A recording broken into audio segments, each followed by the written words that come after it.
First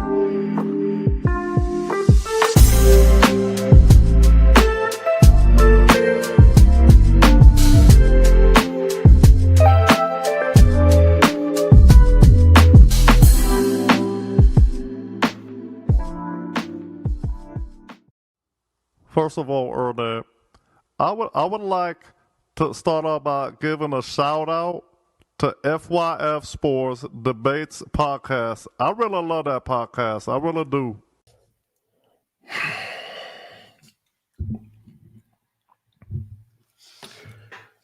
FYF Sports, man. Oh man. That's Lamont, man. We back, man.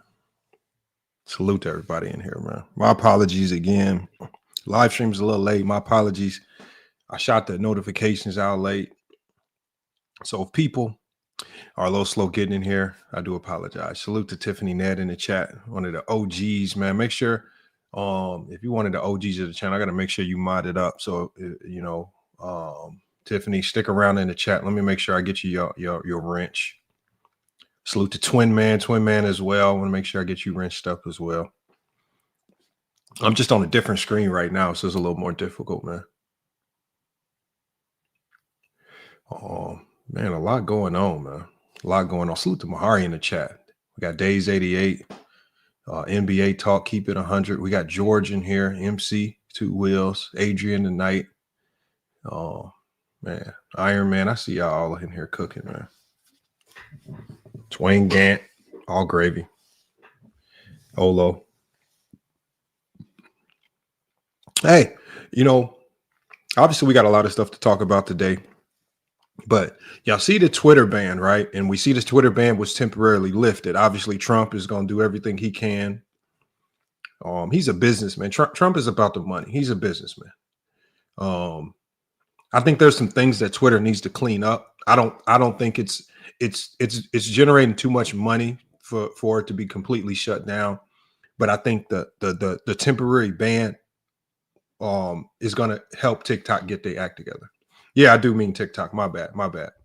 TikTok. And so, I've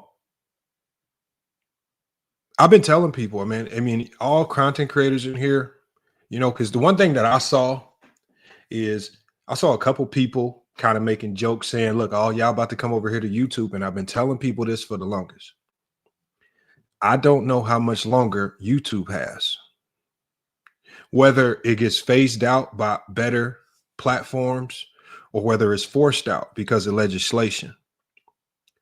But I mean, the same way they came for TikTok is going to be the same way they come for YouTube. Because YouTube has now become so political that there are, like, people research and they study and they follow trends on everything. And this algorithm that YouTube has that seems to have extreme favoritism towards certain content creators, not a very good understanding of what the CPM and RPM is for videos. So, with the lack of transparency, it's just only a matter of time before the U.S. government comes to knock on YouTube's door, saying we need to look at the inner workings. And it's sad. I mean, because you hear all these people talking about, yeah, you post more, and it's just eventually gonna hit, and it's just not true. Right. And then, you see all these people on YouTube. Like I clicked on one of those videos where YouTube says, look, we'll give you some pointers. I talked with somebody from YouTube, and somebody from YouTube was like, yeah, if you upgrade your video quality, but there are channels out there that, there are literally NBA players with channels out there that have a $50,000 setup, but their video's not getting kicked out and pushed in the algorithm. Even NBA players are struggling to really catch on in this algorithm. So, I mean, a lot of times, if you can't bully your way in the door by completely bringing in an entire fan base, it's crazy. Oh, Hollywood said, Herm said, I'm switching up on Pippen. How am I switching up on Pippen? I'm always going to be a Pippen fan. Next to Brandon Roy, my second favorite player of all time. And that's what we're here for. That's what I wanted to talk about today.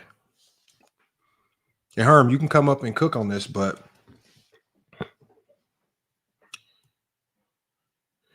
when I listened to that interview, right, the PBD podcast,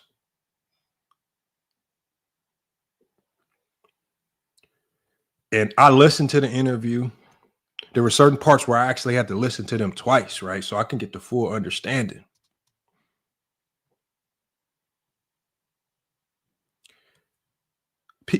PBD podcast, Patrick Ben or Bet Davis. I don't know his full name. My apologies if I get it wrong. The interview felt like part 2 to The Last Dance.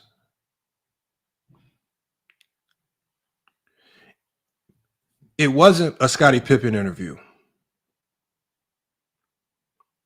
It was when you listen to the interview, right? Because I know that the guy who has the channel, he is extremely intelligent, right? I've watched him do interviews at an elite level with a lot of other people. He really breaks down the science of a lot of these topics. He even breaks down people. Like when you get an opportunity to interview somebody, the purpose, I feel like when you interview somebody, especially in a one-on-one setting, the ultimate goal is, let me dig into who you are. How did you get to where you were? If there was a fall in your career, how did that fall happen? And was there anything going on behind the scenes that may have led to that particular moment that the general public isn't privy of, that you want to open us up to?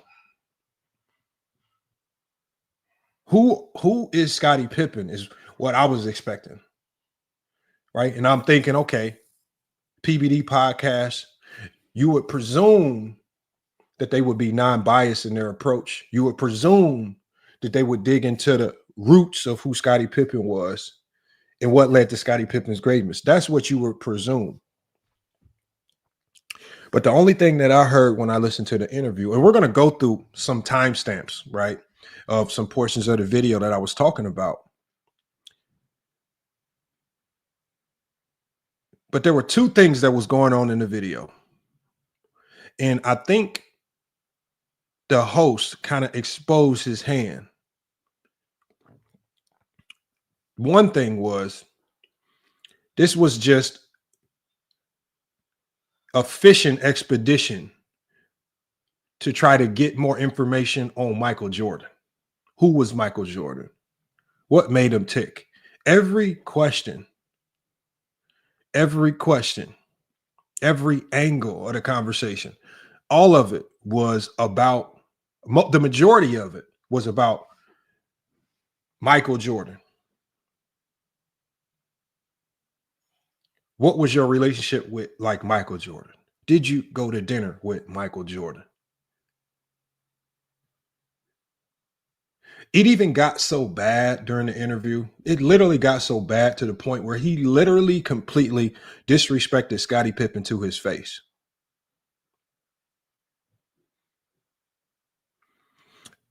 It's simply by saying LeBron had Kyrie Irving, Chris Bosh, and Kevin Love. He said all Jordan had was you. What does that mean? What do you mean all Jordan had was Pippen? That's all he had? Anybody, most people, and I don't expect all people to think the way I do, but I know a plethora of people feel like Scottie Pippen's a better player than Kyrie Irving. I do.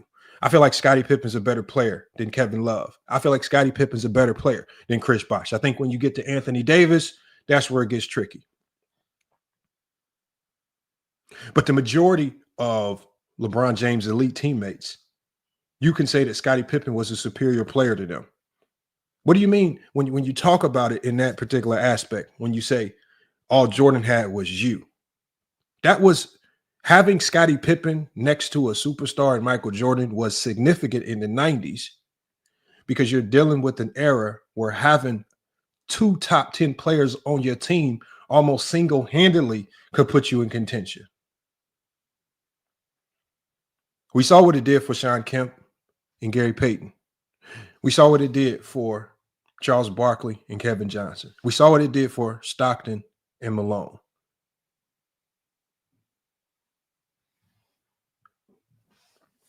We saw what it did for Magic and Worthy in the 90s. We saw what it did for Drexler and Porter. Pippen was a perennial top 10 player throughout the 90s. In most cases, a top 5 player, consistently top 10 in MVP voting. Always first or second team All-NBA. Always first team All-Defense.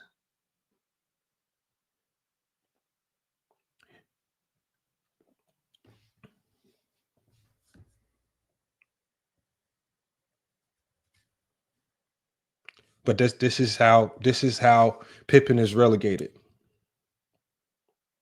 And I think Pippen did a real good job of exposing in this particular video the biggest flaw behind the 6-0 logic that's used for Jordan. Because Pippen consistently throughout this interview said what? I'm 6-0. That's what he said. Remember, some of you guys remember when I had it wasn't even a debate. I would say a conversation with Elder before Elder kind of went off the rails, right? Because we were just calling out his inconsistencies. Elder, there's not too many people that challenge Elder's takes. They just ride with it just because he's old and it sounds intelligent. But when Elder said that his criteria was primarily based around winning, I said, if your criteria is primarily based around winning, if that's your logic, how do you not put Scottie Pippen in the conversation? Because just like Michael Jordan, he too is 6-0 in the finals. And then you'll have some people that say, well, Robert Horry. No, Pippen was not just a Robert Horry, because you don't find yourself top 10 in MVP voting over 4 times throughout a decade if you're just a Robert Horry. You're not consistently all NBA first team and all NBA first team defense if you're just a Robert Horry. You're not consistently in all-star games and all-star game MVPs and things of that nature if you're just a Robert Horry. You're not consistently looked at as a top 10 player of an entire decade if you're just a Robert Horry. So he did everything that he needed to do as a player. Plus he's 6-0 in the finals. So for the people that say 6-0 is the separator, why can 6-0 not be the separator for Scottie Pippen? See, 6-0 is just the separator that people like to use in a particular argument with 2 players. But 6-0 cannot be the separator for everyone, because if you use championships as the separator for everyone, then it completely throws your entire top 10 off kilter, because you will no longer be able to try to sneak and swivel Kobe into the conversation. You'll have to put other guys ahead of him. You'll no longer be able to keep Jordan at the top because you'll have to put Bill Russell ahead of him. And see, there were times in this interview where Pippen really called himself the greatest. And he hinged it on 6-0. And so then you have PBD Podcast sitting there looking funny because he knows, well, it don't make sense, but how can you fight against 6-0? Especially with a guy, Patrick Ben-David, who I feel is an extreme casual. I feel like he lied throughout the interview multiple times. I wish he would have just been honest. I mean, he started off the interview lying. Talking about I stopped watching the NBA because XYZ. Stop lying, man.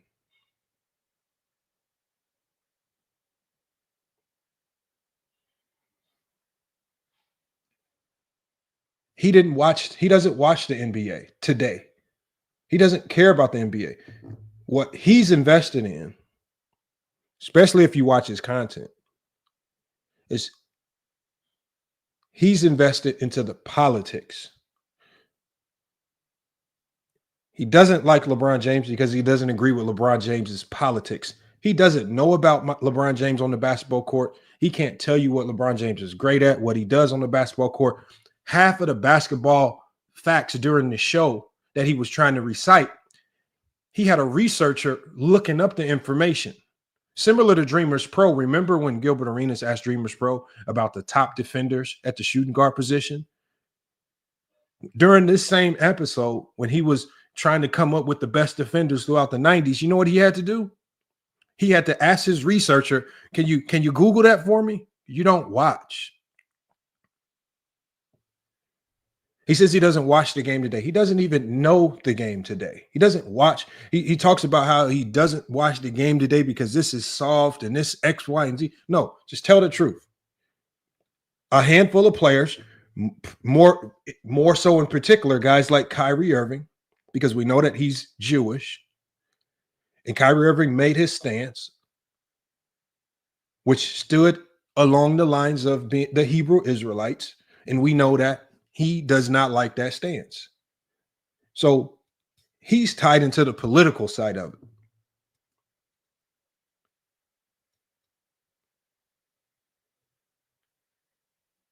But he pretends as if it's all these other elements that are on the basketball court.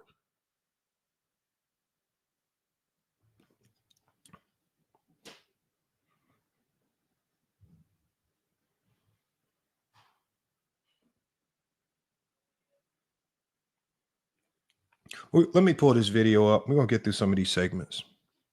As I pull this video up, make sure you guys support the channel. Support FYFs. Support FYF Sports. Hit the Cash App. If you have any comments, if there's anything about the video that you want me to highlight, I will highlight it for you. If you have any particular timestamps that you want me to go to, put those timestamps in the Cash App and I'll go to it. But what I thought that was going to happen was we were going to get an interview that really dug deep into who Scottie Pippen was.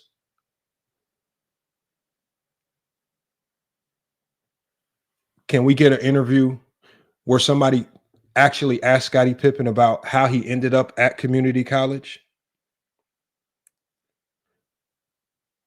How did he end up at an NAIA school?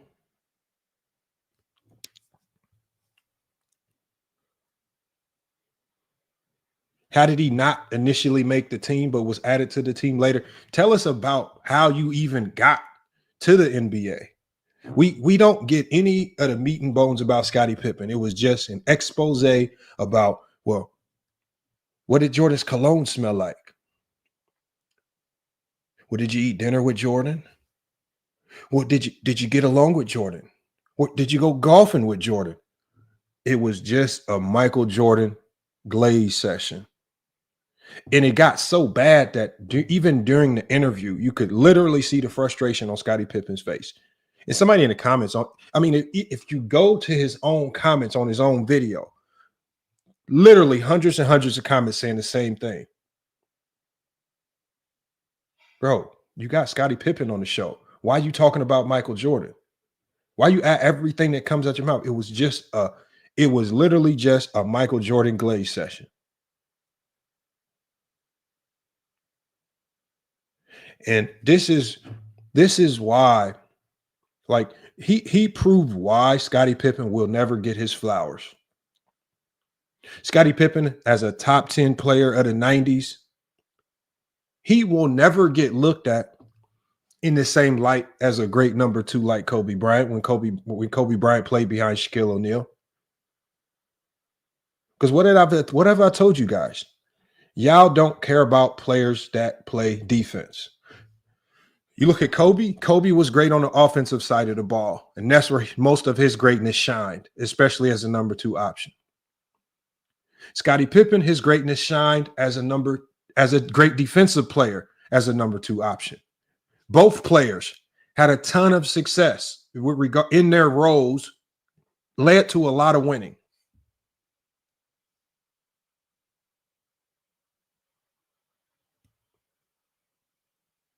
But because one guy scored the ball, because one guy defended, well, fans don't understand defense.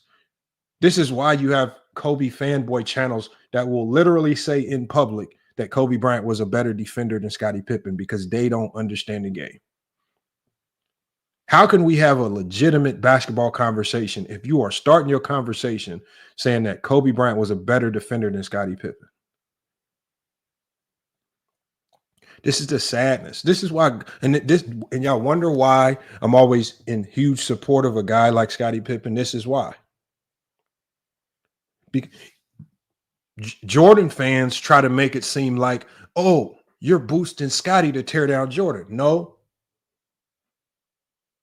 because I don't care who you play with. Great players attract and play with great players. I don't penalize you in your career and anything that you achieved in your career just because you did it alongside another great player.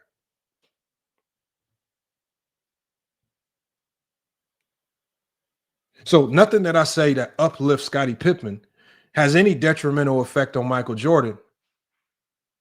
It just has one effect. But because of the way that Jordan fans argue for Jordan, they pretend that it was Jordan and everybody else was just average. They pretend it was just Jordan doing all the scoring, and Scottie Pippen was just some guy scoring cleanup buckets, barely pushing 20 points per game. Because y'all tell these tall tales, people have to come to the defensive players like Scottie Pippen and actually tell the truth.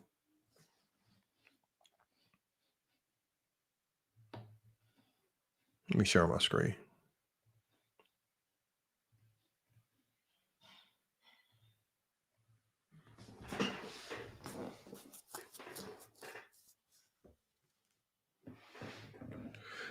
Adrian Knight says Michael Jordan was Michael Jackson. There is little room for the band, just the way it is. Not true.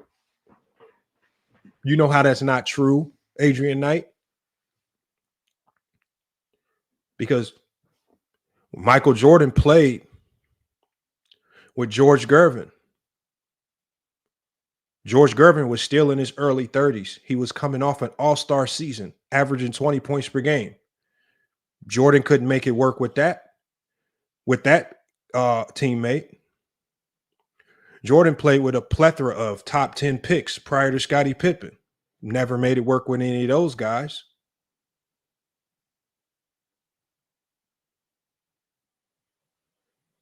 He played with a top 5 pick in Brad Sellers. You know what people say about Brad Sellers? They say Brad Sellers was a bum. We can go through all his teammates. All y'all do is say that they were bums.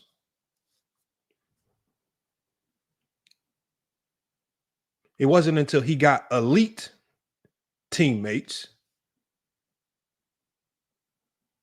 where things started to change. And it took having to try this elite player. Well, that don't work because this guy likes to score and Jordan likes to score. So that combination won't work. Well, let's bring in a veteran and George Gervin. Jordan fans will say, oh, George Gervin was old. No, he wasn't old. He just came off an all-star season, averaging 20-plus points per game. The Bulls truly and honestly believed that duo would actually be able to win. Why couldn't they win? Because they both were scorers. You cannot pair Jordan with another guy that wanted to score the ball. So certain things just won't work. Jordan needed a guy who was willing to sacrifice on the offensive side and elevate on the defensive side. Horace Grant and Scottie Pippen both did that. Do you on offense, we'll elevate our games on defense. What they did not know was that in doing that, they would diminish themselves to the public eye. They would diminish themselves to the casual fan. So the only people that truly appreciate Scottie Pippen and Horace Grant and even Dennis Rodman are going to be the Phil Jacksons, the front office, the coaches, even Jordan himself. But fans who don't care about defense never will give him his flowers.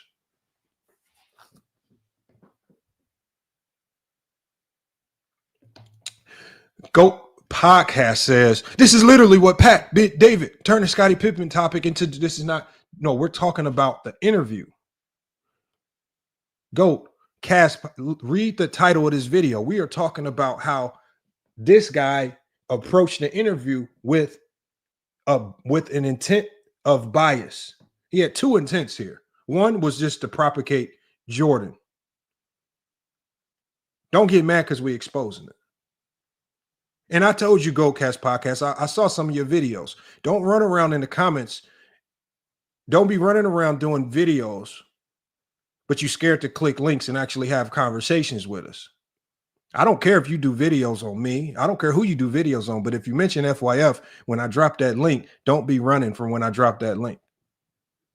Don't take talking points, flip and screw them any particular way you want. Run off on your own, do videos without having a conversation with FYF, and I'm right here. I'm not Showtime. We dropped the link. And if you go live, if you're too scared to click the link over here, then I will come to your channel and click the link.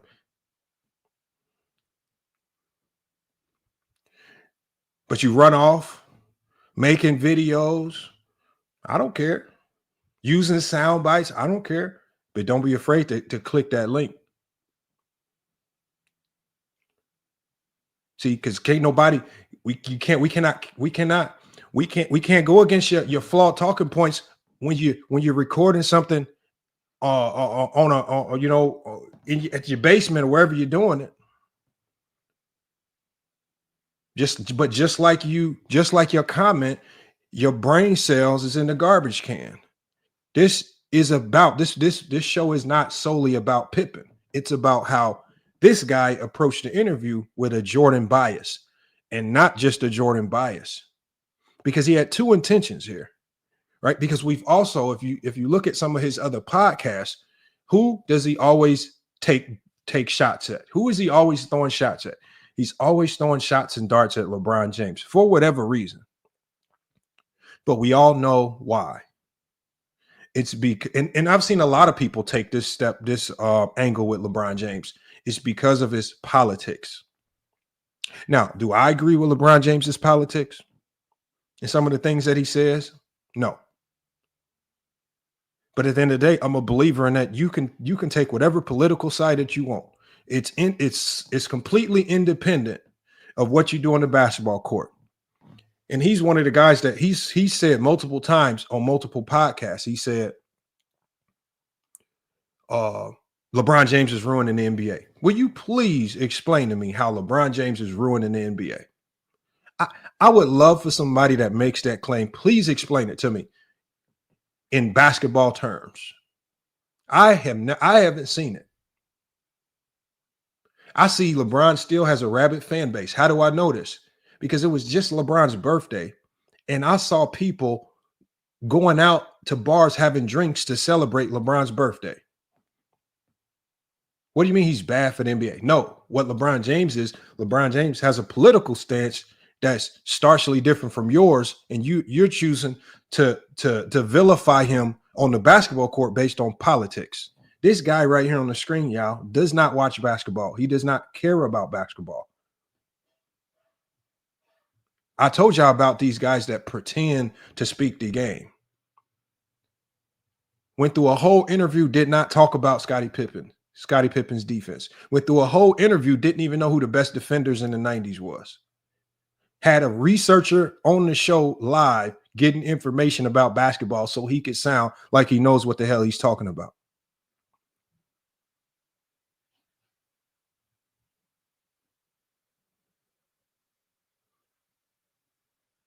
Go James Kingdom. I know. Bro, tag me. If you're not going to pull up to the show, at least tag.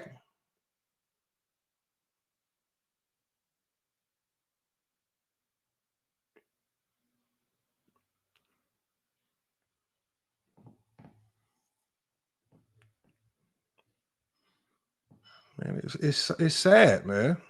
It'd be sad what people be doing. The link is always there.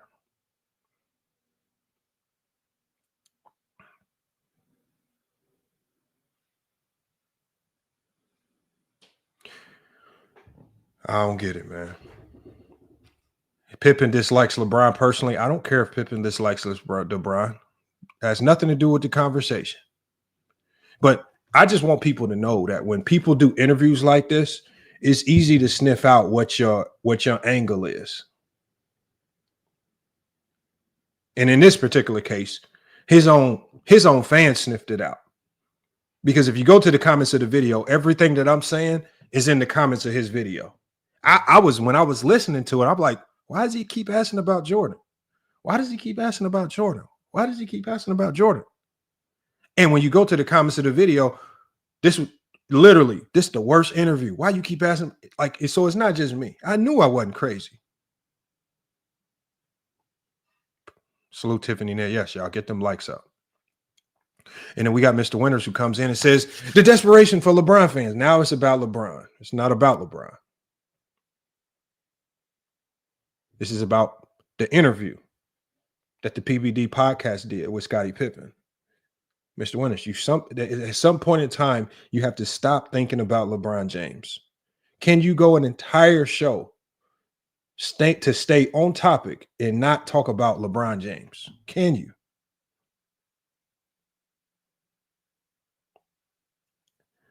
I just don't know what y'all.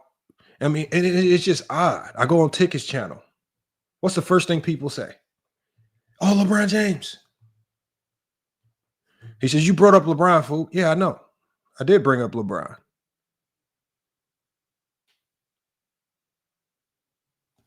In the context of this topic, what is the main topic? Like Mr. Winters, we can literally ask you right now. I can literally drop the link and say, tell us what the main topic of this video is. You won't be able to tell us without talking about LeBron.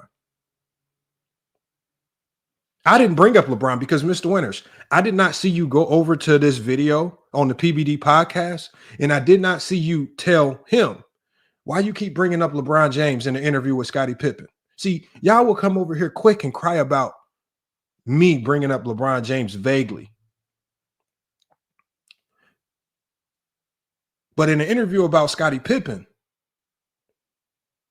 you will never go over to his channel and to his comments and say, why you keep talking about LeBron James when Scottie Pippen is one of the greatest players of the 1990s? Why can't you just talk about? But you see, you only come over here to cry. I never see you on Ticket TV saying, Ticket, why you keep talking about LeBron? Can we talk about John Morant?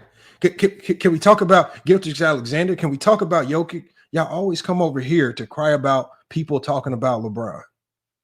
And we actually doing it in a reasonable context.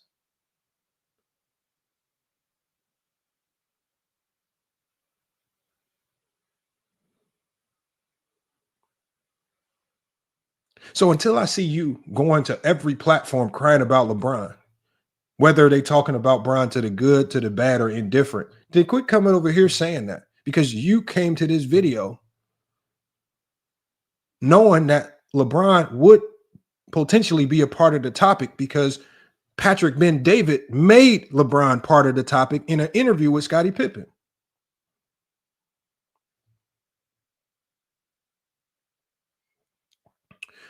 But see, Mr. Winters, you just don't watch the videos. That's all. You just don't watch them. When I did my Caitlin Clark video, you weren't there. When I did my Victor Wembanyama upload, you weren't there. When I did my Scottie Pippen defensive video, you weren't there. When I did the Kobe videos, you were just there crying about LeBron. You got to stop lying, Mr. Winters, because when I do videos that don't somehow can correlate back to LeBron, you are nowhere to be found. You only show your face when you know LeBron James could potentially be brought up. And you say the same thing. Why y'all talking about LeBron? Well, why are you here? Why do you always find yourself on videos about LeBron? Danny Mac says, Lamont, you only care about Pippen's interviews. Well, this is the first time I've ever talked about a Pippen interview because it's tied to Jordan. No. Danny Mac, this is the first time Scottie Pippen came onto a mainstream podcast on YouTube and did an interview. The PBD Podcast is one of the biggest podcasts on YouTube.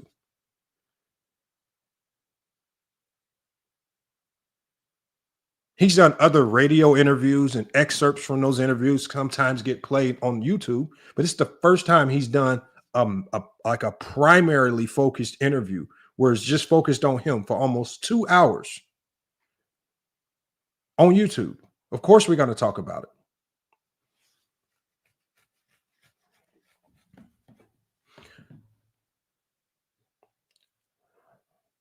When he was hyping up LeBron, no. I don't recall that, but I guess, I mean, like Walter, Kuto. I want you to refresh us on this. He says, bro, you got Jordan in the title. You're not fooling anyone. Well, that's because that's part of what we're talking about, Trill. What, like, I don't know. I think some of y'all, I honestly and truly think sometimes you guys are slow. Jesus Christ. Let me refresh the slow people like Jay and Trill. The topic of this video is to talk about how PBD Podcast completely botched this interview, derailed it by only talking about Michael Jordan. And then the only time he mentioned LeBron James was in some type of light to try to say something negative about LeBron, like he's bad for the NBA. And he used Pippen as like a tool to kind of push that message. He never asked Pippen about Scottie Pippen. He asked Scottie Pippen about, did you eat dinner with Jordan? Did you guys get along? Did you guys get along outside of practice? Well, what about when he came back? It was a horrible interview. He did not talk about Scottie Pippen. It was a Jordan Glaze session, and he wanted to get his rocks off on LeBron James because they contradict one another on the politics. Thank you. Thank you, Lo. Lo, I've seen good interviews. This was a bad interview. Thank you. Lo, it's his own comment section completely ripped him apart. See, look at Bobby Moore. See, the fact that MJ hasn't played in 20 years, the fact that MJ hasn't played, Bobby Moore, why did you not go over to the PBD podcast video and say, the fact that Jordan hasn't played in over 20 years and you still talking about him? Why don't y'all go over there and say that stuff?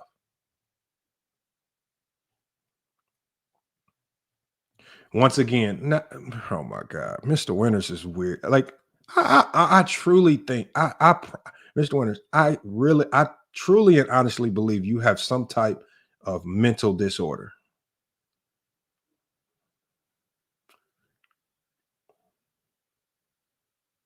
I really believe that.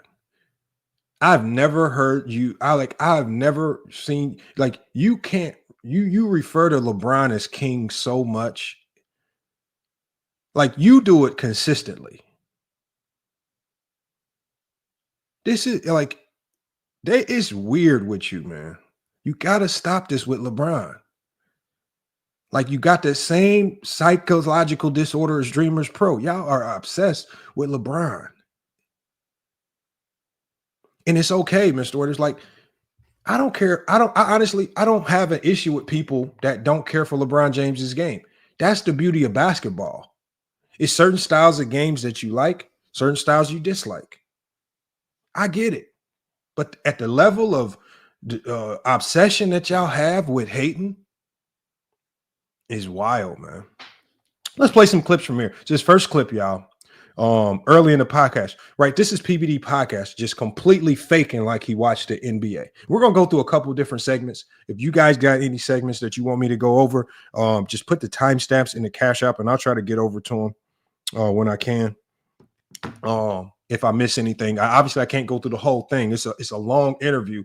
You guys can go over to the PBD Podcast channel to watch this video. Even though I think it's a horrible interview and it was horribly done with too much of an agenda, I don't know, man. You guys, this y'all, but also check out the comments. Because when I heard this, when I saw what he was putting Pippen through, when I saw Pippen's face as he was asking those questions, it's just like you got Scottie Pippen up there and you completely wasting it. It's people like PBD Podcast that ruin it for smaller podcasts like FYF. Because when we actually try to get these guys on the channel, the Scottie Pippens, they don't want to come down because all they're going to think is, oh, it's going to be if not the same, worse than what I experienced on the PBD Podcast. So they just completely ruin it for everyone else. Because they don't know how to stick to the topic. Tell us about the player. All right, let me get to the show. As a guy that consumed the game 24/7, I never missed a game from the day I came to the States, 1990, till 98. I watched everything. I was a Lakers guy. So I'm talking Nick Van Exel, Sedale Treat, if you know these names, Eldon Campbell. I can give you some lineup of guys we watched that Eddie Jones. Lie. I watched every game. Stop lying, my guy. You watch 1 or 2 games a week, maybe, if that. You didn't watch every game. We all can name Sedale Threat. Most of the time, let me tell y'all, throughout the 90s, most of the time throughout the 90s, the way you knew who players were, because you really couldn't watch that many games like that, is either you collected basketball cards or you played with these players on popular video games like NBA Jam back here. Because every player that he named, Nick Van Exel is on NBA Jam. Eldon Campbell is on NBA Jam. Sedale Threat was on the first NBA Jam. All the names that he named were just video characters on a game. Remember, NBA Jam just gave you almost like 2 to 4 players off each team. That's it. He just so happened to name the 2 to 4 players from the Lakers, his so-called popular team, that were on NBA Jam. Sedale Threat was a bum, but he was on NBA Jam. Nick Van Exel, NBA Jam. Eldon Campbell, NBA Jam. All these guys on NBA Jam. He didn't really know the rosters. You either collected basketball cards or you played video games. But to lie and say you were watching every game, you're lying, man. Ike says, no, Ike, I'm not speaking for other people. There was just no accessibility to even watch every game as you grew up through the 90s. There was no channel that showed every game. I don't care if you had the most elite of elite cable packages. You were not watching every game. Goat James Kingdom actually pulled up a TV guide from throughout the 90s to show you guys these games were not on TV like you claim they were. All y'all do is lie about these games. Y'all were not watching these games in the 90s. If those games were on TV, then they would be in the TV guide. If they were on cable TV, then you scroll down to the bottom section where the cable channels were, and it would be in the cable section. They weren't there. So this is why we know you're lying. I know that basketball cards was a significant throughout the 90s, collecting basketball cards. Playing video games like NBA Jam, significant. NBA Street, when you go into the 2000s, significant. He's lying. And so now you have a pretender amongst us just trying to pretend. So he's trying to set the foundation that he's fully well-versed at the 90s basketball. Jones, Trevor Ariza came a little later, but I go all the way back. When you watch the viewership of NBA Finals, you guys, what you did, what Michael did, Chicago Bulls, I don't know what the number is, Rob. If you type in NBA Finals viewership, 38 million, 36 million, 32 million, and then you see the stats today, and the stats come out saying the NBA viewership is down 48% the last 12 years. I no longer watch the NBA. Okay, to me, they've lost me as a fan. You, as somebody who was face known worldwide, what happened to the NBA the last 10, 20 years? Well, I feel like that the game changed. It became more of a perimeter shooter game, if I could say that. And I think and I remember right when I was leaving the game, early 2000, that the league promoted more scoring. They wanted to get more points up on the board. They felt like that would get the fans. Well, now Pippen is lying. The league was not promoting scoring in the 2000s. Going into 2000s, the league was wanting to promote defense, which is why they added, which is why they've removed the illegal defense, allowed teams to zone up. It was so significant that for a period throughout the 2000s, scoring was at a historically all-time low because the handcuffs were removed defensively. So now all the things that coaches have been thinking throughout the 90s on how they would be able to defend if they weren't handcuffed because of the legal defense, they were able to unleash all of that just like that. You know what did not catch up? The offense to combat these zone defenses. So we saw throughout the 90s, we saw great defenses, low scoring. What did we also see? Because fans don't really like great defense, people stopped watching. The ratings. Remember, there was a point in time where the Spurs, a great defensive team, kept making the finals. The Spurs and the Pistons. And what was the biggest complaint when the Spurs or Pistons made the finals? Oh, nobody's going to watch. Oh, viewership is down. Oh, scoring is low. All they did was cry about viewership because the great defensive teams made it boring to fans. Because fans, casual fans only care about what? Scoring. Goatcast Podcast says WGN showed most of the Bull games throughout the 90s from what I remember. No, it was not most. We have the TV guides. Just because you can only remember bits and pieces of glimpses from your childhood of you watching WGN, you were not tuning in to WGN 5 times a week to watch Bulls games. Stop lying. We have the TV guides. Do you know how people knew what to watch or what was coming on TV throughout the 90s? They used the TV guides, whether they went to the TV guide section in the newspaper, or if your family had a little bit more money, you can actually buy the little TV guide book at the register in the grocery stores. Most of us couldn't afford the little $5 TV guide book in the grocery store, so we had to siphon through the newspapers to hopefully get one of the TV guides that had an extended forecast of what was coming on. TV guides told. So now when we look back on these TV guides and we see that these games were getting played, you can't lie to us and tell us you had a super special satellite to watch the games. The TV guide was very thorough. The top section was for the poor people because the poor people didn't have cable.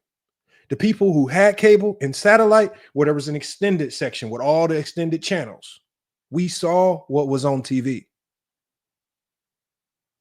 You did not have some type of special box or satellite that was able to warp games to your TV that no one else had.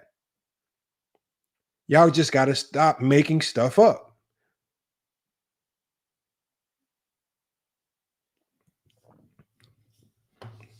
AMG, the TV Guide channel, again, was for the people that could afford cable. I mean, there were times throughout the 90s where I remember there would be some months where we would have cable for about 6 months.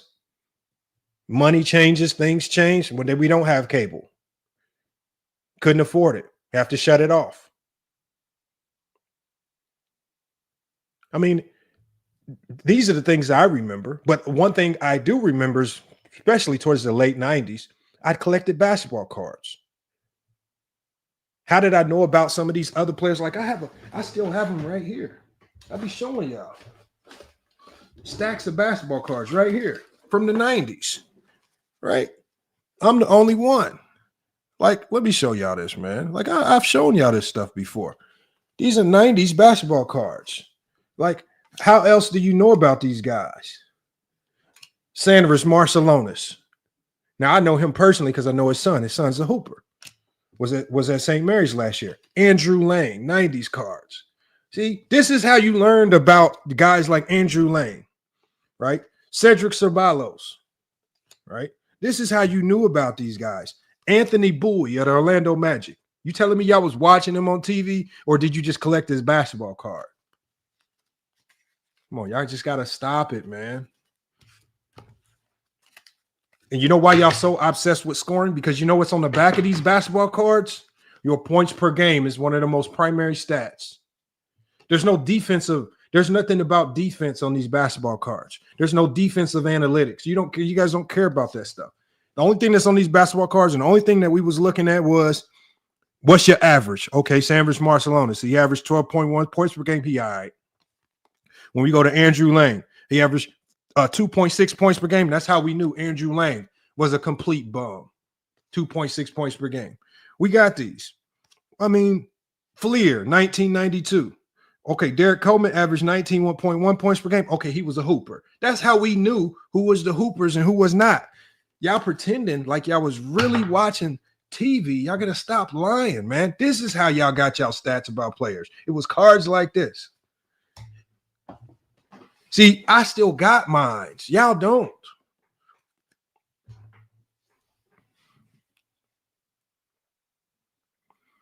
It's crazy, man. Oh, man. Oh, man. All right, let's get to this video, yeah. It's more engaged. Tail end of your career. Yes. Okay, I got it.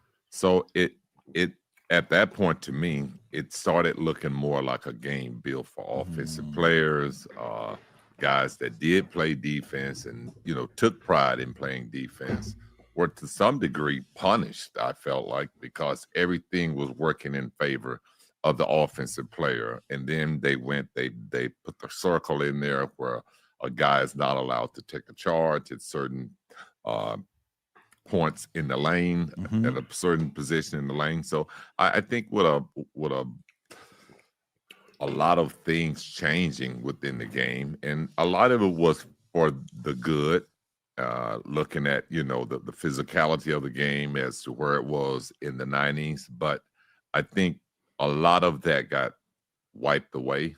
And I think that's where a lot of the fans lost interest in the game. So you're saying, because LeBron said the 3-point game, right? A lot of people said the 3-point game. You're saying the defense. Rob, I just pulled this up, which is a very interesting stat, by the way, based on what you're saying. I pulled up what the NBA averaged the least amount of points, okay, per game over the history of it. Rob, just pull up the link and put it up. Very, very interesting. The last year you guys won the championship together, was it 97-98 or 98-99? It was 97-98. 97-98. So this is interesting. Zoom in a little bit, Rob. So if you look at the league right there and go on to the category of points. Points is, keep going to the right, keep going to the right, keep going right there. There's points right there, right there. Okay. So watch that. In 2024, 2025, right now the NBA average is 113 points a game. Last year was 114, 115, 110. So since 2018, it's been averaging 111 points a game. Then if you go back to 2012, it was 98, 96, 99, okay? If you go a little bit lower, keep going, keep going, keep going, keep going, keep going. Look at the 97, 98. Yeah. Now you see 92 points a game. That's 98, 99, 95.6, 96.9, right? With the points per game. What else do you think it is that turned fans away from the game? Because to me, y'all see how slick he was. You see how he went to he stopped at a certain year, because when you go into the 80s, which is where he was about to go, those numbers started to look eerily similar to the scoring numbers that we see today. And we all know that the 80s was the new boom in basketball with Magic Johnson and Larry Bird really letting the NBA, propelling the NBA into a new direction and a new light. But he went to a segment in time where only Michael Jordan played. And he tries. So there's so many other factors that for a guy supposedly this intelligent, there's so many other factors that play into this, that he's just trying to hinge it all on points. The 80s was great basketball. Low defense, high pace, a lot of scoring. No complaints when they do it in the 80s. Magic Johnson is applauded as one of the greatest of all time. Larry Bird is applauded as one of the greatest of all time. Kareem, who also played throughout the 80s, 70s mostly. Nothing there. No complaints. NBA was all great and dandy. Right? We go into a new era where teams start to abuse the illegal defense. The pace of play goes down because teams are just abusing the illegal defense, slowing the game down to a bore with a whole bunch of ISO basketball. It wasn't because of all of this stellar and great defense. You cannot play great defense with illegal defense. All they did was abuse the illegal defense rules to such a degree that Rod Thorne and the rest of the commissioners at the NBA level had to get rid of it because it was being abused. They slowed the game down to a bore because they knew that there was only so much the media could do to propagate and sell the NBA for something that it was. What also boomed in the 90s? NBA on NBC. The media finally pushing the NBA, right? Local news pushing the NBA. Like I said in my last video, throughout the 90s, even though the product was diminished somewhat because of the new teams coming into the league, where the talent was just watered down and thinned out, how do you still sell it? Well, you paint the picture. The media is the biggest proponent to this. The media painted a picture of what the league was, and they sold it to the people. The media told you guys what this was, and they sold it. NBA inside stuff. Why was that a show that we all wanted to watch as little kids? Mahmoud Rashad, the highlights. They sold the NBA in a certain light. There was no conversations of people sitting down like this talking about, the NBA is a bad product. It's so trash. There was none of these conversations. If you had anything negative to say about the NBA, they were not putting your voice on TV. Your article was not getting published and put out in Sports Illustrated. If you weren't a part of the upliftment and building of the NBA, your voice was not going to be heard in the 90s. If you had anything to say of significant value or negativity about Michael Jordan, your voice got diminished. How do we know this? Because sports writers even talked about it. If you say something bad about Michael Jordan, your career's over. We've shown you guys those articles. See, but Patrick Ben-David is trying to pretend that it's the fans. No, it's not the fans. The fans are only doing what the media tells them. Fans, he doesn't realize that most casual fans don't have time to sit down and watch. They only have time to watch what the media tells them is great. And because we have stupid media, right? Charles Barkley, Shaquille O'Neal, they are also part of the problem too, because they want to sit down TV. They want to sit there and crack jokes about how bad the game is. Okay, keep selling that. Yeah, it's easy for them to sit back and say that because they're the ones getting paid millions just to sit there and talk on TV. Their checks are already paid. There are some times because they clown around so much that people just tune in to watch them joke around, and they're waiting for Charles Barkley to talk about fat women in San Antonio. They're waiting for Kenny Smith to push Shaquille O'Neal into a Christmas tree. We got Low up here. He says, Lamont, he also said he was dirt poor and couldn't afford cable in the Army in the late. Exactly. I know he's lying. That's what I'm saying. If we started fact checking and digging into some of the stuff he says, even if you have cable, you're not watching all the games. One. But his stories of coming from poverty to riches now.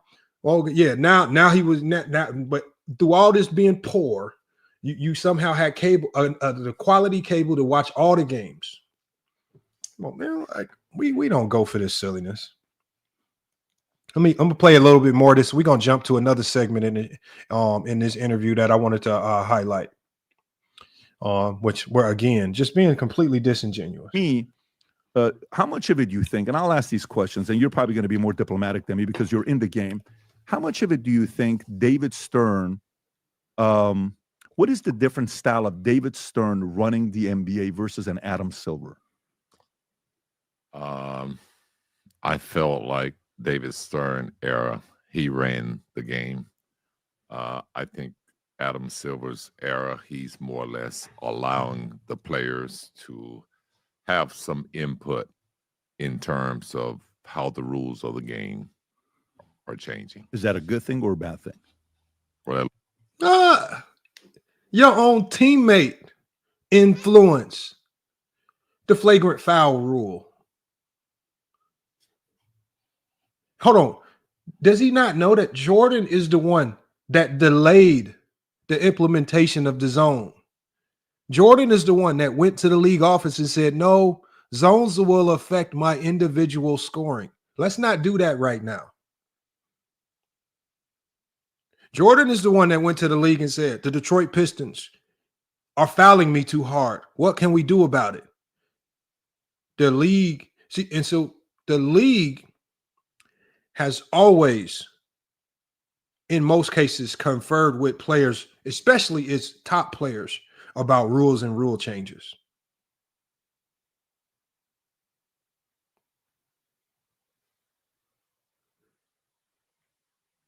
But this is part of the mythicism of the 90s.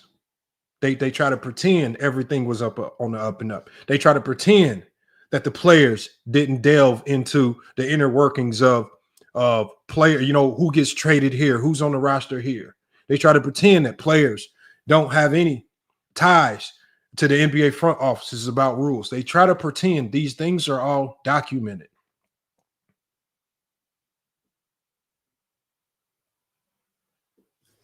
AMG, that's facts.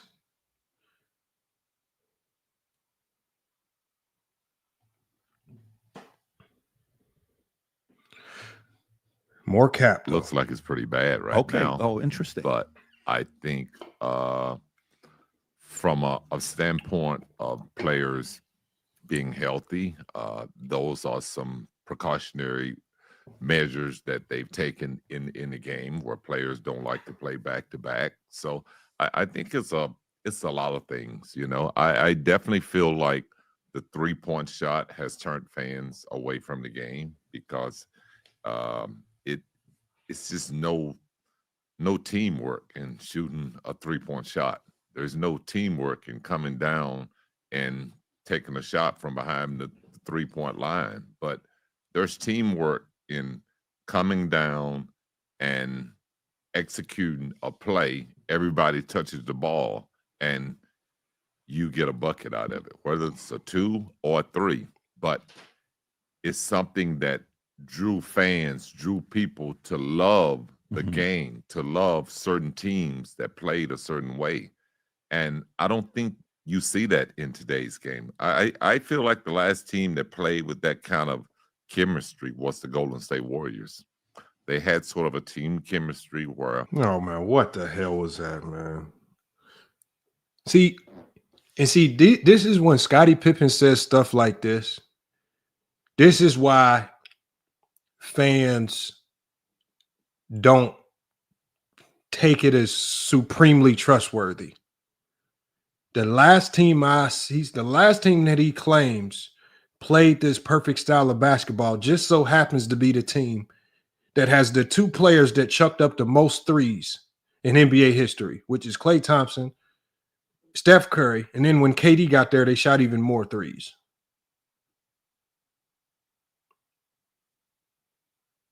See, Pippen's not going to tell you that the reason why he liked the Golden State Warrior offense, even though they shot a ton of threes, is because Steve Kerr implemented elements of the triangle. So he liked it more. They shot threes. They blamed Steph Curry and the Warriors for this 3-point explosion that we see today. Come on, Scottie Pippen. You got to do better than that one. That was a bad one right there. That was bad. That was bad. I mean, you could have said the Milwaukee Bucks, maybe, right? You could have said there's a couple other teams you could have went to that don't hoist the threes at the level of what we've been seeing some of these teams hoist them. But to say the Golden State Warriors, that just shows you how lethal they were. Let me go to another aspect of this interview right here.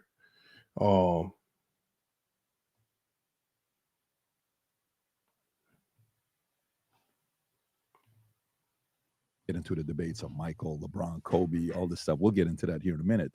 But the question I wanted to ask you is, when you guys played for the Bulls and politicians showed up, okay, say Republicans showed up, Democrats showed up, and they'd come and speak to you. And Michael made that one comment that we read about. I don't know if he said that or not. You know what I'm talking about, where it's like, listen, Republicans also buy shoes too, right? And Obama in The Last Stand said, I was kind of disappointed that he didn't come and support that one candidate. And even Michael's mother wasn't happy. You know the story. I'm telling you stuff that you lived it. So I'm more the guy watching it from the outside. As a comparison of face of the league to face of the league, not talent. We're not talking like who's the better team player, who's the better scorer, who's more dominant, who's a bigger winner, Michael to LeBron. How much of it you think also the face of the league, MJ was the face of the league, then maybe you put Kobe, Shaq the next era, then you put LeBron, Curry the next era. As the face of the league, how much did Michael's approach to the fans cause people to come that could care less about politics, left, right, and center, fall in love with it, versus now the face of the league with social media? Some fans are like, if you don't like me, I don't even want to come contribute to watch a game anymore, because you kind of speaking to me in a way that you want to see me come watch and play. Though that specific debate, what did you notice between those two of gaining different fans? Well, I can say in today's era, especially with social media, players allow the public to know their personal things, whether it's political, financial, family, whatever. They allow the public to get involved in it. So when you ask me to make that comparison with Michael or LeBron, well, Michael never put himself in that position. I mean, his words speak for itself. I mean, he's never gonna put himself in the position. Primetime podcast. It sounds like you have a podcast. I told y'all got to stop being stupid.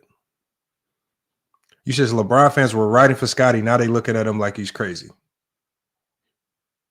Just because I might differ with Scottie Pippen's opinion on a few things in basketball, don't mean we going against Scottie Pippen.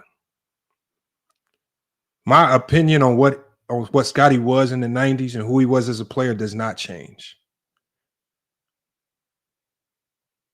I'm not like you idiot Jordan fans, where if a player throws a piece of trash out his car window into your grass, now all of a sudden he's not in your top 10 no more.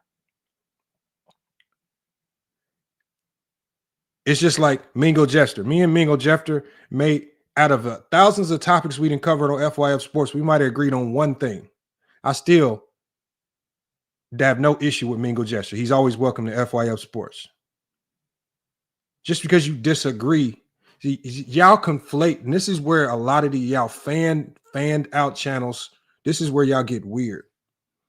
Y'all think you have to agree with everything to like a player.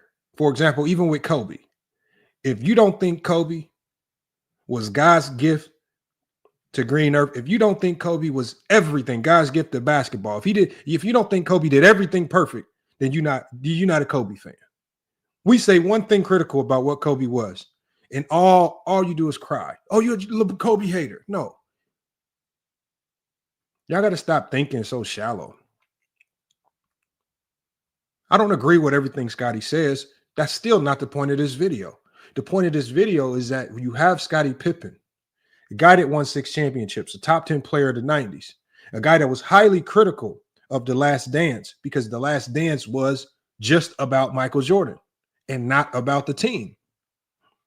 And when you have an opportunity to right that potential wrong, you do exactly what The Last Dance did. You make this whole interview about Michael Jordan, which is odd.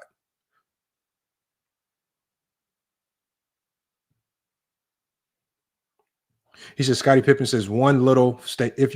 I'm not here to argue about what Scottie Pippen said. There are things that he said in this video that I agree with and I disagree with.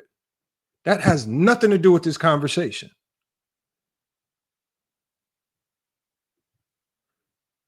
It's the point that the interviewer is asking questions that make this interview not about Scottie Pippen. He's asking questions to make the conversation turn with a focus towards LeBron James. He's asking questions to make this conversation turn towards Michael Jordan.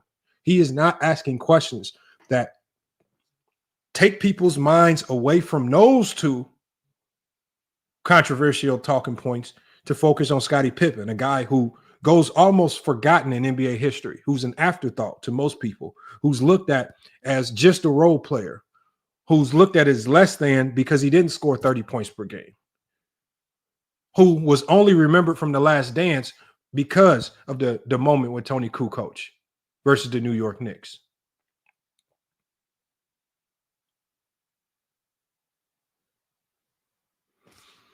Joe Boy, I watched the whole interview twice. Where you know his political thinking, his political mindset. He stays away from that. He's a basketball player. He's not a politician. He's not one that's going to get involved in any kind of debate. He's going to focus more on playing basketball and what it takes to win championships. And that's all he's going to speak around. Was he like that behind closed doors and on camera when he's being interviewed? Yeah, that was just his whole mindset because. Hold on. Why are you asking Pippen about Jordan? You just go get Michael Jordan on the podcast if you want to know about Jordan's politics. See, Jordan was smart in the sense that he knew that most casual fans were complete idiots, like Patrick Bet-David. They hinged their fandom on small things like politics. They hinged their fandom on stupid things. Where now Patrick Bet-David is asking questions about, because again, this is all steered towards LeBron. This is all steered towards his beef with LeBron over politics. He's applauding Michael Jordan because he did what? He shut up and just dribbled and didn't get into politics. He didn't make his politics public. He's highly critical of LeBron because he disagrees with LeBron's politics that LeBron makes highly public. So he says LeBron is bad for the NBA, but because Jordan knew how to shut up and dribble and not get into the political conversation, he's better for the NBA. This was the NBA. This is when the NBA was at its peak. And Kirk Royce, I agree. I don't agree with some of the stuff that Steve Kerr says politically. But does it change who Steve Kerr is? And it's not going to change my fan because I'm a true basketball fan, because I care about basketball. It's not going to make me like him more or less because of something that he said politically. No, most people like Patrick Bet-David, he doesn't know how to separate. He doesn't know how to separate the two because one, he's not a real basketball fan. He's a pretend basketball fan. Two, he has an agenda. Praise Michael Jordan because he stayed out of politics and kept whatever he thought to himself, as opposed to LeBron James, who's been vocal. That's really the only difference. This is why he brought this up to Scottie Pippen. You have Scottie Pippen on the show. You want to do a Scottie Pippen interview, yet you're asking Scottie Pippen about Michael Jordan versus LeBron James politics. How does that make sense? You know, as we look at it today, he had a big engine, a big brand behind him that he's always had to protect. But like, you know, as a young guy, you're coming up when he would give you advice, like different things that you guys spoke about. You know, I know the one thing you talked about with when you went to the Rockets, he said you should have never. We'll talk, you know, which one I'm talking about when he's like, you could have gone a different place. But did he give that feedback to guys coming up? Hey, guys, we don't talk politics here. Hey, guys, don't bring that kind of attention here. Because the head coach, Phil Jackson, when you study about him, and back in the days when he played for the Knicks, you know, he played with a couple of guys that all they talked about in the locker room was politics. So you get a Phil who's very political, but he keeps it to himself. He's philosophical. You get a Michael. Was it one of those things that it's a code? See what I'm saying? Very political, but he keeps it to himself.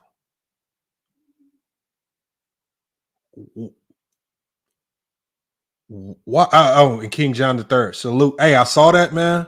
Definitely appreciate you. I appreciate the shout out, man. I meant to get on y'all last show and show my appreciation for that. I definitely saw that. Definitely appreciate you, King John III, man, for shouting this out, man. It's been a grind, man. And like I say, man, y'all up next, man. Right? It's just only a matter of time before y'all get that one viral clip that takes y'all to another level, man. It can happen overnight, man. So y'all keep grinding, man. But y'all see what he's saying. He's talking about, remember, I want y'all to reflect back about 3 years ago when I did a video on this topic and I was speaking on Laura Ingraham in Fox News. And y'all remember when Fox News and Laura Ingraham reported the video because I called this very thing out. But because it wasn't flagrant enough to get my channel taken down, they suspended my ability to go live for 90 days and they took away my monetization. And I had to reapply to get it back. Because they said it was bullying to Laura Ingraham for me calling them out about this particular topic. Because this is around the time where she was saying shut up and dribble to LeBron James. Just like Patrick Ben-David is saying Phil Jackson's very political, but he keeps it to himself. Jordan, very political, but he keeps it to himself. Well, Patrick Ben-David, you're very political.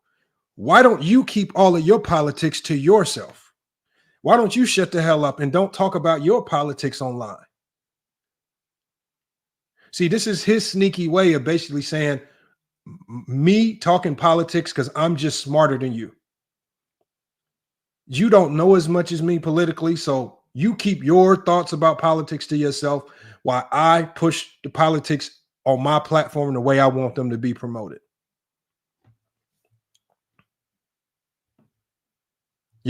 This is all he's doing. Kirk Royce, he doesn't get paid to talk politics. He gets paid to have a podcast.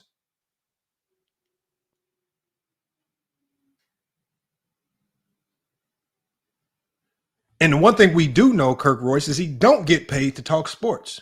And if you get paid to talk politics, then why the hell do you complain about other people who talk politics? Because ultimately that just gives you more things to talk about. Why does it seem like a lot of people who get to that level always want to try to control the narrative around politics? And anybody this is what I don't like about the Democrat Republican stuff, the conservatives and all this stuff and liberals, is because it's just like it's like Bloods and Crips. Half the time y'all don't believe half the stuff each other say, but you will rock with one side even though you don't believe 50% of what they're talking about, but you just rocking out with one side because you Democrat and he Republican. So no matter what he says, even if it makes sense, I can't rock with it.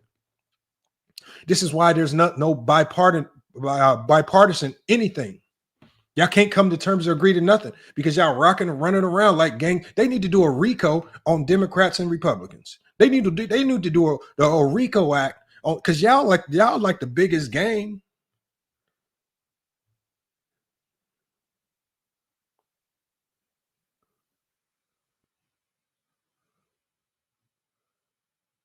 Y'all the biggest gang. Democrat, he's part of his gang.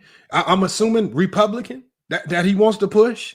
That's his gang. And he's just fighting for his gang. LeBron, who's openly Democrat, ain't in his gang. So he hate LeBron. He's going to say LeBron bad for the NBA. Why does he like Jordan? Jordan's a Democrat that don't want to talk. I like the I like the Democrats that shut the hell up. I like the Democrats that just play basketball. Y'all know his feelings about Kyrie Irving.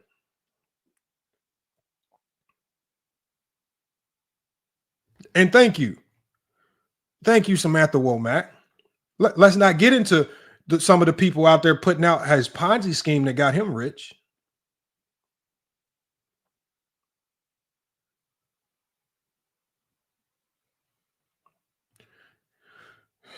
Walter, I don't know why LeBron James is a Democrat, nor do I care. because I don't talk about LeBron James's politics. No, I don't know why you guys even care about his politics. Y'all only care is because it's just something you can complain about. And y'all only care about the Democrats, right? Y'all only care when you want to find something negative about a player. Because there are plenty of Democrat NBA players that aren't LeBron James that y'all don't say nothing about. We as a unit almost ran like a mob. We don't touch politics. We don't talk about it. Did he run it that way? I don't think he really ran it. I think he's just led by example. Got if you don't speak it, then you know that that's not an area, that's a gray area that he doesn't want to talk about. And obviously, if any politician, anyone wants him to, donate or do anything publicly, then he's never going to get involved with that. What a move to make. Good for him to make a move like that. Yeah, do you think that indirectly that position helped the NBA grow its viewership because it attract all types of people? Yes, it did, because like I said, in the 90s, we didn't have social media. So we didn't have a way to turn fans off, especially from a political standpoint. Yeah. We didn't have a way to encourage them from a political standpoint. So we just had basketball, and it was a lot easier to focus on our craft and our job and grow from that. We didn't have a lot of the distractions that, players have now with social media. We had a lot of newspapers. There were more magazines and things printing stories, but it takes weeks, days, months for those kind of stories to get out. Whereas social media, it's every day, it's 24/7, it's every 30 minutes, every minute something's jumping off. Do you think if social media was there back then, like, Ronaldo right now is the most followed guy. I don't know what he's got, 600 million followers, something like that on Instagram. If social media was around when you guys were playing, how big would you guys and would Michael have been? Wow. I mean, Ronaldo's got 647 million followers right now on Instagram. How big would it have been if social media was around when you guys were playing? Maybe Dennis Rodman would have had the most following. Who knows? Yeah, I mean, hey, it would have been different. Definitely, with looking at these numbers, you don't know how, being a player that played in the 90s, how these numbers come about and, what they really mean, because we didn't grow up in this social media era. But definitely, who you're talking about. you know that, he's one of the greatest players, greatest athletes in the world. And 647 million speaks for itself. So you think Michael would have been there if social media was around at that time? Because Michael kind of took the NBA to... I think he would have probably doubled that. I'm going to be honest. Seriously? Yeah. I would say, because basketball in the 90s, when it first jumped off, and, just having social media back then would have just been amazing. I remember in 1987 when I was drafted, that's when the NBA signed. Now, I want y'all to pay close attention, right? Because everything he's been asking about, if Michael would have did this, do you think this would have been better? If Michael would have been part of this, do you think Michael led the movement of players not talking about? Everything is about Michael and what Michael would have done. And if what Michael did would have made this better. Now, you see right here where Pippen basically is trying to reverse course and say, this is about me, right? I'm going to rewind it back about 10 seconds. Watch this. Having social media back then would have just been amazing. I remember in 1987 when I was drafted, that's when the NBA signed a international deal with China, where games were now being shown all over, the world, pretty much, definitely all over China. So the game was growing then. And, at that point, I mean, Michael was 4 or 5 years already into the game. So I'm just speaking when I started in the league, that, the growth of what I've seen in basketball.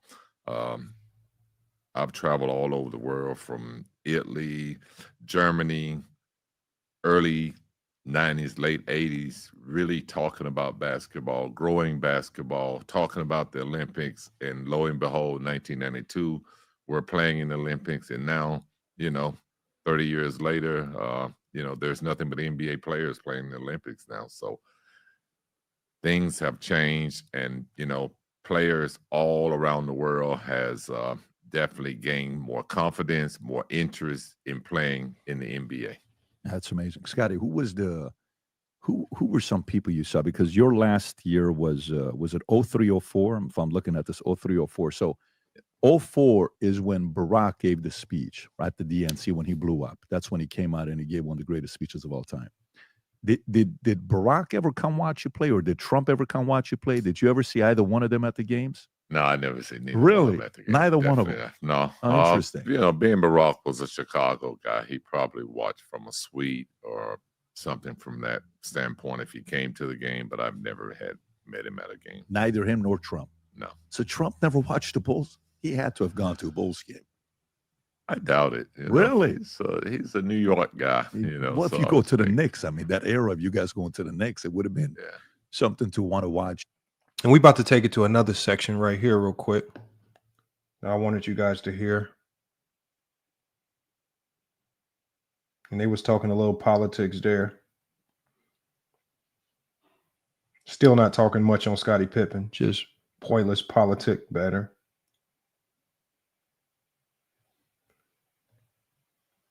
All right, here we go right here, y'all. Of all time.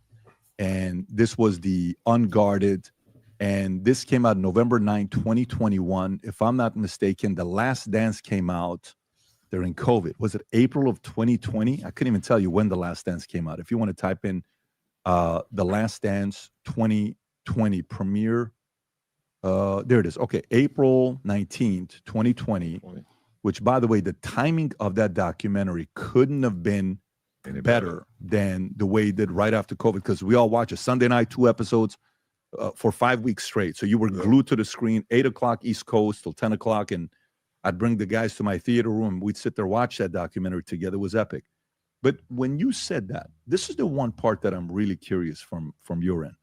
You said, I want to be remembered as the greatest of all time. And there was kind of a little bit of the conflict where you were not happy about The Last Dance, about the stuff that was said, and maybe not enough being covered with you guys. You saying, I want to be remembered as the greatest of all time, how much of that was really what you believed in? How much of that was you trying to sell a book? And how much of that was somebody behind closed doors flattering you, saying you didn't get enough credit for what you did during the Chicago's run? What type of question is that? Was you just saying it to sell a book? Was somebody behind closed doors putting a bug in your ear to do these things? What? I want y'all to listen to how stupid this question is. Like, this is what I mean. Like, the fact that Pippen sat here and actually just didn't throw his juice at him, walk out. I want y'all to listen to this question. Was you trying to sell a book? You saying, I want to be remembered as the greatest of all time, how much of that was really what you believed in? How much of that was you trying to sell a book? And how much of that was somebody behind closed doors flattering you, saying you didn't get enough credit for what you did during the Chicago's run? What type of dumb question was this?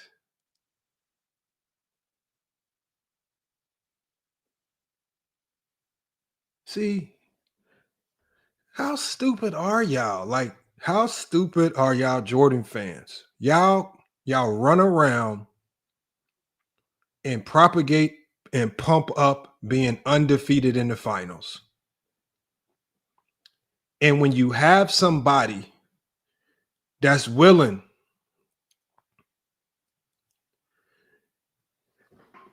to go off script and say, I'm undefeated in the finals, I should be in these conversations, then y'all want to act like he ain't supposed to be doing this. All the while, most of y'all Jordan fans will tell us how trash Scottie Pippen was. Most of y'all Jordan fans will tell us about how he couldn't score. Most of y'all will tell us about how he disappeared and how he did X, Y, and Z, or how he was hurt in 1998. Most of y'all idiots don't have nothing good to say about Scottie Pippen. Yet when he gives himself a little bit of extra credit or praise, this is the type of stuff you got to ask him.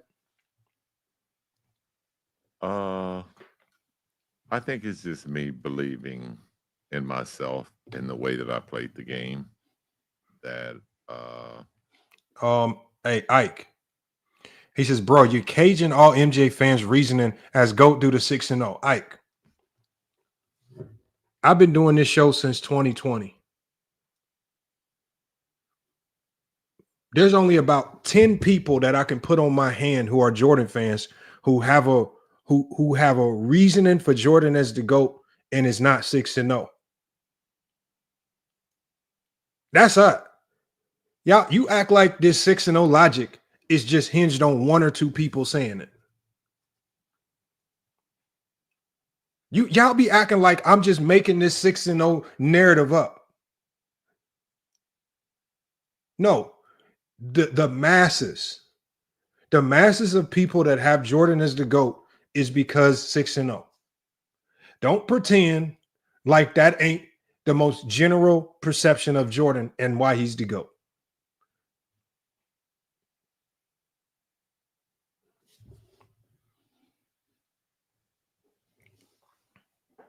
I did it the right way. I did it where I won. I played the right way. My teammates loved the way that I played, and people, my peers, respected the way that I played. And I feel like that I got out of the game everything that I put into it. You know, I was a guy that I was a walk-on. You know, I was a guy that went to 3 camps just to get drafted and end up being the 5th pick. So I feel like the work that I put in over 15, 20 years, you know, before and during my professional career, that I played the game the right way, that I played it where I showed younger players how to be successful and how to enjoy the game. I showed men's, women who is not as athletic how to play the game and to play it the right way and to play it from a team standpoint. Yeah, but to say you know the technicalities of this game, and you know during a moment like that, like, you know, the biggest debate is always who's the greatest of all time. And last night comes out, and a lot of people, well, you know, Michael didn't highlight you. Michael didn't highlight Horace Grant, and Horace wasn't too happy about it. And, you know, I remember when Horace was in the league with him and his brother, right? If I'm not mistaken, his brother's name was what, Brian? I think it was. Bro, this man talks about everything else. Hold on, let me go to another section for y'all that I wanted to highlight real quick.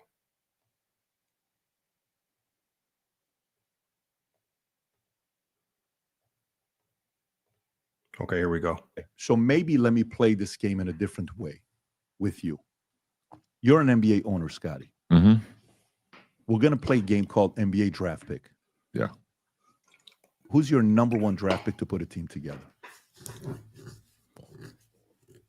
Which era? Any era. Today, to play today, who do you pick as your number 1 draft pick? In today's era player, I'll take Wembyama.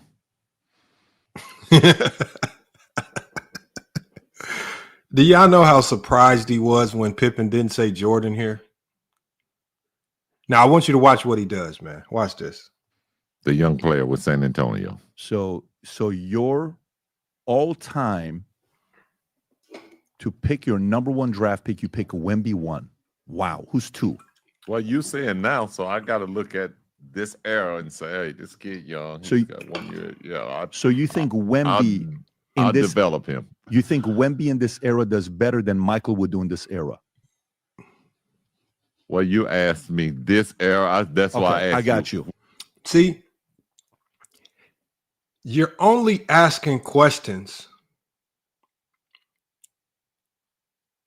that ultimately lead to, we all know that most people are going to pick the top of the top. He only asked that.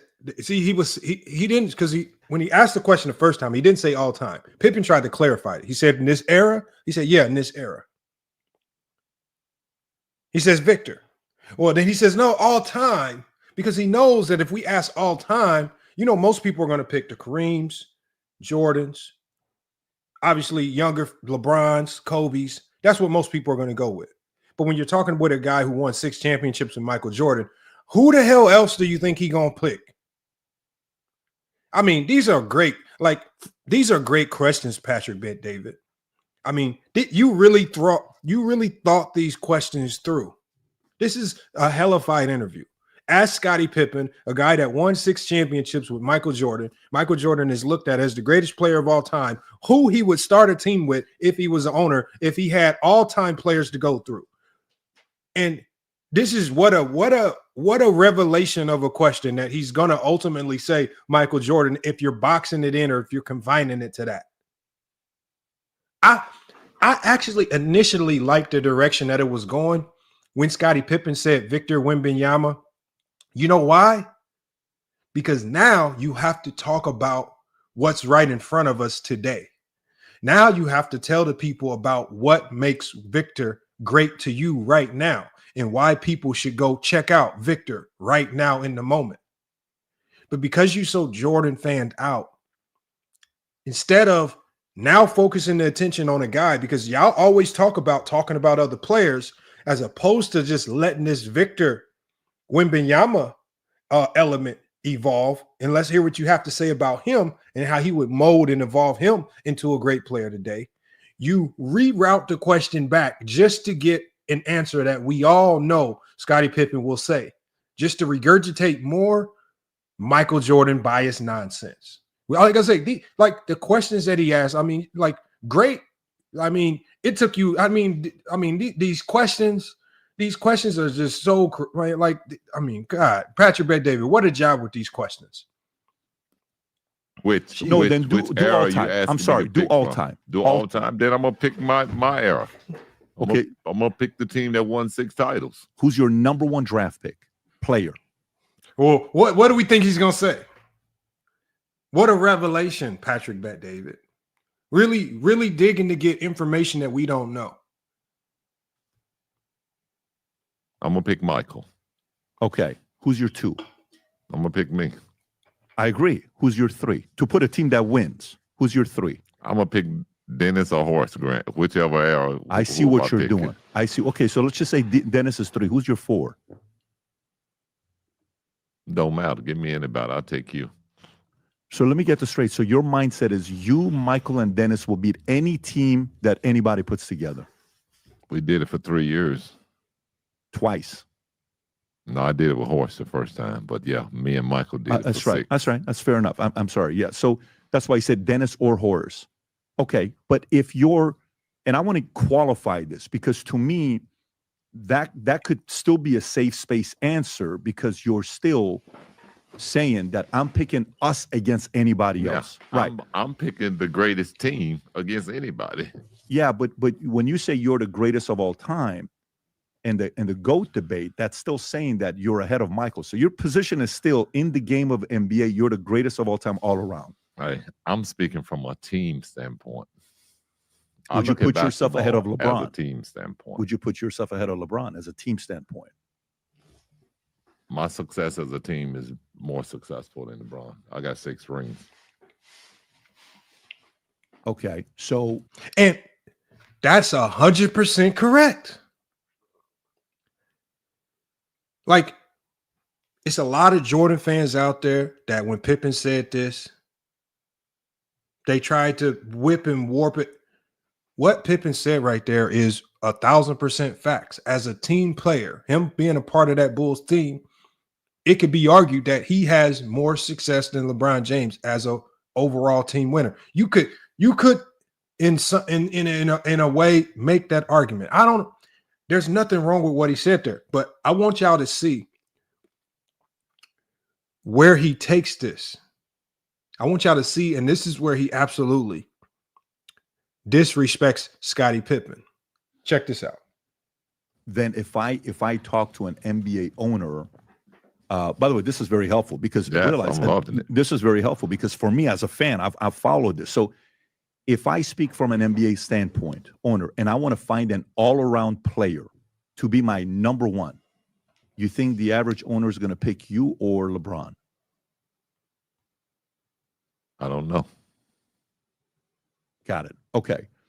So that. You want individual accolades or you want championships? Because I didn't chase mine. Okay. And that's an argument that LeBron went to Miami. He went back to Cleveland to win with Kyrie, and then he went back to LA to win with Anthony Davis. All are, Michael never had teammates like that, and you had Michael as a team. Michael never had teammates like that. Let's run this back. You want individual accolades or you want championships? Because I didn't chase mine. Okay. And that's an argument that LeBron went to Miami. He went back to Cleveland to win with Kyrie, and then he went back to LA to win with Anthony Davis. All are, Michael never had teammates like that, and you had Michael as a teammate. But Michael never had teammates like that. When did Michael Jordan not have teammates like Kyrie Irving? When Michael Jordan was winning championships, when did he not have great teammates? Dennis Rodman, arguably the greatest rebounder of all time, consistently led the league in rebounder. Top 5 defensive player, if not the best defender. Scottie Pippen, in the MVP conversation, 5 times throughout the 90s. First team All-NBA, first team All-Defense. What do you mean Jordan didn't have those types of teammates?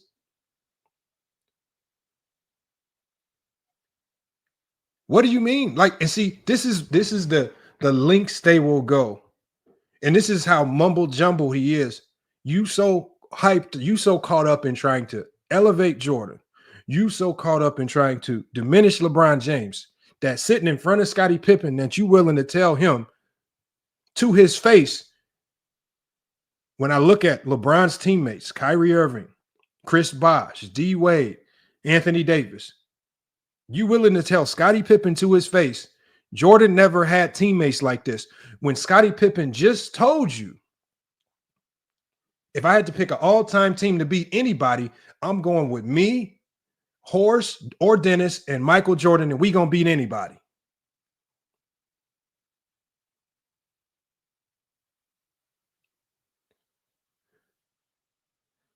Great teams win championships. Great players don't win them. Great teams win championships. Great players do not win championships. Don't care how great of a player you are not winning without a great team. Jordan was great in the 80s.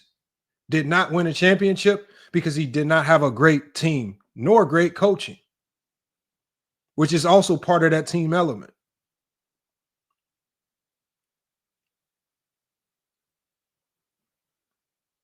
Run that back one more time, y'all. You want individual accolades or you want championships? Because I didn't chase mine. okay. And that's an argument that LeBron went to Miami. He went back to Cleveland to win with Kyrie, and then he went back to LA to win with Anthony Davis. All are, Michael never had teammates like that, and Michael never had teammates like that. Who the hell do you think Michael was playing with?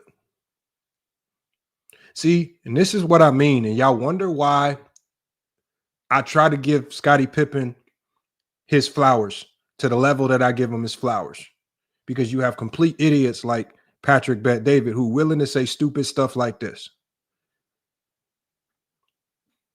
And then y'all be the ones that get mad when GOAT James Kingdom pull out the stats and the facts to show you that Jordan not only played with great teammates, he had some of the greatest help of all time. And we got Walter. Hey, Walter, if everybody's a bunch of clowns and losers, then when I drop the link, just be willing to come up on the panel and tell everybody why they clowns and losers. I mean, you saying this, is somebody supposed to get mad? Are we supposed to, what do you want us to do with this? Do you really think we care? The only thing we care about here is this, you willing to click the link and double down on it when people can actually contest your logic. When people actually ask you basketball questions, you have to open your mouth and defend yourself. That's all we care about, Walter.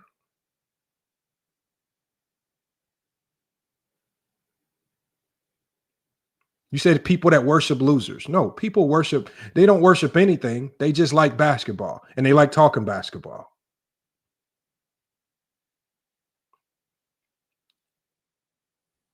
Everything, it's just weird how y'all Jordan fans, y'all always talking about kings.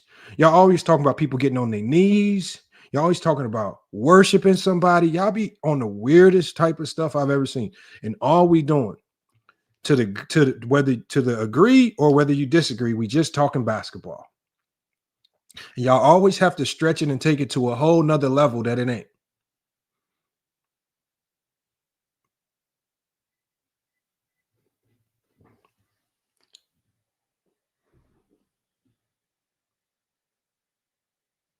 It's weirdos, man. Walter, then just when I drop the link, come up here and tell the people about themselves. But all I've heard most of the time when people hit the link, I just hear people talking basketball, and sometimes we agree and sometimes we don't agree. It ain't about no worship. It ain't about none of that. But y'all always take it to some weirdo level, man. He says you can't talk about anything. We talking about Scottie Pippen right now and Patrick Bet-David. So who are you talking about? Are you referring to the person that you are supremely obsessed with? Let me assume the one man that you're talking about in your comment probably is LeBron James.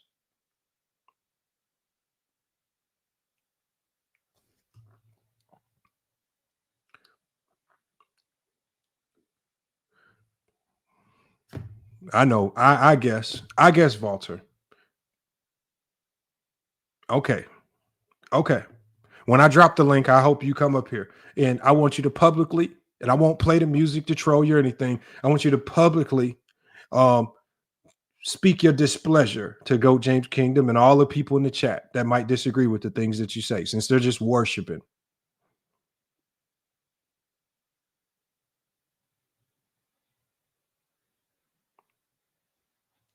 I just got to stop being weirdos, man. Come on, y'all. Hit that super chat. Man, so why don't somebody hit the super chat to ban Walter, man? Man, Walter ain't been banned yet. No, I'm just joking. Don't do that to Walter. You had Michael as a teammate, but in this specific context, Scottie, I think this is very important because I'm really trying to understand your position. Is specific with you against Michael. You're still saying Michael's the greatest of all time, but maybe you're saying you're the greatest teammate of all time. Would that be a better way of qualifying it? Still talking about Jordan. Still talking about his comments. Ain't asked nothing about Scottie Pippen. He didn't dive into who Scottie Pippen was. He never touched on Scottie Pippen's growth, his upbringing, how he came to greatness, what made him great, what was his internal drive. You don't ask anything about that. Everything's still been about Jordan. Jordan did this better than LeBron. What do you think about this? LeBron seems to be the problem here. Viewership going down. Jordan did the opposite, made viewership go up. What do you think about Jordan? Everything's about. Let's go to another section. Let's just go to another portion of this interview. Let's see if the narrative still is the same. All right. This is the last section I'm gonna go to before we drop the link. Actually, I think we got 2 more sections to go to. All right, here we go. Right here. Let's check this out. Let's see if he's still crying and trying to glaze Michael Jordan. All right, we're over an hour into this interview. Great.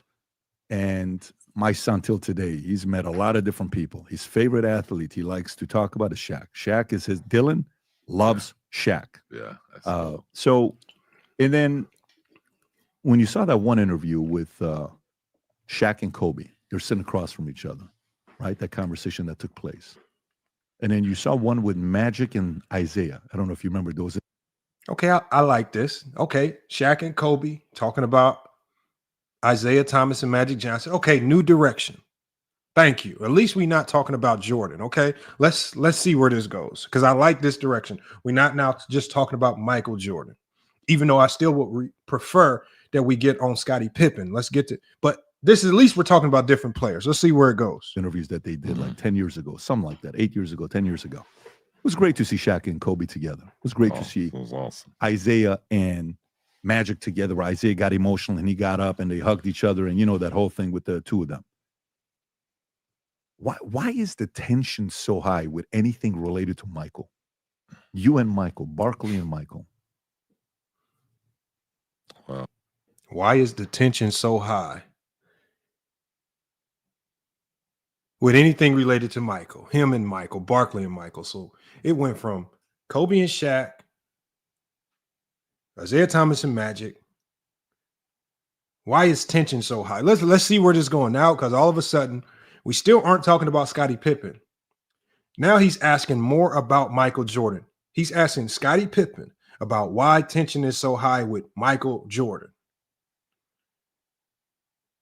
More questions about Michael Jordan. Like I said, this is just a Michael Jordan fishing expedition, and this is giving us no new information about Scottie Pippen, right? The Last Dance gave us all the information we needed about Michael Jordan, all the insight. What new information are we going to garner from this about Scottie Pippen? Let's hear. I don't know. I mean, I just think that Michael is a very difficult person to deal with. I played with him for years, so I know that, you know,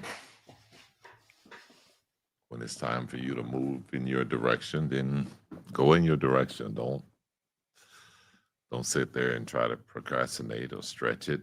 That the relationship is not where it was or not what it used to be, and it's never going to be the same. So why try and make something out of nothing, or try to make something that was never there? So, yeah. Great teammate, but we just never were great friends. Never, even when you guys played. No. So when you guys were at the Dream Team, that one clip when Ahmad Rashad asks and says, you know which one I'm talking about, when Ahmad says, hey, Michael, question for you. 3 seconds left, fourth quarter. Who do you want to get the ball to go shoot whatever? And he says, me. You know which clip I'm talking about? He says, Ahmad Rashad, and he says, yeah. No, you says, yeah, what kind of a question is that? And then you guys are getting off the bus. He says, Scott, this is the one right here. I don't play the clip. Actually, you know what? You may be able to play the clip. Yeah, play the clip here. Do we have audio or no, Rocks? I can't hear that. Back up a little bit. Who would take the last shot? Me. That's a dumb question. Me. So, and then if you want to pause it, and this is, I think it's the right moment while you guys are getting off the bus and saying, where's Scottie? We got to go play golf. Where's Scottie? I think he's having that conversation. Did you guys golf a lot together or no? Never. You guys never golf? No. So who was he talking about to go golf with him, Rob? Wow, you guys never golfed together. No. So when you guys played together, how often was it for you guys to have dinner together? Now, this is the portion of the interview where you can tell Scottie Pippen is done with this interview.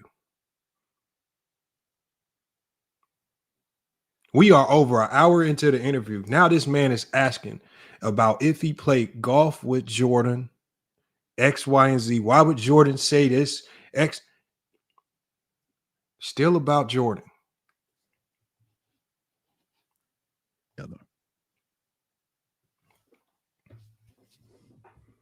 I mean, we may have like a pregame meal or something like that, but it's always a big party of people. How many times did just you and Michael have dinner in Chicago? Chicago has a lot of. Why does this matter? How many times did Pippen and Jordan have dinner? What does that do for anything? Like, as basketball fans, what does that do for us? And at the end of the day, I know some of y'all said Pippen needed the money. That's why he sat through this interview. Whether he needed the money or not, if somebody pays you to be there and he wants to stay out the whole interview because that's his obligation because he was paid to do so, then respect to Scottie Pippen for sticking out through this whole interview because he was paid.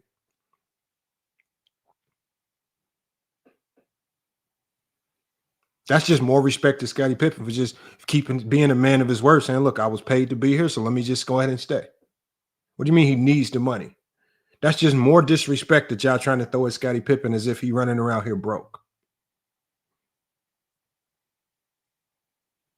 The man got 2 sons that's in the NBA. Y'all really think he gonna be broke? Stop it, man. Great. Scottie, stop it. Scottie, stop it. Never. You and Michael never had dinner together one-on-one? No.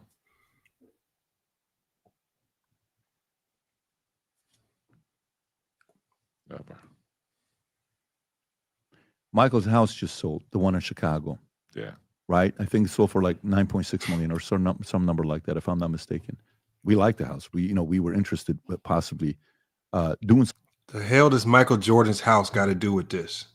What the hell does Michael Jordan's house selling have to do with Scottie Pippen? Something with that because the history in it.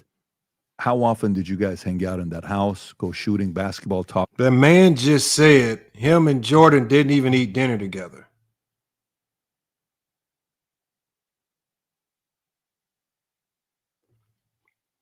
Hey, the ones, I've already told y'all that y'all so dumb. Y'all think that the No Bull Tour was about Michael Jordan. Why don't y'all actually go watch one of the No Bull Tour videos? And you will clearly see that it's not even about Michael Jordan. But because somebody on YouTube told you, oh, some of the Bulls players are going on tour, and we think they're going to be talking about Jordan and how the last dance made them look bad. When all of the players a part of the No Bull Tour have said it's not about Jordan nor the last dance. Y'all just dumb. The No Bull Tour had nothing to do with Jordan. Go watch one of them. They don't sit there and talk about the last dance or gripe about Jordan. That's not what the No Bull Tour is. They do more bigging up Michael Jordan in the No Bull Tours than anything. Y'all just y'all liars, y'all idiots, y'all do no research, y'all run with narratives. And most of the narratives come from people like Patrick Bet-David, who probably said something to that degree, and you just ran with it.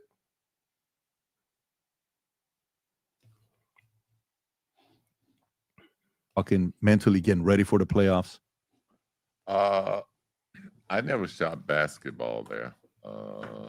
I actually would go over in the morning when Grover was training. We would train together. Scottie, can you get the mic a little bit closer? I'm sorry. Yeah. I was actually, I would train with Michael. I guess the last 3 championships that we won, we trained together at his house. But other than that, we didn't really put a lot of time in away from basketball. Most of our time was spent, whether we were working out or on the practice floor. That's so wild to me because, that feedback was given sometimes about Kobe. That Kobe wasn't a guy that hung out with his teammates. First run that he had. And then Phil, the story about Phil brings Michael in and he says, hey, Michael, I want you to meet Kobe. And Kobe says, I beat you one-on-one if we played one-on-one, right? That exchange. And then Kobe eventually, you can tell him and Pau became best of buddies, brothers, family. You see Pau with Vanessa, with family. It's emotional, all of that stuff. Wow. That's hard to believe, Scottie. Would you say he was such a, oh man, that's this is just him thinking of more Jordan questions. He's pretending to be emotionally invested in this. All he's trying to do is, how can I ask more questions as a fishing expedition to get more information about Michael Jordan? That's all he doing. I don't think he, at this point in time, I don't think he cares. I just think he knows so little about the game of basketball. The only thing he knows to ask about is Michael Jordan. He don't know nothing about the game of basketball. You're reduced to talking about how many times Pippen went to dinner with Jordan. This is the best you can give us when you finally get Pippen for a sit-down interview. These are the best questions you can ask. Now he's sitting here pretending to be emotionally invested, and all he's doing, he's now lost. He's now completely lost. Don't know what to ask next. Well, let's see where he goes with this. I'm about to drop the link, bring y'all up here to talk about this, man. Because sometimes when a guy is such an alpha at the highest level, the idea sometimes to lead your guys is be close enough to influence, but far enough to not make them too comfortable with you. The Prince Machiavelli talks about that. A lot of leaders talk about. No, you coming up with all this extra BS. The Chicago Bulls, Bill Winnington, Steve Kerr, Scott Williams, all these guys already have come out publicly and said we felt Scottie Pippen was the leader of the team. Don't try to take that away from him too. Don't try to say Jordan, with his distance from the team, with him not being cool with any of the players, because Scottie Pippen just said that was all fake news. All the Bulls players have already said, what did they say? They said Pippen was the leader. Pippen's just saying it was all fake news. He was not cool with none of us. He wasn't close with none of us. That's all he's saying. You can't, and this is just them trying to give more to Jordan than he actually deserves. Hold on, we got Goat James Kingdom in here. Let me add him up. What's up, man?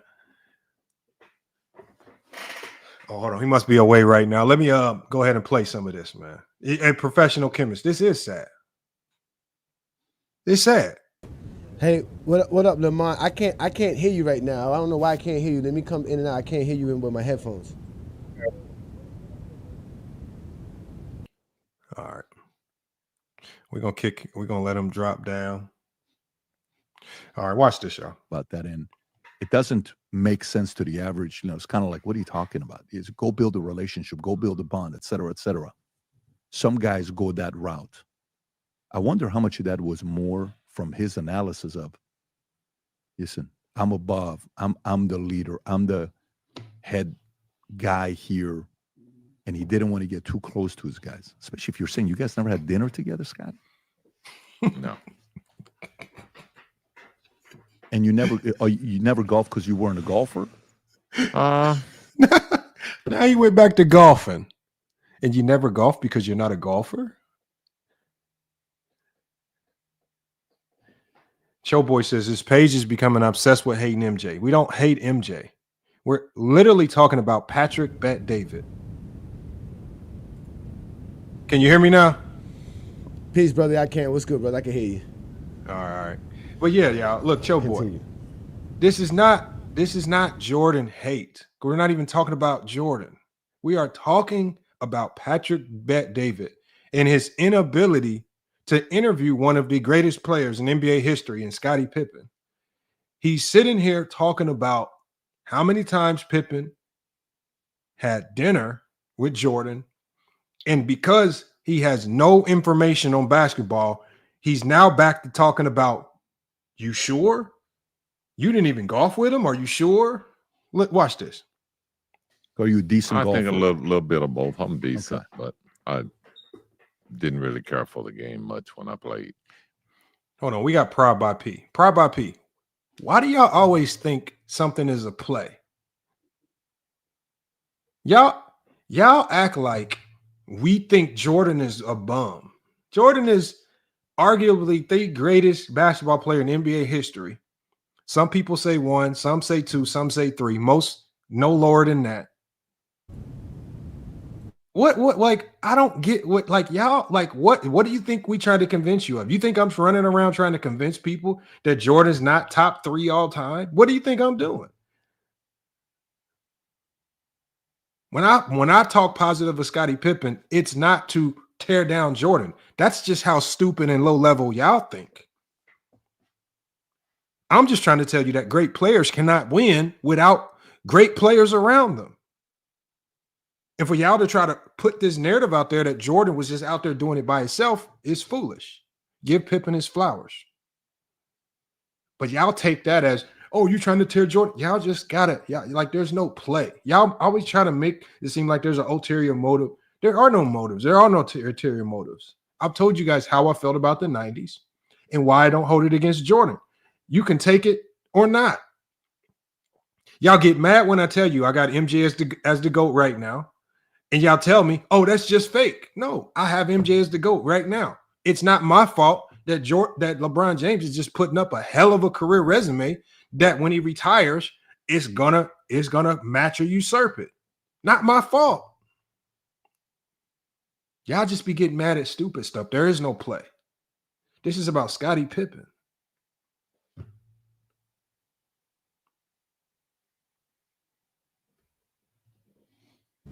When season ended and it's off season, how often did you guys hang out on off season? Zero. Who was More questions. your guy? Was it more Horace? More questions. When the season ended, how much did you hang out? He just told you they didn't hang out very much. How many times did you have dinner with him? He just told you don't have dinner with him. How many times you golf with him? He just told you earlier in the stream, I don't golf. We don't go golf with him. Now we back to this same stuff. What does this have anything to do with Scottie Pippen or even his book, anything that he has, anything that he's trying to push or promote, whatever Scottie Pippen has going on? What does this introduce to us about Scottie Pippen?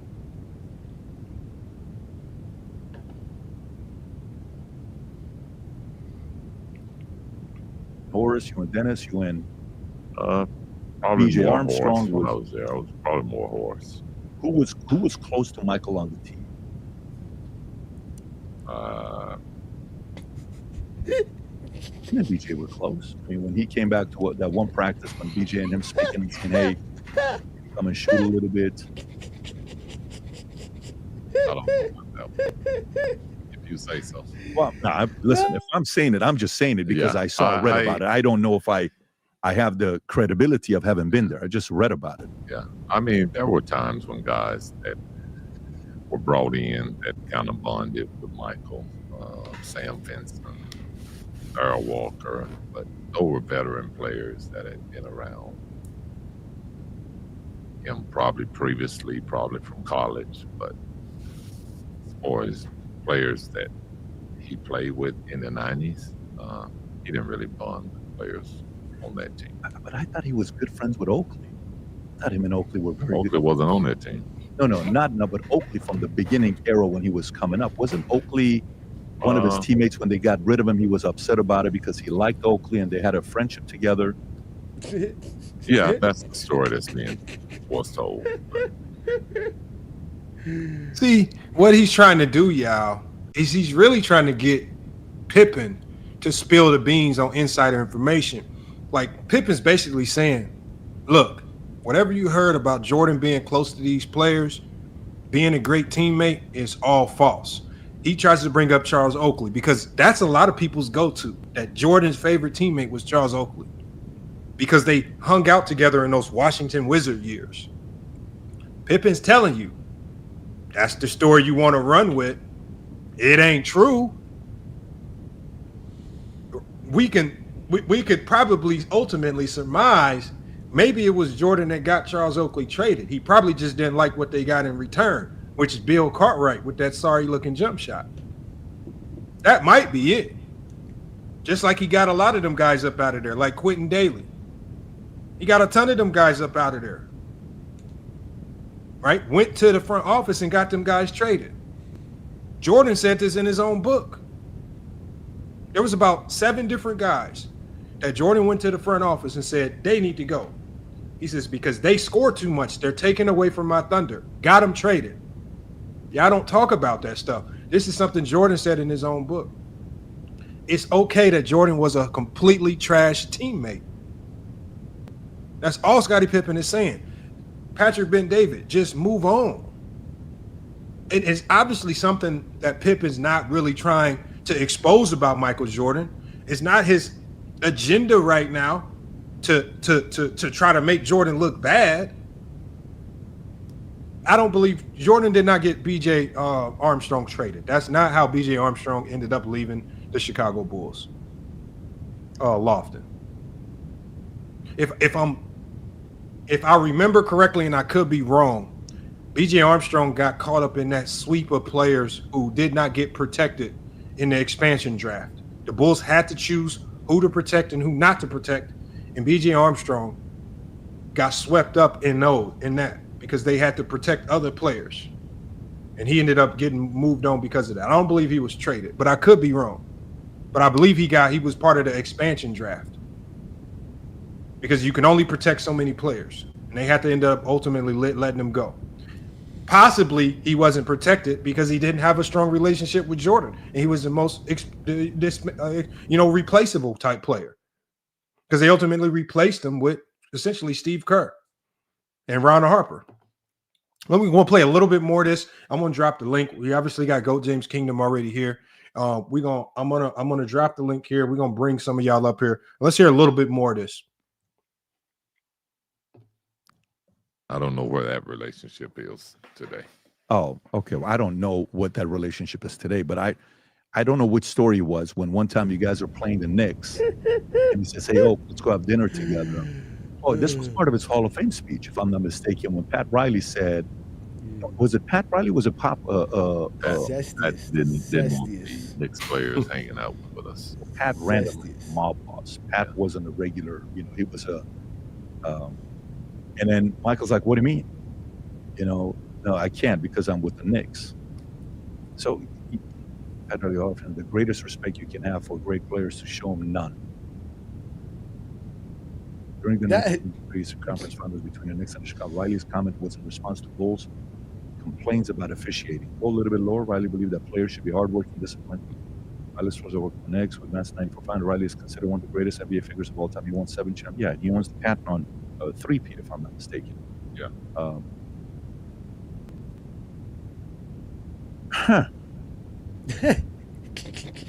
Patrick Bende, he thinking. Rob, How do I make Jordan look good? his best friend in the NBA.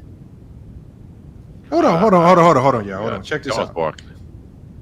He said this is, and y'all can tell, y'all, Pippen is now getting frustrated because he's now switched to another topic About Jordan. And what he's saying, y'all, and Go James Kingdom, you got like just a slight background noise, so I'm gonna mute it real quick. But I'm about to bring everybody up. Just had a slight background noise. But what I'm saying, y'all, is this. So now he hasn't even asked Scottie Pippen who his best friend in the NBA is. Right? This is supposed to be a Scottie Pippen interview. Before he even asked who Scottie Pippen's best friend in the NBA was, he's asking Scottie Pippen who Michael Jordan's best friend in the NBA was. Right? Pride by P says, LeBron fans just mad MJ gets more glaze in popular culture. I don't know where you get this from. I don't know what you are talking about. I mean, if you think this is what kids right now are in gyms are sitting around talking about Jordan, if you think that's what goes on in these circles, you can have it. But try to stay on topic. I don't know what the hell. Y'all talk about LeBron and y'all talk about the weirdest stuff so much. It's just so weird. We're talking about right now in this particular interview. But Lamont, ain't that the problem with us, that we're supposed to be glazing LeBron too much? So now what is it? Is it glazing somebody makes you better or not? I don't get this. So Jordan gets glazed, that's okay. That means he's the GOAT. But if you glaze LeBron, it's not? There's something wrong with you? Well, I don't even know what it is. So, I mean, obviously, if you have a great player in the moment playing, you can expect that tons and tons of people are going to talk about what they're seeing. It's the same as what we saw in the 90s. Nobody called it glaze in the 90s. When everybody in the world talked about Jordan's greatness, when everybody, for the most part, labeled Jordan as the GOAT, well before he won 6 championships, right? When players in the league said they feared him, when players in the league called him the Black Cat or Black Jesus, when they glazed him in the 90s, you guys were all for it because in the moment, the best player is just going to get the most fandom, and we get that. But they say being a fan of LeBron, they make it seem like being a fan of LeBron is abnormal. And being a fan of Jordan is okay. So you can be a Jordan fan, even though some of them say, hey, I'm not a Jordan fan, but they're okay with Jordan having his fan base. But no, it's not that. It's not that. So here's the problem. It could have been anybody. The problem is that LeBron's resume has now approached a level to where it's comparable or better than Jordan's. And so now that, and this is why I think Jordan fans love Kobe. I believe that Jordan fans love Kobe and they love Magic and they love Bird because I don't believe those guys have a significant case to be better than Jordan. They don't have a resume better than Jordan. They don't have they didn't do anything historically that could pass Jordan. So I think, literally, if the next person up if the next person up is, let's say, Victor Wembanyama, if he wins 5 championships in a row, if he wins 5 MVPs and 5 Defensive Player of the Year awards, he's going to be the next player to get vilified. He's going to be the next player that gets torn down. He's going to be the next player. Oh, you can't be better than Jordan because of this. You can't do, and they're going to come up with a whole bunch of narratives and reasons just to completely tear him down. Oh, he's a Frenchman. Oh, they're gonna bring up. They're gonna say Jordan was in 7'4". So at the end of the day, it's all about who gets closest to taking him down, who has the best argument. And I think with Kobe not having the MVPs or Finals MVPs, I think Jordan fans always knew we're safe with Kobe because Kobe without the MVPs or Finals MVPs will never have a true case. Like you can say the game looks similar all you want, but without the hardware, never gonna have a case, right? Shaquille O'Neal, his run was too short, never will have a case. Bill Russell, we can always lie to the people and say, oh, he had too many great teammates, so he will never have a real case. Oh, we can trick people and we can try to say, oh, he only averaged X amount of points per game. Pretend that defense isn't more important than great offense. We can trick them on defense. He basically tell people we can trick them with the defense because we always got Jordan's points per game. But Wilt Chamberlain, we can flip it and tell people it's not about the individual statistics. It's about winning. He was 2-4 in the finals. With Kareem Abdul-Jabbar, now we can go to the analytics. It's whoever's the closest is gonna get the ether from Jordan fans, and as long as you stay right underneath, as long as your resume doesn't come too close, they're gonna love you. They're gonna love you. And Kobe, once he started getting injured towards the end of his career, and they knew he was never gonna do any more significant winning championships. We love you, Kobe. We love you, Kobe, because you're always below. They're going to love you if you're beneath them. They hate you if you come too close. That's just how it is with Jordan right now. And Jordan, man, we're going to play a little bit more of this, y'all.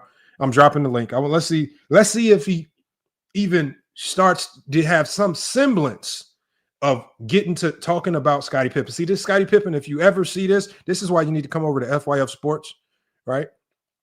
Right? You salute for Pippen for hitting me back on IG.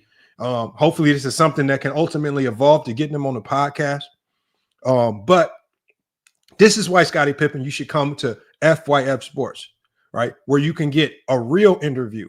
And we're not going to sit there and ask you 17,000 questions about you eating dinner with Jordan, you golfing with Jordan. And we can actually get to how you became Scottie Pippen. While they play. I don't know.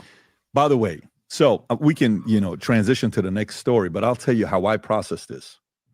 And Scottie, whatever I say, please tear it apart. Don't just kind of let me get away with saying this here. Okay, I want you to tear it apart and say you have no clue what you're talking about. So there's no way a guy does what Michael did.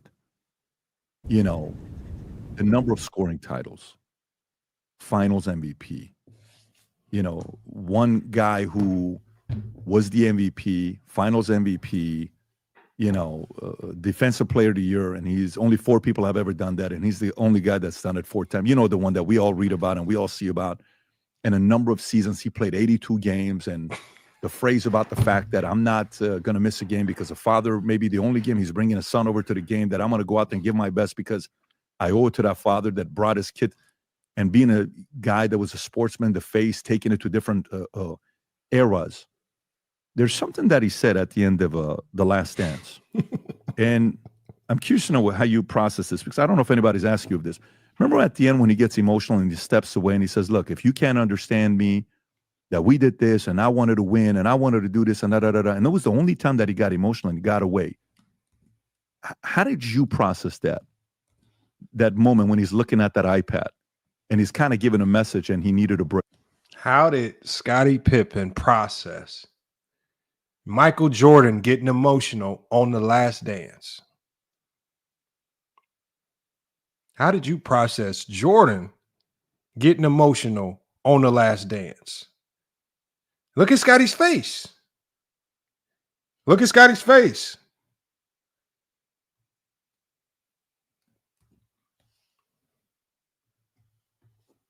All he did for 2 hours, and Showboy was in the chat talking about if you listen to the whole interview, it changes. Showboy, we are an hour and 24 minutes in. We have stopped about 9 times at 9 different segments, and he is asking Jordan question after Jordan question after Jordan question. So, Showboy, are you expecting us to believe that for the last 40 minutes he's going to reverse course and stop asking about more Michael Jordan questions? Let's hear how Pippen answers. Break. I didn't see it. You don't watch The Last Dance? I didn't see that part of it. So he already told you earlier that he didn't see it. He already told you, Patrick Bet David, he didn't see this. You keep asking him, you didn't see it? And he's on a fishing expedition, really trying to fish out more information about Jordan. He really don't care about Scottie Pippen. He don't know about Scottie Pippen. He don't know about his legacy, what made him great. He ain't asking no questions this is why his own comment section is tearing him up. If y'all go to this video, go look at the comments. Worst interview of all time. You need to stop doing sports interviews. No, there are no comments saying great interview. Thank you, bandwagon. He's a JDR, and he came into this interview with one agenda. And I believe that he only brought Scottie Pippen on because he probably couldn't get a hold of Michael Jordan. So he just found the closest player he could get to that was connected to Jordan, just to bring that person on an interview, just to ask him all about Michael Jordan. That's all they did. Lamont, he is the zestiest Jeffrey ever. He's the zestiest Jeffrey It's ever. becoming evident right here. I'm gonna play a little bit more. I'm gonna play a little bit more. I've dropped the link in the chat if y'all want to come up and cook. Walter says if he was glazing LeBron, this would be a great interview. No, it wouldn't. Because I've already said I don't care for the LeBron direction or narrative, nor do I care for the Jordan direction or narrative. I have never seen him do an interview to this degree. I like for example, if let's say he brings Donald Trump onto the podcast, do you think he's only going to ask him about Biden questions, Kamala Harris questions, or Obama questions, or is he going to talk about Donald Trump? When they come up there, is he going to only talk about, well, when Joe Biden, man, what is your relationship like with Joe Biden? Do you guys go to dinner? Do you guys golf? Right? I can't imagine that presidents wouldn't hang out with each other. I don't see that happening.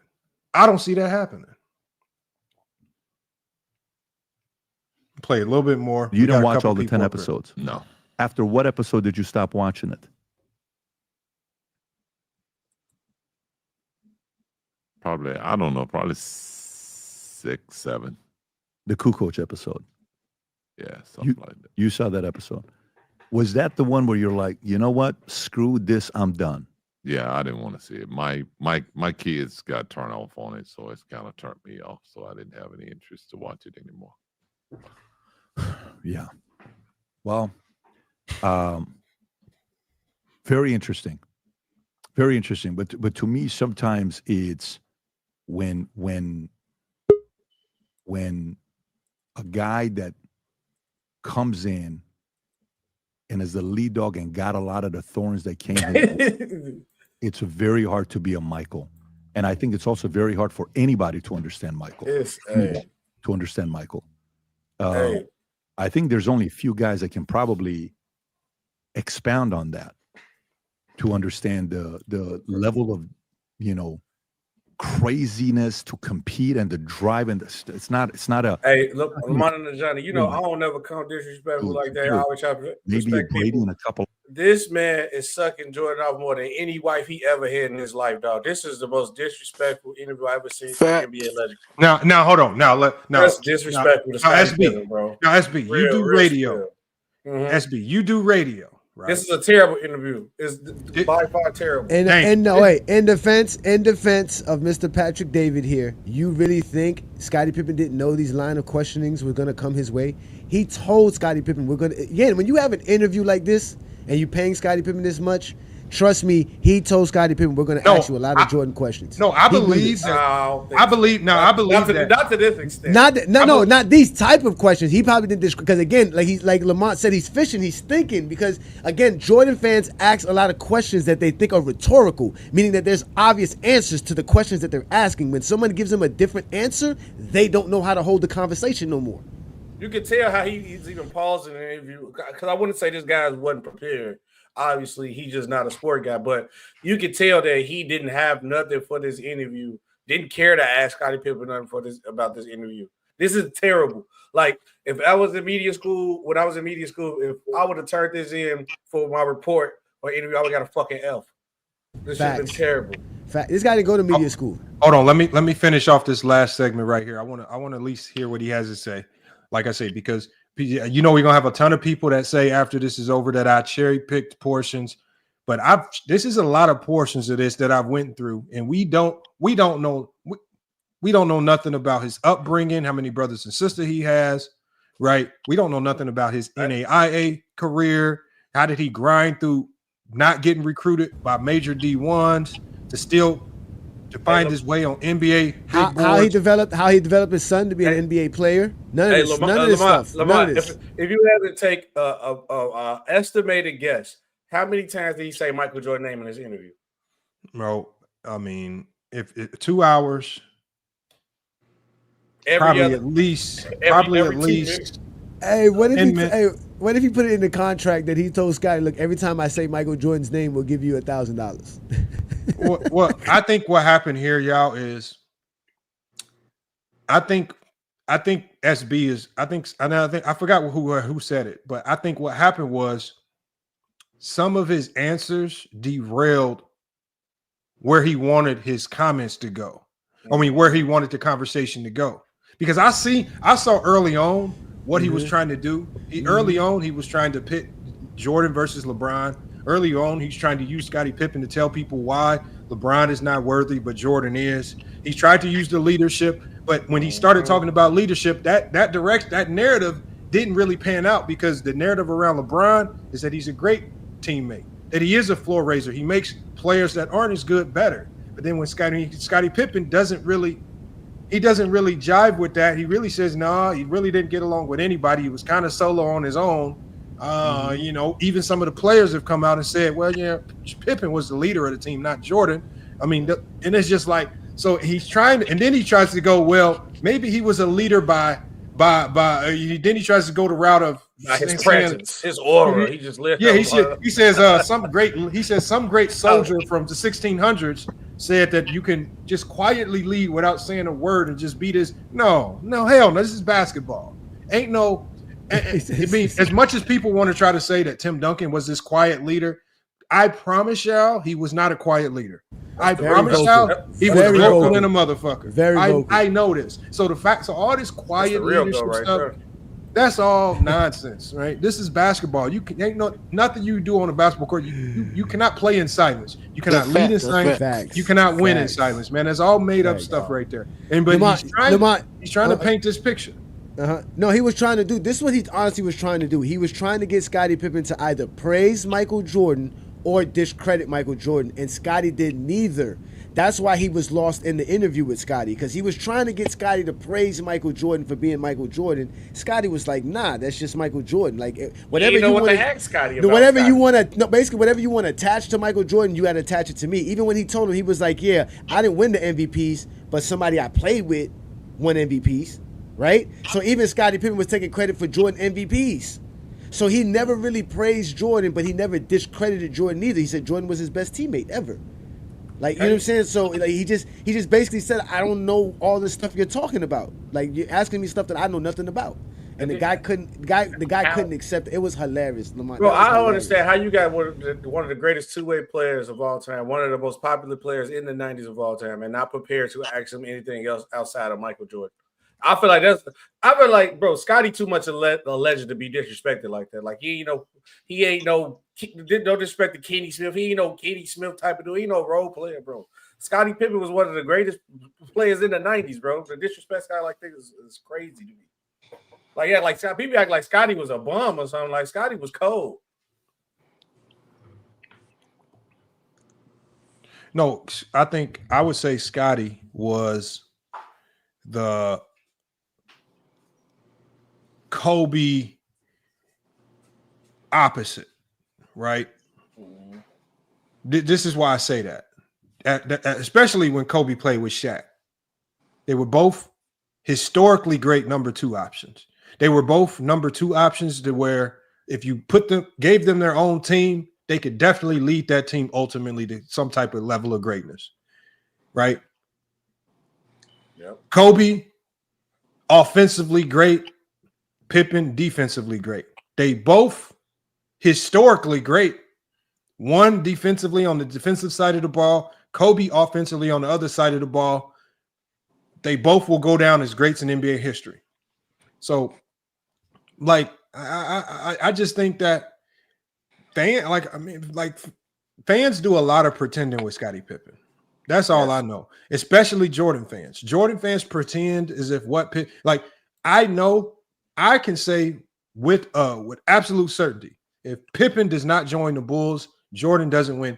Jordan has 0 championships. Not one, not two. Doesn't be no GOAT debate. He doesn't come close like Hakeem did. He has 0 championships without a guy like Scottie Pippen. Because when you look at the players that would have been in his place, if you don't make the trade and you're stuck with Olin Polynice, Jordan does not turn Olin Polynice into a great. Just like he didn't turn Brad Sellers into a great player. Just like George Gervin didn't become greater.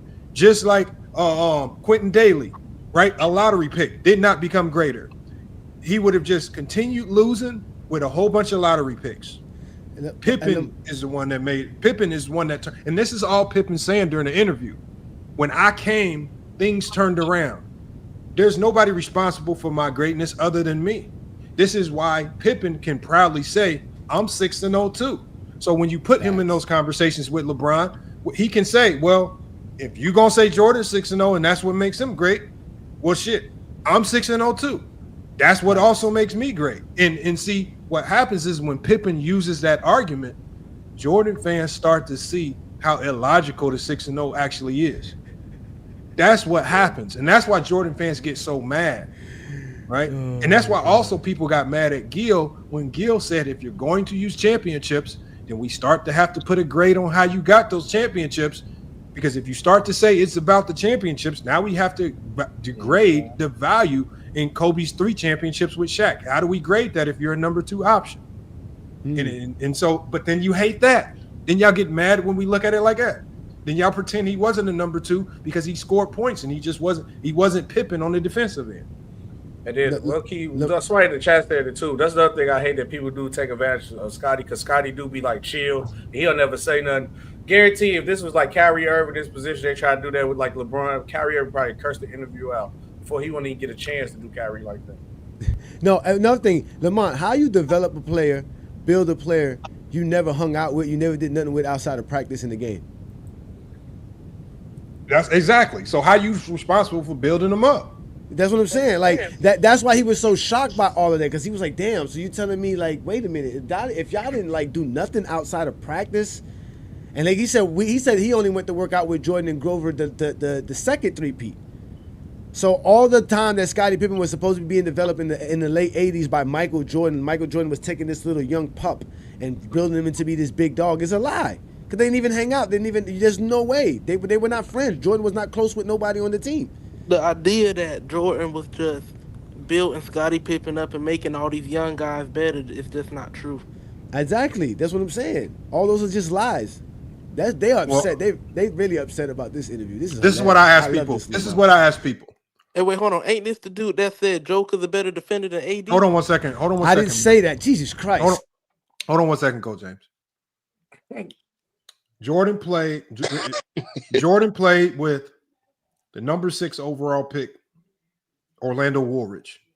The only thing people say about Orlando Woolridge is that he's a bum, even though in his prime, many people claim that Orlando Woolridge was a better scorer and a better athlete than Michael Jordan. And we're talking about when Jordan came into the league, he was a superior athlete. That was one of the things he was lauded for. Jordan even said in his book that it was Orlando Woolridge who was one of the people responsible for him developing his jump shot a little bit better, right? But you didn't make Orlando Woolridge better. Yeah, everybody just called him a bum, even though he was a number 6 overall pick, a lottery pick. You didn't make Quentin Daly any better. He was a number 7 overall pick. You don't make him better. Sidney Green, you don't make him any better. Sidney Green was a number 5 overall pick to the Chicago Bulls, right? All these players that Jordan played with, right? Jawan Oldham, right? Another lottery pick. Steve Johnson, a number 7 pick. You don't make him better. Dave Corzine, a top 20 pick. You don't make him better. Then you play with George Gervin, right? A guy who had just came off an all-star bid. George Gervin was also the number 3 overall pick. He was just averaging 20 points per game the year before, but you don't make him better. No, in NPR, what we're saying is we're not saying that these guys are the GOAT, but this is how we know Jordan is not responsible for making Pippen better. Because when you had all of these other high draft picks, players with promise, players with the athleticism, all they need is development. When you have them, none of these guys develop. The Brad Sellers don't develop. George Gervin regressed. He went from scoring over 20 points per game on another team, being an all-star. When he played with Michael Jordan, he's no longer an all-star, only averaging 16 points per game. There was always a clash because you know what all these guys did? They scored the ball well. They were scorers first. They weren't like Pippen. Pippen, and they even said it during this interview. As a defensive player, you get penalized. Scottie Pippen said it himself. You get penalized by fans for being a great defensive player. And that's what happened to Pippen. So Pippen sacrificed his reputation and his legacy to win championships for the Chicago Bulls. And no fan is going to give him his credit. Y'all in the chat, y'all are trying so hard to make this about everything else but Scottie Pippen. Y'all, look, these random comments talking about Orlando Woolridge the GOAT, that's just you deflecting from what we are talking about. That's why I say when I drop the link, y'all should just hit the link so y'all get a better understanding of the direction that we going. Because you just stay in the comments and it seems like you hear what you want to hear. Walter, there's the link for you. If you want to come up, I don't think you will. NPR, there's the link for you. If you want to come up, Prod by P, there's the link for you. But let me go to Mike. I know Mike was up here. I want to go to Mike. Then I'm going to go to Olo and then SB. Then we got Goat James Kingdom. We're going to let him finish it off. You know he got some heat for y'all because he's been telling y'all about a lot of this stuff for a while. Mike, what's up, man? Well, I was supposed to talk about the interview. I mean, what are your thoughts on the video, man? I mean, I didn't really hear too much of it, but based off of what y'all was saying, it was corny. But I didn't really hear too much of it. That's another thing, Lamont. You know, it's nothing, Lamont. They'll waste their time on lives talking basketball with no information, but they won't go waste their time to go find the information. Just sit for 2 hours and listen to Scottie Pippen talk. No, that is true. Let me go to we got Olo. Yep. What's good, man? What you got on this?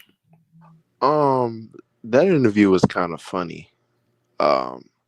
So you can see it just by listening to that guy that he doesn't watch any basketball or anything. He was asking, wasn't Charles Oakley on the team? Wasn't this guy on the team? I'm like, oh my gosh. This guy didn't even do his research before interviewing this guy. And Scottie Pippen just looked there embarrassed, listening to this guy ask these same questions over and over about what did Jordan eat for breakfast every day and all this crap. Yeah. And did you go to Jordan's house? Did you ever have a one night stand with Jordan and all that crap? I'm like, what was the point of that interview? That's what I really want to know. Was it just a Jordan propaganda interview? Was his intentions for Scottie to just love on Jordan like he used to? Because Scottie used to go on national TV and glaze Jordan like on First Take and all that stuff. So I don't know if his intentions was for that to happen, or I don't know. I agree, man. SB, man, what you got, man? Nah, this was just utter disrespect of an NBA great, and also like from me, my side of like knowing the media side of it. I don't know too much about this guy. Obviously, once I see you talk about it, I went to go like look through his channel to see other type of content that he do. But no matter what, if you have an interviewer, even if it's outside of your topic lane, you always supposed to be prepared. You're supposed to have multiple questions going multiple directions, pay the person or not. You got to always be prepared. So it was like bad on the interviewer for one not being prepared. Two, the disrespect to Scottie Pippen. He said, get there, you asking how does it disrespect Scottie Pippen? He literally was asking Scottie Pippen, what does Michael Jordan eat for breakfast and stuff like that? Like, why is that even a conversation? Like, that's why it's utterly disrespectful. You wasting a man's time. If you want to just ask about Jordan, go interview Jordan. Like, the interview was like all around like terrible. Hey, my God. Even look at like, and I went to go look when Lamont said, go look at the comment section. Look at the comment section. This is his people telling him this was a bad interview. This was disrespectful. Look, somebody literally said, I have to agree with everyone. I don't think PD knows Scottie and doesn't care about Michael as much as he does. Scottie doesn't care about Michael as much as he does. This is his people who watch his content are telling him this. And y'all looking at it like it's a LeBron Jordan Glaze thing. No, it's a disrespect. It's a Scottie thing. Why is you disrespecting Scottie Pippen? You wasted this man's time. Scottie looked at this comfortable in the interview, like, bro, go back and watch the interview. Every other 2 minutes or every question he asked, it was Michael in. He played a video of Michael in the interview talking about he taking the last shot. Why does Scottie need to see that? Yeah, that's hilarious, bro. If anybody in the chat, then I'm like, go Jerry, go after this. Because somebody in the chat asked me a question. Tell me the one thing he asked Scottie Pippen that was only about Scottie Pippen alone that y'all remember. They didn't watch it, SB. They're ill-informed. I'll talk about even what Lamont played. Lamont cherry picked. Oh, okay. Yeah. They can make up some bullshit. All right. Come on, man. Hey, look at the last comment on it. Go after this. Feel bad for Scottie. All MJ questions and no question about Scottie Pippen and his life post NBA. That's the same one I was just looking at. Hold on. Why did y'all think that interview was about Scottie? I'm gonna put it on the screen. That was supposed to be about. I'm gonna put it on the screen because they think we lying. Watch this. And y'all can try to say, "Oh, there's somebody from Lamont channel came for it." No, it was that comment was from 3 days ago. Shout out Brett. Watch this. Look. Here goes some of the comments right here. Check this out. Pat, you need to interview Michael Jordan about Michael Jordan, not Scottie Pippen about Michael Jordan. Feel bad for Scottie. All MJ questions and no questions about Pippen. PBD blew this interview. It could have been a great opportunity for stories and game-related questions. Instead, PBD turned it into hours of ridiculously stupid hypotheticals that don't mean anything. Also, let Scottie talk and shut up. This is your own subscriber. That was 2 days ago. Next comment. PBD, this may be your worst interview yet. As a fan of the Chicago Bulls, you asked a legend to be interviewed, and clearly Scottie was uncomfortable with a barrage of questions about Jordan. Pippen was one of the best all-time two-way players ever to play the game. Did you even ask him who was the toughest opponent to guard? You didn't even discuss Rodman, one of the most polarizing players in the history of the game. I just think you disrespected Scottie. Look, y'all, this has 585 likes. Come on now. Again, Scottie Pippen. It's Right not here, hold on. It's not about Scottie. That was not an interview about Scottie Pippen. No, that interview was about that was an interview that man gave Scottie Pippen a chance to clear his name about what everybody thinks about how he feels about Jordan. What I'm trying to This is a clarify podcast episode. there's gonna be a ton of people that say they're gonna make it seem like this is just me just trying to point something out to diminish. No, if you go to the comments, these are random people. It says Scottie doesn't want to talk about Jordan. Come on, PBD. Read the room, right? We can. It says, I agree with everyone on here. I don't think PBD knows that Scottie doesn't care about Michael as much as he does. 109 likes, right? It says right here, I like when PBD tries to scale Scottie, a 90s Bulls historical event like he was himself, like himself wasn't there, right? This is crazy. Like all these comments, y'all. I want y'all to go read his own comment section, his own channel, his own people are cooking them, basically saying you botched this entire interview, man. You did, not me. So he only botched it because they didn't get what they wanted to get, which was Scottie Pippen either discrediting Jordan or actually praising Jordan. Again, the point of this man bringing Scottie Pippen on was because he feels Scottie Pippen has disrespected his own legacy by coming out and saying the things he's been saying about Michael Jordan these last few years. If you guys know who this is and do your research, this man did an interview with Kobe Bryant and did a brilliant interview with Kobe Bryant. Hey, go James Kingdom. Look He's at not Walter. an idiot. Look at Walter. See, Walter. See, because I actually like the game of basketball, because this actually was one of my more favorite series of all time. One of the reasons why I like this series versus the Pacers, the series where Jordan said, this is the series where Jordan said this was his toughest opponent in the playoffs of all time. The one thing I like about this series, Lamont a Pacers fan. Don't let him is that no. The one thing that I like about it is that the person that closed it out for the Bulls in a game 7 when they needed it most wasn't even Michael Jordan. It was Steve Kerr that closed out that series when the Bulls were down and it was looking like they was going to lose that game 7. It was Steve Kerr that went on a barrage to get the Bulls the lead back and close that game. Steve Kerr closed that game. It wasn't Jordan, and it wasn't even Scottie Pippen. It was Steve Kerr who went on the barrage and closed that game, right? When you look at that series, it was Scottie Pippen's defense that changed the series. On who? Mark Jackson. Because Mark Jackson was the one that was controlling that series, making things work. So I love that series because that series, it was a lot going on. I believe that even though the Bulls won that series, you could make a case for the Pacers still being the better overall team if you really wanted to. If you're just talking about team and the depth of that Pacer team, I think you could make a case for that Pacer team being better. Yeah. But see, when Walter, the problem is, here's the thing, y'all. Walter's so stupid, he think I'm talking about one play. I'm not talking about no single play where Jordan passed the ball to Steve Kerr.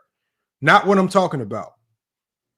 Steve Kerr went on a run by himself at the end of that game, game 7, and scored the most meaningful baskets, bucket after bucket after bucket. And it's not, and it was, but see, the thing is, y'all will pretend that Jordan closed that series out. Y'all will pretend as if Jordan, the most clutch player of all time, had the intestinal fortitude to just start taking all the shots, and he didn't.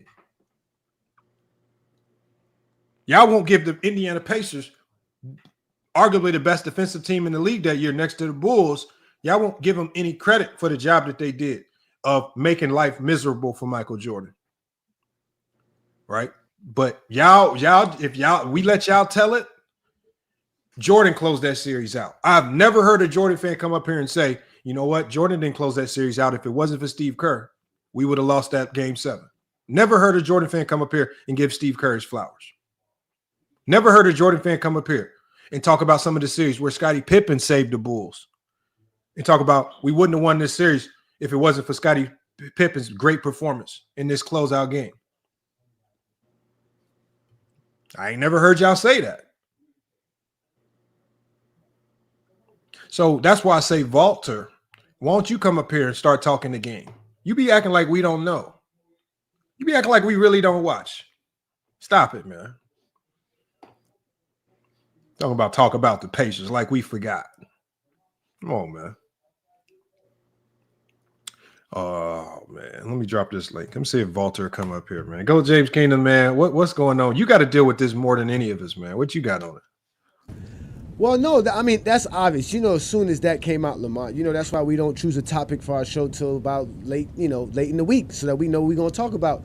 And when that interview popped, I think it was Friday night, I had to go do my due diligence because I'm not one of these people that just speak just to speak without having information to actually speak on it. So I sat the 2 hours and watched the interview. And I felt the same way. I'm like, yo, this dude's asking him a lot of Jordan questions. But I understood it from the beginning that it was a GOAT debate interview. And it also was an interview that he was trying to, again, clarify Scottie Pippen's stance. And the fact that he couldn't understand Scottie Pippen's stance stalemated the interview. Because, see, when he was able to talk to Kobe, he understood how to talk to Kobe. He knew Kobe would understand the language. He spoke Kobe's language. They would talk about killer mentality and all these things. And he got great bits from Kobe. It was a great interview. I mean, that was a great interview he did with Kobe. And he's a smart man, like you said. If anybody knows who that man is, he's a smart, intelligent man. So it wasn't like he didn't know what he was doing. He just was perplexed that Scottie Pippen and Jordan never got along. That Scottie Pippen doesn't see Jordan the way we all see Jordan. Like, he wanted him to praise Jordan so that he can say, okay, Scottie, you're one of the greats, but that's because of Mike. But he never gave him that leeway. And then on top of that, he never gave him the discredit in Jordan. Because another thing about Scottie is he's a teammate guy. He's not going to talk bad about Jordan. Jordan was one of his teammates. That's one thing you're never going to get Scottie Pippen to talk bad about. He tried so hard. He tried hard to get Pippen. And because I don't think Pippen came on that show with the intent to say anything negative about Jordan, just like people proclaimed that the No Bull Tour was about. Because if Pippen was on the No Bull Tour talking down on Jordan, why wouldn't he come on this podcast and continue talking down about Jordan to a bigger audience? That's how we know that even when y'all talk about the No Bull Tour, it's all a lie. It's not about Jordan. It's not to tear down Jordan. These guys are just trying to all just basically fill you guys in on their role in helping Jordan win 6 championships. Scottie Pippen played a significant role in that. Phil Jackson played a significant role in that. Right? Even Horace Grant, the first 3. Dennis Rodman, the second 3. We all saw with our own 2 eyes Rodman's impact. There's no second 3-peat without a Rodman if you don't replace Horace Grant. Right? And that tells you how good Horace Grant was, because the only player in the league that could come in and replace him was Dennis Rodman. So that just tells you how much you guys have slighted Horace Grant. No, but that also tells you how much of a true teammate Scottie Pippen is. And shout out to Scottie Pippen. He also is speaking for the team. Can you imagine how everything that those guys do in their lives from here on out is going to be somehow related to Michael Jordan? Like, that's why they called it the No Bull Tour, because in reality, they were actually touring for the NBA, who had camps and for women's basketball and men's basketball. So they were basically doing a service for the NBA as NBA veterans, as one of the greatest players to ever play the game. And they know that anywhere that they go, people are going to ask him about Michael Jordan. So it's the No Bull Tour. If y'all going to sit there and ask us a bunch of questions about the Bulls, y'all going to get the truth. We're not going to tell you what you want to hear. And that's the problem. They finally gave him a space to say what he wanted to say. They didn't want to hear what he had to say. That's America's problem. These Zesty Jeffries are a problem. I keep telling you that. They're a problem. They're a problem. They're even mad now because he gave us LeBron James takes for days that they can run with, but they can't take it and run with it because nobody cares about chasing championships. That's a bullshit narrative. But people care that Michael Jordan and Scottie Pippen never sat down for dinner.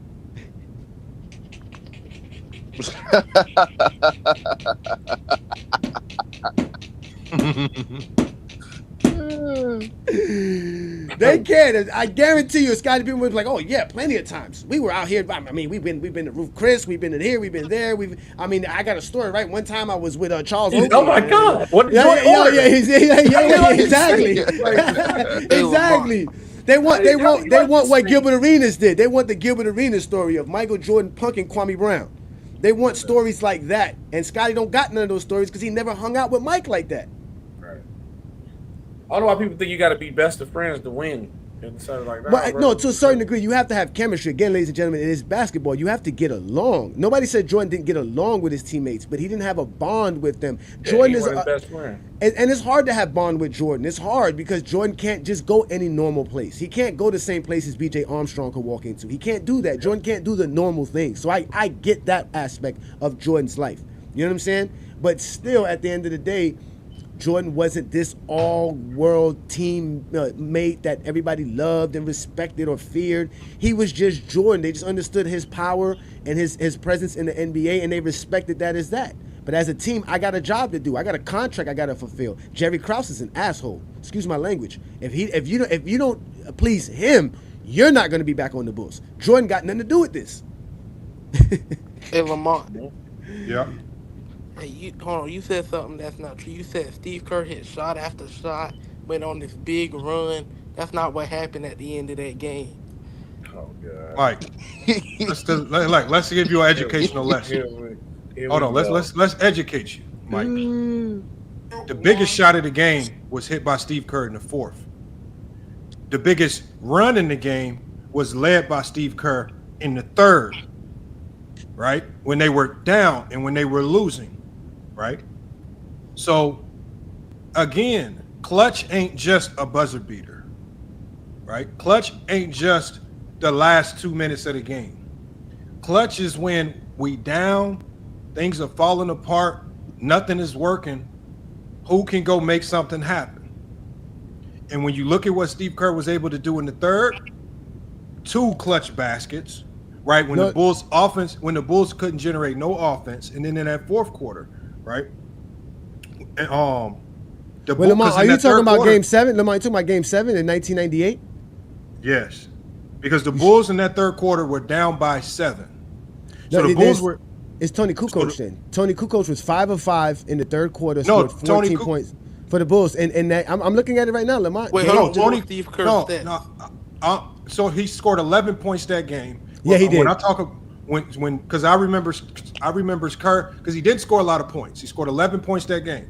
But I remember specifically in the third quarter when they were down 7, they were going on that run. Obviously, Tony Kukoc was huge because he damn near went perfect from the field that game. But when you look at the baskets at the timeliness of the baskets that Steve Kerr hit, it was when the Bulls' offense was like sputtering. Are you talking about game? Hold on, 7? Mike. Hold on. Well, you got to listen, Mike. When the Bulls were down 7 in the third, Steve Kerr scored 5 points, right, that helped them regain the lead. And then when you go into the fourth quarter, because it was a low-scoring game, I think it was in the 80s. It was a low-scoring game. Who hit the biggest shot in the fourth quarter? So when you look at the 2 runs, obviously Tony Kukoc played the best that game in the elimination game, right, as far as his efficiency. And when you look at the third quarter, who hit the most timely shots in the third quarter? Who hit the most timely shot in the fourth quarter when they needed it most? It wasn't Jordan and it wasn't Pippen. It was Steve Kerr, and Tony Kukoc was the most consistent player that game. No, I mean the reason I'm saying that, Lamont, because I'm looking at it now. Jordan was 3 for 12 in the second half in general. So it wasn't Jordan, but Kukoc was 5 for 5 in the second half. That was that third quarter run that the Bulls had. But Kerr only hit 1 shot that whole second half. He was 1 of 4. But that's what I'm saying. He didn't go. He hit a 3, but he did hit a big 3-pointer. That 3-pointer he hit was a big 3-pointer. It was a critical moment of the game. But that run that they had in the third quarter was basically all Tony Kukoc because Michael Jordan was 1 of 5 in that quarter. In the third quarter. He scored 0 points in the third quarter. As far as Steve Kerr. He scored nothing. Steve Kerr scored 5 in the third quarter, and he scored. Lamont, are we talking Game 7, 1998? Indiana Pacers versus the Bulls. Conference Finals. What are you looking on Basketball Reference? I'm on Basketball Reference, sir. I mean, I do remember what you're saying, but I do remember Kukoc saving the Bulls a lot around that time as well, too. There was a lot of games Kukoc stepped up for the Bulls as well, especially in the playoffs. But as far as it wasn't Jordan, so for somebody to bring up the Eastern Conference Finals to bring it like it was Jordan, I got it right here. I'm reading the article right here. You reading the article? Yeah. Okay, so let me Game go. 7. This is Steve Kerr. Let's go to play-by-play. I can go to play-by-play. I mean, Basketball Reference can be wrong. I'm not going to say Basketball Reference. Let me just read it. They can't be wrong. They don't even have the Pacers Lakers series correct. You see, Steve Kerr played a key role in helping the Chicago Bulls rally when they were trailing in the third quarter against the Indiana Pacers. Also says he was remembered for his clutch play in the fourth quarter. Third quarter, says he hit a critical three-pointer down the stretch as the Pacers built momentum and the Bulls were struggling offensively. The shot helped narrow the gap and energize the team. Kerr also sank a mid-range jumper that contributed as well. That's the 5 points they were talking about, right? You move on. And it says right here, it says the Bulls in the third. The Bulls were trailing by 7 points. It says Kerr's ability to hit the timely shot helped provide the spacing to keep the Pacers from extending their lead further. Let me go further. It talks about Tony Kukoc and a whole bunch of other people. It also talks about. You sure that's Game 7, or that could be another game? I don't think that's Game 7, sir. That's the whole point. It says, this is a Game 7. It says Game 7. It says Game 7 recap. Final score 88-83. So I know I'm talking about the right game. I'm just telling you. Right. No, it's 88. It's 88-83. This is the Indianapolis Star. This is from the Indianapolis Star. Game 7 recap. All right, so let's do this. So they go into the fourth quarter. The Bulls are actually up 69-65. This is from Basketball Reference. So Basketball Reference is wrong. I know, but I'm going by play-by-play. I'm reading it from the Indianapolis Star. I got you. A day after the game was played. I know, I got you. But let's just see what they're saying, because let's just see how that would fit in. Because again, the Bulls were leading, but the Pacers made a run. So it was 65-69. The Pacers eventually go on a 7-0 run. They go up 72-69 on the Bulls. Jordan makes a layup supposedly at 7:46. So the Bulls go scoreless for the first 4.5 minutes of the fourth quarter of this particular game. So Jordan makes a layup, and it's 71-72 Pacers. Then Jordan makes a dunk after Rick Smits makes two free throws, or makes one of his two free throws. So now it's 73-73. Then Jordan makes a free throw. Then the Pacers make a jumper and a free throw. So they're up 76-74. Then they make another free throw. They're up 77-74. And this is where Steve Kerr hits the crucial three with 6 minutes left to go. And they're now tied 77-77. And then from there, it's a bunch of Michael Jordan free throws, a Scottie Pippen jump shot, a Luke Longley jump shot, Michael Jordan free throws, Scottie Pippen layup, and a Ron Harper layup. And the Bulls end up winning 88-83. So that's the play-by-play off Basketball Reference. I don't know if we can find it on NBA.com. It wasn't no big run. All I'm reading is from the Indianapolis Star. That's why I pulled up the Indianapolis Star, because I know Basketball Reference be getting it wrong. So I just pulled up the newspaper from that's conflicting the day after the game. That's crazy. That's conflicting information, though, Lamont. That's kind of crazy. I'm just telling you what it says now. I hate it because you basically. No, I got what you said. I'm not saying it because, again, that's their job. Their job is to report on the game. So, but I remember that because I remember. So the thing is, and that's why I was talking about the magnitude of Steve Kerr's shot. Like when we just say Steve Kerr made a shot that ties the game, it takes away from the magnitude of how big Steve Kerr's shot was. Because when you watch that game, the Bulls' offense was all over the place, right? The Pacers had the momentum. Everything was going the Pacers' way.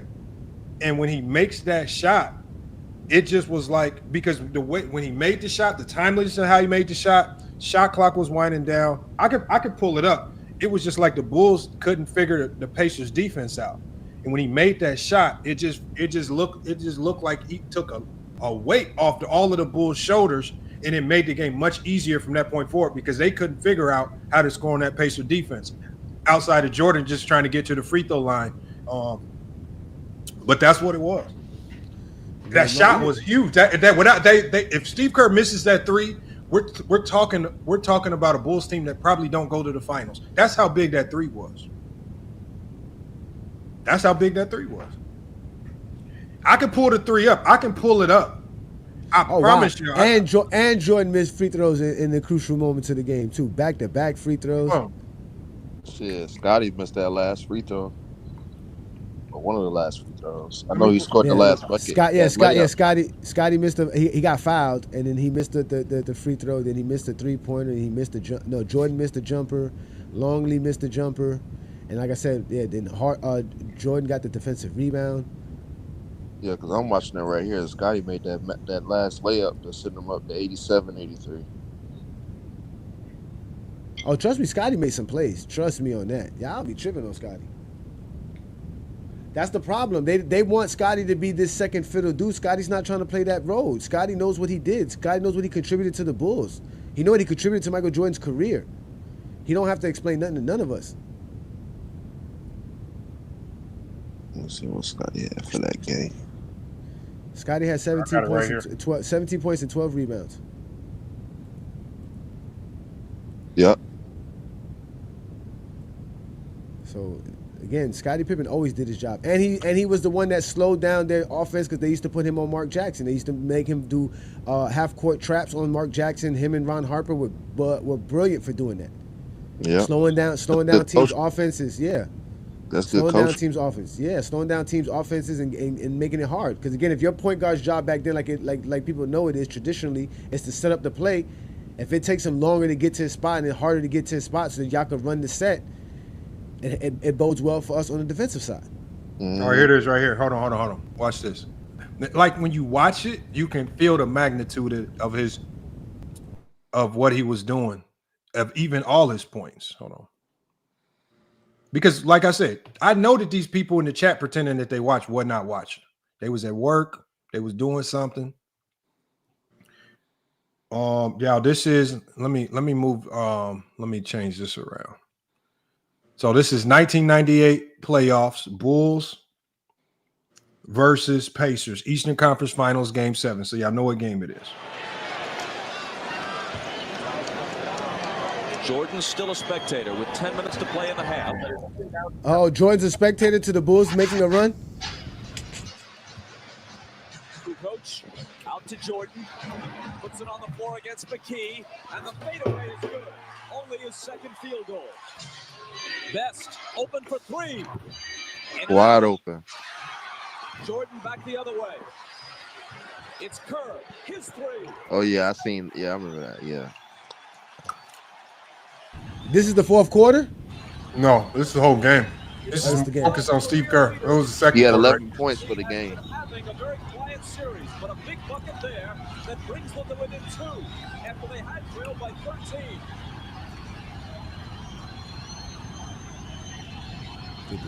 That horrible basketball, bro. Yep. That's horrible basketball.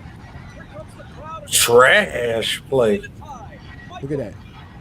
Breaking. Look at that. So where was the set there with Jordan bricking? But if somebody takes a 3-pointer, that's a problem, right? Come on, man. That's a brick. The ratings are down. Here you go. One-on-one. Right. Fucking LeBron will barbecue this shit. Ooh, look at go. The aura right there. Go. MJ. Yeah, Kerr, boom. Oh my God. Watch this assist. Oh wow. Now Michael knows that he has shooters out on the floor right now.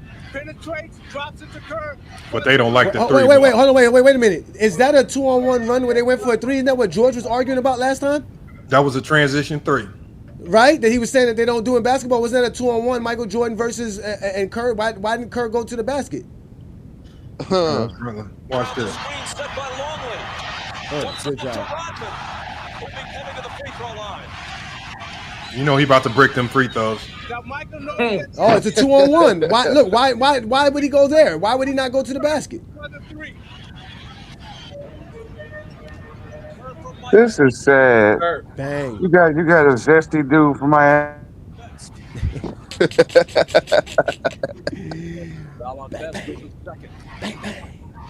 Kerr, nearly automatic from the free throw line. Hits the Oh, here comes Pippen to save the day. 36%. Damn. That's the Warriors coach right there. What y'all know about him? He bought time from Look at this. Breaking. See? The pace is trash. Horrible. Hot garbage. Look at this. Look at this. West defense. What defense is that? Let that joint get all the way to the rim. Oh, what a pass. Look at that. Wide open. Leaving Kerr wide open. Who does that? I don't know. Hey, Mike set that up there for that first pass, though. Wait, that was Reggie Miller, man. Oh, that was? Reggie Miller was horrible. That was Hold on, y'all. Closeout. Hold on, y'all. Look. Kerr's on fire. We got Walter and we got Serge in here with back-to-back homoerotic comments.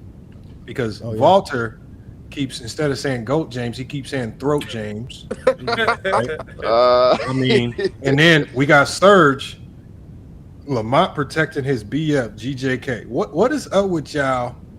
Y'all can't just hit the link, but y'all stay Lamont, in the comments. They thought us collaborating was gonna be a failure. I don't you know they like failures. You know that. Mystery love company. You are a failure. That's why you're over here on Lamont's show. All right, George. You right, George. I should follow your life motto and be like you, George. Should be just like you. That's why you over here. You got cooked. Hold on, George. I didn't get cooked. Hold on, cooked. George. Mike, you showed up for me. George showed up for me. So I don't know what y'all talking about. George, ask you one question. George, what's wrong with y'all? Look, man, how y'all gonna say with 6 minutes left? That was a. Can I ask you a question? We're gonna give you a chance to Can I ask you a question, George? Yeah, go ahead, bro. Hey, George, anything that you say, if you can answer this one question, you can't. I'll be fine with any other Goat James Kingdom jokes you want to throw his way. All right. Okay. Before I even connected with Goat James Kingdom, he had 100,000 followers on Facebook. How did that happen? I don't do Facebook, so I don't know. Okay, you don't do nothing. George, I don't care what you don't. Hold on, George. I mean, if you're gonna call especially if you're calling another content creator a failure, right? It's hard to get 100,000 followers anywhere. If you're gonna call him a failure, you got to explain to me how he had 100,000 on Facebook before we even connected. I can't come on here and crack a joke without you being serious. George, I'm just asking you a question. Wow, bro. He said, look, that's how they take it. Lamont, let him crack jokes. I can do better than him. I can rank. Listen, Lamont, I can do the Dirty Dozens better than George, man. I'm from the South. Let's do this. Let's go. I got a lot of ammo for George. It was a joke, Lamont. It's not a joke. You the joke. Nigga, you the joke. That's what Lamont is telling you. He's telling you the joke. He's telling you can't even get 10 followers on Facebook, let alone 100,000. Why are you hollering? Because that's what I do best. Get a better mic. Get a better mic. It's not my fault. Get a better mic. You are a fraud copy of the locker room. Lamont. This is a locker room. Lamont. The locker room's a failure too? He got over 10,000 I said you are a fraud copy of him. I ain't call him a failure. Whatever. You watch us all. That's what you do. Keep watching us. No. Yeah, because y'all are entertaining. It's funny. That's what we're supposed to be. Entertaining. Exactly. Lamont, explain to me, how can a shot be crucial with 6 minutes left? Well, we're about to play it. We're about to see. All right. See, because big shots, there are certain shots that can completely change the momentum of a game. So we're going to watch instead of just taking your word from it. When that shot drops, we're going to see if it was a crucial shot based on momentum of the game that we're watching. All right, George? That way, we don't have to go off our recollection of our eye test. Okay? Okay. 17-point swing since the first quarter. Chicago by 4. Now you watch Dennis Rodman, who sets an open court screen on Reggie Miller so Jordan can drive off. He nails Miller. Miller falls down, is slow getting up, and they swing across court to Kerr, and he's wide open for the J. Miller Bang. And they say screens don't matter, Lamont. I know. And got to the free throw line. And 8 big What a points shot for Steve Kerr. Michael in the lane. Wow. LeBron would cook that shit. Oh, my God. Skips to the 4th. Ain't number 30 Judd Bushler. against three. Man, Scottie was wide open, dog. Hold on. Especially the JDRs. The fourth quarter is here now. Y'all asked a very significant question about the fourth, and as soon as it start playing, y'all get to fiddling your fingers and doing a whole bunch of stuff. George, just pay attention, man. All right? Because we were talking about the magnitude of the fourth. You said, how can a shot with 6 minutes to go have a lot of magnitude? It's the fourth quarter now. It's one of the reasons why when the fourth quarter started, it actually stopped the video and said fourth quarter. Michael in the lane.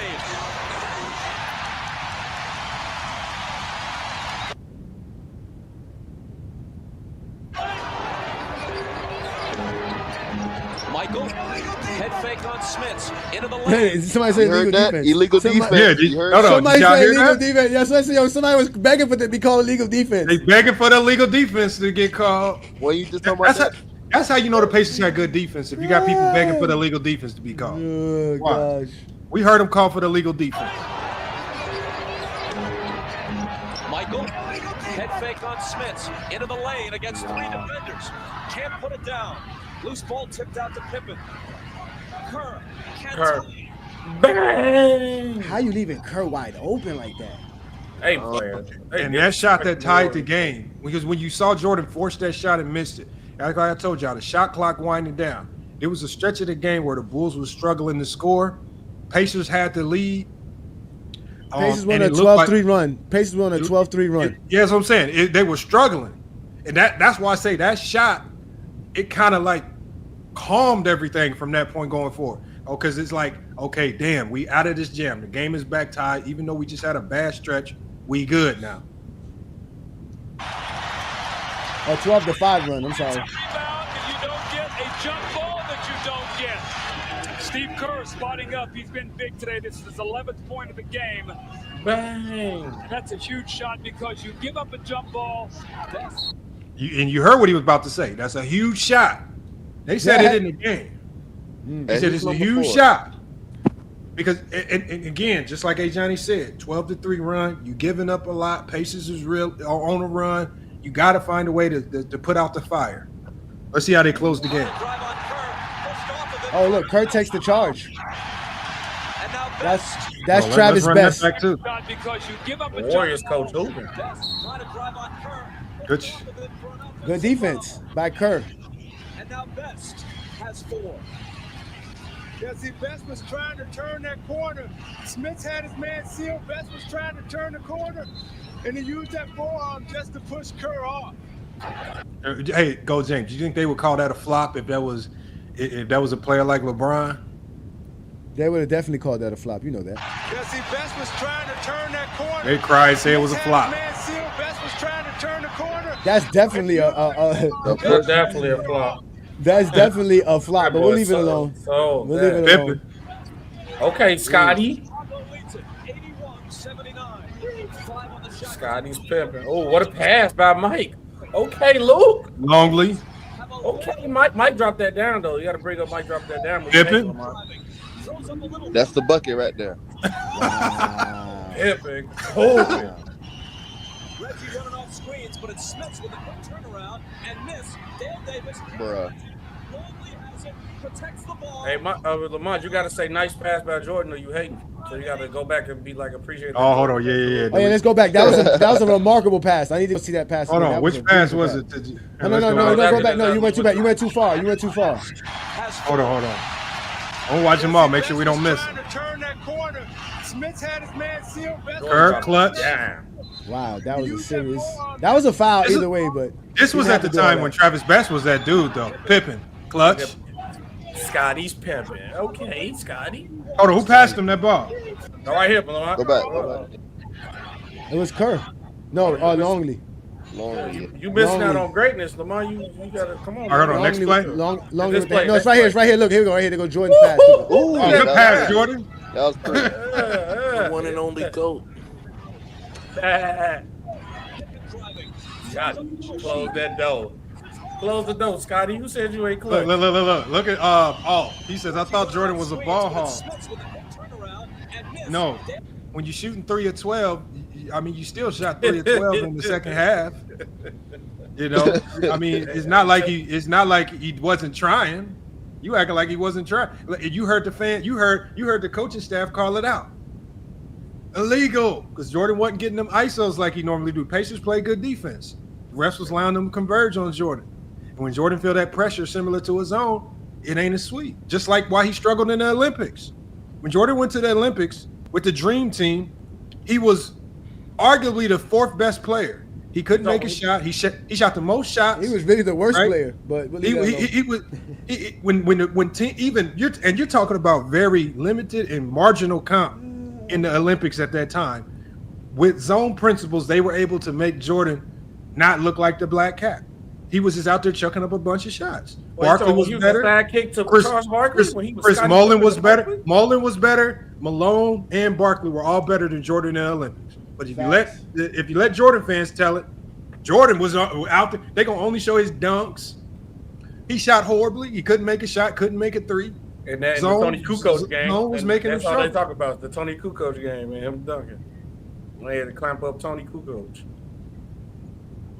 So it is what it is. Bob said, "What did he do in the '84 Olympics? He balled out. He didn't have nobody out there. He didn't have any NBA players out there. He could take all the shots and be fine." Technically, he didn't. I got the numbers. He didn't. There was some games like they don't be you knowing, be man. ready, dog. I keep telling y'all, man. We go James Kingdom, man. Listen, 2025 is not the year for none of you, Zesty Jeffries. Nobody look more zesty than you in that scarf. Hey, George, turn your camera on. George ain't gonna turn on his camera. Hey, George about 60. George probably still got a flip phone. Yeah. I would have guessed you was about 45, George. Nah, bro. Nah, George older than that. I think George said that. George older Older you can tell George older than that. Yeah, George. That's why I called it the dozens. That's why I called it the dozens. He knows exactly what I'm talking about. Tearing it right down. I'm trying to gas George up. Y'all just tear it straight down. Now George really 60. I don't know how George be hating. He's seen all the old people play, man. He done seen people I'm trying to give George some. That's the only reason I came on here because what Lamar said that a shot with 6 minutes left was a game changer when it wasn't. It was right. 6 minutes left in the game. Come was. on, Lamar. It was. The Bulls were down. The Pacers were on a run. The Bulls could not forget any offense. Jordan, the offense ain't working. Who else supposed to get some? As you seen on that play, Jordan took another tough shot. The Pacers kept converging on him with 3 players. He missed it.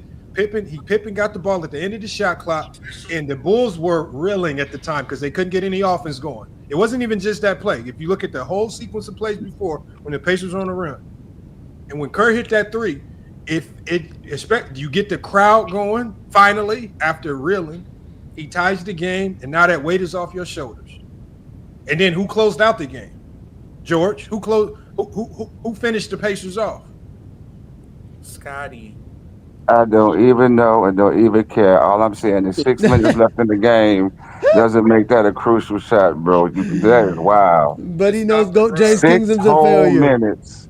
But he knows that was a joke, guys. Hey. That's because y'all think buzzer beaters. That's because y'all only consider buzzer beaters. No. 2 minutes. Now, if it would have been 2 minutes left in the game and you said something like that, maybe I can go with that. But not 6. Any shot, game 7 of a fourth quarter is a big shot. Any shot in the third quarter of a game 7 is a big shot, is a clutch shot, especially in a back and forth game where both teams are making runs, your best players not being extremely efficient, right? When you got a lot going against you, and you're playing against a team that might be a little bit deeper than you with a ton of talent, giving you your most toughest playoff series in the entire 6-year and 6-0 run. No team pushed them to the brink like that other than the Pacers. The Knicks didn't? No. The Knicks, the Pacers were the closest team to beating the Bulls. Okay. Hold on. I didn't say the this, George. They pushed him 7 in 92, though. They did push him 7 in 92. But Jordan said the Pacers was his toughest competition. I did. Jordan said the Pacers was his toughest comp. So, do we go with what George says or Jordan? Because Jordan told me the Pacers was the most significant comp. Well, George, they asked us to play the Pacers game. Did somebody put it in the comments? Kareem went with the Bucks, right? You know what I'm saying? George, you was around during that time. No, hey, get down. No, I was wrong on that. Kerr didn't go on a 5-0 run. That was my mistake. I was watching the Pittsburgh Pirates and the Steelers crush people. You can't pick and choose when to take players' words, man. Either you go roll with it all the time, or you can pick and choose. What are you talking about, Herm? You can pick and choose all the time. You can't pick and choose, man. You can, because the thing is, we just talked about that. You just be. I don't have to take everything that you say as fact.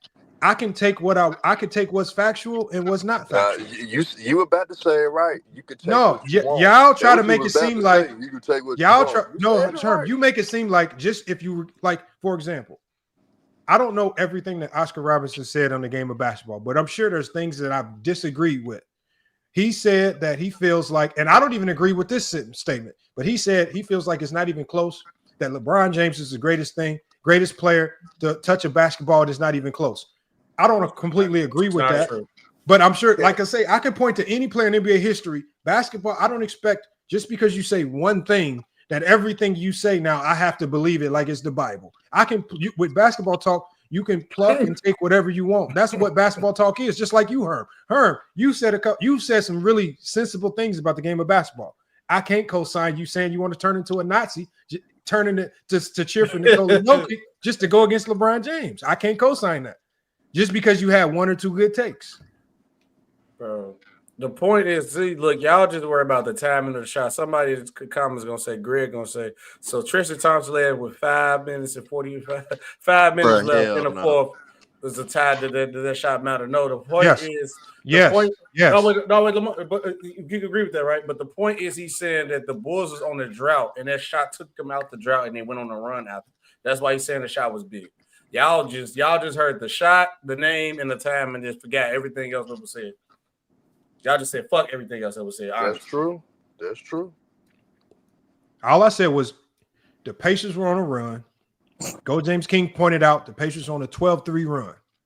How do you stop a run? Somebody has to make a shot. Jordan was already struggling because nobody talks about his struggles against that Pacer defense, right? And Kerr had to step up and knock down a tough shot that really put them in a better situation. If he misses that shot, I don't know. It's hard to say if they win that game.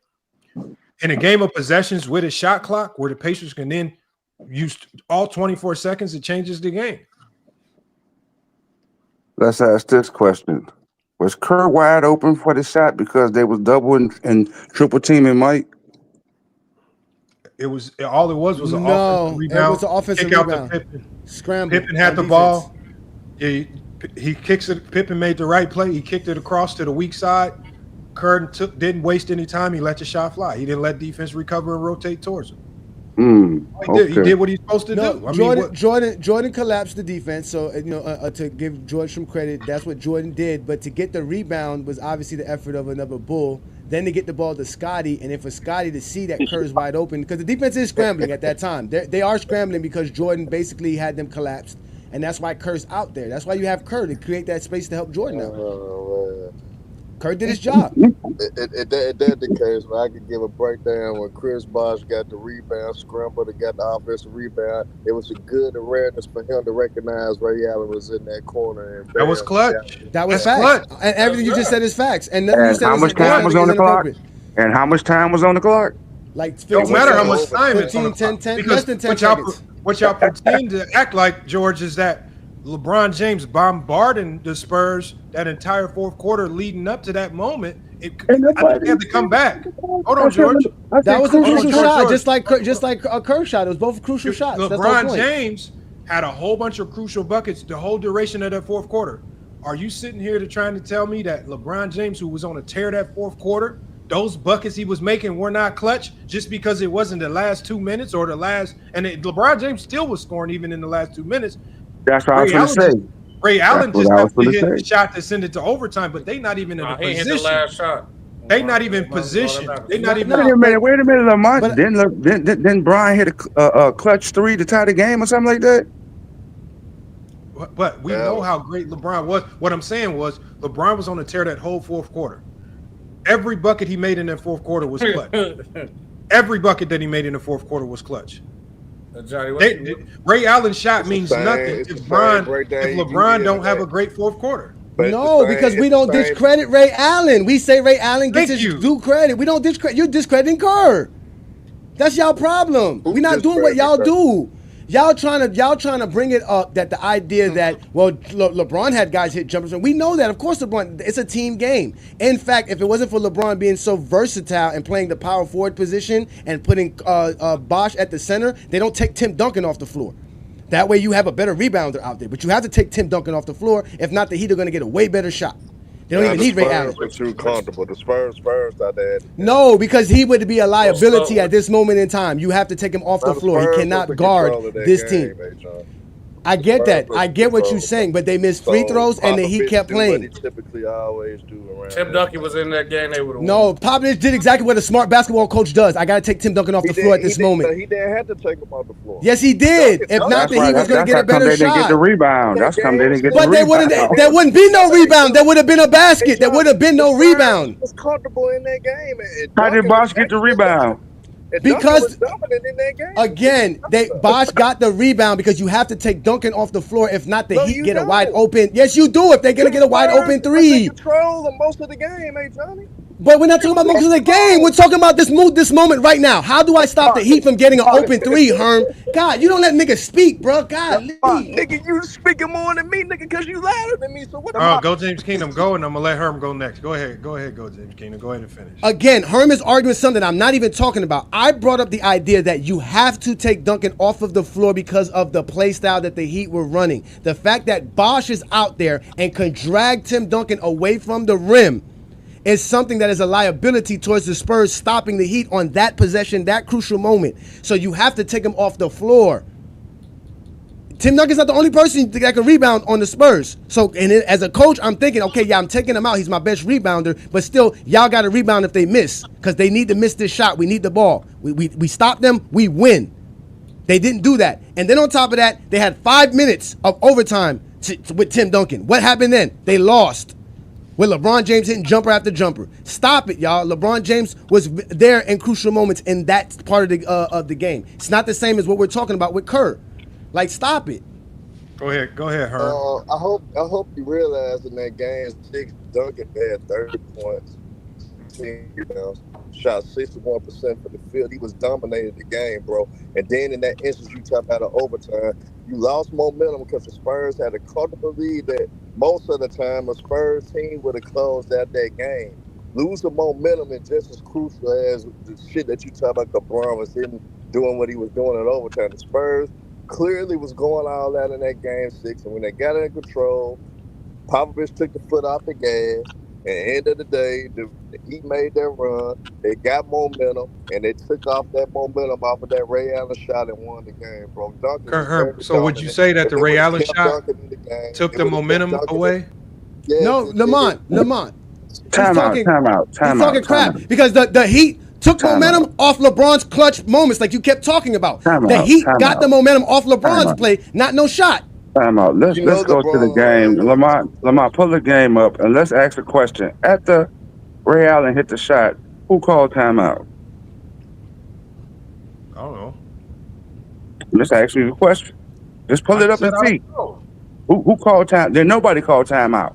They stopped the game. Oh. Because they had to put the rope around the thing. They stopped the game. The rope was already there. The rope was already there. Okay, no. Go, Lamont, pull it up. All right, what am I pulling up? The last minute after Ray Allen hit the shot. I just got to let Johnny know, too, knowing that same overtime in that finals, LeBron only had 2 points in that overtime. So LeBron was 1 for 3 from the field in that overtime. So LeBron did not dominate in that overtime. The Heat had the clear momentum. The Heat was in shots. And I want you to watch, what's the coach of the Spurs? I want you to watch his reaction after Ray Allen hit the shot. And watch and see what happened. It's his team. When Jordan's team does something great, it has nothing to do with his team. Did not say okay. That's what you're saying. Because I know LeBron James scored 16 points in the fourth quarter in overtime put together. That's what I know. They steady talking. Now you want to put it like together. I said. No, you brought up a whole game. You brought up a whole game. You want this Friday night, sir. Don't come up here looking for me. When they stop the game. Man, you easy, watch his reaction. Who called timeout? Hold on, George, I'm about to play it, man. I I don't even know what this means. Like what George is not what Ray Allen tells him to take the rope up because they already put the rope there. The rope was already there. I don't know what he's talking about. I know what's the purpose of this, George. You said the play stopped. What does that mean? The play stopped because that means they got to inbound the ball, and who's gonna stop Tony Parker from scoring? Okay, hold on. Yeah, let's see. He stopped himself. Nope. Okay, I don't know what you're talking about, but I guess this is part of your conspiracy theory. Ain't no conspiracy. I want you to pull it up and watch for yourself. And for you to be a Heat fan, I'm disappointed. And then you said, you said, what how do you know Tony Parker? Was Tony Parker at the rim for? Hold on, Herm. Was Tony Parker at the rim for a wide open layup or something? No, I'm talking about the speed of Tony Parker getting down the court. All right, let's see. I don't know. Okay, here's the last play right here. Let's see. Okay. If it captures everything you're talking about. All time out. George, you just said let Tony it go. Parker. No, that was petty, George. That was petty. Though. Hold on, George. No, you just not petty. Watch the game. George. Let it go. Let it keep. No, Lamont, let it go. Let it go, Lamont. Let it go, Lamont. Let it go. I'm trying. I just make sure when I play it, George and Herm ain't arguing with each other. All right, let me run it back a little bit. No, because remember, they only review shots like that on dead balls. The first thing he said was Spurs call a timeout. He says they're going to review the shot. Spurs called a timeout. Yeah. Why would you not call a timeout in that instance? He had to call. What idiot would just let that play out? Please let the film run and stop stopping it. Called the timeout and they didn't have one. That means they helped the Spurs. That's what I'm saying, bro. Hold on. I'm gonna tell you what happened. Hold on. Hey, Johnny, I'm gonna tell you what happened. Right. Mm-hmm. So this is a mistake that I've seen refs make a lot. Refs sometimes, and I've seen this happen a ton. In certain moments, they blow the whistle, expecting a coach to time out. Because that's why a lot of times a coach will go to the ref, and I know I've done it in games, and you have to let the ref know ahead of time, I'm not calling a timeout. Like, because in a big game like this where it's loud, that's why the first thing you heard everybody say is they call a timeout. I would assume Popovich is yelling because nobody called a timeout. So what the refs did, I think, to cover themselves was say that they stopping it to review the play. Because I think the refs fucked up and it ultimately was an inadvertent whistle. Because early in this play, as soon as he makes the shot, the first thing you hear is that double whistle. Like the refs are trying to stop the play. And everybody says, because the first thing that announcer says is Spurs call a timeout.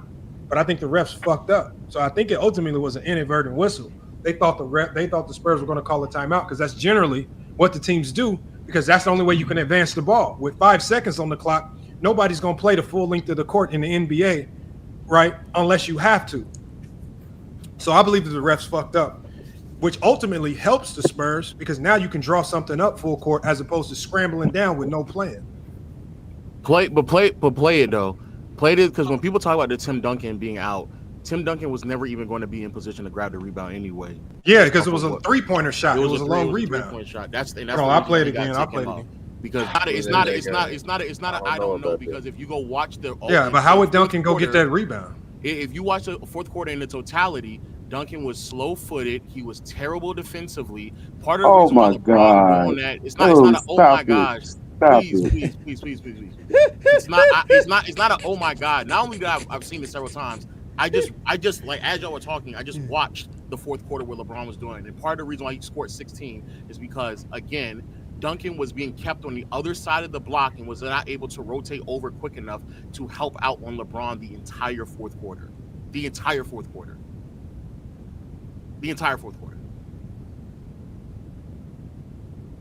So Lo could say that and everybody's fine. Everybody shut up. But when A. Johnny says something like that, it's me being a Glazer jock sniffer. It's not fine. I was giving the man the courtesy just to sit up there and give his explanation of what happened. And Lamont gave his. But guys, I try to get you guys to watch and see what they did. Instead of letting the Spurs inbound the ball and let Tony Parker with his speed get down the court, they stopped the game. Hold on, wait. Let's see if anybody does call a timeout. Hold on, wait, Lamont, play. Let's see if somebody calls a timeout. Let's see if there's anybody on the Spurs team that called a timeout. They didn't. Watch Pop's reaction. George, listen to the whistle. The refs, I think the refs, because in almost every NBA game, when a big shot is made, the other team is always going to choose to advance the ball because what happens is, but there's no timeouts left. Lamont, I know. Hold on, listen, but the refs don't know that. The refs can't. Listen to what I'm saying. The refs supposed to know that. This is what I'm saying is I think the refs messed up because you hear the whistle almost immediately blown as soon as the shot is made. So I'm thinking the ref who blew the whistle is thinking that the Spurs, because it's loud, the fans are crazy. If the refs get caught up in the emotion of the game too, and so I'm thinking it was an inadvertent whistle, and so instead of saying that the Spurs called a timeout, which I don't think they did, I think because Popovich covers all his bases. These guys know if you're on the Spurs, there's no timeouts left. I think that's why Popovich is upset because he's saying I didn't call the timeout because if anybody on the Spurs does, that's a tech, and the refs have to give a reason as to why they just blew the whistle to stop play. And I just think the refs screwed up, and it was an inadvertent whistle, thinking that the Spurs were going to try to call a timeout to advance the ball because there's no team in the world that wants to play full court with 5 seconds left at the NBA level. It's just it's like a lose-lose situation. It's a very low probability to even get a clean shot off. First, you got to get across the half-court line. Then you got to be able to get a clean shot off. Every coach is going to advance it if you have a timeout. So I just think the ref messed up. I can run it back again. Watch. No, run it back. Let's watch it, please. Hey, and look, you know what? Wow. You know what also made it look like a timeout? Look at how the players look like they're walking towards the sideline. If you look at Ginobili, there's like 3 players walking towards the sideline, almost as if they know a timeout's being called. Like everybody, it looks like everybody was fooled. And I think the ref even made a mistake. No, because the dude went to go get the ball. He knew he had to put the ball in play. I know, but look at what the other players are doing. Look at Ginobili and look at Neo. Watch. I don't know. Listen, I don't know what. Which referee blew the whistle? The guy that saw it was a 3-pointer? Because the guy who saw it was a 3-pointer doesn't need to review it. He saw it. I'm not. But I think what I'm saying is they said they were reviewing the 3-point shot as the cover for the inadvertent whistle. That's what I'm saying. I'm saying the ref made a mistake by blowing the whistle, anticipating that the Spurs will call a timeout, but the Spurs know they don't have any. So it was so they blew the whistle by mistake, thinking that the Spurs were going to call a timeout to advance the wall. I think it was a mistake on the ref. That's all I'm saying. All right, so play it. So I don't believe the Spurs because I think a couple of these players thought a timeout was called too.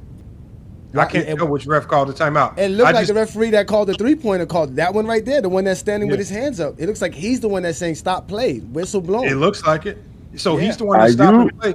But look at how the Spurs are reacting. Because if they were looking, because George said that Tony Parker was about to burrow down the court and score a layup, it does not look like Tony Parker was about to burrow down nowhere and score no layup. Ray Allen's right there. Okay. Look at Pop. Look at Pop. Look at Pops. Nobody can see Pop. Pops is right there by the scores table. Okay, where's Tony Parker? Only one player looked like they were bringing in the ball. Where's Tony Parker, George? Right there. He right there. Where? Tony Parker is not running to the ball to go get the ball to go. He's not. Tony Parker's not doing anything to get the ball. They all are walking. He's ready to Lamont. Look at Pops. Popovich looked like he's upset about something. No, watch Popovich. Let it go. Let it go. No, Popovich is mad.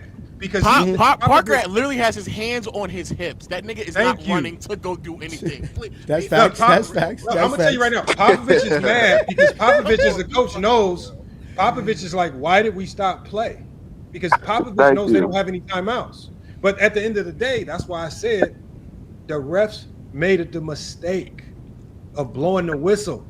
Bro, Kawhi head is down. I'm sorry, Lamont. This nigga Kawhi head is down. Nobody even and Ginobili. That's because the ref blew the whistle.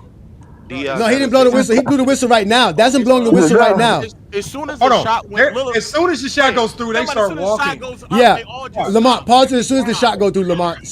They no whistle. Parker is not running. The only person who is actively trying to get the ball inbound is Danny Green. See, this is when you have idiots. This is when you have idiots talking. Now we got to be idiots. This is what I'm saying. Why can't we just talk the basketball, bro, without being called idiots, bro? Come on, man. If the ref wouldn't have blew the whistle, and the Spurs know they had to inbound the ball and take the ball out, what y'all think would have happened? The whistle is not blown though. Right now, I'm trying to get you to see. Stop it, sir. If the ref would have grabbed the ball and told them they had to inbound the ball, got the ball and inbound, tried to make it inbounded, what you think would have happened? The ref is not. See, that's what I'm saying. They still would have went to overtime. They still would have overtime. I still would have said Tony Parker had the speed to go down and score. He's not to run down He's not even in position to even get the ball. You're not listening. The ref has blown the whistle. That stopped the play. The whistle hasn't even been blown right now. If the whistle hasn't been blown, if the ref would have got the ball and tried to make them inbound the ball, what you think would have happened? But the ref didn't. The only thing that would have happened was if the ref grabs the ball, that just buys the Heat time to go set their defense. Why didn't Tony Parker go make that layup in the overtime? Why he go run and make a layup in overtime? Why didn't Tony Parker make the layup running back right now? If what you're saying is true, Tony Parker would have had a sense of urgency the same way Danny Green did. So it's not as if we don't see somebody has a sense of urgency. Danny Green runs to go take the ball out. He's the only one with a sense of urgency. The only one. If you go look, he's the only one with a sense of urgency. Watch, I'll play it again. Hold on. He's the only one. It's out there. No. Yeah. You can't see. I just said the name. Okay, I know it was somebody. It was two players up under there. Danny Green and Boris Diaw. Okay, first you just said Danny Green. Put your glasses on. Bosh was already in the back. You're not listening, George. Lamont, Bosh was already bound. With no play after a dagger three. A dagger three. Yes. With Bosh and LeBron already beating. That's how y'all lost. That's how y'all lost the LA Fitness Championship game. That don't happen. I can show. If you go look at that fourth quarter, even when Duncan is on the floor, bro, LeBron is practically getting anything he wants because Bosh is either buried underneath the baseline, sometimes even out of bounds, and he has to defend him on the other side of the box, or he's at the elbow, stretched all the way to the perimeter, such as the last shot when he set a screen and Boris Diaw had to step all the way up. The audacity that you think that Tim Duncan would get a contest off on LeBron and then sprint back to the rim to go grab a rebound over Bosh is crazy. That is crazy.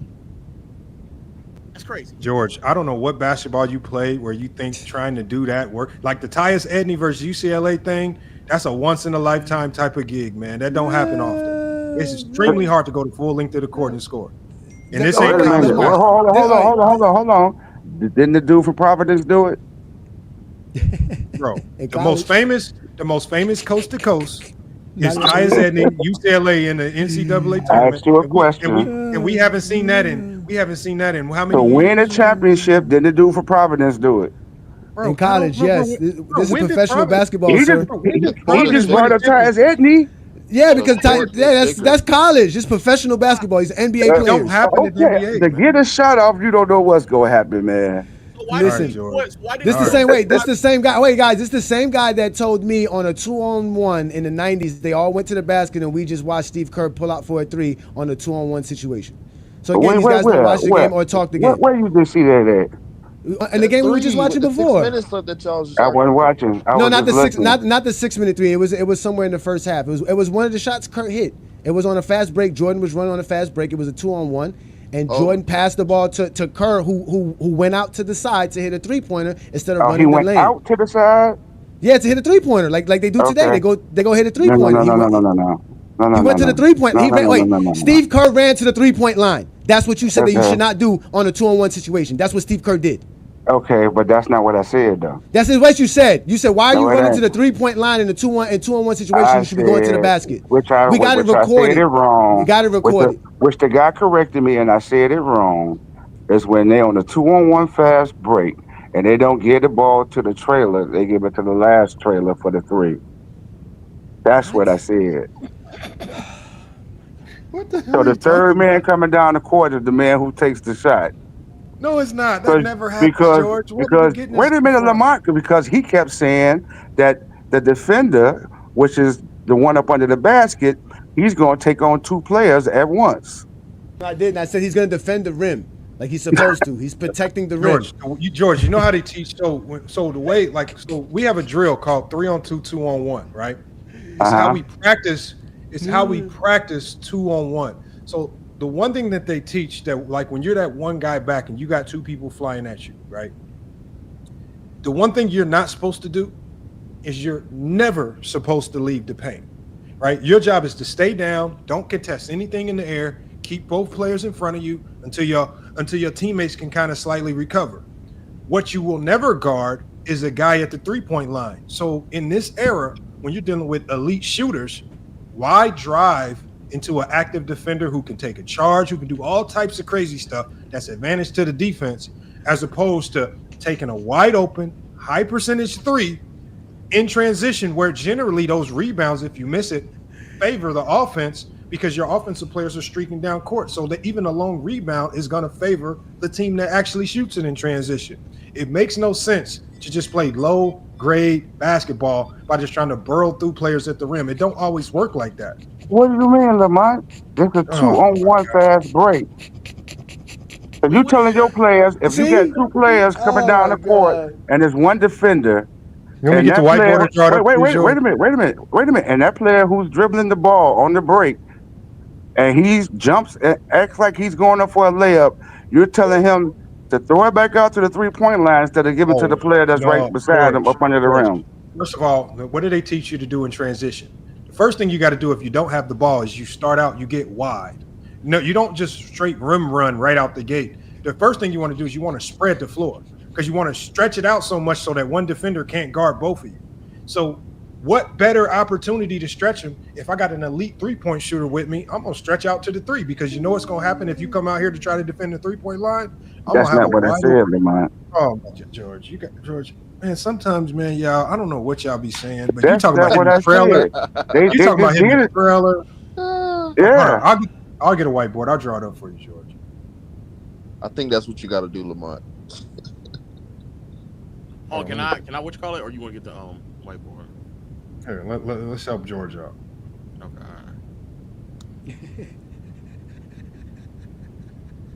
I ain't gonna lie. I ain't think the way that y'all make excuses for why, like Tim Duncan can go 0 for 3 in that fourth quarter, not box out, grab rebounds, look slow footed, but you got every excuse in the world for why he may have underperformed. But LeBron, nah. But the thing is, Lo, it wasn't that he underperformed. The only thing I said was that they took him off the floor because of that issue. Because he wasn't, you know what I'm saying? Like he wasn't capable of helping them in that situation.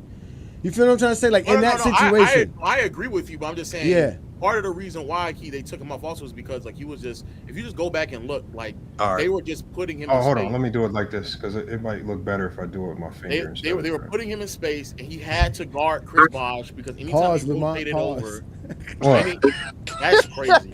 Hold on. Okay, hold on. Now, George. Huh? No, look, George. Now explain to me. So hold on. Explain to me, George. So we got X with the ball, and he's attacking this way. Okay, where's the other guy at running with him in transition? So this is your defender here in the paint. All right. No. We passed all that. We down past the circle. Yeah. Okay, so hold on. We're just dealing with. Hold on. So half court. Yeah, it's half court. It's a fast break. It's a 2-on-1 fast break. When he said there was supposed to be a third man all of a sudden. I don't know where the third man comes in. Okay, so so you got one guy attacking the middle. That's generally the guy with the ball. Where's the other guy at? He's back. No, come on. Bring the X in and bring the center, whoever's guard, whoever's going to stop the fast break. Put him down. Okay. This is no longer a fast break, man. What are you talking about? That's what I was trying to tell him. See, you trying to change it. No, hold on. No. Okay, so George. So where's the other guy at? Where's his teammate? Where do you want his teammate? Okay, like I said. So here's what happens, George. Let's say, for example, let's go with your theory. Oh my God. If you put his teammate right here, which is you want him to take a layup, whoever's defending can play 2. I can play 2. Makes no sense. Or you can make life easy and you can send that dude out here, which is what good teams do. You make him play 1. If he commits to the ball, I'm kicking it out. You're still not doing what I asked you. You're drawing your own plays. Okay, so George, where do you want me to put you? I want you to put the defender up under the rim. Up under the rim, all right. Okay, so hold on. Here's the rim. Put the defender. Put the defender up under the rim. Yeah, put the defender right there. Where? He's right there. That right circle. Yeah, okay. The tiny circle. Now, but the guy who got the ball in his hand on the break, put him approaching the rim. And I want you to put another guy. I want you to put another guy at the free throw line and put another guy at the 3-point line. Huh? So it's Yeah. a 3-on-1 defender. Yeah, that's what I was trying to explain. It's a 3-on-1. He says now it's a 3-on-1. Remember, he's adding That's extra what I was player. trying to explain. George. They kept changing it. George, tell me where all the offensive players are. They're behind one another in line. So that means there's going to be one guy at the rim, one guy at the free throw line. Yes, that's how he thinks. Yes. Nigga, are you running an I formation in transition? Nah, he running an I formation. You're not listening. That's what you said. That's what you told us to draw. That's what you told us to draw. No, it ain't. No, it ain't. Lamont, so you listening to him. Now you want to crack jokes. I'm going to start cracking jokes. Okay, stop. I told you I got ammo. I got all day. That's not what I told you to draw, Lamont. That's not what I told you to draw. Oh, no, Lamont, erase the offensive player. Erase the X. I want you to put the other. I want you to put the. I want you to put. Stop talking. I want you to put the first offensive player attacking the rim. Okay, so right here. No, Lamont. Yeah. George said yeah. Right there. Okay. There's the next offensive player. player. I don't see him. No. He's the X. Exactly. I told you, Lamont. Put him at the rim. He's supposed to be at the rim, Lamont. Put him at the rim, next to the defender at the rim. That's what he's trying to explain to you. Right. Yes, he's actually up for a basket right now. We're in a still shot moment. Right. This guy right here with the ball is making a layup or jumping at the rim. That's what this is. George. Hold on. See, this is the thing Lamont is doing. He's putting the guy right in front of the guy who's protecting the rim. Okay, George, no, I told you. Where you put him on the side, Lamont, like he's trying to make a layup. Don't put him right in front of him. Okay, Lamont, put him on the right block, Lamont, like he's doing a layup on the right. He's about to make a left-hand layup. He's about to make a left-hand layup on the right block. You want to put him on. But that's the left block. Okay, so he's on the left block. All right. Okay. The rim protector is still protecting the rim. Now, where's the other defender? Where's the other player? I want you to put the other player at the free throw line. Offense? Offense. Okay, so right here, free throw line. Mm-hmm. Okay. Where you at? Okay, I want you to put the third player at the 3-point line. Where at the 3-point line? Where? Top of the key, wing, corner? Where you want him at? Wherever you want to put him at. No. George. That's what you said. Yeah. I have seen basketball games like this. I have seen them on fast break throw the ball back out to the 3-point shooter instead of giving the ball to the second man. Where's that 3-pointer standing at? Where's that 3-pointer player standing at? Wherever you want to put him at. Okay, but why? If you're saying that, I want to be clear. The person handling the ball is going for a layup while there's somebody already at the rim. Yes. Right. Yes. Right. You're saying that they should then dump it off to either the second guy at the free throw line. Right. But they throw it back out. What is that guy going to do? He's gonna. What you think he's gonna do? I'm asking. I'm not trying to assume here. What is he? Okay, man. So let's say the 3-point shooters take a contested. Where? Take a contested layup. They go take a contested layup or a contested jumper. So George, hold on. So George, you're saying these two guys, right here and right here, they should pass to each other to get a layup? Yeah. That's the easiest pass to defend. Not to me. No. You're saying this like they're running in slow motion. George, this is going at game speed. You are not going to be able to guard the second guy. Oh no, George, check this out. Like we just had practice today, and I got on one of my players because I said, once you get inside of the painted area, inside the free throw line, Mm-hmm. There is no more passing because it's too hard, especially with the way, because this guy right here on defense, right here, that's under the basket, Mm-hmm. on 3-on-2, 2-on-1, this guy is trained to not jump at anything. He's only playing passing lanes. It's the defense. So if you make any pass, because remember, 3-on-2, 2-on-1 teaches whoever's the first person back, you can't contest anything in the air. You have to contest everything on the ground, and you play passing lanes because you try to bait. What you do is you're jabbing at one guy, and then you jump back in the passing lane because you're trying to bait him and trying to throw a pass in a small confined area because it's easy to steal. So if you're telling me that this guy instead decides to kick it out to a three-point shooter, well, that's a still advantage offense because even if he takes the three, you got two rebounders who can rebound for you. I understand what George is saying, but the way that this will work is that, like Lamont is saying, the person who's the defender in that situation would effectively have to make a mistake and jump and put himself out. But the only way it works the way George says it. This is the only way it works. It only works. I didn't say it works. I said what George. they do. Hold on, George. I'm trying to help you out. The only way this works, let's say this is defender back. The only way this works is if he passes it before they get to the three-point line, and you pass it now. Because once you pass it there, this guy starts to drive, you really have to make this guy commit to something. And if you make him commit and this guy's trailing down the lane, we see that dunk all the time in the NBA. When you get him to commit and that guy's still flying down the lane and it's a power dunk on you.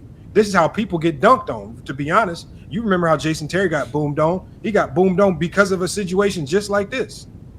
But the thing is, it gets tricky. It gets tricky because you're asking this defender. This defender has a lot on his plate right now. And these defenders aren't trying to make mistakes. And a good defender is just going to play the passing lane. But George, what you're saying, I don't know. I'm never teaching a player to pass the ball under the free throw line. Lamont, erase everything besides the court, right? All right, draw a line directly down the middle of the court, directly down a vertical line, straight like that. Boom. Okay. Now draw one on each corners, straight down like that. Where? Like right draw here? a straight line, like on the corners, right there. Go ahead. Draw another one there. All right, and now draw a line in between each one of those, and like in the wing slots. Where? Like in between both these lines. All right, you see the middle line and the left line. Put a line in the middle, like where the wings spot right there. Boom, and do the same thing on the other side. Yeah. Oh. Okay, these are the lanes that you run as a basketball player in a fast break situation. That's true. Whether it's a 2-on-1, 3-on-1, these are the lanes you run. No man you should not have two man in one lane. It makes it easier to play defense. Yeah, these are called slots, George. So what he's saying is you always want to have people running in your slots. So these lines that he drew right here, that's your slot. This is your slot. This is where you want your transition to be. And you want your guy who's coming down the middle. This guy, I always tell people, if you don't have a decision made up before you get to this three-point line, well, you better be looking to go score. But it's not a bad shot. It's no longer a bad shot with the skill of today's player to space the floor out at the three-point line. Because of the elite skill of today's player, I can now send guys here, while one person is going down the middle.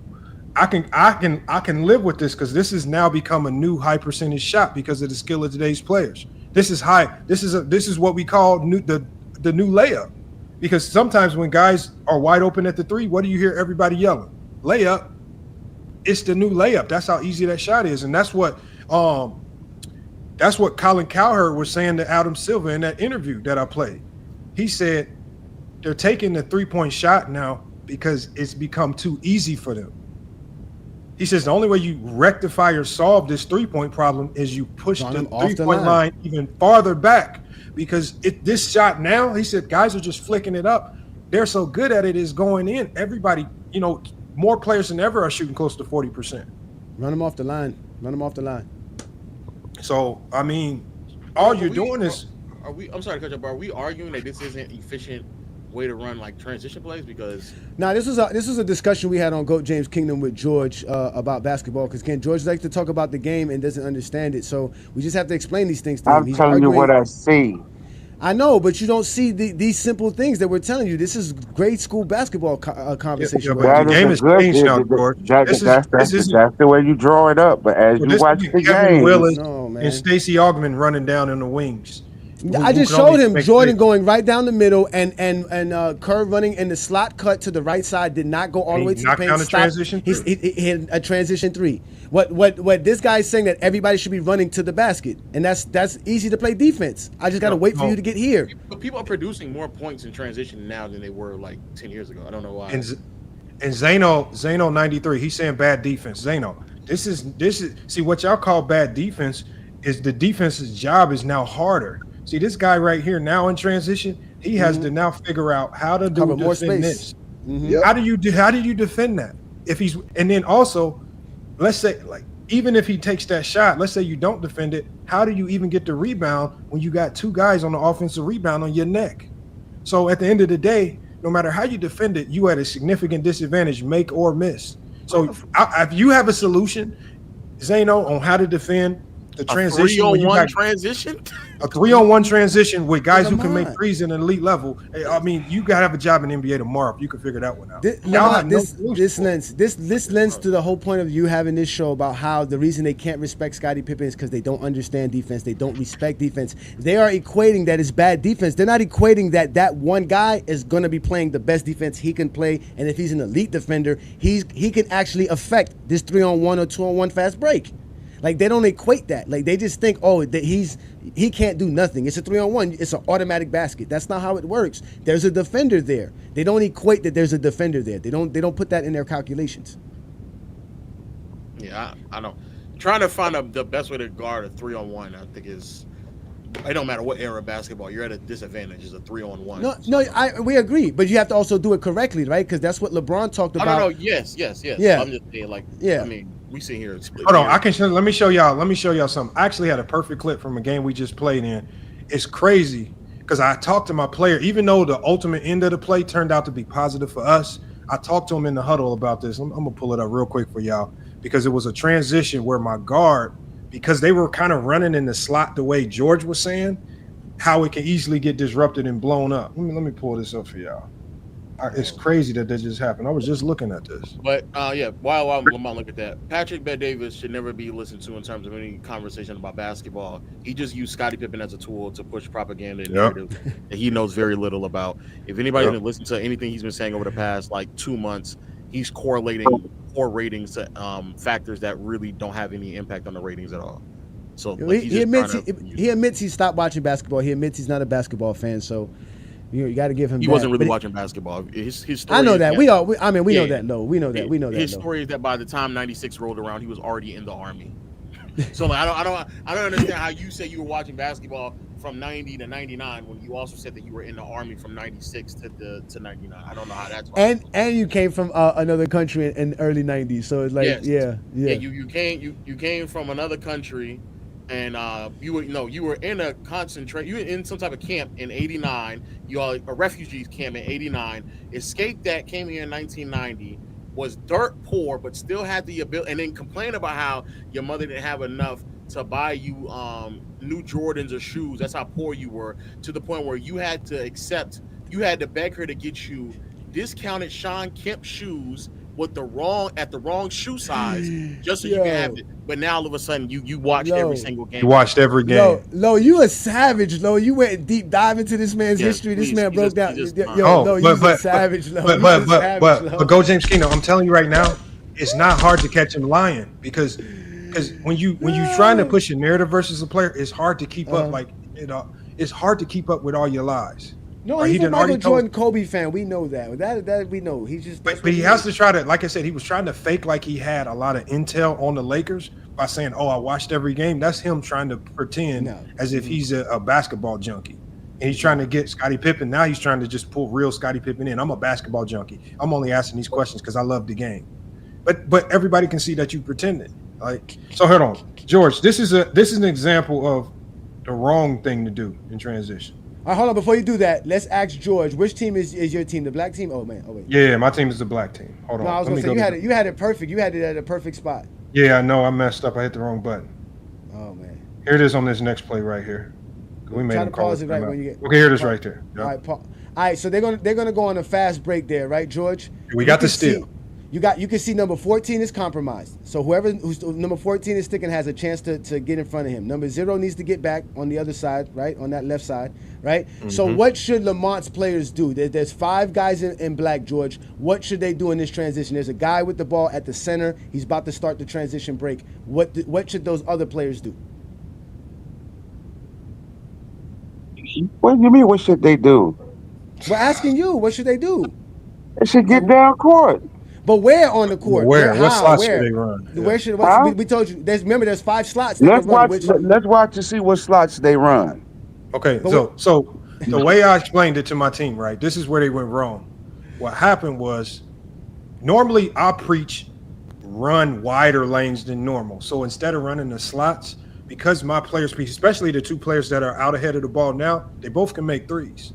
So I always tell them, you want to get as wide as possible. I trust y'all to get to the rim whenever, but if these 2 players, like 14 and 0, if one of those guys are able to get back, I want to have the court so spaced out that they have to completely compromise themselves to guard the basketball. That's what you want them to do. But what happens is my players run too tight of a slot. So watch what happens. Oh, wait, before you do that, Lamont, the guy who has the ball, can he dribble? Okay. Yeah, he just got a steal. Oh, that's a bad pass. My God. No, yeah, I'm gonna show you what happens though. They ran tight. Yeah. So what happened was, they run. They're running straight up and down the court. You have to get wide. It ends up turning into a steal. So the only thing that saves them is just a hustle play right here. He gets a hand on ball. I think he rolls over. Yeah, and he just goes up and gets a dunk. So so we got bailed out. But I told him in the timeout, because they called a timeout right there. I said, hey, on the break, we gotta get wide, right? And then as a point guard, what do I say? Don't pass the ball until after half court. Make somebody commit to you, because we know that lone guy in the backcourt. Make him commit to something other than just playing passing lanes. We want him to play the ball. Once he commits to the ball, everything, y'all have whatever y'all want on the wings, but you cannot let him sit in that gap under the rim and just kind of play wherever he wants. You got to make him commit to something. Lamont, go back to where we was at before the right when the steal happened again to show you like what to help George understand a little bit more. And you gotta help me understand. Then the guy who had the ball made a bad pass. No, okay, stop it right there. Okay, stop right there. Stop. They're running wrong. They're running wrong. Okay, no, exactly. They're running wrong off the top, because this is what ends up happening. Okay, so the guy that's on the left block, right? He needs to stay wide. Like Lamont said, he needs to stay in his slot. He needs to stay on that corner slot. Because you see here, this man right here that's next to the ball handler, he's also in that slot as well. I remember I told you can't have 2 men in the same slot. It's easy to play defense. Yeah. If he widens it out, that defender is in a limbo, because he has to protect the ball. Somebody has to stop the ball. And also, the guy that's in front of the ball, man, what I said, you can't have 2 guys in the same lane. He's in front of the man with the ball. So he's helping the defense. He's slowing down the ball carrier for the defense. He should be running further to the right. He should be running out on the corner like Lamont wants him to, because he's a 3-point shooter. If he does that, hit play and pause it real quick again, because just right before he makes the pass, if you can. Keep going again. Right when he makes the pass, because he kind of skipped, but he makes that pass because the guy's going to the middle of the floor. He's not supposed to be running to the same slot that the man that's dribbling with the ball is doing. So see, instead of him running, he's running to the free throw line. You're not supposed to run to the free throw line. That's what I'm trying to see. He does what George wanted him to do, run to the free throw line. He was supposed to run to this spot right here, where the referee is at. He created that steal. So the guy running up the middle of the court, he allowed his defender to play too, so he was able to get to that passing lane faster, because now when you condense the court, it's easier for him to guard a smaller space. He got into the passing lane, they got the steal and went the other way. So that's what I'm saying, George, is if both these guys get to the 3-point line, there is no steal in that pass, because that defender won't be able to play the passing lane. He won't. Can you play my screen real quick? Because quite literally what he's talking about, it happened a couple years ago with Draymond. So this is quite literally a 3-on-1. Your guy is coming at an angle. The other guy is running behind him at the free throw line. He passes it over, and Draymond doesn't have to move. He's not having to jump at you're taught on 3-on-1 to not jump. You're not supposed to jump at anything on 3-on-1. Look, he stays down. That's what you're supposed to do. They want to make a 3-foot pass? They want to make a 3-foot pass. And you never pass. Like, you should have just took the layup. Yeah, what was that? That was them bad doing what you spacing. did. That's bad spacing. That's exactly what you told him to do. Literally what you told him. Number 5 should have kept the ball and kept going to the basket, then made the For pass. what? Look, there's a defender there. Why am I running at the defender? Because he got to draw the defender to him. I know. For what? You're going to the basket. But Draymond I keep telling you that. Oh, man, stop it. Draymond's not going to commit. I understand what you're saying, but like even what you're specifically talking about is like number 5 would have to be extremely fast and jump high enough to have Draymond commit. And then the trailer would also have to be a super athlete to where he would have to also be able to catch the ball and still be able to finish over Draymond as well, just in case he doesn't jump at that.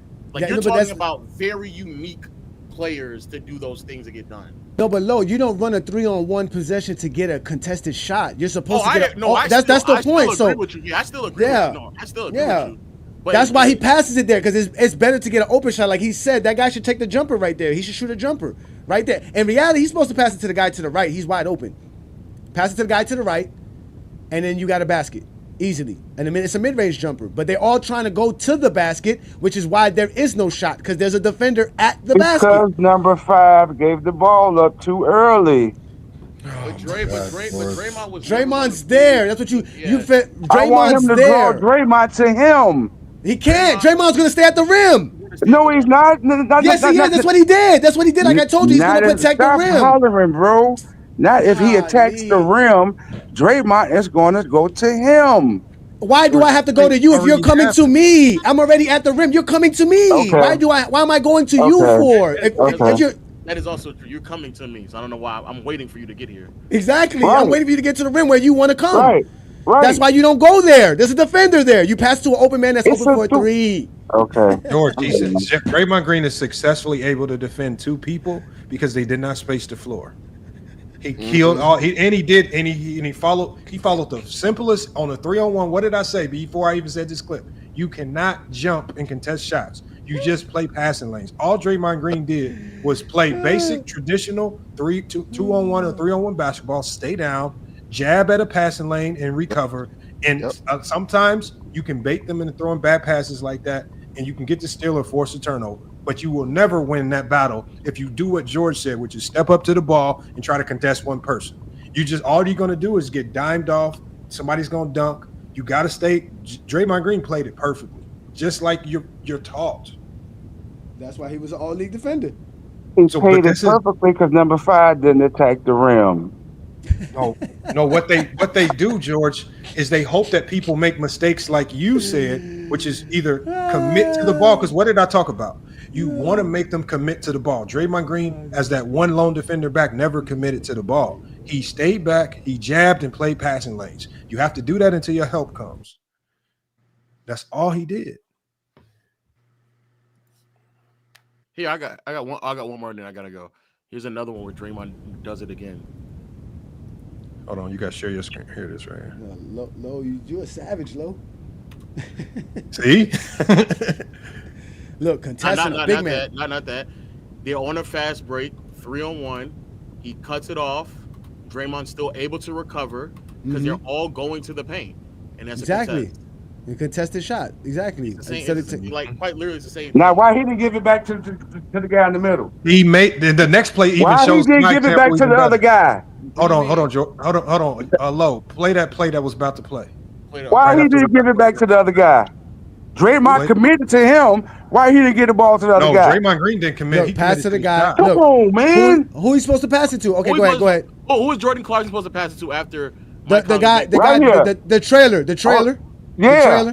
The trailer. That's what he keeps saying. That's right. Look, no, he has the trailer covered there too. No, he's playing it. Stop stopping it. He's playing it. Now, once Draymond is committed to him, you see him moving towards him. He wants him to dump. Now, why he didn't dump it off? Because you don't commit to a shot without knowing what you're gonna do. So you want him to jump to make a jump pass. Oh my God! What are you talking about? I understand what he's saying, but again, you're asking. This is what I'm saying. This is like a very unique circumstance where the player would have to be able to do something or have already committed to something that like now the guy got to turn into magic. Exactly. He got to do a head fake, do a no look pass to get Draymond off his feet. You know what I'm saying? Like No, that's not what he's asking. No, that's not what he's saying. No, what he's saying is that the numbers 00 should be jumping up to get Draymond Green to actually contest the shot, but he's not really taking a shot. He's only jumping to get Draymond Green to jump, and he's supposed to dump it off. So he's basically saying the guy was supposed to have the preconception that before he was going to actually jump, that he was going to make that pass. That's what I'm trying to explain to him, that guy who's taking that, he's jumping because he's really trying to take a shot. He's not trying to pass in that situation. So you're asking him to make a jump pass. That's what he's basically asking the guy. Bro, that's even worse. I know that's worse because you don't jump in the air without knowing what you're going to do with the ball.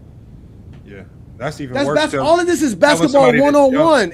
As soon as he decides that he's going to jump with the ball, he has to decide whether he's going to jump pass or jump shot. Shows you 2 plays of the guy making him commit to him and passing the ball off to the other person. These are bad defenders. So yes, you're right. When you're dealing with the transition with a bad defender, you can get away with a lot of. They're gonna bite. But if and there's good spacing here. Look, there's good spacing. This is also good spacing. But then the next play, when it's a 2-on-1 and it's Marcus Smart, he just plays he jabs. Look right there. Look, passing lane. Exactly. Play the passing lane. So pass. This is what you want. Pass fake. For the nigga that you want him to do something extra to make the defense commit. He did even, like I said, he didn't even attack. He passed the ball before he even attacked the rim. But that's Jordan doing a pass fake to get somebody. I understand what you're saying. I'm just saying that you're asking him to make a decision mid-air as well. And at that point, you're asking somebody to do other. Instead of just getting wide on the lanes and running transition correctly, you're asking him to do something that most players just can't do on the fly, especially against a good defender like Draymond or Marcus Smart. But hey, man, that take was terrible, Johnny, earlier, and I am going to make it. It wasn't. You heard it before. So hold on, Johnny, what'd you say? You heard it before. Bye. You heard it before, sir. I'll see you next time, sir. It's always great having you on, sir. It's a terrible one. It's a terrible one. Hold on. We always know that, Lo. I told him that Anthony Davis is a defensive liability. I can. Well, I think you heard me say the same points before. No. I believe. So this is what I think about that statement.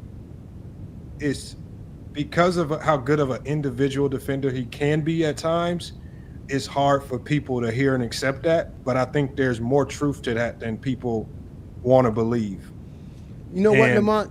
Oh, I'm sorry. Go ahead. I'm sorry. My bad. Well, I'm just saying, so we're talking about a game of team defense, where team defense is always going to be superior than individual defense.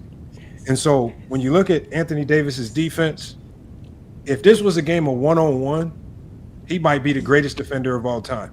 But when you talk about team defense, the scary thing, the one thing that has always worried me about Anthony Davis's defense is that no matter how elite we say he is, it don't seem to make the Laker team defense better. Isn't that? And it's weird to me that it feels that way. Now, I know some of the numbers, especially like when, and I'm mainly talking about the years after 2020, after they won the championship, because I think in 2020 they had better perimeter defenders, and that also aided in Anthony Davis being better. But I'm talking about in the years where they had like the Austin Reeves out there, guys that D'Angelo Russell's guys that we know are poor perimeter defenders. Is he able to be a good enough defender to help make those guys better? No, he's not. And I don't think he is. And I don't think his defense has done anything. I think he's made some hellified blocks, and he's done a few things defensively that wow you. But as improving the overall team defense, man-to-man defense versus some of the league's best bigs. I mean, even against some of the league's mid-tier bigs. Post defense, on-ball perimeter defense, all suspect. I mean, it's just like even if you just looked at yesterday's game, Zubac had an easy double-double. I mean, it was kind of nasty, Zubac's numbers. And it's just like the Sabonis always has godly numbers, right? When you go to the league's bigs, I mean, and I know he has a hell of a time because of all the screens and all the sets they run for these guys, but I think it has some truth to it, as hard as it is to say. I just think a lot of people are not willing to accept it. Again, Lamont, everything that you just said was exactly what I said on PC today. So shout out to Ron and all those guys at PC for giving me an opportunity to be on there. And the conversation was that about how the Lakers' defensive woes were based on this guy's defensive liabilities, right? And I mentioned the same points that you brought up. I even explained it to them and everything. So what happened was they asked me, well, who would you put in for the Lakers defense to be better? And I named a slew of guys that I thought that would help the Lakers defensively, as we mentioned, in a team defensive concept. And they couldn't accept it, but what they held on to was me saying I would put Joker in that position, and Joker would have the Lakers in a better defensive. He would be a less defensive liability than Anthony Davis. So from there, the Zesty Jeffrey they don't hear is, well, are you saying that Joker's a better defender than Anthony Davis? And like you said, when we're talking about individual defense, that's a different subject. We're talking about team defense. Right, and I'm glad that you brought that up, Lamont, because just before I joined the live with you, we had our GOAT James Kingdom members chat, and one of the GOAT James Kingdom members was asking me about the Pippen interview and about how Pippen was saying that there was no GOAT before 1990. And I was explaining to him that there was really no GOAT in 1990 because basketball was really a team game. So it really y'all were arguing? No, we were not arguing, man. It's GOAT James Kingdom members. We don't have people like you involved. It's about three of y'all, right? So when the idea of the GOAT of basketball really wasn't a big conversation prior to the 1990s because basketball was still a team concept. So players like Bill Russell was praised for being a team player, Mike and a team player. The guy that got the GOAT title or the GOAT name was really Wilt Chamberlain because he was able to separate himself from the team. He was so dominant as an individual that it wasn't no longer him being great in the team concept idea. It was him being great as an individual player.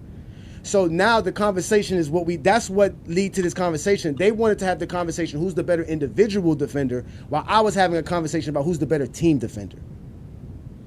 You understand what I'm trying to say? Like outside, because I think with Jokic, I think it's easy to build a defense around Jokic because he's simple, right? If he's not a supreme athlete, so you're not asking him. When teams go into, for example, a pick and roll, there's really only 1 to 2 different things you can do with Jokic. He simplifies it. So everybody, with Anthony Davis is so good defensively, the problem with the Laker perimeter defenders is on every possession you see them doing 10 different things. Gabe Vince is going to go under sometimes. Other times he's going to fight over. Sometimes they just completely give up after hitting the screen. There's nothing consistent that they do. So one, that tells me that there's no communication from Anthony Davis. Boom. So no communication from Anthony Davis to the guards. This is one of the reasons why the guards look so horrendous. Because the back line of your defense has to be the loud. Basketball, Lamont. What are you saying, Lamont? You don't know basketball. What are you talking about? That's not basketball. Shut the fuck up. But you can see certain things like when the Lakers. I'm sorry, but that's how they did me today. That's how they did me today. Saying the same shit you just said. But the people, I think a lot of times people they're so committed to just saying that AD's this great defender. Individually, great.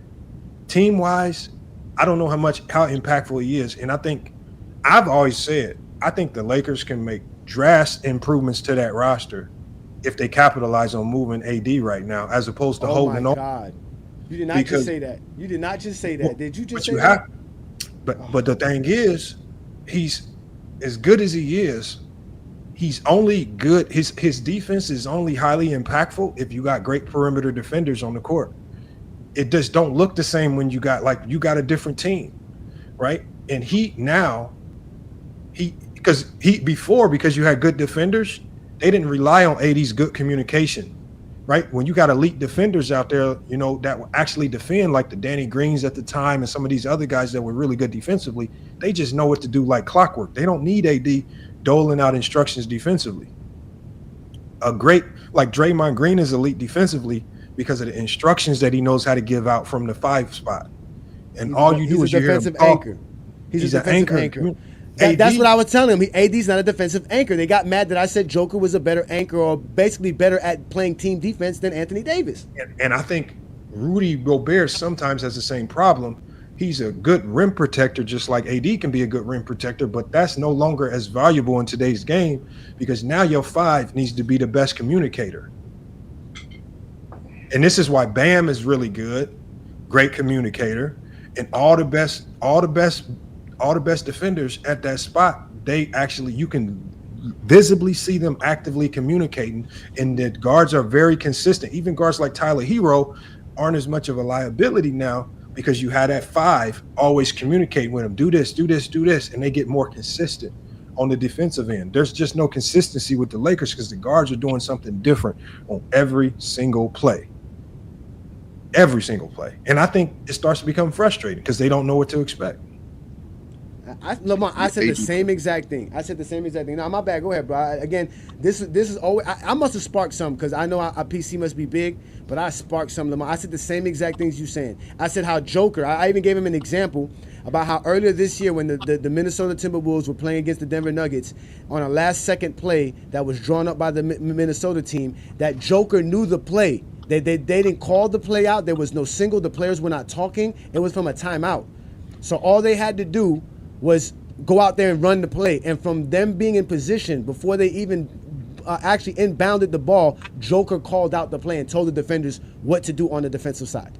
That's what that's a strong defensive anchor does. Like you said, communication is very, very important. Telling them how to go under the screen, when to go under the screen, when I'm going to help, when I'm not going to help. I broke all of this down, Lamont, but they didn't hear nothing. All they heard was me say, because they couldn't help it, that Anthony Davis was a defensive liability. Well, let me tell Lo something.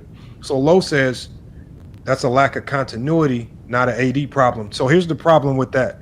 Continuity is a term that's just really only works on the offensive side of the ball. Defensively, don't expect continuity because defensively, you have to communicate even more.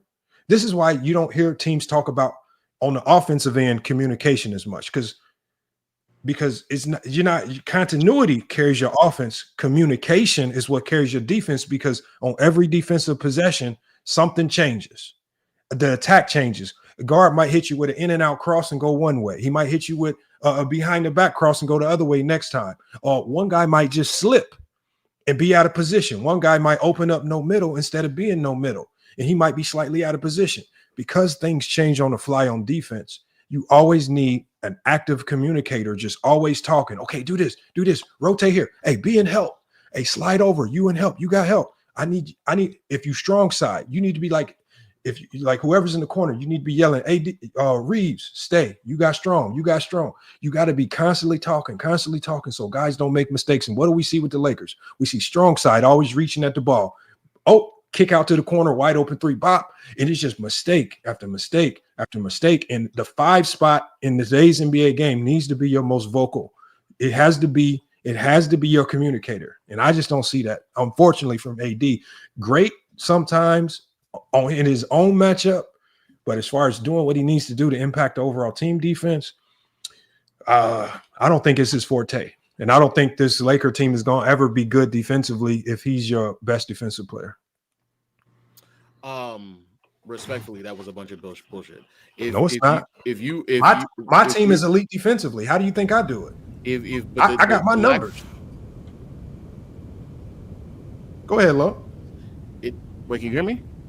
Yeah, I hear you. The lack of continuity isn't just from the fact it's a bunch of new players. It's also players that are lacking experience as well. Almost every single time someone has a breakdown or a foul, you can see Anthony Davis communicate with them immediately after it occurs. It's just that certain players are just making the exact same mistakes like Rui over and over and over again. Now, I think Max is better than a lot of other options, but earlier this year, we had Dalton Connect, a rookie, trying to get playing time.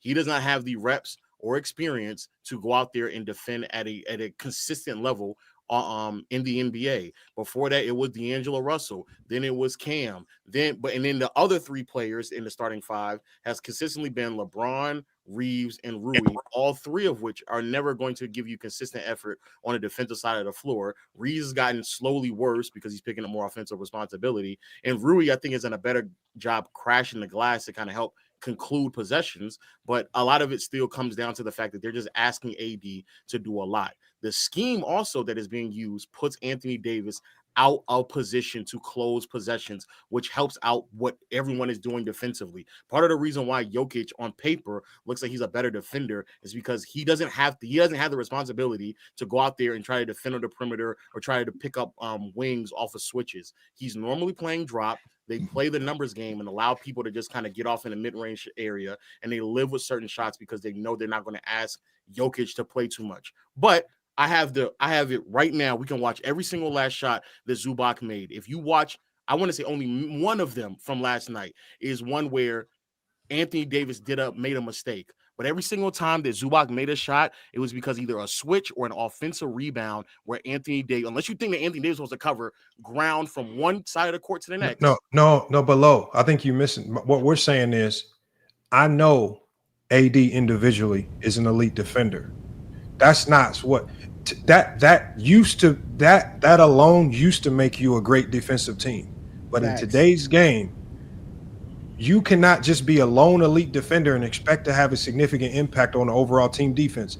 I'm gonna take a guy that is the most elite communicator as opposed to the best on-ball defender any day of the week.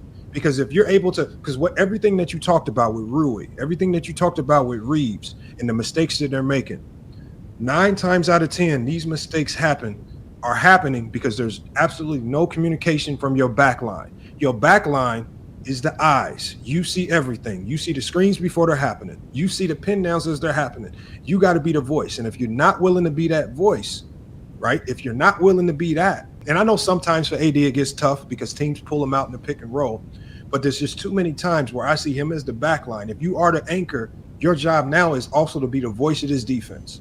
And if you said, for example, you just said you're dealing with a ton of guys that lack the experience, and they have all of these things that they lack, and that is true. But that's even more the reason why you have to be a better communicator. Because I just told you back in 2020 when they had elite perimeter defenders, well, he didn't have to talk to those guys as much because they already know what to do. They're clockwork. They're great defenders. Caruso, great defender. You don't have to tell him as much because he has a natural inclination to do the right thing. But when you have worse defenders around you, right, you have to now be even more good at communication, right? And if you look at how what Draymond Green was like. I never looked at Wiggins as a defensive player until he played with Draymond Green. Now all of a sudden he looking like a lockdown. It's no coincidence that guys get with Draymond and now they get a defensive stamp added to their badge. Because they keep Draymond back line. They don't keep Draymond Green is the best communicator. Anchor. To be fair, no, Draymond does communicate. I'm not denying he's that. the best. It's easier for Draymond to communicate because they keep him back line. That is a staple of their defense. Gentlemen, attached to the rim. But we can play the clips right now. I want to see Lo play the clip if you got the time. Hold on. I'm gonna let you play this clip, Lo. West Coast. I haven't seen him on here before, so I want to let him get one take off, and I'm gonna bring your clip up real quick. Go ahead, West Coast. All right, yeah, real quick. What's up, Lo? What's up? Johnny know who I am. He knows me as Reaper and all that, whatever. But good evening, gentlemen. I was gonna say, in my opinion, the way Bron is just talked about the roster against the after we lost to the Clippers, it sounds like he wants a trade, right? Now, in my opinion, just like Lamont brought up, the Lakers peaked best when we were more of a defensive-oriented roster. So it sounds like if we go that route, we'd have to trade multiple offensive wings or pieces to get another defender, preferably either a 3, 4, or a 5 to pair with Bron and AD. That's what we've been missing. In my opinion, that's our best bet if we want to make a push. Otherwise, we're damned if we don't. Because right now we're looking, honestly, just mid. We have nights where we look good, and then we have nights where we look horrible. Like when we lost to Dallas without Kyrie and when they didn't have Luka. That was a terrible loss. I honestly don't think there's an excuse for that. West Coast, let me say one thing that goes along with that fact right there. Because all last year, I called the Lakers a front-running team. And this is what I mean. When the shots are falling, they somehow magically look like one of the best defensive teams in the league. But when the shots are not falling and everything's going against you, we see them lose that energy and the ability to communicate.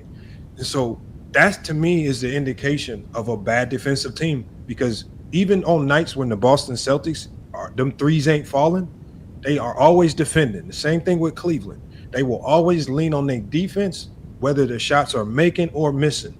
But they defenders are out there actively talking and communicating, because no one's going to say Donovan Mitchell's a good defender, right? No one's going to say some of these guards on that Cleveland team are good defenders, but they are defending because their back line is simplifying the job for them by elite communication. And I think that's what Kenny Atkinson brought from Golden State, right? This is why they were able to transform that team night and day, right? Because he was able to talk to Jared Allen and Mobley and say, look, if you want those guys to be better, you just got to talk them through these reads a little bit. Talk it through early and often. Make sure they in help. Yeah, I just think there's no other way to go about it, Lamont. The way, like I'm saying, the way Braun said that after losing to the Clippers, that's the exact same thing he was saying in, I believe it was 2018, once Kyrie was already gone. Hold on, go ahead. Go ahead and talk us through this, Lo. Yeah, I'm not going to entertain a LeBron James trade talk.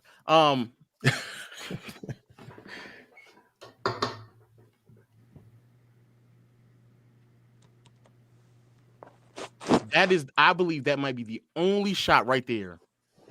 That might genuinely be the only shot. So then if we watch the rest of his shots, AD is again on the perimeter because they've already made the switch, and now AD has to pick up Harden on the perimeter. So when you're saying that Zubac gave him an easy double-double, offensive rebound over Rui, hook shot.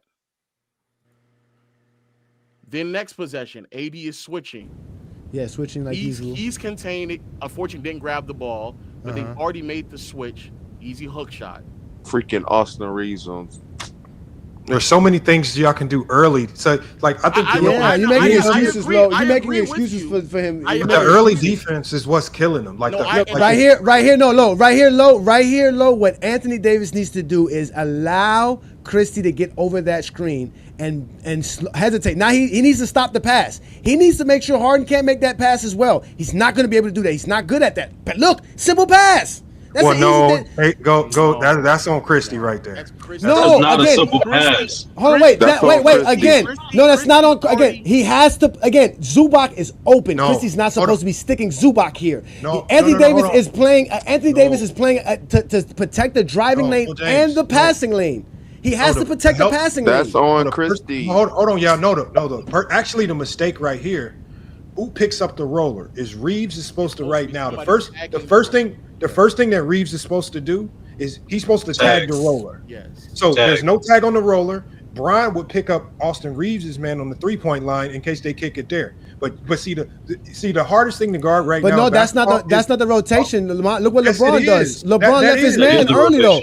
No, LeBron was the one that would, because LeBron leaves his man well before that. Look, watch, LeBron leaves his man right here. Tag the roller. I get that, but my point is that if Reeves was supposed to do that, LeBron is supposed to be further up the floor and making sure he can cover Reeves' man, but he's not. That means Reeves was a fake. That was not real. Reeves' job was not to do nothing but. Hold on, go. Look, I'm gonna tell you why Brian's not supposed to go up. So right now, if you defend this properly, if you pick up that roller, because of AD's length, right, that pass over to the shooter on the wing is the hardest pass on the court. His easiest pass, if Zubac is picked up, the next easiest pass would be James driving, ripping it across the baseline, where LeBron James needs to stay to protect the baseline pass. So Brian is right, because whenever you got two on the ball, there's always going to have to be something open. That wing right, that I don't know who that is. It looks like Amir Coffey. DJ, we talking at the top or on the side? No, right here, the other guy. This is Coffee. Yeah, DJJ. Yeah. So Coffee right now is the guy you leave unguarded. The guy in the corner that you had to arrow on first. LeBron needs to. LeBron is playing it perfectly. Reeves' only job right now, he's supposed to go in and do something called tag the roller. Yeah. That means when you tag the roller, you buy Christie that extra second to recover. Back over, yeah. And because he didn't tag the roller, James Harden, who's an elite passer, makes a hell of a pass to an open Zubac. But this is communication. This things like this don't happen. For James Harden. But listen, what I'm saying, that's not a simple pass. But that is a simple. James Harden could do that in his sleep, brothers. Yeah, but okay, back it up, Lamont. Okay, no, it's not me. But before he makes that pass, Lamont, what passing lane is Anthony Davis has to cover at this moment in time? Anthony Davis right now is playing it perfect. I'm not going. No, okay, my question to you is, what passing lane is Anthony Davis supposed to cover in this situation? Hold on, I'm gonna explain. So Anthony Davis right now is in what we call no middle. So he understands there's no middle. You got Finney Smith, who's his help, right? He's in no middle position. You see, secondly, you see his hands are up. So with his hands up, a pass to Amir Coffey's dead. The only thing, actually, Christie's doing it perfectly too, because Christie, his immediate job right now is I have to recover to James so that AD can now get back. But in the meantime, the help defense has to pick up the roller until everybody recovers. Reeves is the rogue. He has to pick up the roller. No one else on the court has any response. And so you can see Reeves. Reeves is playing in between. He jabs at it, but he doesn't do it all the way. And he creates. Harden knows exactly what he's doing. Harden's going to the right spot. That's the problem. Anthony Davis is not stopping Harden he's not stopping Harden. That he has to. That's his job right now. That's what he's supposed to do. Harden needs to be pushed more to the 3-point line and pushed further into the out of bounds line. Don't give him that lane. Right here. Anthony Davis needs to let it. The screen. You have to again. He needs to push that man further to the 3-point line, not let him get into this spot right here. Watch his way listen. Right here, James Harden knows. Zubac is open. Zubac is open. It's not AD's fault. I'm not saying it's not 80 fault. What I'm saying is that this is why the Lakers defense is hard when they have to make so much. He's supposed to cover that space so that you don't need to have all this help so that you can play better defense. I think the problem here is on this play, the back line of the defense is LeBron. It's LeBron's responsibility to tell Austin to pick up the roller. And so unfortunately, AD isn't you would have to blame Bron and AD on this play because Bron needs to be communicating to Reeves, get roller. Bron has safety on the corner 3-point shooter. Dorian Finney-Smith is perfect in help position to help AD on the baseline drive. And Max Christie looks like he's busting his ass to recover. And that's why it's AD's fault, because at that point of the play, exactly, you're proving my point. Everybody's doing everything right, but Anthony Davis, which is allowing Harden to get to his spot. Harden's going to get to his spot to make the pass. That's it. That means Anthony Davis didn't do his stop. That's it. I'm sorry. Hey, Johnny, on this play, AD's perfect. I can't lie. It's not. Watch what happens. It's not because it's going to be a simple pass. That's Reeves. Simple. That's Harden. That's the point. You should know that. As a defender, you should know who you're dealing with. You should know Harden can make that pass, and you have to stop Johnny, it. I'm sorry, man. That's Reeves. It's Reeves. Hold on. Hey, Lamont and Johnny, can I ask Lo a question real quick? Go ahead. Yeah. Hey, Lo. Okay, so Lo, what do you think? So you think the Lakers should just stand pat and not make a trade? Like, what do you think is a solution to? The Lakers need a 5. Because the problem with the Lakers is that they use AD like he's a switchable, versatile wing. So what Johnny is talking about, even in this play right here, is that AD because really what Johnny's trying to say is that AD should be more so either playing high or playing drop to play the passing lanes from Zubac. However, they don't defend that way. AD is committing to the switch because that's what they play. So when AD commits to the switch, Christie is also trying to recover to a man that's already been switched to. So Reeves is supposed to tag to then halt the ability of Zubac to get to his spot so then Christie can rotate over. Or if AD is going to play this high and commit to effectively playing on ball or switching or trying to disrupt the drive, there can also be someone that's bigger than Bron that can also contest, such as a 5. But because we don't have a 5, the people who are supposed to be backline help communicating, like we said earlier, this is what y'all said earlier. Now you're realizing that AD is not actually backline help. The person who's on this play is Bron. Oh my God! Oh wait, go back, Lamont. Okay, look, Lamont. Keep going. Stop when he makes the pass. If Harden Reeves has to pick up roller. No, listen. If Harden is 3 feet further to his left, that pass is not that easy to make. Reeves could play better defense. That's because you can't allow Harden to get to that spot. That's what the play calls for. Hold on. Lamont. Let's start. The play calls for him to get there. Go back to the beginning of this play. Go back to where Harden right here.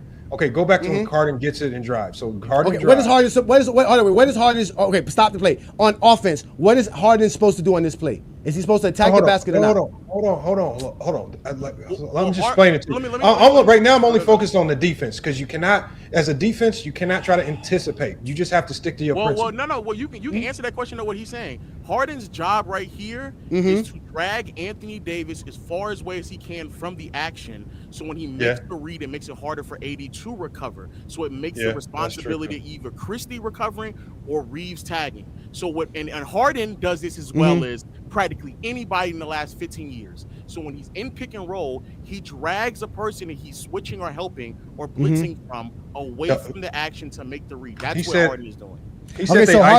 So Harden. But So Harden, so on this play, what you're saying is that once they run this pick and roll, Harden will be setting up to make a pass. Am I correct? Yeah, more than likely Harden is already. Yeah, but okay, that is also that lends to what I'm saying about how Anthony Davis doesn't play the passing lanes, because if he knows the play, like he's supposed to know this play, he's supposed to know that Harden's passing this. Wait, well, let me clear. This isn't a play. Harden is like Lamont said. Harden is on the fly. Harden is talented enough to when he comes off a screen, he's reading things in real time, and so you have to react in real time. Harden is a good enough scorer to where if you play the passing lanes too much, then he's going to be able to make a move, probably a step back three into the corner, and take that shot. Harden is good enough and dynamic enough to make a read on the fly. Not that this play in particular is meant for somebody to do something. Harden is reading on the fly. This is what we're missing, though. Here's what we're missing. I think the Lakers on just watching this play alone, they're tipping what type of team you are. And so there's only two types of teams in the NBA: a no middle team or a middle team. There's some coaches that love middle. There's other coaches that go no middle. Looking at Anthony Davis's feet, which is what I preach. There are no middle team. So no middle teams. When you're a no middle team, they're doing perfect. They're doing a perfect job of forcing Harden away from the middle. But when you're a no middle team, your weak side has to always pick up rollers, because the rollers will expose you in the middle. So, for example, when I run offense, we run an offense called 4, where I always do something called a short roll, where I'll roll my big short, because a lot of times they'll try to blitz my guard. And so I'll short roll my big just so we can dump it over to him. And now we have a playmaker in the middle of the floor with the ball where we can barbecue. What you never want as a no middle team is somebody with the ball in the middle of your floor.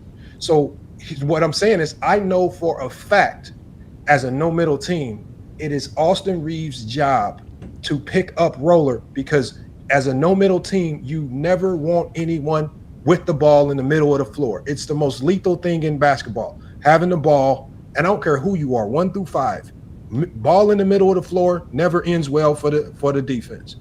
And so when because of Reeves, partially his fault, because he's looking dead at the action, there's no communication, it seems like, from LeBron, which, I mean, there's a lot of blame to go around on this play. But the last person who's at fault on this play to me is Reeves and Christie and Dorian Finney-Smith. They are all perfect. Even Brown is perfect outside of the no communication. It was just Reeves. You have to pick up rollers. You pick up roller, that play is blown up. Probably a turnover. So here again, you had both guards come up and DJ slips. He slips the screen. That's a short roll. That's called a short roll. Yeah. He flips a short roll, but both of them are committing to Harden. Christie he's already fell for the slip. He's trying to recover. Harden makes that pass. AD rotates over, contests the shot, but he can't also contest the shot and grab the rebound as well. That was Hachimura. He didn't help. That was a good contest. Hachimura didn't get a good position to box him out. No, it's called help the helper. Help the helper. No, he was supposed to get to Zubac to box him out, but he didn't get there quick enough. Zubac got right. That's helping the helper. He didn't help the helper. No, he didn't rotate. The rotation was bad. So now Gabe is already being beat at the top of this possession. Yes, he's beat. AD is initially guarding Zubac, playing the passing and driving lane. Come over and try to contest, but not jump high enough, because if he jumps too much and he puts himself out of position to grab an offensive rebound, and he still is hard to do that. No, that's difficult. That's on Christie there. But what's the common theme we see here, Lo? These breakdowns are all communication issues. Exactly. This is all communication. That last one, Gabe just got beat. No, but Gabe was doing something stupid. But when I look at this right here, these are all telltale signs of a team that does not talk on defense. There's no way you're communicating and you have these types of breakdowns consistently, because you're a middle team. It's easy to defend if you're no middle. How did Christie end up on Zubac on this possession? This isn't Christie, that's Jackson Hayes. That's Jackson Hayes. That's Jackson Hayes. We're running a double big lineup here. So we're running a double big lineup, and AD is. So hold on, Christie's right. Not Christie. Hayes is right, because he's forcing no middle. Now, what is the first thing you have to do in AD spot when you force no middle? You cannot la-la. You cannot hang around in no man's land. He's looking to get a block shot. No. Block a shot. AD. He's trying not to cause a violation. He's about a 2-9. He's about a 2-9. No, he has the 2-9. You have to 2-9 aggressively right here. That means you have to get over there and really apply pressure. Right here, Batum is the least of your worries right now because you got Reeves and Dorian Finney-Smith who got their responsibility now that ball is in the corner. Reeves has low help if AD goes to help. I mean, it's a lot going on. It's hard to explain because I know defense is boring, but AD needs to be. The only thing I would say is that AD needs to get over there. AD should say, "Hey, you stay over here because the spacing is bad, and DFS can defend 2 here with KPJ and Batum." I would agree with you on that. However, I mean, that's AD on this play. I get what you're saying, but at the end of the day, I mean, this nigga Jackson Hayes gets blocked. So, no, he does. So, but here's the thing: if you go back to that, because look at before he even started making his move. Stop right there, right here. Stop right there. See, right now, pause. Anthony Davis needs to go double help. He needs to go help. No, AD needs to be yelling at Jackson Hayes. Look, don't fight with them. I got your baseline help.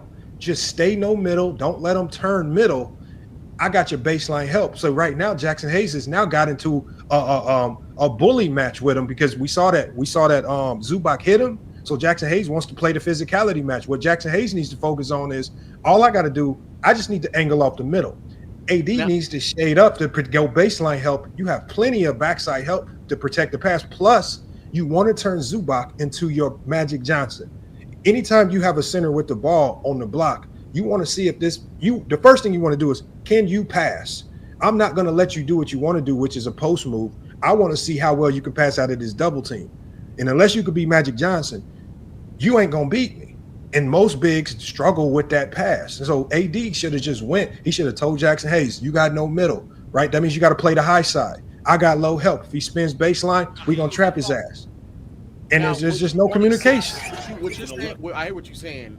They didn't do it. He didn't guard high side. He's just trying to guard him straight up. What you're saying is correct. I understand what you're saying, but almost after every possession when Jackson Hayes is something like this, LeBron, AD, Reeves, even sometimes Rui will walk up to Jackson Hayes and put their hands up and say, "Hey, just stay high, stop jumping." That's something that it happens, and that's an issue with Jackson Hayes where he just puts himself out of position. He's a foul merchant like a motherfucker. I give you that. He's a foul merchant, and so a lot of times they do just come up to Jackson Hayes and put their hands up, like, nigga, just stay down and keep your hands up. You're doing too much. So again, right here, Rui gets blown by. What do you want AD to do? Norman Powell is coming down. Yeah, you're right. He has to contest. His contest puts him out of position for the rebound. Now, let me tell you one thing that I also would. I mean, I don't want to completely blame AD on this thing, but what AD is doing wrong, and I've even said this on other videos, and some people may remember. If you are consistently contesting at the rim, it's a losing battle. AD needs to start fighting these battles outside of the lane lines. So, for example, we know somebody got beat. Show the drive. Oh wait, my bad. Go back to that last play. Rui gets beat. Okay. Yeah, Rui got beat, which happens in basketball. That's fine. Okay, so right here, when you get beat, you always have to help outside of the lane lines. You cannot always contest at the rim, and just because you're 7 feet tall, think you have an advantage. In today's NBA, you no longer have an advantage contesting at the rim. So AD's problem is that he's playing the rim too much, when in this particular case, you want to try to turn Norman Powell into a playmaker by stepping up. Anthony Davis doesn't play passing lanes good, Lamont. Stop it. He doesn't think about that because he can't do that. I can block a shot better than that, man. Listen to what I'm saying. It's not his job to play the passing lane. Your job is to make the guy with the ball do something other than go try to score. So if he helps outside of the lane lines, okay, he might try to slip that pass through, but then it's Austin Reeves' job to now rotate over and see if he can get a hand on ball in that pass flying into Zubac behind. This is called helping the helper. But when there's no communication, these are the problems that happen. So I think AD just got to start. He keeps trying to meet people at the rim, and that no longer is efficient in today's NBA. But that's what I've been saying. No, That's but- all I but- said. That's what I said. That's all I've on been that saying. play, on that play, Lamar, even like AD did there not was- step up and help outside the lane. Exactly. He doesn't but prevent before the driving lane. He doesn't protect the driving lanes or passing lanes. He doesn't do a good job Lamar, at that. Lamar, before he helps at the lane line, like you said before, he has to communicate to Reeves to cover what He to can't pick up communicate Zubac. to Reeves. Reeves just has to go. No. I'm saying because it's too late because he got beat. We got beat at the top too quickly. So meet him at the free throw line. So meet him at the free throw line. Meet him at the free throw line. You have That's to the point. tell him. No, hey Johnny, and it's too late. Play's already gone. So No, but the point I'm making is to show another example of this is also what AD has to cover. So now there's a double on James. That's still kind of on AD though. Yeah, wait. There's a double on James. Uh-huh. Dalton is rotating bad to the defense. wrong person. How is this? That was bad defense on AD. That's bad defense. What you mean? That's Here bad is bad defense. defense on AD by rotating Yeah. over to Coffee. No, but Well, he the way he did his over-rotated. clothes, his position. He's in bad position. Low. There's a part about he's in bad position. And he allowed middle, so he look over-rotated. and look open back exactly. Look, come on, man. This guy Anthony Davis is a. So hold on. It's a block. So and he recovered. He recovered. No, that's the end of the. Yes, hold on, he that's can the block end shots. result. That I never agree with. Yeah, he Hold can on, block. y'all. That's the end result of the play. Look at the play. Like go back to the beginning of the play. This is the beginning right here. Right. So this is like, and I'm not using this play to say he's a bad defender. Like this happens all the time. This can happen to the best of the best. Right. Sometimes you over pursue and you compromise. But when he over pursued in this instance, he gave up the middle. The middle is what created all the action. Like, so you have a guy like Amir Coffey who's able to attack and create simply because you gave up the middle. And What is occurring here, Lamont? Just to Hold get a on. little bit, just get a little bit of background. Coffee comes and sets the screen to get a LeBron in action. Now Dalton and LeBron have decided to blitz and throw a double at Harden. Yes, that's what's Oh, going but on. AD picked up the roller. He did a good job there. And AD is initially guarding Chris Dunn over in the corner and picks up the roller and Coffee, right? None of these two rotate anywhere. LeBron nor Dalton, they just stand there. So they are already anticipating that AD is going to have to defend. Dalton Connect did rotate over because he's the one that I'm kind of saying disrupted. right now, he's not. No, but it's still a split second. Like, because Dalton did get over. As soon as he got there, look, and nice Anthony and Davis is out of basic. position. Let's Anthony Davis is supposed to play the middle, like Lamont said, he's supposed to play the middle. Is that not a lackadaisical closeout? No, you are right. That was a lackadaisical effort to recover. No, that is true. No, and AD what was is supposed to Anthony drop Davis back is down to the doing? corner. I'm done. No, because then you get an open shot. Then it's an open three-pointer by Batum. No, Dalton Connect did his job. Anthony Davis recovers, makes him go middle, where Dalton meets him middle. That's literally what he does. Then after he forces him to go middle into Dalton, he then recovers all the way back to the other side of the block to get the block.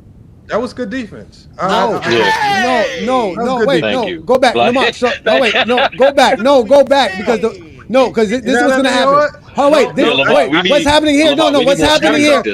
What's happening here is they're going backside. They're going backside. They're rotating it because obviously you can see the Lakers have more defensive players on the strong side. So now you're gonna right here. Anthony Davis is supposed to allow that weak side pass because you have that help man that's gonna come help in the corner. And that way you can have Dalton, who is obviously not in the right position, which means he has to cut to the basket or go to the guy in the corner. But Anthony Davis is not supposed to allow this man to get to the rim. This ain't to play. Because you got to think. So here's the one thing is sometimes you over pursue on a closeout. But what do you watch for on an over pursue? How do they recover? Because a lot of people give up after they over pursue. AD's still able to fight back into the action, get back to his rotation, and get the block. That's a hell of an effort right there. I can't say nothing on this play. I can't. You can gripe about the over commitment on the rotation, but Dalton Connect did close it off. Anthony Davis, and then AD didn't stand. AD rotated down. No, that's more than just shot block. What he does best. He didn't do nothing but shot block there. He didn't do nothing but shot block. All right, look, you gotta give credit to dude. He closed out on one. No, Lamont, I'm just saying, I gotta call it even, man. That's a good. Lamont, real shit. We need more defensive breakdowns like this, though. Let's be clear. Anthony Davis is guarding 3 players in this possession. He starts saying. off. No, he's guarding not. Chris. Yes, he is. You don't see he's on coffee. Nigga's not guarding 3 players, man. He's guarding right now. He's standing in the paint like he likes to be. He doesn't even want to go out there. No, He's guarding Chris Dunn. He has to rotate over and tag Coffee. Yes. How is he guarding Chris Dunn? Chris Dunn is 10 feet away from him. He's not guarding Chris Dunn. He's in the paint, y'all. He's in help. He is, again, he's helping to protecting the paint. That's what he likes to be. He's in the paint, ladies and gentlemen. He is in the paint, ladies and gentlemen. He is 10 feet away from Dunn, and he's going to be another 10 feet away from Coffee when Coffee catches the ball. He is not guarding nobody. Pass the ball. Pass the ball. Watch this. Look, how far is he? Look how far is he? That's an open God damn it. That's an open shot. Listen, if Anthony Davis right here, again, what Anthony Davis is trying to prevent here is that corner pass. That's why he's doing that, but he's not guarding the man. Dunn is. Dunn is on the corner. Exactly. That's why Anthony Davis is out of position. Again, this was a bad offensive set by the Clippers in this position. Because they could have got a better watch. Oh, wait. No. Go. Keep going because now I'm getting my pass. I'm moving the ball. The ball is in rotation. I find the open man. So you didn't do the open man. Look, that's what I'm trying to tell you. This guy saved him. This guy saved the Lakers. There's always going to be an open man when you start the possession putting 2 on the ball. That's where the communication goes at because you don't always stay that way. That means there's a rotation that needs to be known about. Right play to call AD out. I'm not saying to call AD. I'm not talking about calling AD out. I'm talking about how at the end of the day, Anthony Davis is a liability at the end because he's supposed to be the anchor that knows, so everybody knows what they're supposed to be and do. Somebody that Dalton Connect needs to know that Anthony Davis is guarding the weak side. So don't come over here and help me. Go run over here and play defense like you're supposed to. If he does that, if he does that, Anthony Davis is not. Again, the guy picks up his dribble because of Dalton. He's not gonna pick up his dribble because of Anthony Davis. So if he's not guarding, if he's not helping Anthony Davis here, he don't pick up his dribble. If the guy goes right past Anthony Davis. Johnny, that's not what's happening. So Dalton Connect is only rotating over because that's his man. Because he knows AD needs to get back. So where is AD supposed to be at? Where is AD supposed to be at right here? AD so right here. Go and do it slow. It starts off mid possession, but in the beginning of this possession, AD is guarding Chris Dunn. He's helping off of Chris Dunn. Yes, he's protecting the paint. He's protecting the paint. I got you. Yes, he's protecting the paint. He's not really protecting. Yes, because Coffee rolled to the paint, and now he's gonna go. Yeah. He picked up the tagger. That's AD tags the roller. Again, that's not what I'm talking about. Go continue. Go ahead. I'm listening though. Tagging the roller though. We can see. Okay, boom. Okay, right here, when the ball is in the possession, when what is the scouting report tells the Lakers team to do on this situation? Should Anthony Davis be running to the ball or should he be running back to his man? He should go to the ball. Okay, so he's going to the ball. If that's the case, Dalton Connect needs to know that Anthony Davis is running to the ball. He has to go run in rotation because there is a man open. That's the point. Okay, no, he didn't. He went to the same man Anthony Davis went to. It seems to be funny that yes, he did. He went to go help Anthony Davis right here. Go. He's not helping. What is he doing? Lamont, explain to me at this point in time of this position in this place right now, who is Anthony Davis supposed to be guarding? Let me explain to you right now. So the most important thing to defend is the ball. AD's first to the ball. Now, similar to it, this is like a zone principle. So what Dalton Connect needs to do, he now needs to provide relief because AD has 2. Because somebody made a good point earlier. AD is out of position because he has to jump into that passing lane to protect that corner 3 pass because Jackson Hayes, that's a lot of ground for him to cover. So AD not only takes away the corner 3 pass, he buys time for Dalton Connect to recover, and he rolls back into the paint back to his original man to help Jackson Hayes, who had to go over there and cover Chris Dunn. This what happened to no middle? What happened to no middle? There is no middle. He's driving him. He gave the man the middle.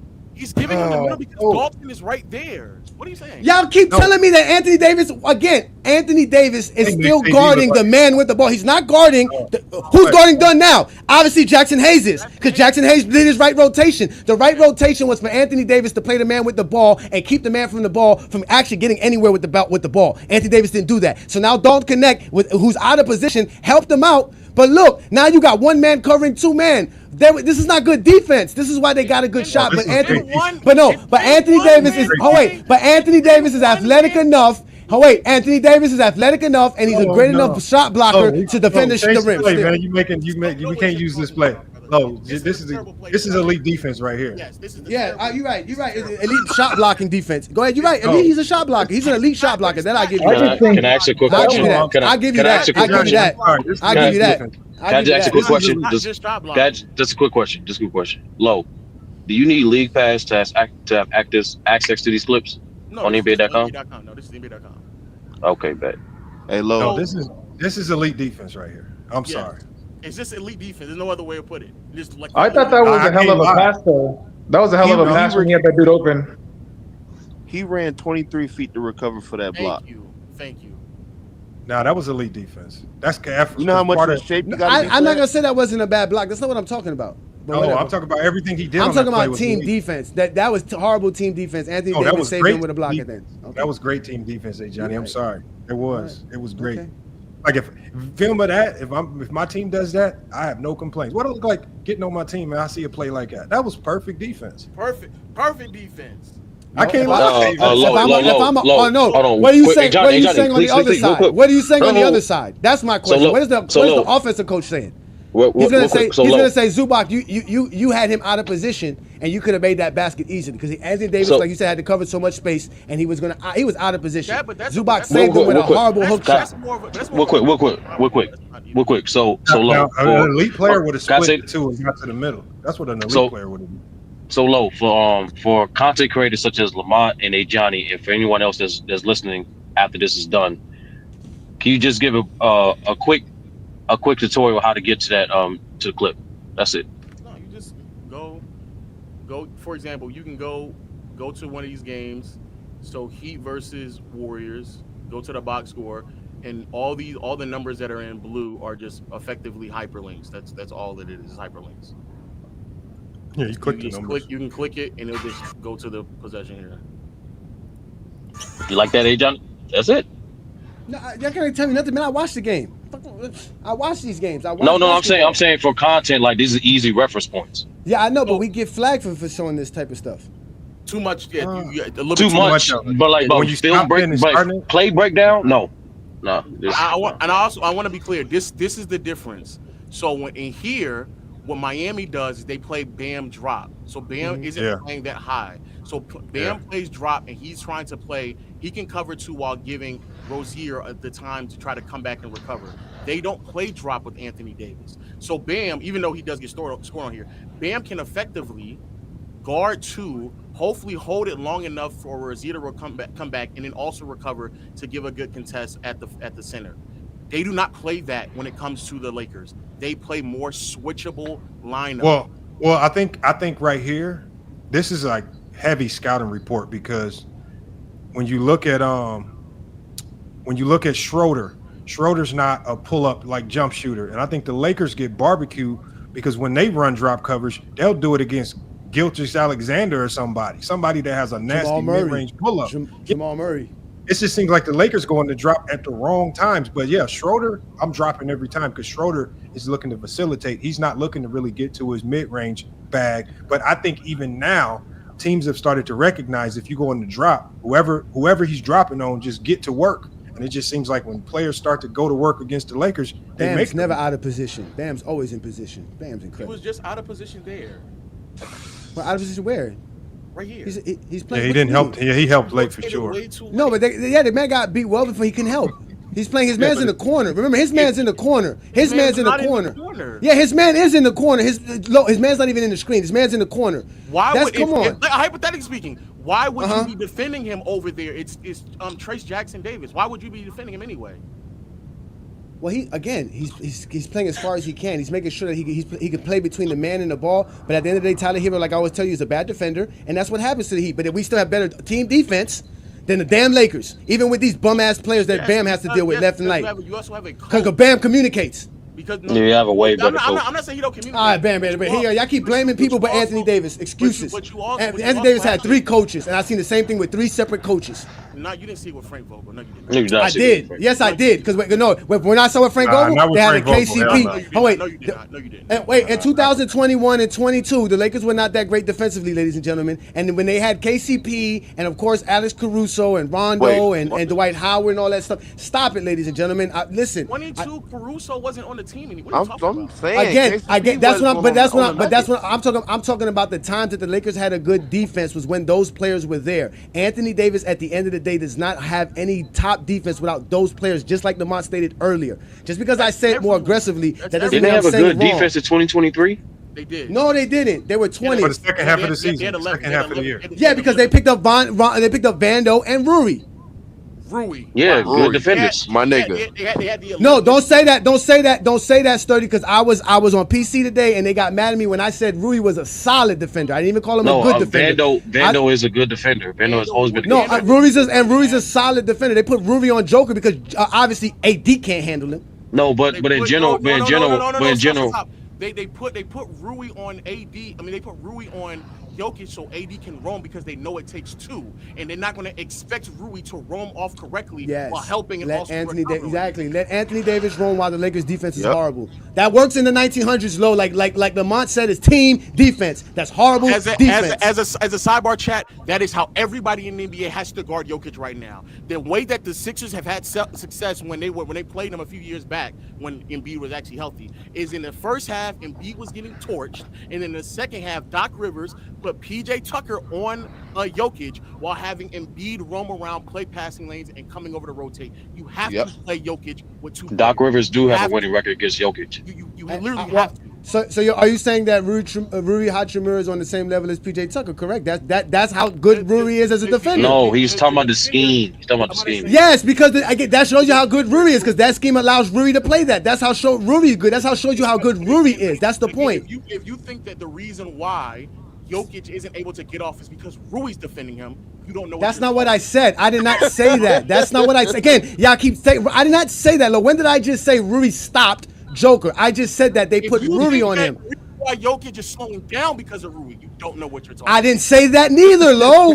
That's not what I said. That they're not. That's why they got blown out, because the Lakers don't slow them down. They have a horrible defensive scheme because they have to cover for Anthony Davis' liability a lot more than anybody else on their team. That's the point. You don't do that with a defensive anchor. You don't have to change your defense to help your defensive anchor. Your defensive anchor is there to help your defense. It makes it easier to call your strategies. You don't get that with Anthony Davis.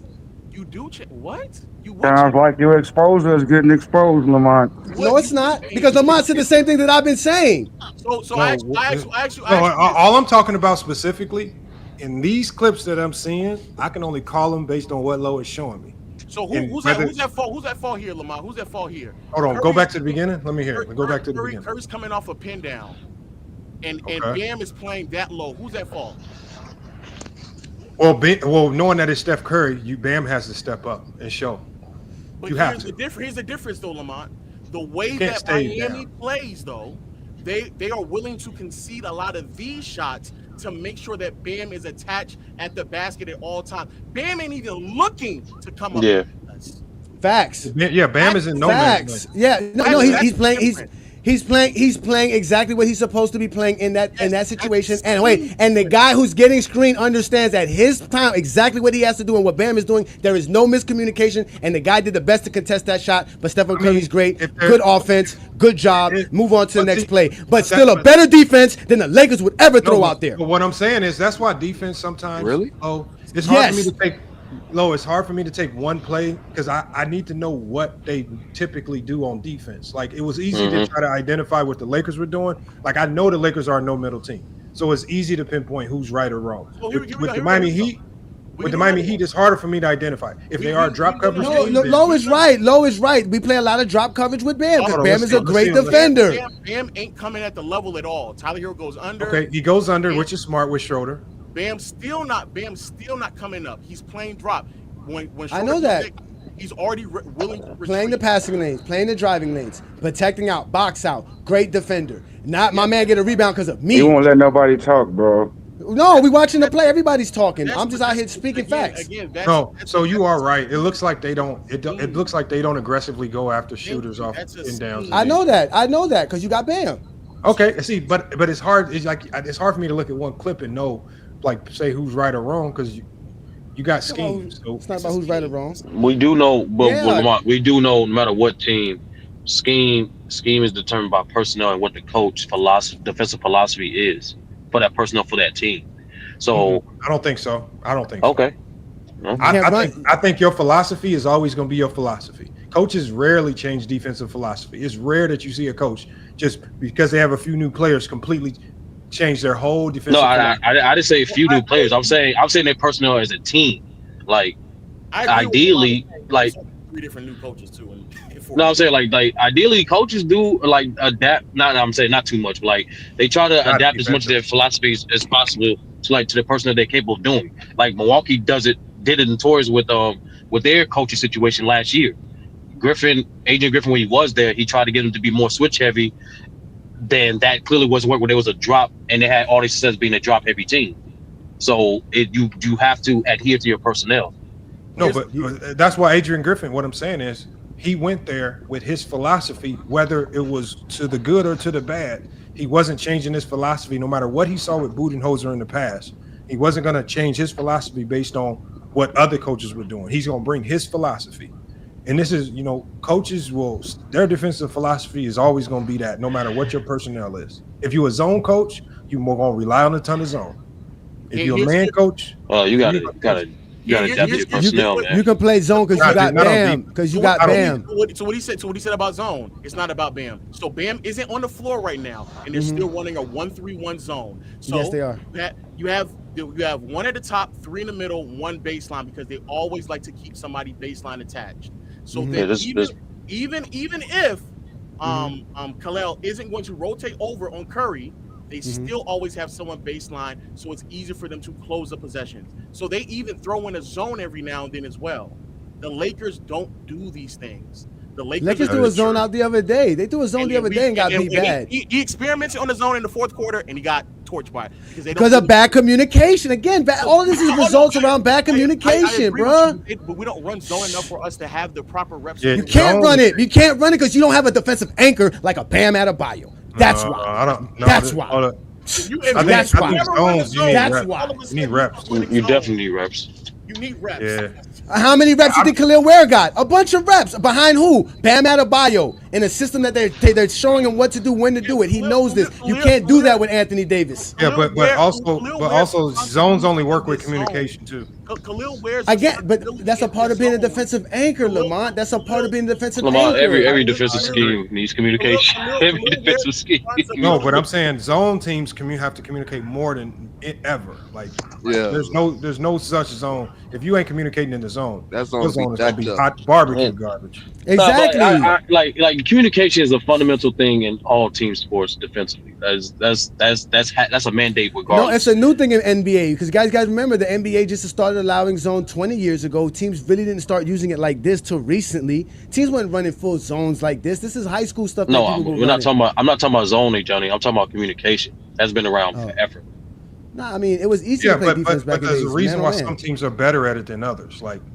I think if you have the same coach that is instilled something where most of the players are the same, you can flirt in a zone occasionally throughout a game because majority of the players on the floor already have the reps with the zone anyway. Khalil Ware's responsibility in the zone is effectively just to make sure he stays backline help. That is a major responsibility. But again, if we go back to the Lakers and we go for example, go back to Zubac's offensive rebounds because it's how a lot of it ended up occurring. Just right, we saw this one already where Zubac got the rebound over what's his name. So here again, a screen occurs and AD is switched on Kawhi now. He's now stopped Kawhi. Good job. Good defense. Now he has to stay on Kawhi because it's a switch. Yes, they're already in bad position as far as matchup wise. And so now you get the rebound. Okay, yeah. AD can't come over and help immediately because he's switched on Kawhi. He should. It's Kawhi.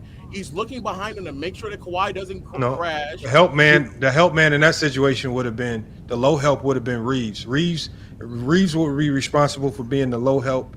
That means he has to go over and go double on Zubac. Yeah, but hold on, but go back to that play. But okay, so AD as a would have coach, covered baseline. so as my coach, so you want Dalton Connect to make that double team instead of Anthony Davis in this position? Oh, my bad. That was Dalton Connect. So what I'm saying is, Offense Austin Reeves. Okay, what I'm saying. Once this guy gets the rebound right here, Zubac gets the rebound and he sets up his post, right? You know, Rudy's in a compromised position, right? Because he can back Rudy down. No, what I'm saying is, based on where you are on the floor determines your role defensively.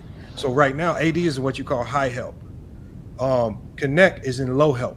Low help always has to go because AD now has to play 2 as high help. Now, if he communicated it out, he would have to communicate with Dalton Connect. Let's switch. I got low help. You get high help, play 2, and I'm going to come over. But you only can do that if you communicate. Because what he's saying is correct. What they should have did after that got blown up, they should have scram switched it, and then he should have told Dalton to be higher. Exactly, and that's my that's not how the team has been. Hold on, wait. This is my. But Lo, what you have to understand. This is what you have to understand. If we know that's all a part of game planning, game filming, strategy. All of that is a part of it. That team has to know that Anthony Davis is your low guy in this position, like you say. No, in this position, there is no way in any kind of defensive strategy game film where they want Anthony Davis this far away from the basket. So once there is an opportunity for Anthony Davis to go back to his normal position, which is roaming near the rim, he needs to be able to get there, and everybody else needs to know he's doing that. And that's why once Zubac gets this rebound, Anthony Davis has to double team. That means Rudy's going to protect the baseline, and he's going to force him to pass the ball. He's going to have to make a tough pass to either the 2 weak side open men, which is Dalton Connect's job to either protect. But Anthony Davis is not that good at doing that. He starts worrying about something he shouldn't be worrying about. He is when he got the right personnel around him. I agree. Listen, it's easy to play defense when you got good perimeter defenders. That any big man can do that. That's what Zubac got the luxury of. Zubac got the luxury of that. So again, AD gets switched on the perimeter. Mm-hmm. The ball. Yeah, this is automatic. See the perfect defense. They double.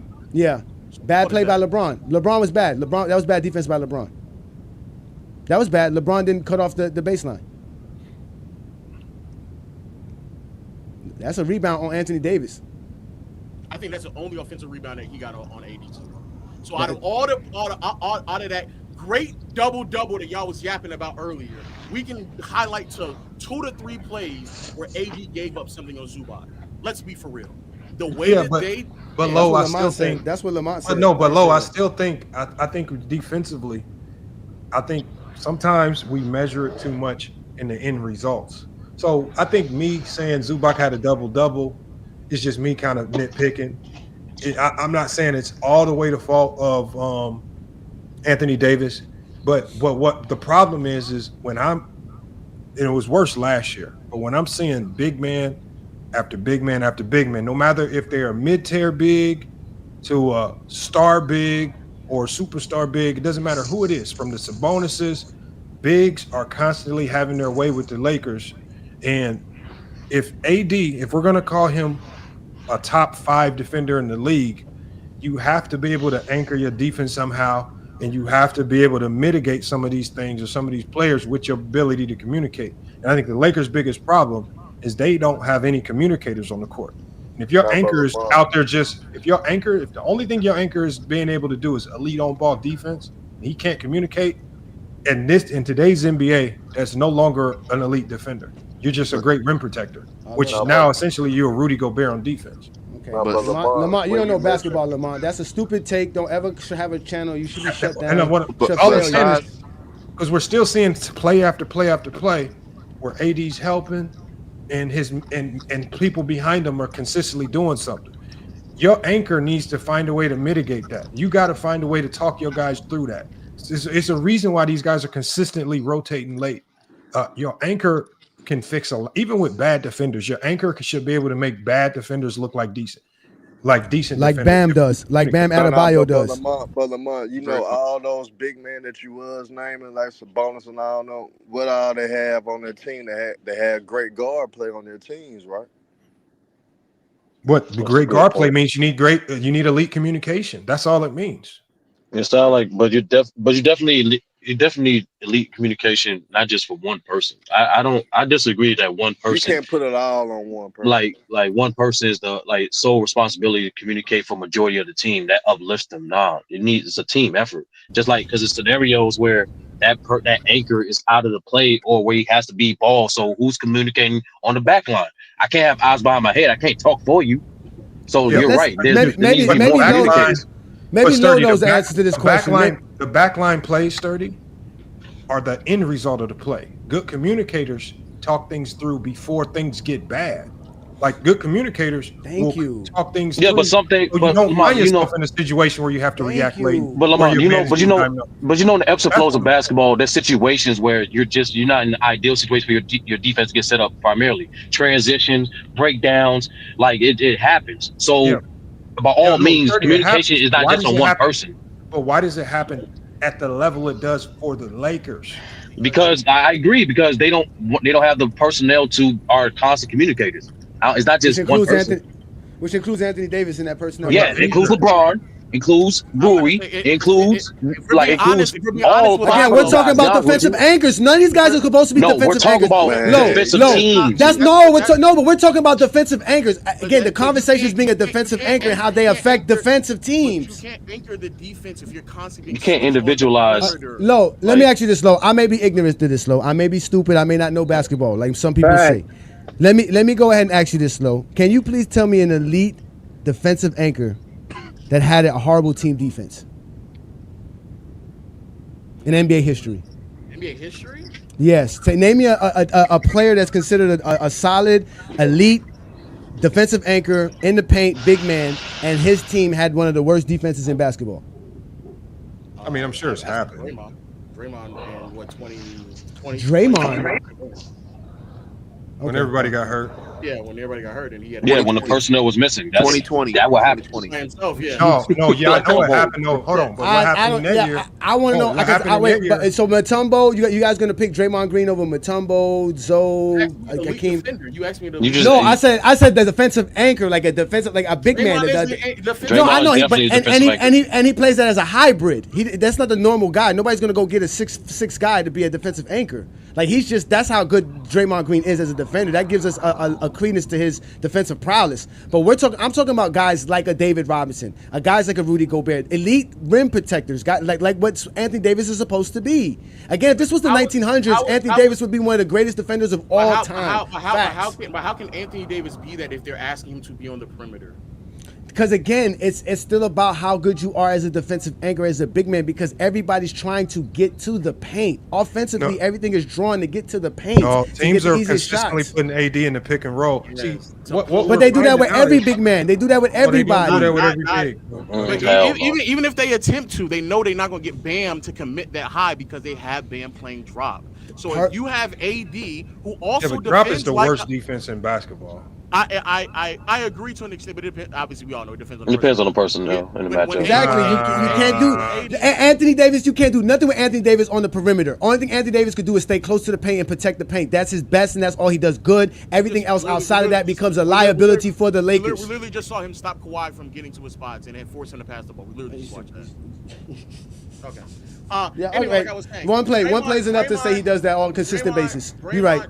Draymond, the problem is that when he makes those stops, you're not going to see them because there's nothing for me to actually go from a statistical standpoint to show it. AD being able to conceal and make the ball handle retreat and reset. And I just showed you a play where he didn't, and you argued with me. I showed you a play where he didn't. And you didn't. That's what I'm saying. I showed you the same thing. And even if you want to say he didn't, he still recovered to go get the block. So I don't know how that's. No, the other play where he didn't, the one where he made when I told you was a simple pass for Harden. He didn't do his job. He let Harden get to his spot. He let Harden make a simple pass. It was a very easy play. Again, we've now seen even more footage. They play a switch game. They switch it. So AD is switching on Harden. He's switching on him. He's not trying to stop the drive and then recover. He's switching. That's what they play.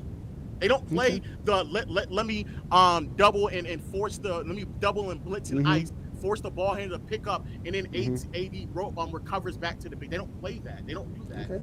And that's the Lakers' problem. They got AD, and every team takes advantage of all of that right there because AD again is a liability. Hey, Stefan, you can come up here and tell us about Bron's defense. I don't care. Just show me why they won't let him play drop. Why they won't let him play drop? Then that's my question. Why won't they let him play drop? No, they just do it wrong. They why? He had 3 separate coaches. Show me why they don't let him play drop. Well, they did with Frank Vogel as a sidebar, but in 2022, they did that. Vogel was there in 2022, wasn't he? Yeah, they do. Yeah. Okay, they did that. They had a great defense. Okay. No, 2021. I'm sorry. Vogel was there. Well, he played what 30 games? And again, how elite was the Lakers defense then? Come on, man. Hey, Johnny, if you want to talk about elite big man, do you consider Kevin Garnett one of the elite defenders? Yes, indeed, I do. So why was their defense then mid? In 2001, for Minnesota Timberwolves, in his prime, in his best years, they was ranked 16th in defense. Okay. He's elite, right? Okay, I agree with you. Okay, I actually, so I said, did not say I was ignorant to it. So let's go look up Kevin Garnett. Y'all can continue talking. I'm gonna go look it up. You said 2001, correct? No, but I don't think you can. I think every great defensive players have been on teams where the team hasn't been great. Because we all know great defense. Majority of the time, you need more than one. You definitely need more than one. Like what I'm saying is, when I look on the court and I see this Laker team, I don't see a team that should be this incompetent defensively. I agree. When I see this team struggle at the level that they struggle to defend, and they consistently have the same problems, even with Darvin Ham rolling in the JJ Redick era. Okay, you can only switch coaches so many times before I see the same errors over and over. That's a personnel issue. Struggling to defend the 3-point line. And so what I'm seeing defensively, I'm seeing something to me that's fixable if you put a focus on it. And if your players commit to it defensively, I wouldn't go to drop. But I think with the way teams are targeting AD in the pick and roll, trying to lure him out the paint because the Lakers don't have another big, I think Lowe's right. They might have to go back to being a drop team because you cannot keep baiting them out the paint because they get compromised too much. Johnny, so there's a couple different things. Look up 2005 for Minnesota. No, I'm looking at it right now. The worst defense they had was in 2003. They had the 18th defense, and again, I told you I go by points per game. I don't go by 2005. Again, if you go look at 2005, they had the 9th ranked defense in basketball. They gave up 95 points per game. 2005, 2006. They were 8th. They gave up 93 points per game. No, he goes by points per points allowed. You can do 2007. 2007, their defensive rating was 21st, and their points allowed was 19th. So they were a bad. Yeah, no, they were 19th in 2007. I do agree with you that I agree with you. But most of the years that they played, he had them at 8th, he had them at 9th, he had them at 7th. All the years prior. Then he had an 18th in 2003. He had him at 16th in 2002. He had him at 14th in 2021. And again, it was a different brand of basketball. But he's also an elite defender. Which, again, nobody said that was the conversation. Nobody said Anthony Davis was not an elite individual defender as a team concept. And the way if you anchor your defense around him, and when you anchored your defense around Kevin Garnett, you had some success. Again, there is no success with Anthony Davis as an anchor of a defense. I think everybody talking about defense is right. I think the only thing I'm saying and what the thing that Johnny was saying was that in today's game, the way teams are attacking offensively today, what AD does well defensively is no longer as impactful as it used to be. Because Johnny just admitted, if you put AD in the 90s, he might go down as the greatest defensive player of all time. I agree. But in today's game, what he does well, because we see it in front of our eyes develop with Rudy Gobert. He went from an elite defender to where everybody's calling him a liability because the game is now changed. And now it's about versatility and communication over your individual ability to win your matchup. And I think that's where the game is changing. Anthony Davis is more versatile than most of these bigs that we're talking about. Yeah, but the communication to me is lacking. And like this Laker team is just not getting better. Like they have the same problems. And it's all that, like, teams are starting to now use AD to attack the Lakers because now they're just going pick and roll with AD to they're turning your strength into a weakness. AD's your strength. They're making it a weak. Wait, look. No, wait, just to give you, y'all use Kevin Garnett, Herm, right? As soon as he went to Boston, they became the number 2 defense, and they had the same defenders as before. That's how he changed them. Because again, when you have a defensive they did not have the same him, defenders. They did. They still had Tony Allen. They still had Rondo. They still had the same guys. They had Rondo, Pierce, Tony Allen, Gerald Green. They had the same guys, sir. They had those same guys. James Posey, guys like that as well. The Leon Pose. They added some guys to the roster. Yeah, Leon Poe was there in 2007. He was also on the 2017. But Posey, I know he was drafted. I know. Yeah, he added Posey, but so Posey makes number 2 defense. They were the number 18th ranked defense in 07. No, but like they were Posey, number 20th ranked defense in 2016 06. They were 22nd in 05. They add Kevin Garnett, and we know Kevin Garnett was an elite defender and perimeter defender. They go easily to number 2. Rondo got significantly better because the year prior was his rookie season. He was barely even starting. That's true. No, I give you that. I give you that. Rondo saw significant improvements. James Posey also improved as well.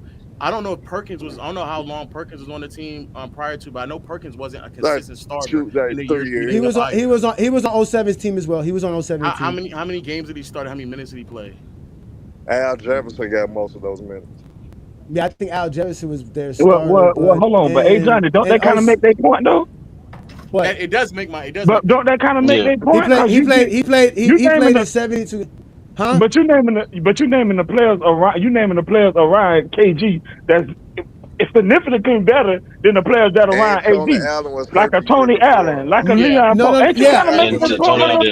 I'm not. Because when he had Minnesota again. Don't worry about it. We do extra work here. He's just yapping. Tony Allen the year before only played 33 games. So it's not the same team. Tony Allen played more games. Rondo got better. They added James Posey. Kendrick Perkins played more minutes. It was not the same. And you added. Okay, but wait a minute. Okay, so let's continue. So you said how many games he played? Because a lot of guys didn't play that many games. So let's go here. No, it's not exposed. Hold on, wait. Leon Poe played 63 games. Leon Poe played 63 games. Right. Tony Allen played 33 games. Right. Okay. Rondo played 78 games. Gerald Green played 81 games. Right, Perkins played 72 games. They had Al Jefferson, right? I know they did, but okay, let's go to the year prior. Let's see where Tony. Let's see what 2006. He was hurt. Let's go to 2006. He played 33 games. Are you Googling? No, I'm on what's it called? In 2006, he played 51. Tony Allen played 51 games. Tony Allen played 51 games in 2006. They had what's it called? They had Paul Pierce for 79 games.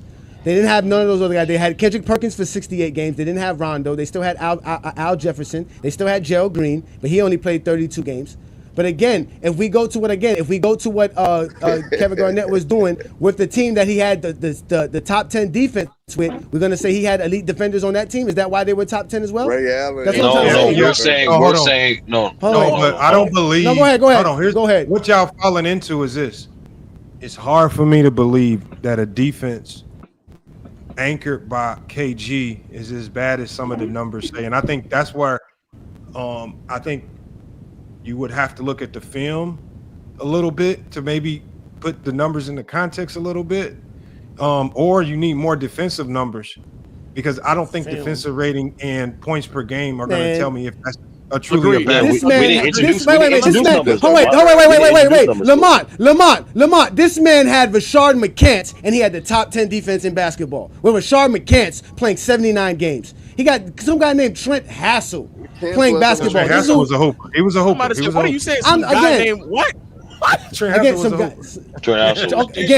Some guy. Again, oh, here y'all go. Again, this is. Wait, this was 2005. Lowe was 7 years old. I don't want to hear what Lowe's talking about. Again, here we go again. These are the players. These are. Hold wait. Okay, Mark Madsen, Eddie Griffin, Anthony Carter, Mark Blunt. Defensive player. So all these are, all of them do small things. They drunk.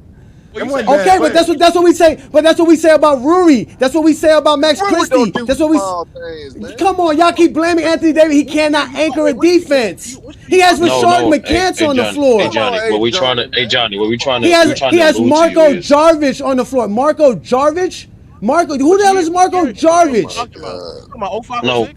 I'm talking about 05-06, Minnesota's defense. Top 10. That was the year after, right before they traded him. This is let's go to 05. Let's see how he's the 9th best defense in basketball. Kevin Garnett. Well, let's see who's helping Kevin Garnett to make that a 9th best defense. That's what, again, he got Trent Hassel, Wally Zerbiak. Okay, he has Latrell Sprewell, Troy Hudson, Fred Hoiberg, Eddie Griffin, Anthony Carter, Michael Oliver Candy, Sam Cassell. These are the guys that's helping him make a top 10 defense in 04. In 04, a top 10 defense in 04 with Kevin Garnett on the roster with him. Okay, same guys. Latrell Sprewell, Cassell, Hoiberg, Matson, Gary Trent, Irvin Johnson, Oliver Miller. We all know what Oliver Miller was weighing. They was physical that year. See, look, there you go. Yeah, they got Kevin Garnett that year. That's what they got. Kevin Garnett that year. That's what the fuck they got. We get too lost in the sauce. Going back to 08. Anybody who knows anything about that team, they know who actually was the one who implemented this the scheme to help them out defensively that was not there the year prior. Does anybody know that question? Tom Thibodeau. Thibodeau was the one who introduced the scheme to make sure that they were blitzing and icing on pick and rolls while having someone like KG roam around weak side to play the passing lanes so it wasn't there. Thibodeau was the one who implemented that scheme, then left Boston, went to Chicago. They fell off after the same scheme, and once Thibodeau left, they fell off defensively. Again, you can do all of that. You can do all of that with the right personnel. It doesn't matter what you draw up as a coach. If the players don't execute, that means it's not the coach's fault. Stop blaming the coaches for Anthony Davis' lack of execution. Anthony Davis' lack of execution is all you guys are showing me is that there's a lack of execution by the Lakers, and it's all Anthony Davis' fault. A hit dog will holler. Bad coaching. No, but like, first of all, it's always bad coaching. When everybody has great defense, it's because they're great defenders. But for Anthony Davis, it's not that. No. I think this conversation is necessary because apparently NBA don't play defense, but we just had this great conversation. But also, that's why thanks to GOAT James Kingdom. Thanks to GOAT James Kingdom who talks basketball and watches it. No, it's not. Just like. Hold on, Johnny. Just like a great team defense is not just one person. It's collective effort. My God, stop it. No. I think another underrated thing is too, right? And Lamont talked about this too prior. The underrated personnel in regards to accountability. For anything that know about James Posey, especially in 08, he was regarded as one of the vocal leaders for the Celtics as well. And I think that's another thing too in terms of defense is about consistency as well as communication as well. And consistency, you need accountability on all levels. It can't be just one person trying to hold everybody accountable. It's multiple people holding everybody accountable. The guys on the bench, the coaches, and multiple guys on the floor. So I personally that I just find it interesting. I just find it interesting, right? For all these great guys, hold on. I just want to say this last statement, Lamont. For all these guys that we consider great defensive anchors and communicators, I just noticed there's a coincidence that they are also on teams that also guys that are known to be great communicators as well. Well, but here's 30. You said one thing that I've talked about with the Lakers over the last couple of years, and I think one of the struggles of this team is that no one has the balls to hold AD or Brown accountable on their defensive woes. Facts. Like, can you imagine Austin Reeves getting on AD about something defensively? Like, none of the players are going to hold, like, who's going to hold them accountable truly and honestly? And so the fact that AD's able to spam a whole bunch of things over and over that don't work, he's able, like, I know we got a few clips here and there that make him look a little bit better. I still believe that his defense lacks the impact that other defenders in this league does. But I just think that, like, there's no one on the Lakers who can hold AD accountable or Brown accountable. Like, AD, if anything, if he's a great defensive player, he is yet, as a great defensive player, to hold Brown accountable for some horrendous defense that we've seen over the last couple of years, which ultimately led to some lapses that cost them the series last year against Denver. Lamont, you love AI and Chat GTP. When I enter in the computer, defensive anchor in basketball, what does it say, Lamont? Should I bring it closer? Do you want me to bring it closer? Is this your screen? Yes, it's my screen. Oh, I can see it. It's defensive anchor is a player who's responsible for anchoring the defense and communicating with teammates. They are often big players who defend deep in pick and roll situations and protect the rim. So yeah. Should be AD. Continue. What did it say? What did it say about responsibilities? Say about responsibilities. Go ahead, continue. No, the conversation was about defensive anchors and how Anthony Davis is a liability as one. Continue to read. Lamont, continue to read. Continue to read their responsibilities, please. Defensive anchors are responsible for seeing everything on the floor and what other team is trying to do. Call plays. Defensive anchors call the scheme and coverage to communicate with teammates about screen and cutters. I agree there.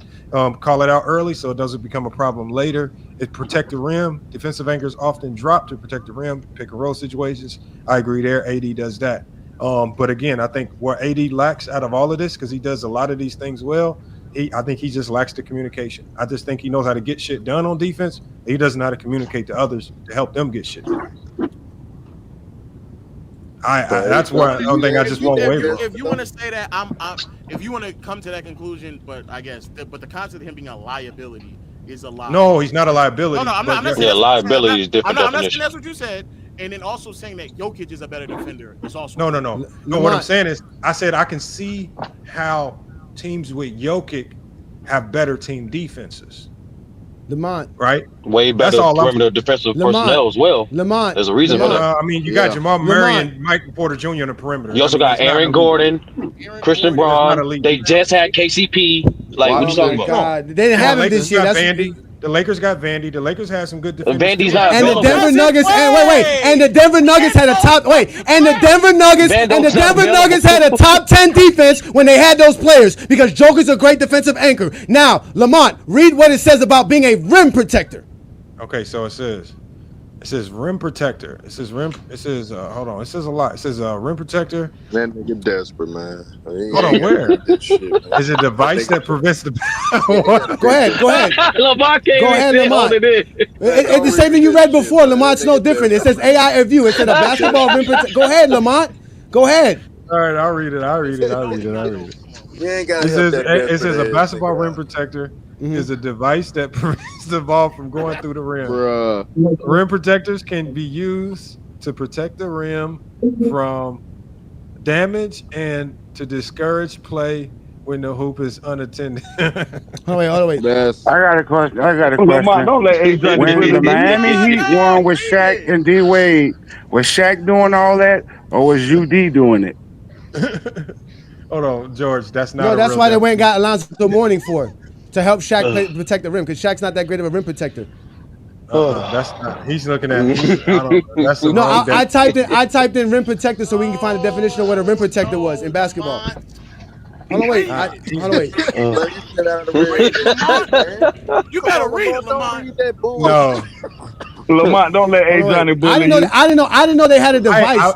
Here we go, Lamont. I didn't know they had a device to protect the rim. Here you go, Lamont. Here it is. This is better. Okay. How am I supposed to? I'm just googling shit right now. Hold on, because again, y'all don't know basketball. I got you. Read it now, Lamont. A rim protector is a player. A rim protector is a player who defends the rim and blocks shots. They are a key part of team defense. Can help cover up mistakes by other players. That's what AD does well. I give him that. Block shots. After alter shots, AD does that well. Protect the paint, AD does that well. Cover the teammate. He does that well to a certain degree. So yeah, I think he's a rim protector. That's what I said before. Okay, so let me ask you a question. If we decided to label Anthony Davis, would he be better as a defensive anchor or just as a rim protector? Which I've always said he's just an elite rim protector. No, I said that earlier. I said I think that's all I've been saying. He's not a great defensive anchor. How you been saying? That's what I said. I said that. No, he did say that. That's what I've been saying from day one. How does this correlate to Joker again? That's because Joker communicates better than Anthony Davis does. That's why he communicates better. Because they're not listening. Because they're not listening. I specifically stated this. You think Jokic is a better defensive anchor than Anthony Davis? Yes, and I think he would do a better job with the Lakers defensively than Anthony Davis does because he communicates better. He covers Lamont, space do you better. agree with that part? The Nuggets got better. Hold on. Did you say cover space better? Cover space better? Hold on. Because he's going to know exactly because he has team defense. He has his perimeter players to help him play defense. He knows how to play team defense. Hold on. What I was saying with Joe James Kingdom earlier, y'all, like I say, it might sound crazy, but the reason why there's a little bit of truth to what he's saying is because of Jokic's inability to move, right? Because of the team, because the coach knows he can't put Jokic in a whole bunch of crazy situations on the perimeter. Jokic is almost always the eyes and ears of the defense. He's always going to be in the paint, right? He's always going to be in drop because that's the only way you can use him. And I said, because you can only use him to a certain degree, and you can't put him in them crazy situations where he's getting yanked out of the paint, going to these pick and rolls, he can always be the backline eyes and ears. So at worst, he's always at least at an elite level, communicating with his team what to do on defense before shit hits the fan. As opposed to AD, because teams are able to bait him away from the rim so much, now the team is solely reliant on AD's individual ability to defend, and his communication is now gone. Now you just left a whole bunch of perimeter guys that can't defend on no man's land with no eyes, no ears, no voice. And so because I think y'all got to go back to today's style of play in the NBA is what's really hurting AD as a defender, and is not AD's skills in and of itself. So why? That's what I'm saying. Hold on. Let me ask this question, please. Because that was an interesting perspective that the way Johnny put it. So Lamar, my question to you: how would the Denver Nuggets defense look if you switch AD with Jokic under Mike Malone with that defensive personnel? Well, I mean, I would have to look more about what Mike Malone does. The one thing I do know with Jokic is that Jokic is always in drop. And so when Jokic is always in drop, that means he's always your eyes and ears of your backline. He's backline and attached to the rim. So, yes. Johnny, if that's the case, why is it that the Nuggets defense is worse this year than the Lakers this year? Damn. That was a better question, Michael. If that was a better question. Why is it defensively this year than the Lakers? Why is that? And it just so happened, consequently, it's the same year that they lost KCP and Aaron Gordon has missed the most games. Why is that, Johnny? Again, you're proving my point.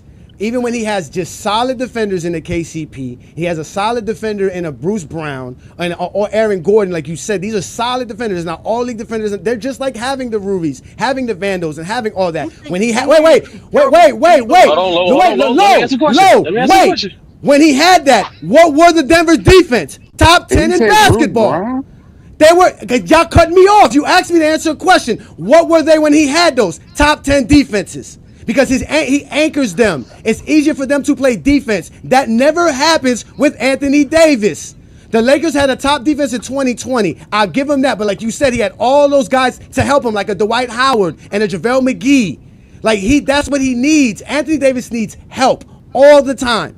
That's the problem. I don't start. Okay, I did answer the question. I just explained to you the Denver Nuggets don't have no defenders, including the fact that Joker himself is not an elite defender. I didn't call him an elite rim protector or an elite defensive anchor. I said he's better than Anthony Davis at this. That's what I said. I don't consider Anthony Davis to be an elite defensive anchor. I'm talking about guys like Bam. I'm talking guys like Wemby, Rudy Gobert. I mentioned Evan Mobley. I mentioned Jared Allen. I mentioned Giannis. I mentioned smart defenders. Well, I don't think Wemby's a defensive anchor right now. I'm just saying he's gotten a lot better. Just like Lo said, that every 20 games he gets better.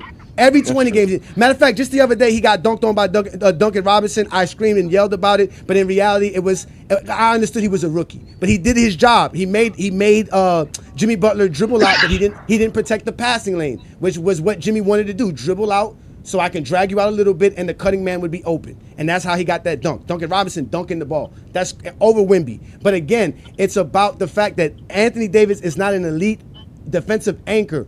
All the things that ChatGTP or this AI described about what we say for defensive anchors, we all said he lacks that. He's weak in those things. He's an elite rim protector and he's an elite rebounder. Like I said this morning on today's show, that is not enough to be considered an elite defensive anchor in today's NBA. You must be able to do more, communicate better, and have a better defensive strategy, which you cannot have with Anthony Davis, who's just not smart enough to be that. He's just not. Again, so I'll ask the question again because he didn't answer it. Because there's no way. Yeah, he definitely didn't answer it. I did. I said Denver doesn't have the defensive team. Let me hear the question. I just said that. Let me hear the question again. Hold on. Give me 1 second.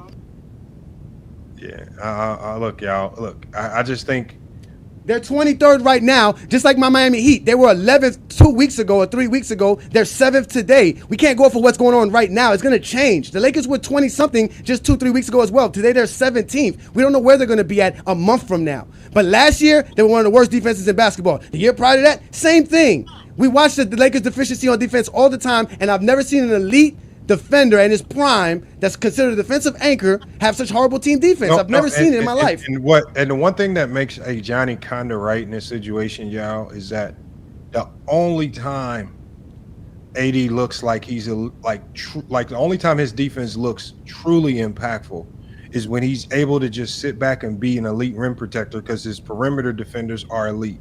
So if you go back to 2020, I believe, elite perimeter defenders. I mean, if you go back to the year where they went to the Western Conference Finals, elite perimeter defenders, a healthy Vando. And so there is some truth to it. Like when you allow AD to be an elite rim protector, he looks like the best rim protector in the league. But when you ask him to be the anchor, they look like the worst defense sometimes. There is a little bit of truth to it. The roles are really different. Yeah, like adhere to your personnel. Big man.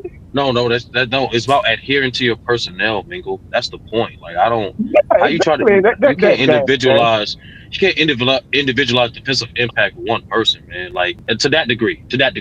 But no coach changes their defensive philosophy because of personnel. Find me a coach that does that. I've yet to see it.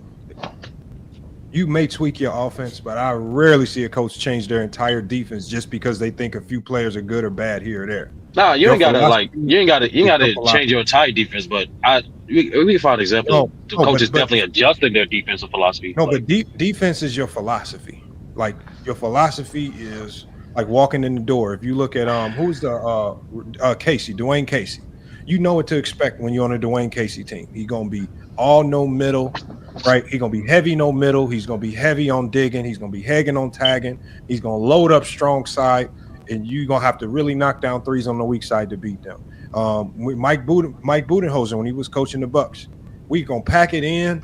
You can get all the threes up you want, but we're gonna pack it in. We're gonna rebound and we're gonna play fast. And just some certain coaches, once you have an identity, that's just your identity, and it's just.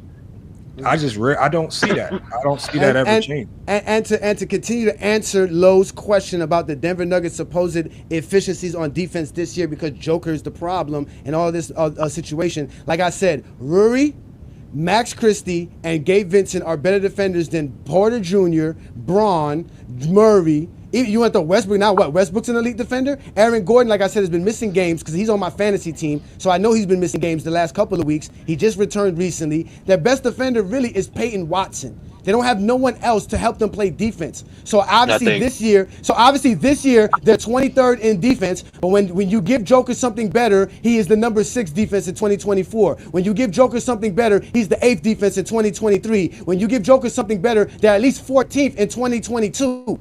When you give something to Joker better, they're 2021, 8th in defense. In 2020, they were 11th.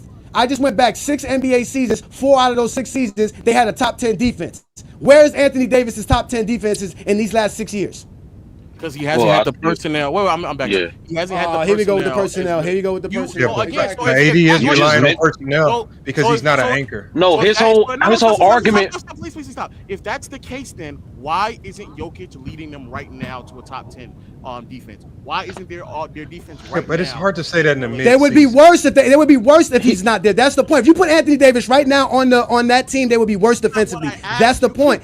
I just explained to you they don't have great defenders. They don't have great defenders. They have better defenders than the Lakers do. No, they don't. Max Christie and Rui Tamura and Hachimura and Gabe Vincent are better than Braun, Porter, and who's this other guy that I just mentioned on it? I just mentioned those guys. Aaron Gordon hasn't been playing. Aaron Gordon just played 21 games this year. I know.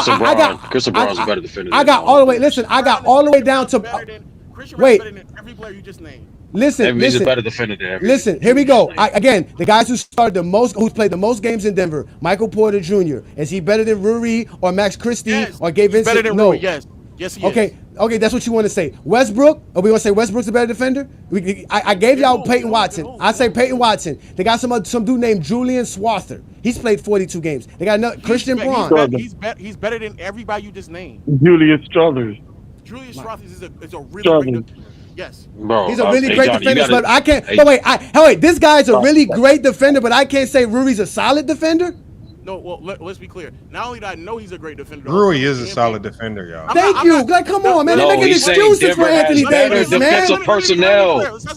I'm not taking Julian Swather over Rui Hachimura, y'all. Come on. You need to watch more Denver games. Thank you. Lamar. Just to get You need to watch exposed by more the Denver exposure. games. Y'all gotta You stop need to this watch more shit, Denver man. games. It's 2:00 in the morning, and I'm exposing y'all with this bullshit, Rui is man. not that good of a defender, bro. Lamar, stop it. Who has a Rui is not that good of a defender. Who has a better defensive personnel around him right now? AD or Jokic? I just told you, Anthony Davis. I'm talking I think. about I don't know. If you had to ask me, come on, Lamar.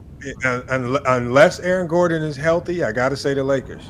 Lamar, you all right, bro. All right, bro. Hey, Lamar is Lamar know he's tapping, bro. All right, bro. Lamar's fucking up because Johnny bringing that cash in.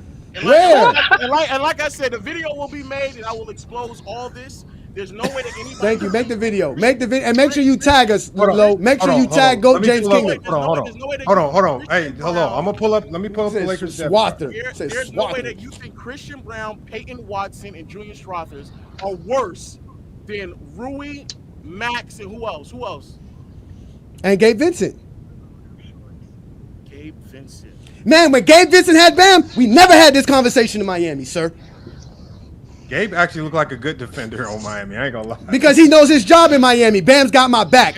Anthony Davis don't got my back. I gotta have my own back. I need a contract. Because he's playing backline help. Exactly. Anthony Davis can't pay no help. There is no help with Anthony Davis. He's not helping. He can't help. He can't help. That's how it goes, Lo. I've been watching basketball for a very long time, Lo. That's how it works, Lo. That's defense, Lo. Can't do it when they've done it before. Yes, but Swather can. Mr. Julian Swather can do it. Correct. You're right. Christian Braun can do it. Christian Braun can do it, right? Come on, man. He's a better on-ball defender. Michael Porter Jr. Really? Oh my God. I said Christian Brown, Peyton Watson, and Julian Strawthers. They are a better defensive core. Get out of here, Lo. You're supposed to be smarter than this, man. Go put your glasses on. Go get Mars. Go get the PC. Go watch the games. Hey, bro, watch the games. Watch the games. Hold on. Let me tell y'all the Lakers. That's the problem. Y'all only watch the Lakers. Hold on. Respectfully, I know for a fact I watch more games than you. No, listen, sir. Okay, whatever you say. The fact that you even question Christian Brown. Yeah, Christian, where? Based off what, Lo? What are you basing this off of? Your eye test? I don't see what you see because you can't see basketball like I see it. What are you talking about? Hold on, y'all. Let's do it like this. Hold on. I'm using the fact like you're using the eye test. Rui Hachimura is a better defender than than Peyton Watson. Hey, hold on 1 second, Go James. Hold on one second. Let's just do it like this. Better defender than Peyton Watson. Are you fucking stupid? No, he's not. Hold on, Lo. Let's just do it like this because this is a simple way to do it. Okay, so who are the two best right now active players? I would easily say that right now, the three best defenders right now on the Lakers would be active and healthy. I'm going to say Bron, AD, and Dorian Finney-Smith, unless you guys disagree. Disagree. Oh, who are the three? He just got to the team. He's still one of your best defenders. Like, who are the Lakers' three best defenders? Let's just start there. Bando one of them, and he don't even play. Anthony Davis, LeBron, and Rui. I said active players. Yeah, not including AD? No. Include AD. Who is the Lakers' top three defenders? Let's just start with the top three. AD, Christie. You got Christie over Dorian Finney-Smith. I'm assuming we're not counting him because he just got to the team. No, he's on the team. We're talking about active players. Okay. Right if we're talking about actively playing, yes, those three. So right now, can we just? I want to agree on a three just so we can compare that three to Denver's top three. AD, Maxey, and DFS. So no, I said AD, Bron, and DFS. I don't think Bron is. No. I think this year I've seen Bron play some of the best defenses he played in the last 2-3 years. Max, just because he's playing better than he did before doesn't mean he's better defensively than Max. So I think he's definitely better. Who's the best who's the best players on Denver then?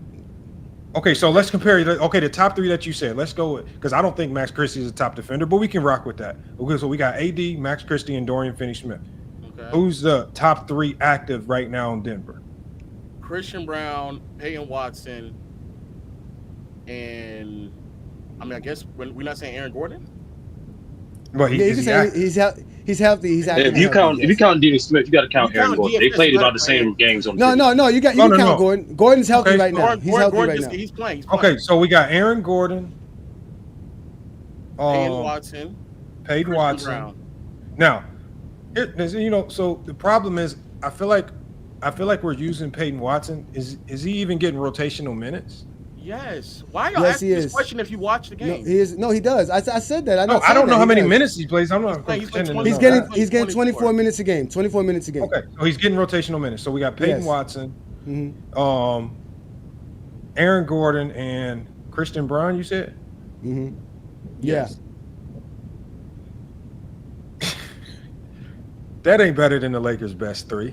Thank you. If we just start The question, but we stop. The question isn't who has a better defensive core, because AD being a part of it is easily answered. We're asking around. But you're AD including. and, No, but you can't include Peyton Watson as the core. He doesn't play enough minutes for me to say he's part of the Denver Nuggets. Joker's the core. It's basically Joker. So it's Joker. Who else is it? It's Joker and who else? And who's the two guys with Joker? The question is who has the best defensive supporting cast around him between AD and LeBron. I mean, AD and Jokic. Yeah, but even if we go to the next three defenders, so who's the Lakers' next best three defenders? You're keeping AD a part of the con. We're saying who's the best defender surrounding AD, not AD himself.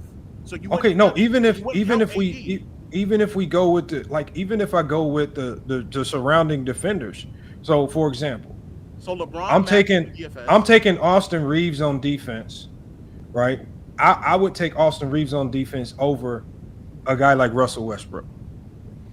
I'm taking Max Christie on defense over a guy like Christian Brown. I'm taking LeBron on defense over a Julian Strawther or a Peyton Watson. I'm taking Rui on defense over Dario Saric, DeAndre Jordan, Justin Holiday. Why are you going that deep into it? It doesn't matter how deep it is. The Lakers got a better defensive squad. This is their team. This is their second unit. No, Rui's in the starting lineup. Rui is a better defender.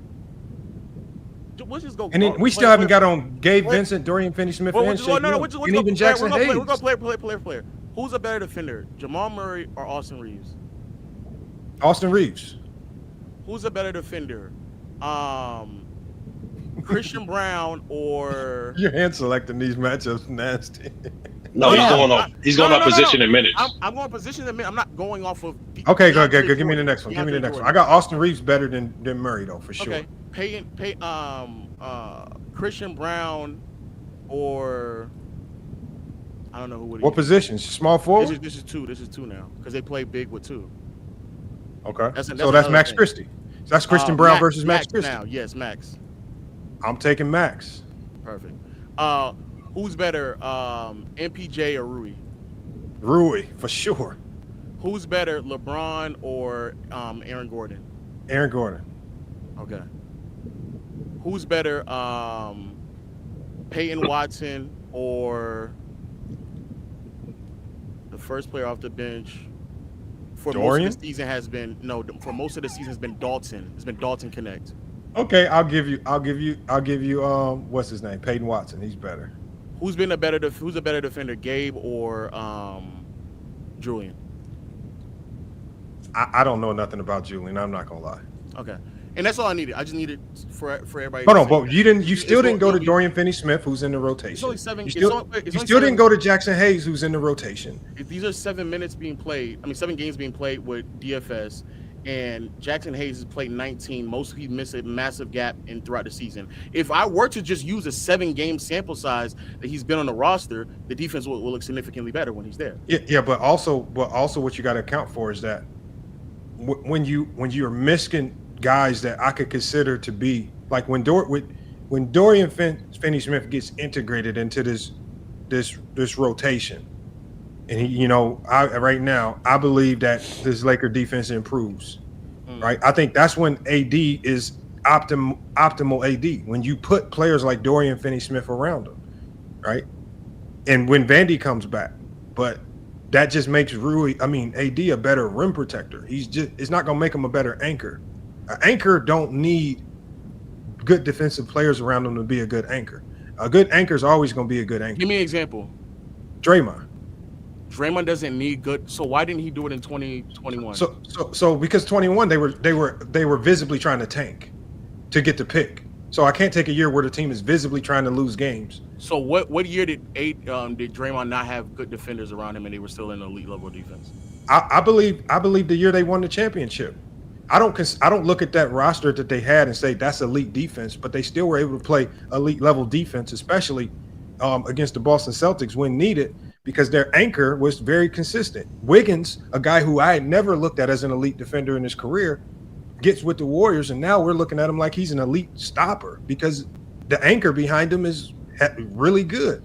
And then we saw Gary Payton evolve. We saw Steph Curry. People were even saying Steph Curry was better defensively. And now obviously Curry got in the weight room and got stronger. That's improvement on his part. Yeah. That's but he definitely got stronger as a player. He wasn't getting pushed around as much. So we give some credit to Curry. But even at the end of the day, that team that won that last championship with Golden State, you don't look at them players and say this is an elite defensive team. But Draymond should get a whole bunch of credit for that defense. So because Kevin Looney was a shell of himself. So let me ask you a question. So why is it he missed half of the season? They were still top 3 defensively. Y'all sit on that, and I'll talk to y'all later. Oh, Draymond, he missed half of the season. They were still top 3. How is that possible? But who came in for him? You got to talk to me about that. Kevin Looney. Because Kevin Looney's a hell of a defensive player. You just said he was a shell of himself. I'll tell y'all later. He's still defensively because an anchor is still an anchor. And your philosophy is still your philosophy. And then you say you got to give me their defense during that gap. You can't just say they were top 3 defense in that gap when you just made that up. You can't just make stuff up and run low. That's what they do, Lamont. That's what they do. Instead of just having a conversation about basketball, this is what they do. No, what Lowe did was Lowe says, they were top 3 defense. Okay, yeah, but one of the reasons why they were top 3 defense is Draymond, right? And one thing we always seen with the Warriors is that when Draymond is out, they struggle. That is no secret at all. They struggle mightily when Draymond is out. And that was the year where what happened? When Draymond was out right before the playoffs, what were they doing? They went from 1st and they dropped to like 4th because their defense suffered. They did struggle without Draymond. You said struggle, Lamar. We just said 1st to 4. All right, bro. No, hold on. They dropped from 1st place in the conference to like 3rd or 4th. They might have dropped lower, but they remember they had a stranglehold. I thought you were talking about their defense. No, they had a stranglehold on the conference. When Draymond got hurt, they went from 1st in position. I think they dropped to 4th. I don't know what seed they were when they won it, but they definitely weren't the 1 or 2 seed. I don't even think they were the 3 seed. I believe they were 4th, if not lower. So yeah, they definitely struggled. Nah, but overall, Lamar, I think conversation like this is great for basketball discourse in general. I like that whack ass interview that Scottie Pippen was part of. That dude was just probing for hot takes, using the GOAT debate, and clearly Scottie Pippen wasn't keen to that. He didn't want to entertain it as much as possible. That's why he gave inconsistent answers throughout the entire interview. But regardless, I thought it was a missed opportunity to explore what made Scottie Pippen great as a player. Why is he Scottie Pippen in an individual? And come to find out, that man had been waiting years to get an interview with Scottie Pippen. And so he waited years to get an interview with Scottie Pippen just to do that.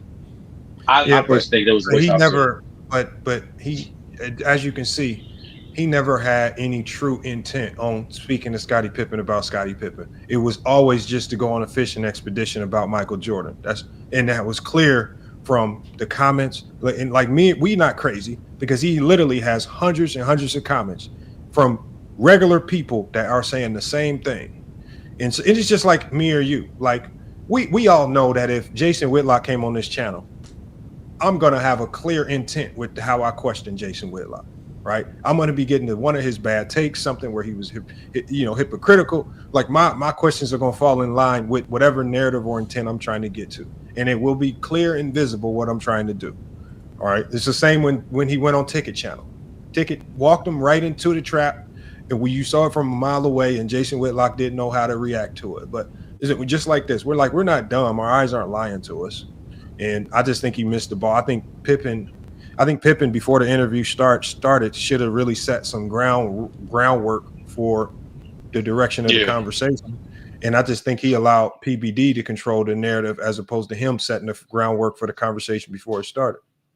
I have a theory, Lamont. I think the reason why guys like Scottie Pippen get underappreciated is because what he was best at, it isn't advertised so much by the NBA like that. And so that's why you have these blatant lies being spread. Oh, guys don't play defense today. Oh, people aren't physical today. People just aren't educated enough to be able to identify that shit. So I think that's what really pains me about it, because anybody would have that had intent to actually progress like the discourse of basketball would have utilized the opportunity of Scottie Pippen to highlight those aspects of that game. And I think defense especially needs to be more talked about and discussed more in basketball discourse, because they won't. It's individualized, bro. And to be honest with you, it's the hardest part of basketball, in my opinion. Especially today. The fact that so many offenses are more skilled and their forces defense to cover more ground and half court sense. It's harder to play defense today as a team. So I don't know, man. Well, coach told me, he was like, when you're on the court, you spend 80% of your time on defense, 20% with the ball. I mean, he says you play more defense in a game, way more than you actually do on offense, being an integral part of the offense and making that work. And so, fans, like you said, there was an era, even in the greatest defensive era of all time, the 2000s, there was just complaints that there wasn't not enough scoring. That's all it was. Nobody gave any of those teams real appreciation. They just blamed them for the ratings being down. So we know one thing is that fans ain't going to change. Fans, no matter how much we try to appreciate defense, they only want to see one thing: who going to get buckets and how can we see more buckets? And when the NBA gave them more buckets, now we have the media crying. The media now is just fishing for something to cry about, right? It's because the media now is just filled with former athletes from past eras, and people are just trying to find ways to tell everybody why their era was better than this era, as opposed to getting media figures who have no connections or ties to old eras and just gonna call the game for what it is and appreciate it. And that's what's happening. Barkley, he's washed up. Him and Shaq and all these old guys, they're gonna pretend like they like this era of basketball, but they have one agenda. That's just to make sure everybody thinks that their era is better than this era. And that's just ego. Basketball players is just ego. They don't want to say that what's going on today is better. So their ego's kicking in. So I don't know what you expect. You put a whole bunch of athletes in the media. No, but I think you can kind of trick that and manipulate that ego towards education wise, right? Like, for example, the fact that we was going over defensive principles and basic shit like communication and identifying a guy like AD and what teams like the Lakers and the Heat are doing, there was still entertainment in that. There was still passion in that. But most importantly, niggas was learning about basketball.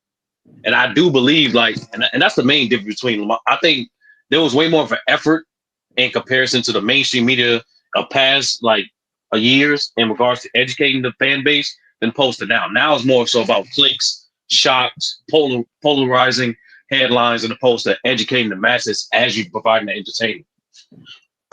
But I think you're right. I think it's possible. That's why Lamont. That's why I say you should do the film shit, because Lamont, let's be honest. No matter what you say, no matter how much information you provide, it's proven no matter what. People gonna come over here and say stupid shit regardless, right? But back, he told at least my girl's beating the shit out of me right now. So y'all, I gotta answer this question real quick. In the time in which Draymond was absent, the Warriors had they were worse team. They were losing games. They were top. They were top. Just defense. They were top. They were still a top 10 defense still. Okay, and they actually weren't losing games. They had a winning record in the span of games in which he missed. Hold on, when Draymond went out, they went down in the standings. It was right before the playoffs, wasn't it? I didn't say they got worse. I'm saying that they were in the 35 games that he missed I think one of the games he may have played in this span, he might have played 7 seconds or something but for the most part, this is he may have played 2 games in this span from December 28th, 2021 to March 12th, 2022.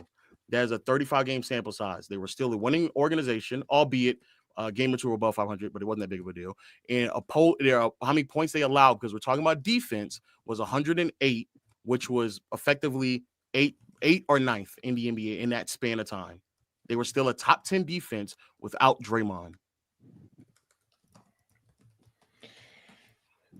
If you need me to show it on my screen, what all you're doing, what I'm saying is this right here. I'll show it. If you're telling me that Looney was able to come in and hold them down temporarily so that they could be slightly above average while Draymond was out, if they successfully accomplished that, I believe that Looney could do that over a short period of time. That's not slightly above average. They're top 10. When Draymond was out, they were not. Obviously the numbers, because they have to come down from something. Their numbers went down. They did not stay as a top 3 defensive team. They got worse. I didn't say 3. I said top. Okay, 10. so wherever they were at when Draymond was there, because Draymond was on the way of winning. Before he went out, he was on the way to win Defensive Player of the Year. Yes. No question about it. So we know he was the best defensive player in the league, in the game at that time, because they were the best team and they were surprising everybody. When he got hurt, I promise you, all of those metrics got worse. I don't know where it dropped from where. I'm not saying it didn't get worse. I agree with you. I'm not saying that. What I'm saying is within the time frame that he was missing, for the team that didn't have this defensive personnel, they were still good enough to be a top 10 defense in that 35 game sample size. I'm not saying that they still weren't competent. What I'm saying is when he was gone, there was a decline in productivity, and there was a decline in the numbers. There was a decline in win-loss, their ability to win games and win percentage. I'm almost even if we look at the defensive analytics as a team, everything went down. Now it might have went from top 5 down to top 10, but it went down.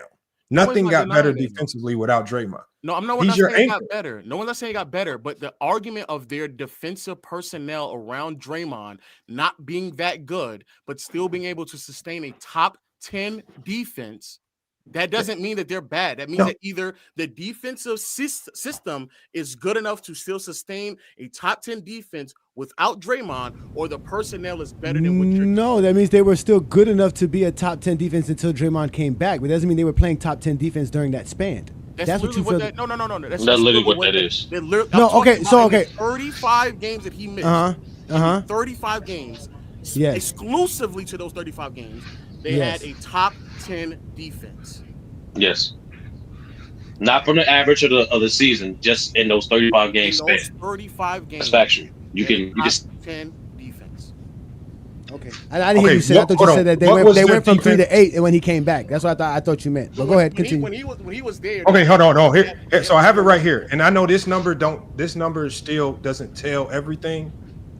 So that season, 2021, according to StatMuse, with Draymond, the team was 2022. No. Well, hold on. 2021, 2022. Okay. Am I correct on the correct year? Yeah. Yes. With Draymond Green, the team's defensive rating was 104.2. Without Draymond Green, the team's defensive rating was 112. That's on off. That's StatMuse. No. You use a StatMuse, bro. But I mean, also, is that just on off, or is that in the? This is games? So the team. This is with Draymond Green in 2021-22. The team defensive rating was 104.2. Without Draymond Green, it was 112. Okay. That's a worse defense without Draymond. And it's not. Defense wasn't going to get worse. We're agreeing that it's worse. We're saying that we're arguing that the defense, the team, the makeup around Draymond was still good enough to be a top 10 defense without him. That's what we're saying. Yeah, but for 35 games. But for example, if that 35 games was 72 games, how far did they drop? I don't know. I mean, it's because they dropped from wherever they were to a lower number in almost all defensive metrics without Draymond. If you extend that 35 game period, what was that? Because y'all going by defensive rating. What was the points per game? No. I'm going difference between those 35 games. I'm going points per game. Oh, you're going by points per game? Okay, I just want to make sure. When I'm doing it for you, Johnny. So when I'm saying that they are top 10, they are top 10 in points allowed within that 35 games. What you're saying, Lamont, is correct. That they potentially could have been worse as time progressed. But I think 35 games is a large enough sample size, especially if we're comparing it to the 46 that he played. I think that's, you know what I'm saying? I think that's a hold on. That's a fair. Here's another thing right here.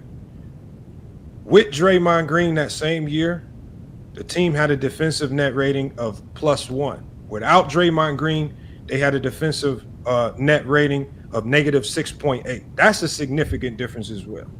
Wait, you right? got to show this on the screen because if it's a negative with defense, it's a good thing.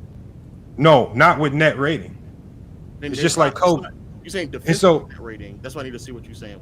I need to see. It says with Draymond Green. It's because it says right here. It says the net rating dropped to -6.8, indicating challenges on both ends of the floor without his contributions. It says the team achieved a net rating of +1, suggesting a positive overall performance with him on the floor. It says points per game. It says with Draymond Green, the Warriors allowed 103 points per game. Without Draymond Green, the points allowed per game increased to 111.5.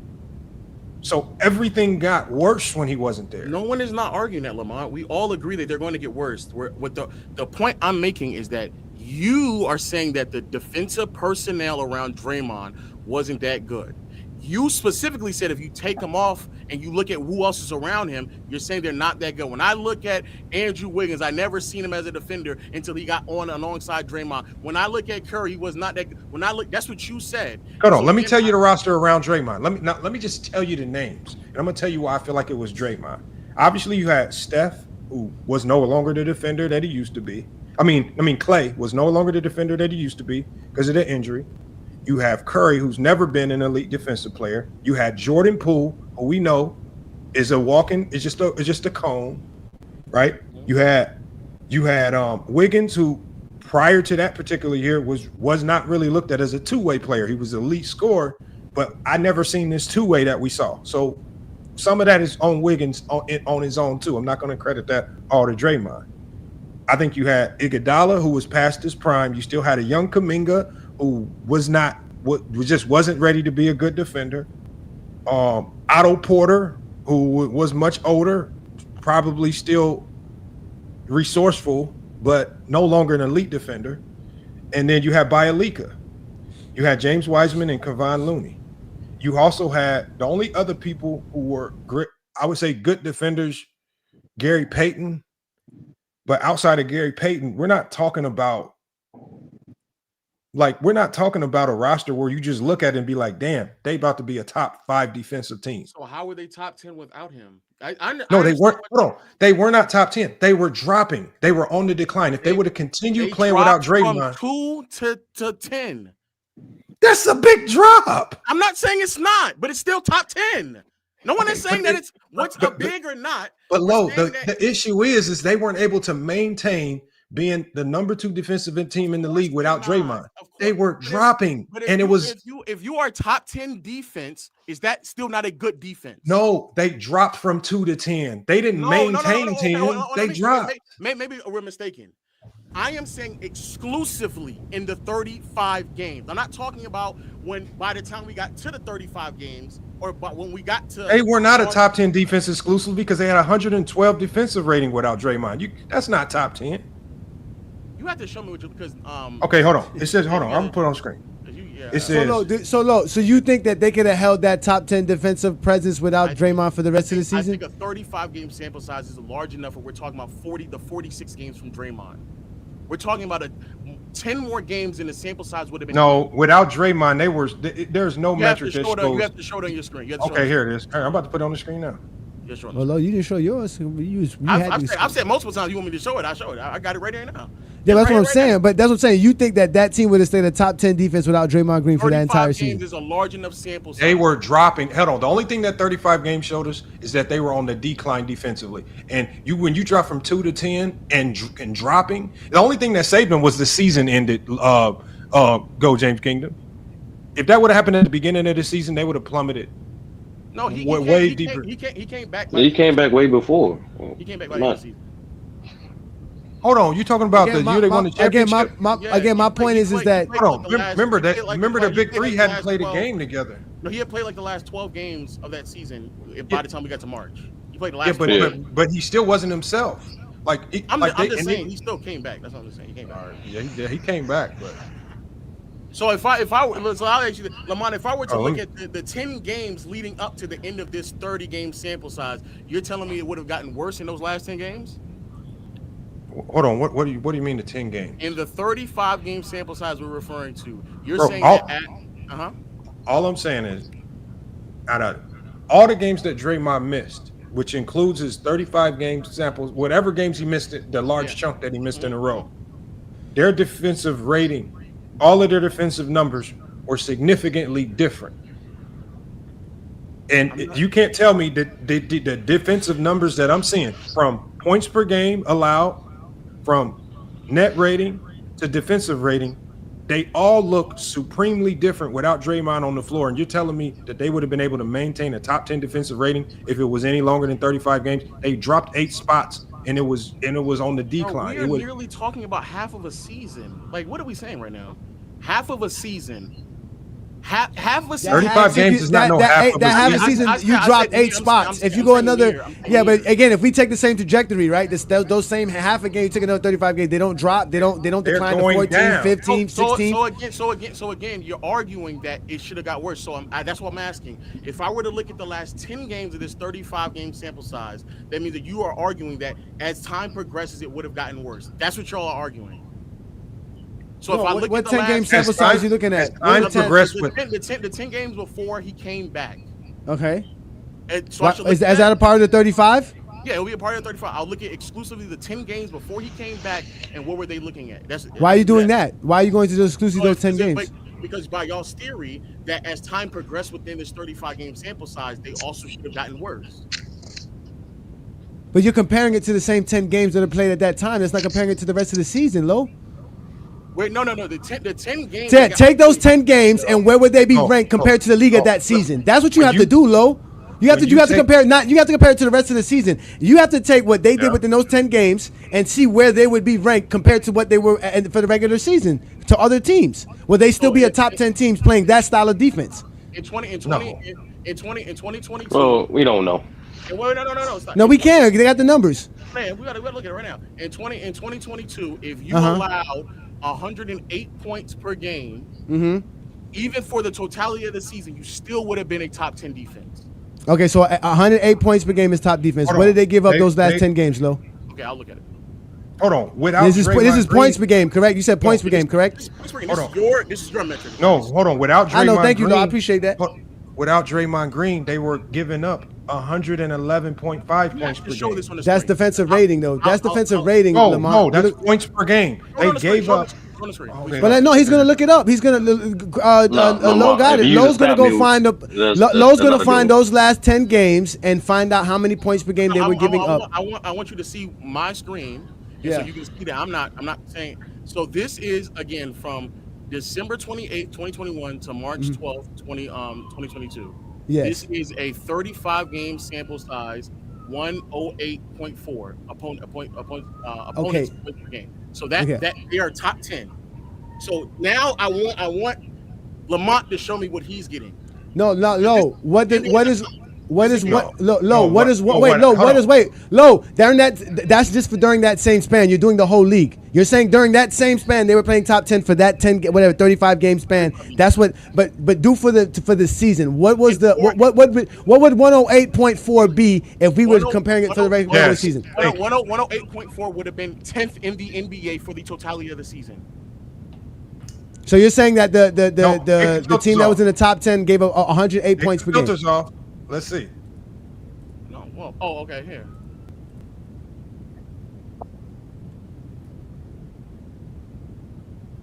So they would have been 11th, right there, right above them. Then they wouldn't have been a top 10 defense, correct, sir? Oh man, you're going off. No. You thought you had some, sir. You should have went back to your wife and go back because you stopped doing it. No, you were begging that they were number 10. Again, they were not that good, and that was only a 35-game sample size, not a full season worth. They could have been worse. They could have gave up 110 points. You don't know that. You don't know this. Hey Johnny. No, it's not. No, because they get wicked, and that's why I'm not like Lamont. I'm not nice. I'm not gentle because they don't respect my intellect. Why can't you respect my intellect? You respect Lamont's. See? And mind you, I wasn't the one who brought up Draymond Green as an elite defensive anchor. I think both of y'all are wrong. I don't. No, I never said Draymond Green. The names that I mentioned, I never mentioned Draymond Green. But y'all can run with it all y'all want to because y'all like to beg for Anthony Davis to be something that he's not. Okay, he is not that dude. Hold on.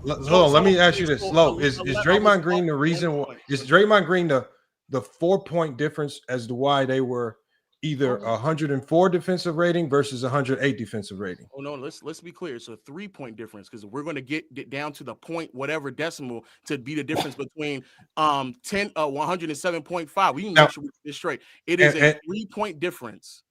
What was there? We got to figure out what they were when he was on the floor. That's what we have to figure out. Wait, show me your screen because I need to understand what you're looking at. All right, hold on. I'm just about to put it on the screen right here. It still proves the Warriors had a good personnel. I don't get it. No, because hold on.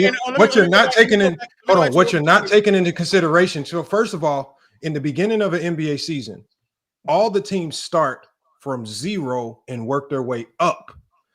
So if you're telling me that the Warriors, when let's say for example, when Draymond Green went out, they're starting from the top, and when Draymond Green leaves, they start to work their way down. There's a start there. Once he leaves and he's out those games, what we start to see in all defensive metrics is a decline down. This is not maintaining something, because if they were able to maintain, they would have stayed top 3. No, that wasn't the argument.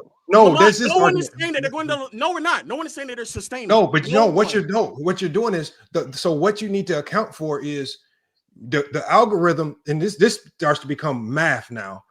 What you need to account for is how sharp was their decline. They were declining at a specific rate defensively without Draymond because they weren't able to maintain top 5. They weren't able to maintain top 8. They were fringe top 10. Right. So during that 35, we're talking about 35 games, which is a huge chunk of the season. Which is it's a chunk, but it's not even half the season. So in 35 games without Draymond, they dropped from 2 to 10, which is 8 spots. That's a lot of spots. I don't care how you like it. That means that means you're not accounting for with Draymond out. There was nothing evened out. They weren't even. They didn't stay the same defensively. There was a decline happening that only would have got worse with time. That decline is what theoretically. No, there's not theoretical. It already happened. It happened. Theoretically, what you're saying is true. That in theory, it might have gotten worse. But it was getting worse. In this 35 game sample size, they had stretches where they won 10 games in a row without Draymond. They looked really great without Draymond. Then they had stretches where they didn't. Early on in the season, they were 19 and 17 without Draymond. That's a 500 team. You guys are missing my point. You guys are missing my point. You're missing my point, Lo. Go ahead, Lo. Go ahead, Landis. But you're missing my point, Lo. Go ahead, Lo. There's stretches where they were looking really good, where they went on stretches where they were winning, and there was also stretches like right here where they were also losing as well, right? So they had stretches up and down throughout the totality of the year. Are those home stretches? Are the other teams at 100%? All these there's so that's much. That's on the road right there. That's a road trip. You know what? That's even better. You don't ask any of those questions about this section either, though. You don't know about the availability of these players. You don't know the strength of schedule. You don't know how good any of these teams are. You're just taking on its face value. When he was there, they were second. You're not asking any of those questions. All I care about, Lo, is they were 19 and 17. That's barely a playoff team. But we're not talking about what they were record-wise. We're talking about exclusively defense. Okay, I am. The points per game without Draymond. 112. No, 111. Please on the screen. Just on the screen. All right. No, but while you do that, Lo, what you have to understand is what I'm trying to explain to you is let's just say, right, without Draymond Green, those same players is a mid-tier defensive team, anywhere between, like you said, 16, 15, 12, around that area. With Draymond Green, they become a top 5 defense. That's what I'm trying to explain to you. So if Anthony Davis gets a real horrible defense, at least he should be somewhere in the middle of the pack with that defense. If he gets a semi-defense team, he should be in the top 10 if he's that good of an anchor, but he's not. That's the point. The Lakers are not that bad defensively to where they can't be better defensively. So what is the Lakers defense look like when AD's off the floor? I mean, let's go look up the numbers. Y'all love these numbers. Just keep doing it. Right here, show what you got, Lamont. So defensive rating with Draymond, 104.2. defensive rating without Draymond increased to 112. Net rating with Draymond +1. Without Draymond, negative 0.68. I don't. The information is information. Points. Hold on. But I'm not. Okay, hold on. So hold on. Let me click.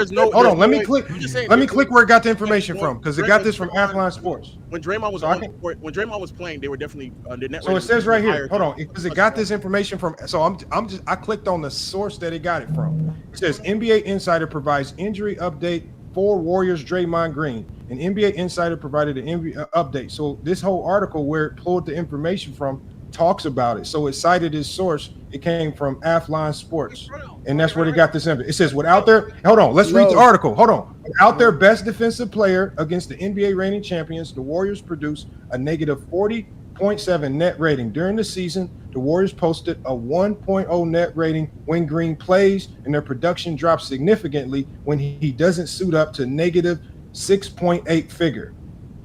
This is from Athline Sports. Green has what? Scroll up where? To the top? No. Just to understand what the context is about this. The paragraph right before what you just read. Scroll down a little bit. Where? Just scroll down. Low, while you do that, Anthony right Davis. Right there. Scroll up right where. No, a little bit more.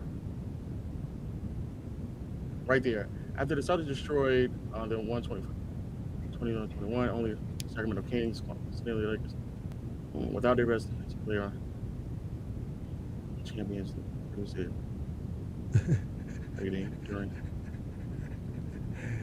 See, at least we know Low wasn't in special ed. Good job, Low.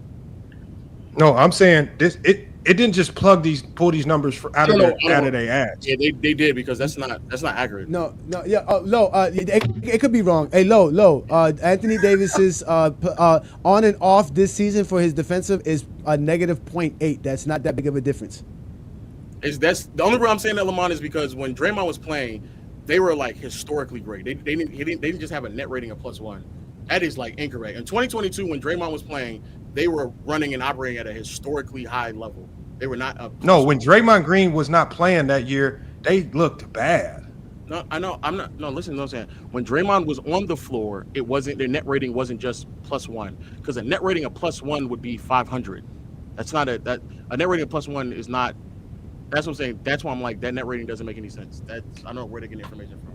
A net rating of +1 when he's on the floor is like a 500 ball club. That's not correct. He wasn't. They were way better than that. I don't know if that's what net rating is, but you might be right. Let's Y'all go to Stat News, because it's just pulling this information from somewhere. I mean, it's like everybody wrong. No, Stat News isn't. Stat News Hold on. isn't accurate. Golden State Warriors. Hold on. Is this accurate? The Golden State Warriors were 19-17 without Draymond Green. Is that accurate? Yes. They averaged during that time frame. They gave up 111.5 points per game without Draymond. That's not gave up. They just said they average 111.5 points per game. That's not giving up. They just says that's what they average. You gotta look at their defensive give up, which you're not gonna find on Stat News. Okay, let me. But Low can do it, because Low's already. Go to NBA. No, Low, you can do it. You're right there already. You already got the basketball reference. You already got it. You already got it up. Just pull up those games. NBA.com. NBA.com. Hey, Johnny, like it does. No, I know that. NBA.com does a great job, like sectioning this stuff, like I know in that. general. Yeah, of course, I know that. Okay, yeah, Lowe knows what to do. Lowe's doing his thing. He's finding out. Y'all don't know You officially being exposed. Hold on, it's still. Hold on. It says during the 2021 season, it says what was the points against without Draymond. It says the Golden State Warriors allowed approximately 111.5 points per game. Now, I mean, if NBA.com says something different, let's find something. Because he said it's an 8.5 point difference. Yeah, I'll share my screen. Yeah, on NBA.com, it's saying when Draymond was playing in 2022, when he was on the floor, they had a net rating of 7.2. They were like, that's what I'm saying. Like they were operating at a way high. I don't know where those numbers are. Okay, I'm talking about points against. Well, that you just said net rating. That's why. No, I just said points against. Y'all said the 111.5 wasn't accurate without Draymond. And remember, this is accounting for every game that he missed, not just the sample size that you selected. So I don't know what sample size you've selected. It was this accounts for every game that he missed that year. This right here accounts for every minute that he was on and off. That's what this accounts for. No, that doesn't account for all the games that we're talking about. Specifically, every game that he missed. Were the Warriors significantly better or worse defensively? This accounts for every minute that he was not on the floor, regardless if it's injuries or just because they subbed him out. That season, he was on the floor for 1,329 minutes. He was off the floor 2,000. That's individual net rating. We're talking about team net rating. Which one do you got? No. That's two different things. No, it's not. This is what the net rating. That's player net rating. I'm not talking about player net rating. This is what the offensive defensive rating and net rating looks like when he was available versus. No, we're talking about team net rating, not player. It's not. That's not what it is.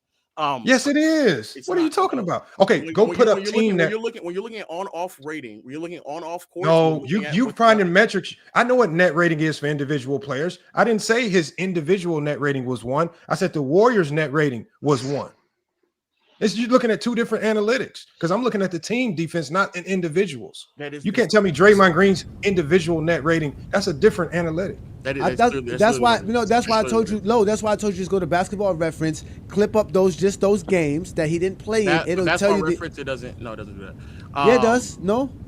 When he misses the game, that you can't highlight those games and what they did. It doesn't tell you. Yeah, it doesn't tell you the points per game. It does tell you the points per game. It does tell you that, just like everything else. It says right here. So it says team net rating is way different from player net rating. You pulling up player net rating, comparing that to the team net rating. I have it right here. On-off numbers are not individual net rating. It's what the team looks like when the player is on the floor, in contrast to when he's off the floor. That's what on-off numbers are. Bro, I'm looking at the formulas for both. It says player net rating is team offensive rating with player versus team defensive rating with player. The team net rating. You just said it. Say it again. Hold on. That's player net rating. So it says right here. Say it again. Explain what you said. Team net rating. So the rating that I showed you for the Warriors, not for an individual player. Team net rating is offensive rating minus defensive rating, right? It says the purpose of this is to measure the overall efficiency of a team on both ends of the court. The player net rating is team offensive rating with player minus team defensive rating with player. So you just said team. You just said it again. You're saying team. The team offensive rating without the player and team defensive player without the. You just said it. I'm looking at a chart. It says here are the differences between team net rating and player net rating. It says team net rating measures the team's overall performance. It averages. It says the context is it averages over all possessions of a team, and it says it is influenced by the independence of any single player. It says player net rating. It says measures team performance with the specific player. Is limited to when a player is on the court, and it says is affected by teammates and opponents on the floor. They're two different ratings. No, say. You just said it one more time. No. Individual. No, read it. Individual net rating is what the team looks like when that player is on the floor. Okay, so all I want you to do is I pulled up the Warriors net rating. Don't compare Draymond Green's individual player net rating, which is a completely different metric, to the Warriors team net rating.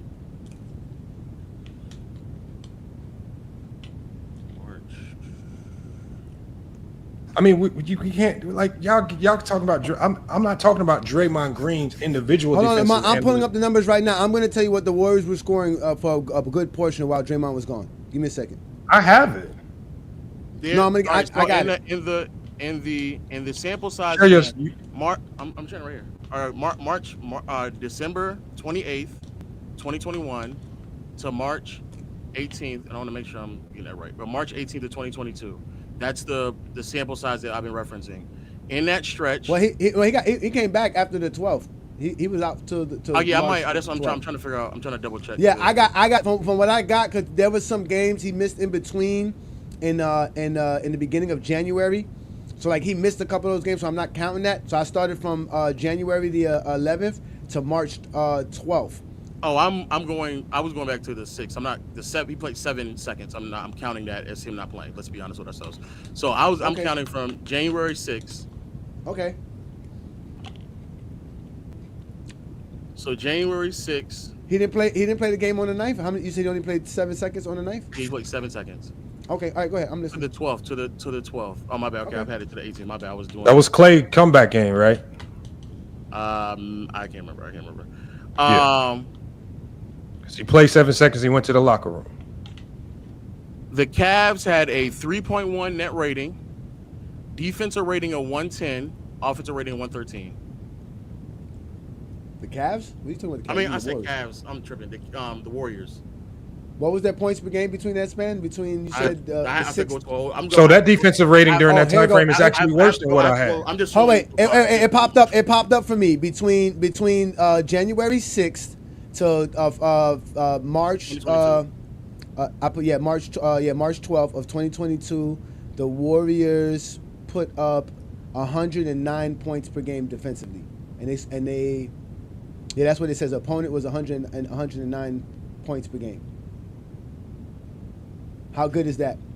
That's far different from the 103 that they were allowing. I want to make sure everybody understand. We agree that it's going to be different. No one is not saying that. We're saying no. I know, but 109 is well past the top 10 defense for the league. I want to okay.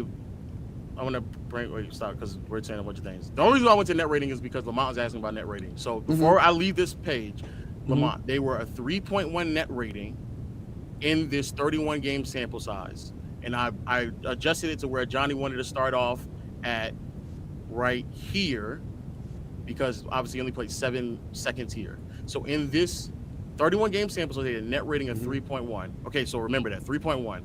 If you have a net rating of 3.1 for the totality of the season, you would have been literally number 10.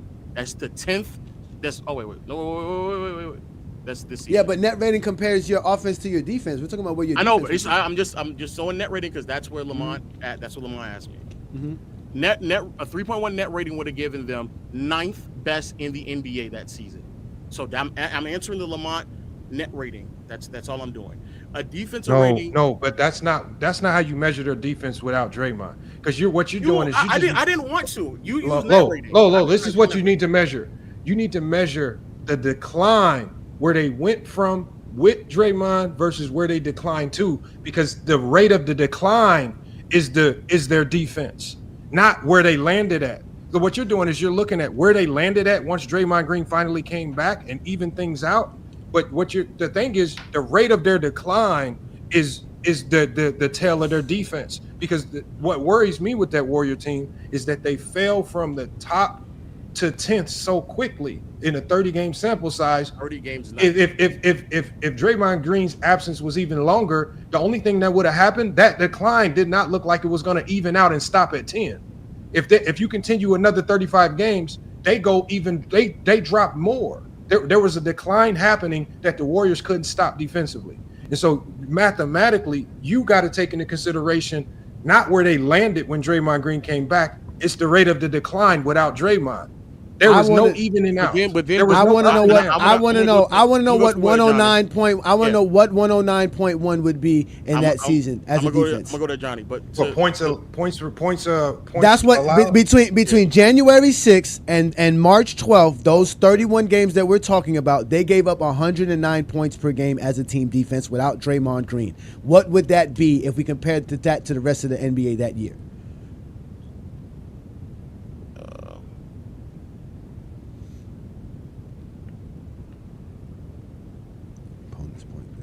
It's still a decline because with Draymond, but he already admit that it's a decline. Low already admit that it's a decline. It'll be around 11 or 10, depending on 11. It'll be 11 or 12, 11 or 12. So that says that's 12 is 109.9. No. Yeah, but it's the rate of the decline. Well, yeah, that's what I'm saying. Number 12, the Clippers, the Grizzlies would be 110, and then the Clippers is 108. Okay, so they would have so they wouldn't be a top. It's like I said. So Draymond Green would take a team that would normally probably be, like I said, a mid-tier team defensively, and make them a top team defensive team. That shows his defensive anchor's prowess. Again, I still wouldn't use Draymond Green in this conversation, but again, Draymond Green is a great communicator. He also does a great job playing defense and on-ball defense, but he's not a great rim protector. You know what I'm saying? Like there's certain factors he misses. He is a great rim back protector. then, I'm about to say back then he was a great rim protector. I'm talking about blocking shots. Like, I mean, yeah, he again, he's going to contest shots. He's going to, play, he's good at driving lanes, passing lanes, and contesting shots. But he's not an elite blocker. That's what I mean by rim protector, like a blocker, like an Anthony Davis, like a Wemby, guys who can block shots, like a Hakeem Olajuwon. But the blocks is what.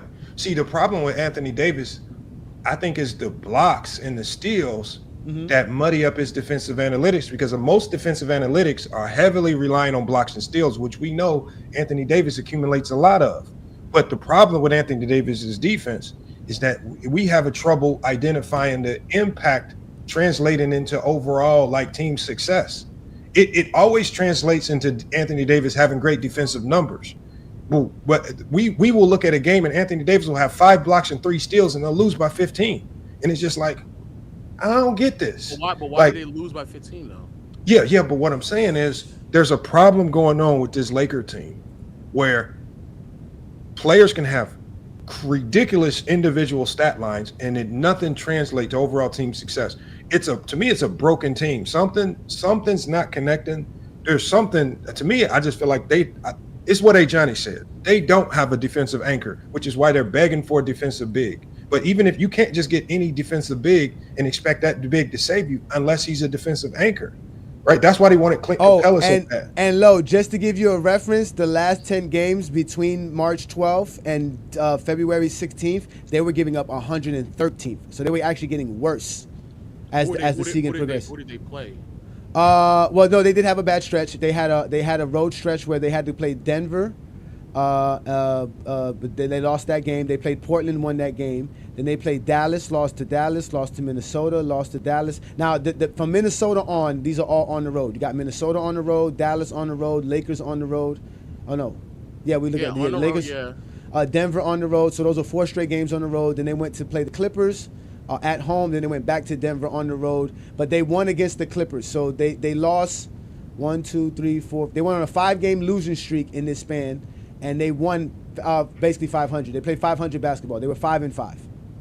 But they gave up, like I said, they gave up 113 points per game with these teams. So it's basically Denver, Portland, Dallas, Minnesota, Lakers. And that takes you to the 111 that I said. Because if you incorporate all games, because it was 109, then you said 113. That gives you about an average of 111, which is what I was saying. Okay, that's where they landed. Who do they play? If they play, yes, they can look good against the Clippers when nobody's playing for the Clippers in 2022. Well, no, I know that. No. Against the Clippers, they beat the Clippers 112-97. That's good defense. They kept them under 100 points. They beat Portland 132-95. What I'm saying is, look who played though: Reggie Jackson, Terrence Mann, Nick Batum, Marcus. You know what I'm saying? Like. No, I get what you're saying, but when I'm just saying, because you remember you was asking us about the progression. We kept telling you about the trajectory. You used the 35-game sample to say, okay, well they would sustain this for the season. Lamont and I's stances is that no, there's no way we could think that they're going to stay at a top 10 or 12 defense. They might be a 15, 16, 17, 18 defense if we stretch this out for 70 games, 80 game season. That's why I said Draymond. I said the season ended, it saved them. No, but that's why I said anywhere between. That's why I said there would be a mid-tier team. That's why I said mid-tier. Or they could get better defensively. No, I don't know. With who? With what? With what players? How? The next game they go up against Washington, then Boston. That's a good team. But then the Spurs, Orlando. They already beat Miami here without Draymond. Then Atlanta, Washington, Memphis. What was the score? Winning and losing. Hold on. What's the score? What's the score? Winning and losing don't mean that. We know they're going to outscore. Oh, hold on, wait. Don't do that. I got it already here, Lo. What I'm going to start it right here. Okay, that Miami game, they gave up 100. They gave up 104. They gave up 112 to a bad Wizards team, even though they is with Draymond. See what I'm saying? But still, they gave up 112. With Draymond. Okay, but we know with Draymond, they're a top defense, though. We know this. We're talking about give me the games without Draymond. Give me the games without Draymond. That's what we gave him. We showed you the games without Draymond. We showed you 31 out of the 35 games Draymond didn't play in. Is 109 good or bad? Against the Bucks. The Bucks in 2022, they had a good team. Yes. Okay. If you hold the Bucks to 109 points, is that good or bad? Come on. These are very simple questions. That's average. If you hold the Bucks to 109, that's average. Okay, let's go. Hold on, wait. The Bucks in 2022 only averaged. They averaged 115 points. Yeah. If you hold the Bucks to 109. Okay, go to the next game. We got that. No, but that's. So they played. They had one good game. You know they was Bro, he's hinging his argument on one game. He went to one game, Lo. This is why. Hey, Lamont. Look, and he's still on. Lamont. This is you are FYF. And you know who we are. You know who we are. Look, he's selectively going to all the wins. FYF. Hey, Lo, it's FYF and fuck your opinions. I want everybody to look. FYO and FYF. I'm starting Milwaukee. That's the last game he played. I have to go back to Milwaukee, then Denver, and the Clippers. They won those games, Lamont. So I have to do that. So okay, that's fine. Okay, so but he didn't play that game. Yeah, he didn't play that game. Yeah, that's what he asked me. So now we're in Denver. Holding Denver to 102 is what? Hold on, that's good. Okay. We don't have to see. Jesus Christ. Okay. Holding the Clippers to 97 is what? Good. That's good. Okay. Draymond's holding on the Denver floor. to 103, terrible. That's Draymond 131, not 103. But that's Draymond's fault, right? Look, the Lakers, the horrible Lakers. See, the Lakers, hold on. The Lakers are horrible too in 2022. Dallas, terrible. 129, terrible. Hold on, is this with Draymond or without? Yeah, this was with Draymond. This is with Draymond. This is with Draymond. Y'all asking me two different things. No, this is without Draymond or with Draymond? Without. Okay. This is without Draymond. This ain't without Draymond. Yes, it is. Yes, it is. Holding the Mavericks to 107 without Draymond is what? Average. Wait a minute. Why are we doing without Draymond? They average 108 a game. I thought Draymond played those games. No. No. Are you going backwards or forward? What are you doing? Are you going backwards or forwards? I'm backwards. Oh, you going backwards? No, look, I'm just trying to make sure because I'm confused. I didn't know what you was doing. I don't know if you was going forward or backwards. I'm sorry. Go ahead. If you are able to still hold Dallas to their average without your best player, what does that mean? That means you're reaching, you're fishing like Patrick David was doing with Pippen. You fishing. Go to the box score. Go to the box score. Luka had 34. No, your 35-game sample wasn't good enough. You have to limit it. You have to lower it to 1 game, 2 games, 3 games. Hold on. Look at the box score. The box score tells you it all. Hold on. They gave Dallas 33 points in the fourth quarter. No defense. That's why they lost that game. 33-13 in the fourth. Stop it. No one is saying. Oh man, Jesus, we're stretching this. They gave up. No, he's talking about 107 points. No, he's talking about the 107 points. No. What he's saying. I'm not talking about the win or loss. I'm talking about hold on. He's talking about the defensive, what they did defensively. Hold on, go James. This is what he's trying to do. He tried to say, oh, they held Dallas to their average. No, what it looks like when you look at the box score is it looks like Dallas just got off to a rough start. And they bombed them in the fourth quarter where it matters most. It's dropped 33, outscored them 33-13. That's what it looks like. I'm wicked, Lamont. That's nasty work. Lamont's nasty work right there, Lamont. Nasty work. No, I'm not reaching. It helped Portland in 95. Everybody did that to Portland. You can move on from Portland. Nobody don't care. Damn, Lo, but wait a minute, Lo. So now the 35-game sample wasn't enough. You trying to break down each game one by one for us? Lamont asked me to go to the 10-game. No, look, Denver Nuggets 117. No, you said no. You said you were gonna go find those 10 games. I did find those 10 games, and they scored worse than the 109 they did in their average. The same bad Clipper team, 119.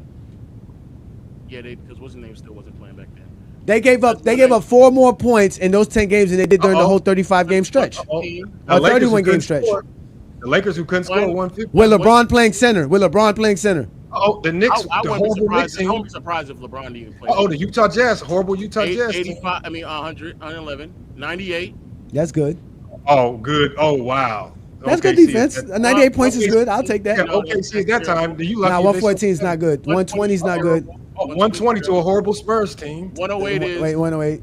Okay. It's good. 108 is a lot for a bad Houston Rockets. 106. That's good because it's 105, right? 103 for the season. Only Kyrie played, so I'll give you a break. What about Kyrie? What you mean? Kyrie hit that shot in 2016. What you talking about? No, but it wasn't. This is supposed to be Kyrie, KD, and Harden. Nah, he hit that shot in 2016. It's Kyrie. I'm not going to. Next game, let's go back. They're getting bombed. This bomb squad. 115 is bad to an average Minnesota. Hey, just remember, all this started because I went on PC this morning. Shout out to PC. 92 with Luka and Brunson available and Porzingis playing. Okay. Let me see that box score. No, not Luka. Go ahead. Hey, when we get to one of these games, he's like, I need to figure out. Lamont. Hey, Lo, I got Lo. Whatever advice you need to make up with your girl. Lo, whatever advice you need to make up with your girl tonight for making a mistake for challenging Lamont and I with this basketball talk, I got you, brother. I'll give you some advice. I'll tell you what to do. Utah to 92. Oh, this is a good Utah team. You said they were bad. This nigga Lamont. Nah, they were good. That's Rudy Gobert. Hold on, y'all love Rudy Gobert. That's Rudy Gobert and Donovan Mitchell. Yeah, they were beasting. That's a low game. Look, they couldn't even score. 92, 103. That's good. Bad team though. I'm not gonna be nasty like Lamont. Oh, here you go. 121. 121. That's a bad team. That's a bad team. There goes a bad team. 121. There you go. But they make it up. See, look, they make it up. They made it up. A 10-win the Pistons team. Okay. There you go. Look, boop. Look, 96. Yeah. That's not bad. That's good. This is DeMar DeRozan's team? Oh, man. DeRozan Levine only played 3 minutes. I'll give you a little break right there. Don't worry about Lamar. Nah, that was good defense. We'll give him that. Oh, okay. All right. Oh, you're being fair now. Okay. He said we're being fair. We're helping you. We're helping you. See what's the Bucks just bombed them right there, 118. Oh, my Memphis God. bombed them right there. Go to the game where the GOAT was playing center. Go to that. Oh, my God. That was good defense right there. 82 is crazy. Oh, man. Thank you for that hyperlink, Lo. I didn't know those hyperlinks meant that, Lo. Thank you for those hyperlink advice. I didn't know that. Thank you, sir. 99, and they be holding the hell out of Dallas. No, that's crazy. Holding? What you mean? Dallas held them. They got 82. Dallas didn't even need to score. Dallas took a break. We talking about defense. Holding Dallas. Yeah, I know. Yeah, because Dallas took a break. We don't need to score no more. It's mercy rule. Some mercy rules. Some mercy rules. Let's see the box score. Look at this nigga being nasty. Let me see that box. Let's see the box score. Show us the box score, sir. 26 in the fourth is about. I mean, that's average, bro. Come on now. And Jimmy played. Come on. No. That was average defense right there. That's average defense. Average is 108 is not average? Yes, it is. No, we already went. It's top 10. It's top 10. It's top 10. No. Already. It is top 10. That's what I'm saying. It's top 10. It's top 10. It's top 10. It's top 10. The 10th best defensive team in the league is still kind of average. Oh my God. Let's go, James Kingdom. Really, the only elite defensive teams are your top 5. Outside of that, they're really average. This is nasty work by Lamont. This is nasty work by Lamont. Let's team to the Jazz is crazy. This is nasty work. It's crazy. I gotta say, I'll say again, 12 between 18 is average. 12 between 18 is average. I take that without Draymond. This is crazy how night and day they are. They have one game where they drop 130. Next game they drop 86. This is crazy. They held the 22 Suns to 107. That's a 60 win. The 64 win. The Draymond's on the team on that game. That's December 25th. That's Christmas Day. He's there. He was there. You went too far. He got hurt right before right after the year started. He got hurt in the He got hurt the first game. The beginning of January. Yeah, the beginning of January. See right there? Yeah, right there. January 21st. Yeah, okay. But I mean, he really got hurt. What's it called? What's that? January. Oh, and look, the games where he played that Miami game, those 2 games right there that we credited for good defense. Them was Draymond games. Draymond Green. Look, Draymond Green there. Look, that's Draymond game. Yeah, that's a Draymond game. That's Draymond. The next game, that's a Draymond game. Yeah. Hey, FYF and FYO, Lo. We still got number of respect for you, Lo. You just. This is when he only played 7 seconds. So now you checking the box score. Now you checking the box score. No, I want to make sure because I did too far. Hey, listen, Lo, to be honest with you, Lo, you know how I feel about this, Lo. I'm a basketball fan, bro. The fact that I can't have my own takes or I can't have an opinion and y'all got to come down on me because I'm a LeBron fan because I have my own take is why I go in on people, bro. Because I only like to talk basketball with people that respect my intellect in the game because they know I'm talking the game, bro. I'm not saying it just to say it. Like, I have logical reasons to explain why I say the things that I say. I always tell people that.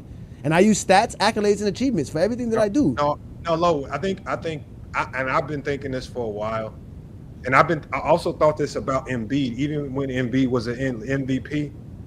I think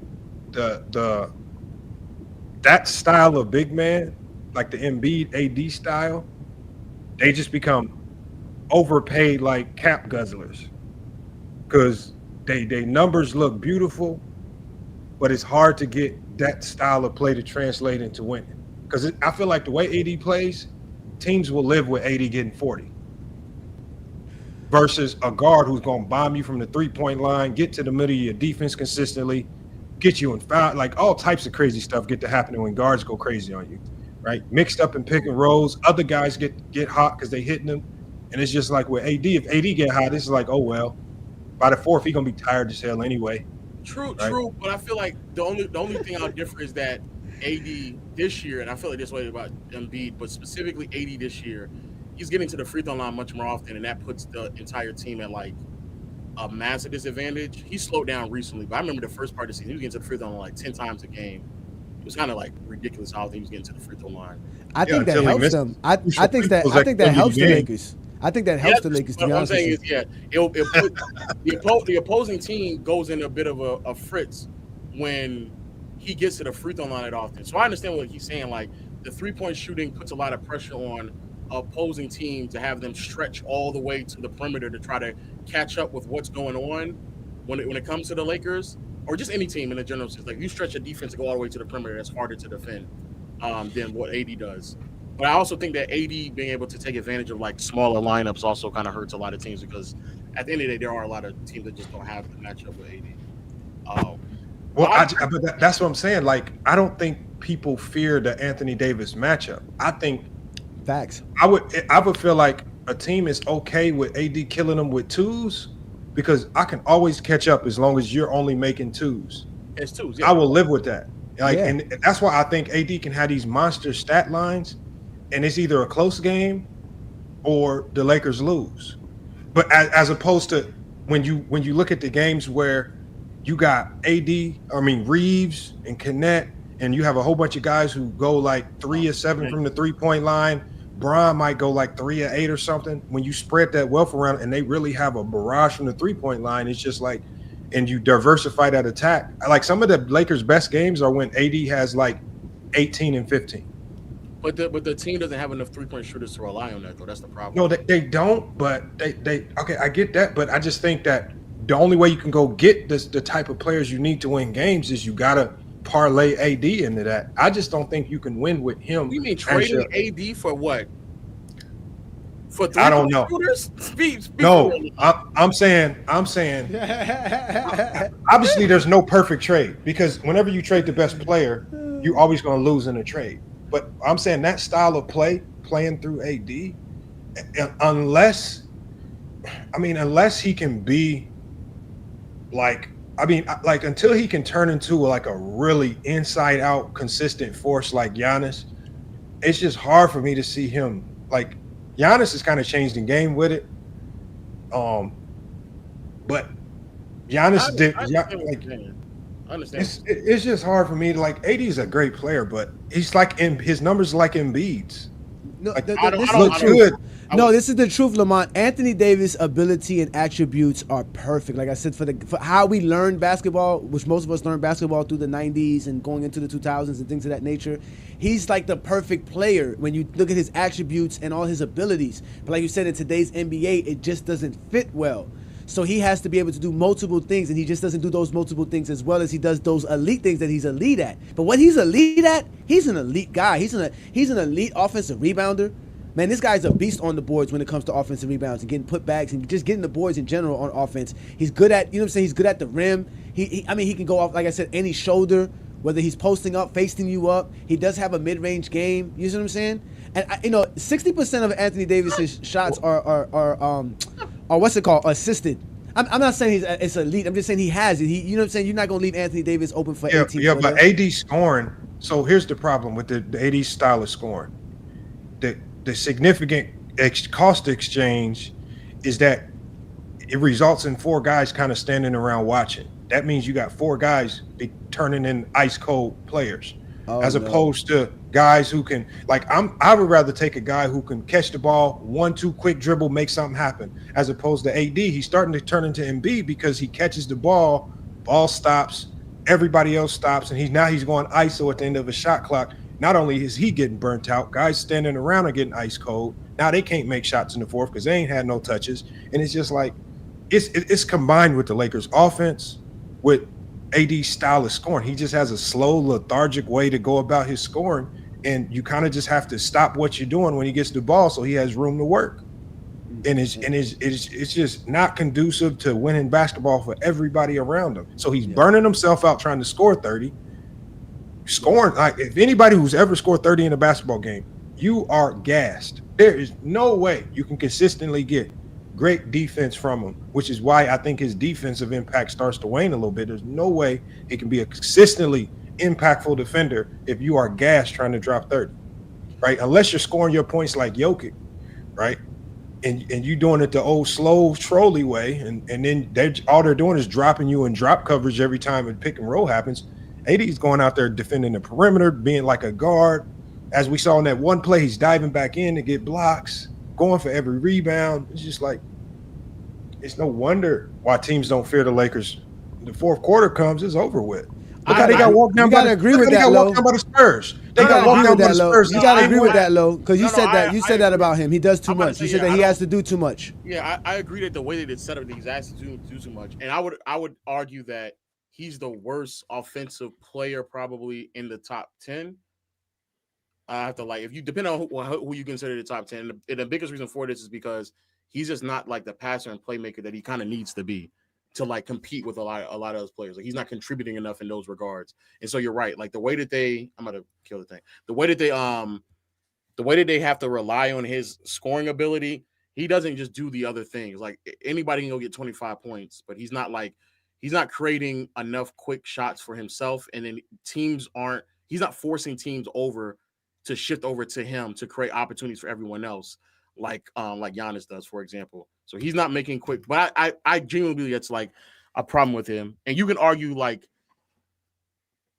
how well can a player like AD kind of function as the best player on the team? Because I think there's been several players like that existed. Like I think David Robinson is similar to that, where David Robinson doesn't have like a lot of supplementary offensive pieces to his game, to where it's a lot of just play finishing. Somebody sets you up, throw the lob, you dump in, grab offensive rebounds. Like that's how you get your shots. And every now and then you do a couple of face up, jab, and pull up midi shots, right? But if you're asking to shift the defense, create open opportunities for everyone else, make quick moves, decisive to kind of keep the defense always on their toes to kind of know when to rotate over. Yeah, AD doesn't do that. And I think that's probably the reason why he is if he's not the worst, he's the second worst offensive player in the top 10, in my opinion. I mean, to me, it would be like what it would look like if the Celtics asked Porzingis to be their best scorer. I think Jason Tatum also struggles a lot like that as well, though, to be fair. Yeah, and he has a lot of help around him to make up for it. That's the other reason why I say that as well. Yeah.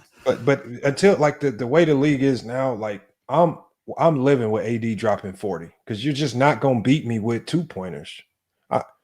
You just can't. It just ain't happening.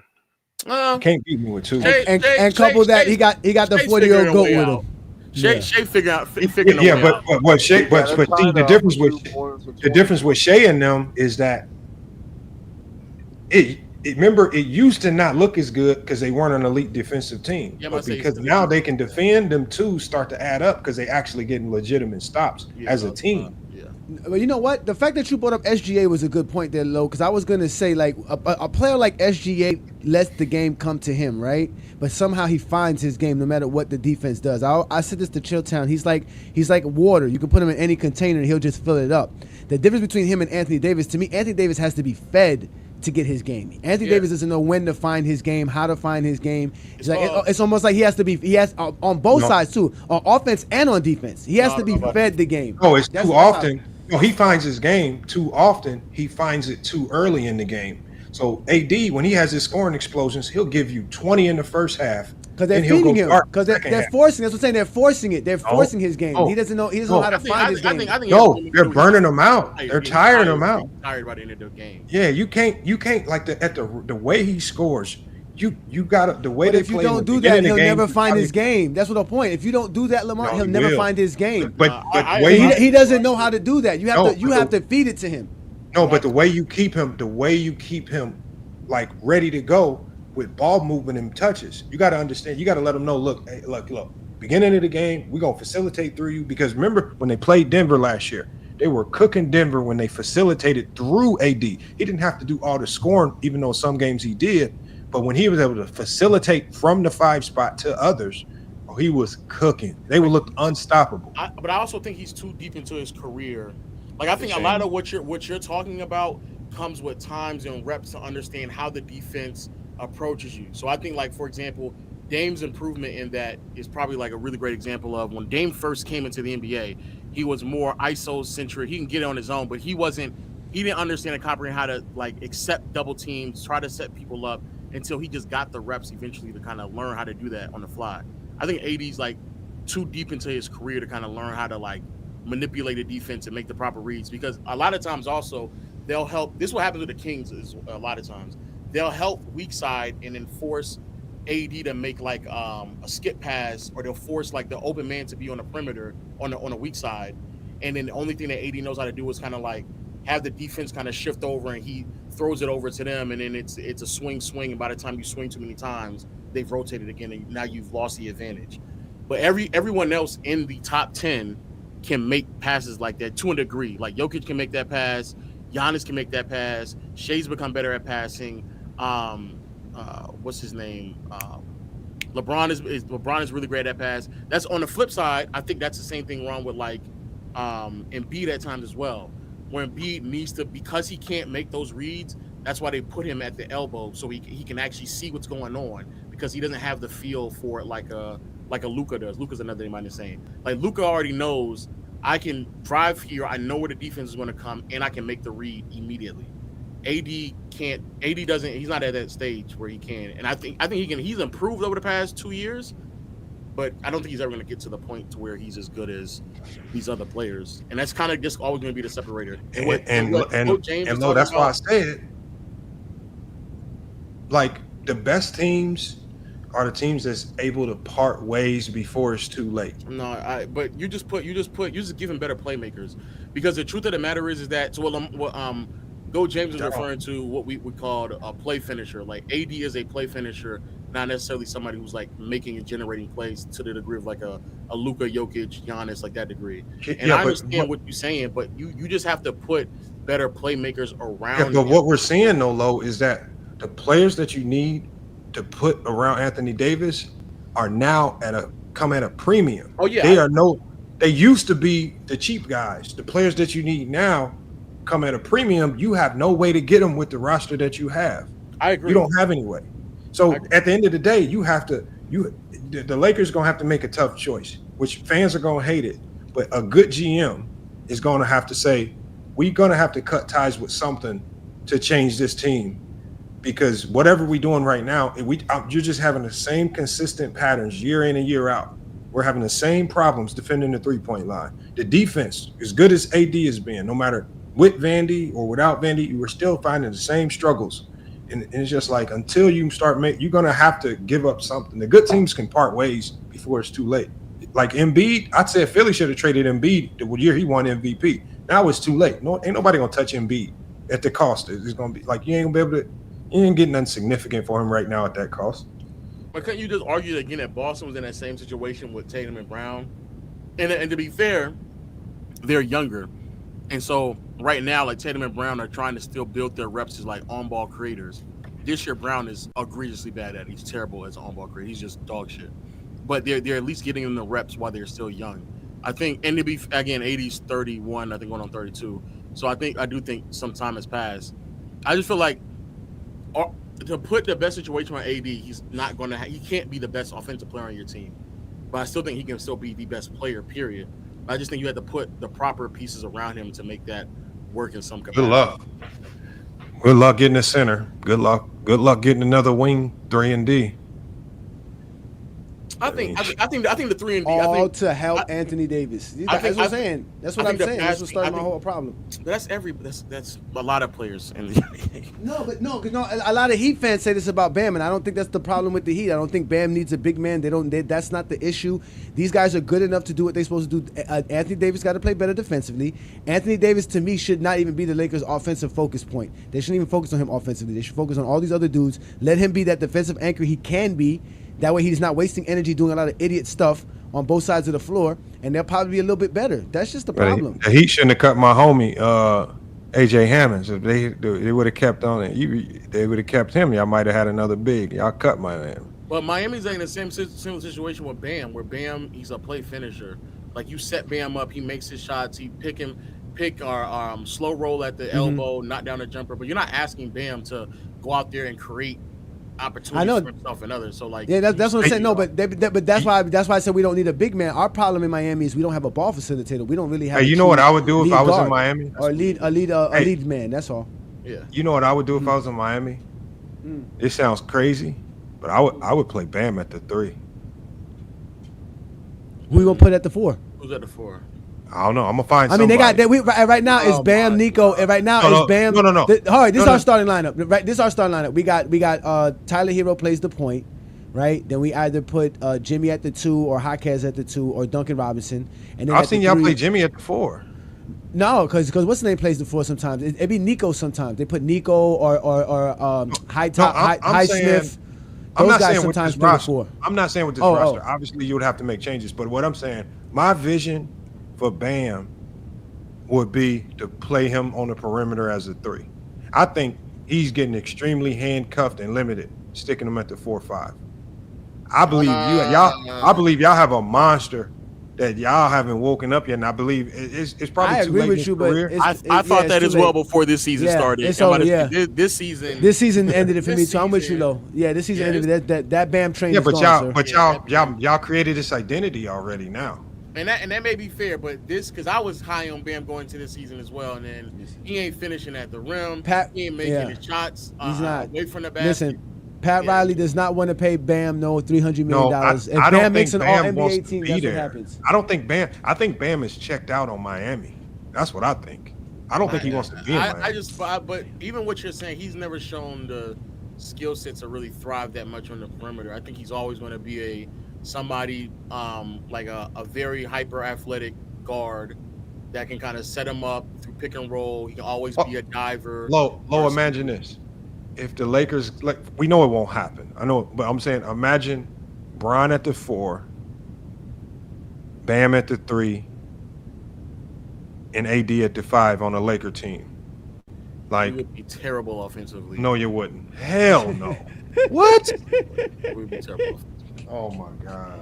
I'm telling you, we just need a ball facilitator, man. We get a good guy who can actually set up our offense. A guy like Kyle Lowry used to do here and there. He just couldn't do it on a consistent basis because he was past his prime. But I'm just saying, somebody good to that effect. If we had anybody, like I said, I'll take a Van Vliet right now. I'll take. No, you would not. Don't say that. No, you wouldn't. Anybody right now, Lo. Give me anybody, please, Lo. A whole bunch please, Lo. Anybody. Like y'all try to turn Miami tries to turn too many. Like, y'all try to find too many diamond in the roughs. Way too many.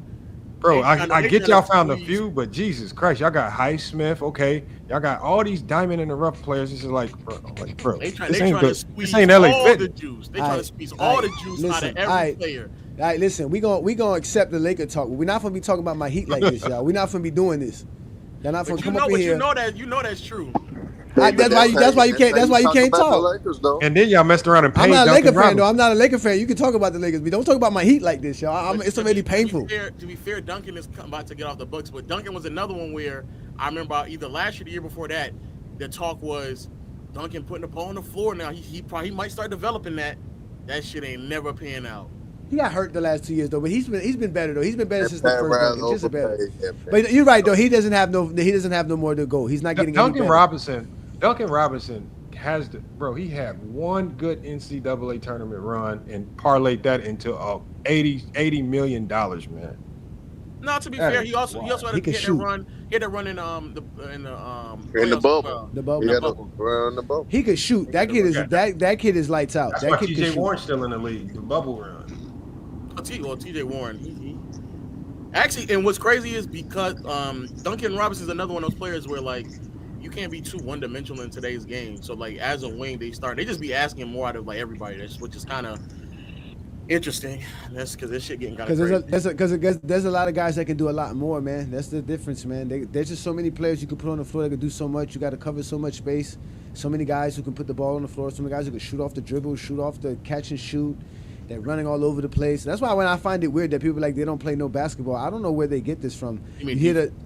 No, they say basketball because like now I hear people circulating Kobe talking about they play accident basketball as if these guys really don't have game plans, walkthroughs, scouting reports. Like these are professionals. To be fair though, and when Kobe made that comment, I do think that's when a lot of people were trying to figure out what it was supposed to be where we are right now. Mm-hmm. Because at that time, I think a lot of teams was like looking at what the Warriors and Rockets were doing, and they were trying to figure out what's the best way to duplicate that, and like the best way would just kind of copy a lot of what they're doing.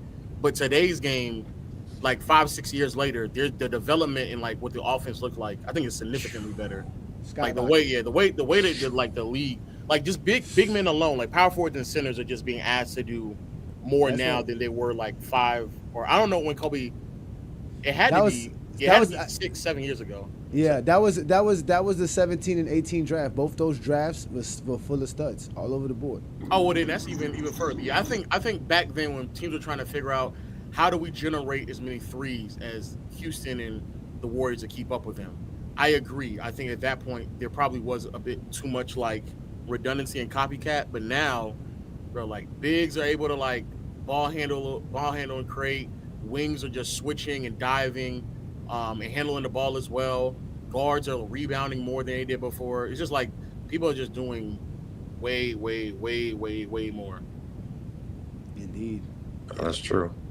Hey, y'all, I'm gonna shut this one down though, man. I've been live for a hot minute, man. All right, man. Y'all did get exposed. Look, go James Ingram. This is your fault. See, you always talk about me doing these long lives. I meant to stop this around 3 hours, and you came on and you made it get extended to this long. Lamont, I don't get this, Lamont. I don't know why people hate me so much but love to talk to me so much. It don't make no sense. I mean, you do be saying some things. Lowe's starting to get hated too. People coming in here with hate. No, they be hating Lowe for no reason though. They be making stuff. They be saying stuff about Lowe that I'd be like, man, if I was Lowe, I would definitely. I heard, bro. Hold on, Lowe. I heard a rap song, and I almost am positive they took a shot at you in the rap song. Oh my gosh.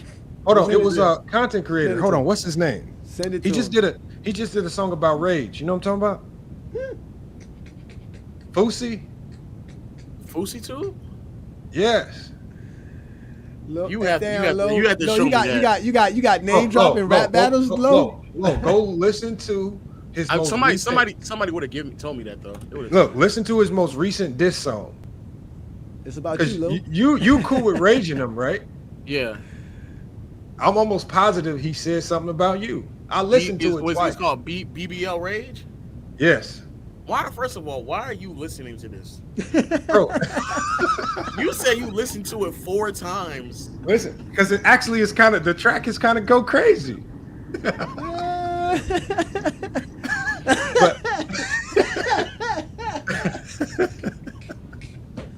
Low, I'm not like low, like go James. Low is in beefs that I didn't even know he was ever in. I didn't know he was beefing with Fresh and Fit. He got name dropped by Fresh and Fit. Damn, Fresh and Fit talked about you? Bro, Low is beefing with people we would never imagine. Low, I didn't know you was that popular, Low. There, good job, Low. Oh, you missed the Low don't beef. Low gets tied into other people's beefs. And they just throw Low in. KD sending them goons on him. Yeah, I was beefing with KD. Oh, I do remember the KD beef with you and KD. Okay. Well, Low get dragged into the most unintended beefs ever, man. You know what's so funny now? Gil, every time I'm on the stage with Gil, he be trying to get me involved with the Kwame Brown beef, and I'm like, man, I'm not. Hey, Low, you trying to avoid it, but I promise you that because this is what Kwame does, Low. One day he's gonna look you up and he's gonna see how big you are, and he's just gonna do a live stream about you. Damn. Herm, am I wrong? Nah, you ain't wrong. It's about how if he finds out who you are and how big you are, I promise you're gonna be in the beef. And this how they gonna say it's about. He gonna talk about it. Say, have a fat motherfucker like that can talk about somebody playing basketball, and he go. Please tell me when he clips me. Please tell me when he clips Goat James Kingdom, because you know he about to do it one day. So just let me know. Kwame definitely subscriber watches. I'll get there. If you got any like clout. Okay, and he sees that you, bro, because the only reason why he hasn't won it like Nick Young and some of the other guys is because their YouTube pages ain't really hit like that yet. Okay, yeah, Low's a big dog. So he finds out. I just don't need to do it. I don't know. I don't need to do it. Nah, no, keep doing what you're doing, Low. You say you have respectable content. I kind of want to stoop to those people's level. No. I kind of want to see it. And you know what, Low? I don't want you because Low can get nasty. Because that's the point. We don't want Low can get nasty. Low can get nasty. That's why y'all are nasty. and that's why y'all are nasty. Low, I know. I gotta Low, find a way to instigate this, man. I gotta find Low a way. already, listen, Low's like KRS-One. You know how KRS-One used to say he had a rap battle for every rapper that's in the top 10 Billboard. He makes a rap. Low already got a Kwame diss. He's just waiting for Kwame to start the trouble. Low. Hey, hold on, Low. But I respect you, Low. Keep doing your thing, brother. You think we all could stage a fake beef like Shannon and them did, and trick everybody? Yeah, I do think. What's his name?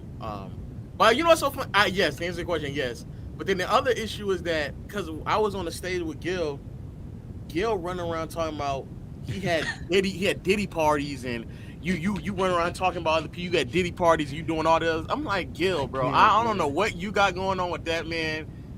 And then we'll be watching the game, not saying nothing, out of nowhere. Yeah, you know who it's a bad number in the NBA. Hey, he'll name off Kwame's number. I'm like, oh my God. I'm gonna tell you right now, Low, Gil. Once you're gonna find out very soon, he is the most random motherfucker in the world. I'm talking about the most randomest conversations and things will pop up, and you're just gonna be tied into it. And it's just like the more you get to know him, he is random as hell, and that's gonna happen a lot, man. You gonna see it.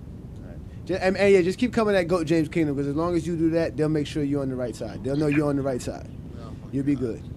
I can take it low. Don't worry. I can take all the talk. I can take it low. No problem. I can take it low. I know you respect my basketball intellect, so you can make fun of my bad takes. I'm not concerned about. No, that's because we don't get care. We don't get caught up in emotion. Like Kwame, yeah, Kwame, he hear his name. I've seen it. Too emotional. It's bad, and that's what I'm trying to. Because y'all right. Because I'm definitely the wrong one. Because I might fuck around and crash out, and then we got. Yeah, you fucked up. I'm sure I could put together a compilation of stuff. Because I know you got information already, Low. I already know you got some information hiding in the cut. I already know you. It's ridiculous. And you know what's also crazy too? Gil admitted to just be saying and yapping on a thing. So then everybody in my chat was trying to say, "Oh no, you ain't keeping that same energy," and they were dropping videos of mine of me like reacting to Gil's terrible takes. And then Gil, let me see that. Let me see what you're talking about. I'm like, oh my God. So then he started looking at it, and he was like, oh no, I was on bullshit on that time right there. I was just saying shit. I was just going at McCann. And I was like, yeah, this nigga. Yeah, but y'all gotta realize Gil don't really care. Like he don't care. He don't care about that, man. Like you just want to talk hoops. We all just want to talk basketball, man. That's people be getting personal. Like it's just like, yeah, man. It'd be like, I tell people that. I told Sports Fluent this a long time. Listen, I don't care to talk basketball and give you my subjective takes if I don't think you're smart enough to have that conversation with me. Other than that, I'm gonna be the exposer and expose you for not talking basketball correctly. So guys like you, we could talk the game. We can have fun. It was great. I like this. Again, this is all because of Johnny, ladies and gentlemen. I said Anthony. Hold on, Low, but you was nasty, Low, when you compared Brandon Jennings to some bum. Who was it? I didn't say that. Yes, you did. You said Brandon Jennings. You said you compared him to somebody that was trash. No. You called him Austin Reeves. Austin Reeves. Yeah. I said Austin Reeves. I was trying to, because he was going crazy on Tatum, because he kept telling me, nigga, take that Tatum jersey down behind you. I was like, nah. So then, what they don't know is that there be NBA players looking at my shit, and so now I'm a part of the fucking Tatum beef, and I'm like, bro, I don't want to be a part of that either. I don't believe in what you're saying. And so then he started going crazy on Tatum. And then it was the same night that they retired Michael Cooper's jersey. So then he was like, yeah, this what happened when you do enough community service. And I was like, all right, so now I got to get nasty. So then I start saying, yeah, then you looking just like Austin Reeves out there, bro. You be putting up the same numbers as Austin Reeves, about 15 And then you really compared his numbers. Nasty work, Low. Nasty work. He did right. And then he started talking about the jerseys. And then I was like, man, what you worried about DeRon jersey number being retired? How can they retire your number in Milwaukee, man? Matter of fact, how many people don't wear your jersey? So then wow, Low. Damn, Low. Wow. So then everybody in the chat dropping a bunch of random players who wore the number 3 in Milwaukee. I was like, man, you got OJ Mayo wearing your number, man. Damn, that's you let Grayson Allen wear your number? That's crazy, man. Gil is wrong for that. Gil should have not let you go in on BJ. They going on BJ enough. I mean, what's being said is true though about him, man. No, it's funny though. It's funny though. Good job, Lo. He fucked me. Oh, I got the Stockton take off on Brandon Jennings too. Yeah, I know. We heard your Stockton take. We heard you. You was bringing it up. We heard you. Oh wow, man! That show, that combination is a good combination, man. Playback doing. And I'm getting close to being on the show too. I'm about to what's it called too? I'm about to start doing playback as well. I'm about to get that ready to go too, so we can start watching the games without no problems, man. Because I don't want no troubles with YouTube.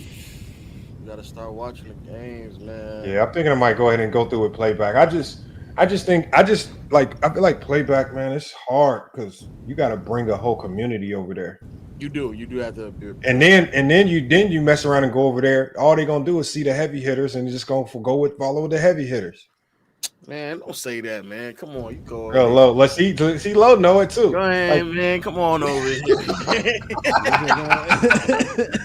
I come over there, FYF Sports, Lo and Gil live. Oh, fuck FYF, man. We about to go. Yeah, it's very niche now, but I think the way that the NBA is putting money into it is going to grow. Nah, but I can tell you what, some of the games that y'all pick leaves competition though. Some of the games y'all pick isn't the most premium games. There's ways to finagle it because there's some games there be like 2 games on at the same time where Lo and them are watching one game, but they're not really doing the other game. So like you can really, there's enough space for this. You can switch though. You can always switch. No, I know you can switch, but I'm just saying. But you guys usually promote it as okay. We're gonna watch this specific game. You see what I'm trying to say? Hey, Go James Kingdom. This guy did email me. He said he has access to all of Jordan's DPOY season full games. He emailed me. Wow. You interested? I think he might be trying to sell it. But yeah, if he's trying to sell it, no, I don't care to prove Jordan's wrong by buying your stuff. How much are you trying to? I don't know. How much? Yeah, you can talk to Lo. I mean, that means he got some stuff that nobody else got.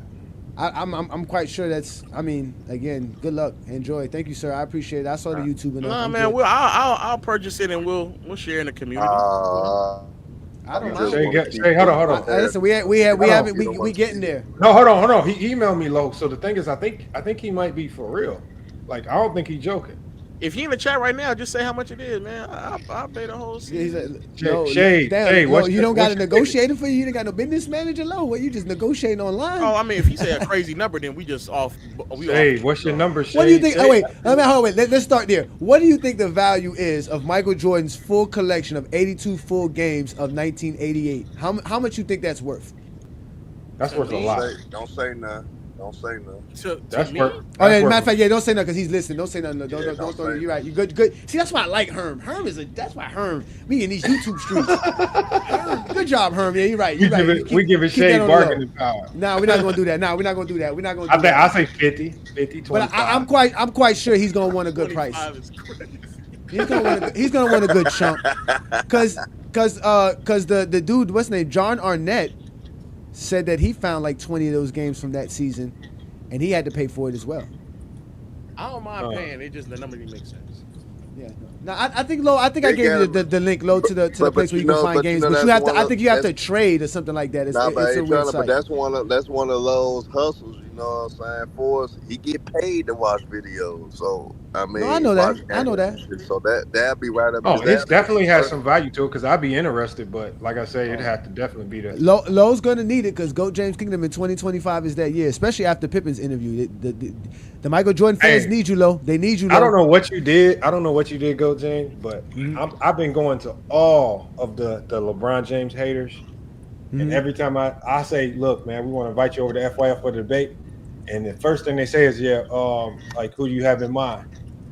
And I say, GOAT James Kingdom, bro. I don't know what we going on, man, but every time I say that, man, they don't want nothing to do with you, man. I don't know. They just start saying, nah, he this, he that. I ain't gonna debate him. I'm like, it's just so I went to a couple channels, man. That's crazy. I told you I'm the one, but not the one. It's so funny. I can't get him. I can't get him to bite. Man. Well, I'm at to go cook your ass again, man. I know, Herm. We gonna set it up, Herm. We gonna get round 5 going. We tied 2-2. We get 380 days left, man. 383. Where we get 83 from? Damn, we adding extra I'm talking about the amount of. I mean, LeBron might play only one more year. Then them channels. I don't know how they gonna survive, man. Oh my God. They'll still survive because they're gonna have GOAT James Kingdom. They're gonna be like, man, we gotta. They trust me. They're gonna rally for me. Bro, Bronny James ain't gonna hold him down. They gonna have to hold on to Bronny James for dear life. That ain't gonna hold you too long. I'm gonna promise you that one. Damn, if LeBron retires, 42,000. And watching Bryce play, I don't even know if Bryce gets on the draft board. Don't let LeBron win a championship. Oh man, bro, have you seen like I'm telling you, the fact that Bryce has a D1 offer to Arizona is wild. It is. Like I can't imagine him on a court with that level of D1 players next year. And they got a pretty tough schedule this year, so I can think that. No, hold on. I don't think people understand how good high major D1 players are. Bryce can't even play on his high school team. Like at least Bronny was a starter his senior year and like was actually a ranked recruit across the board. All I know is that Gil's son is crazy. And Elijah he's different right there. I don't know where to like. That's crazy how good he is. But he did just get cooked by the white dude. That's what the guy was supposed to ask Scottie Pippen about. Like, okay, what's the difference? You was in the draft in '87, and your son was drafted was it supposedly drafted 3 years ago? How did that correlate? What was the difference you saw? He didn't talk nothing about none of that. We didn't learn nothing about Scottie Pippen, nothing about the game of basketball, nothing. Did you show the comments? I know you talked about them. Yeah, the comments was nasty. I showed them. Comments are all just. But you did see the Kobe interview. He did a great job with the Kobe interview. Like, but at that time, there wasn't a narrative to push, so we could sit down and talk Kobe and get a life story about Kobe.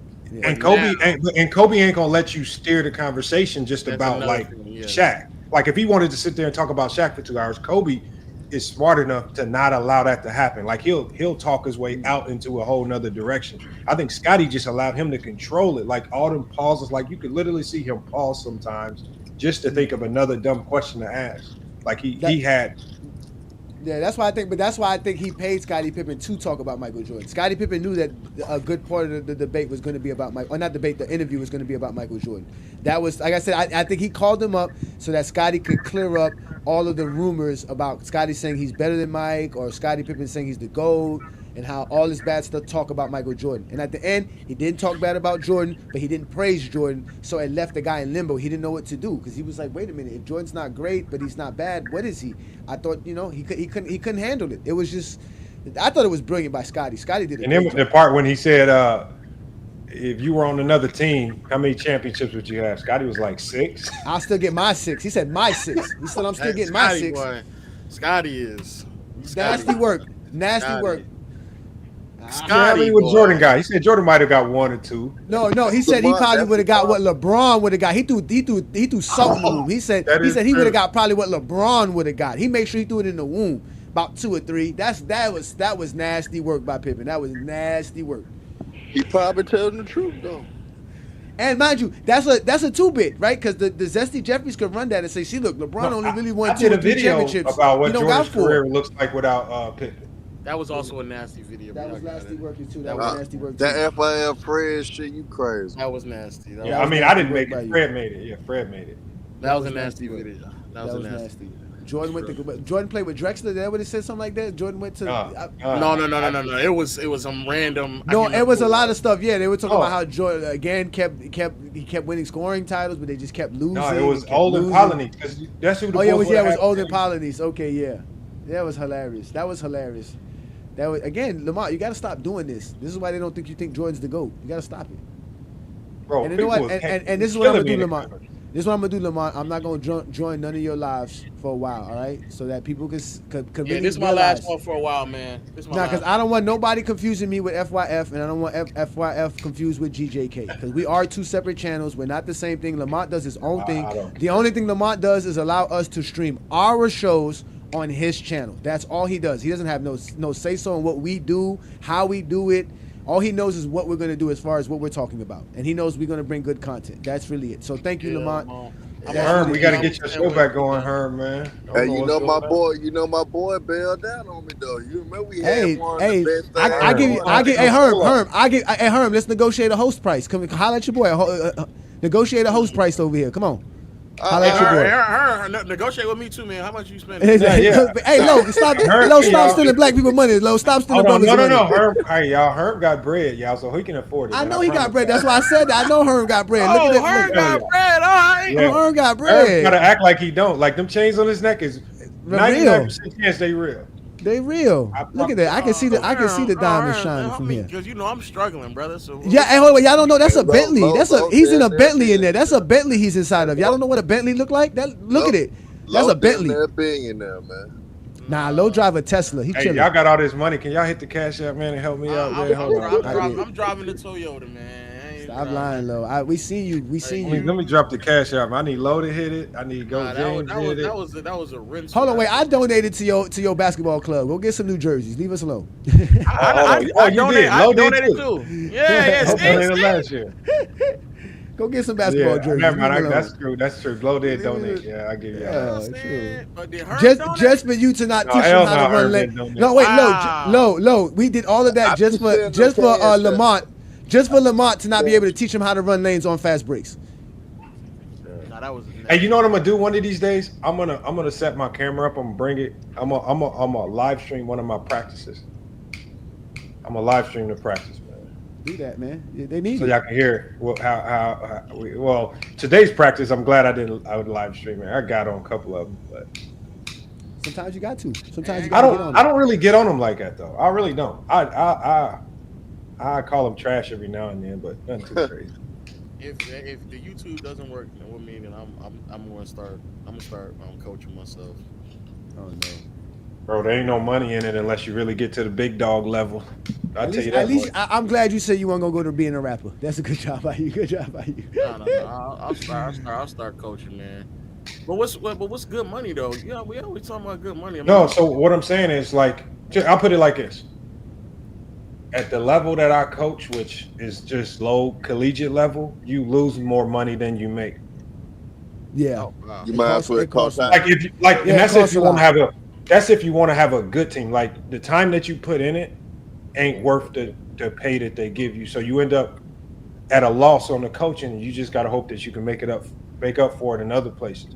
Yeah, donations. Like it's true, you gotta make it through donations. It's nothing wrong with that. I'm confused how that works, but I mean, he has to get an alum. He got to do stuff. No. For example, like this. No. You don't get it that way either. Like you just gotta hold the L. Like so, for example, like what I make coaching at GCU is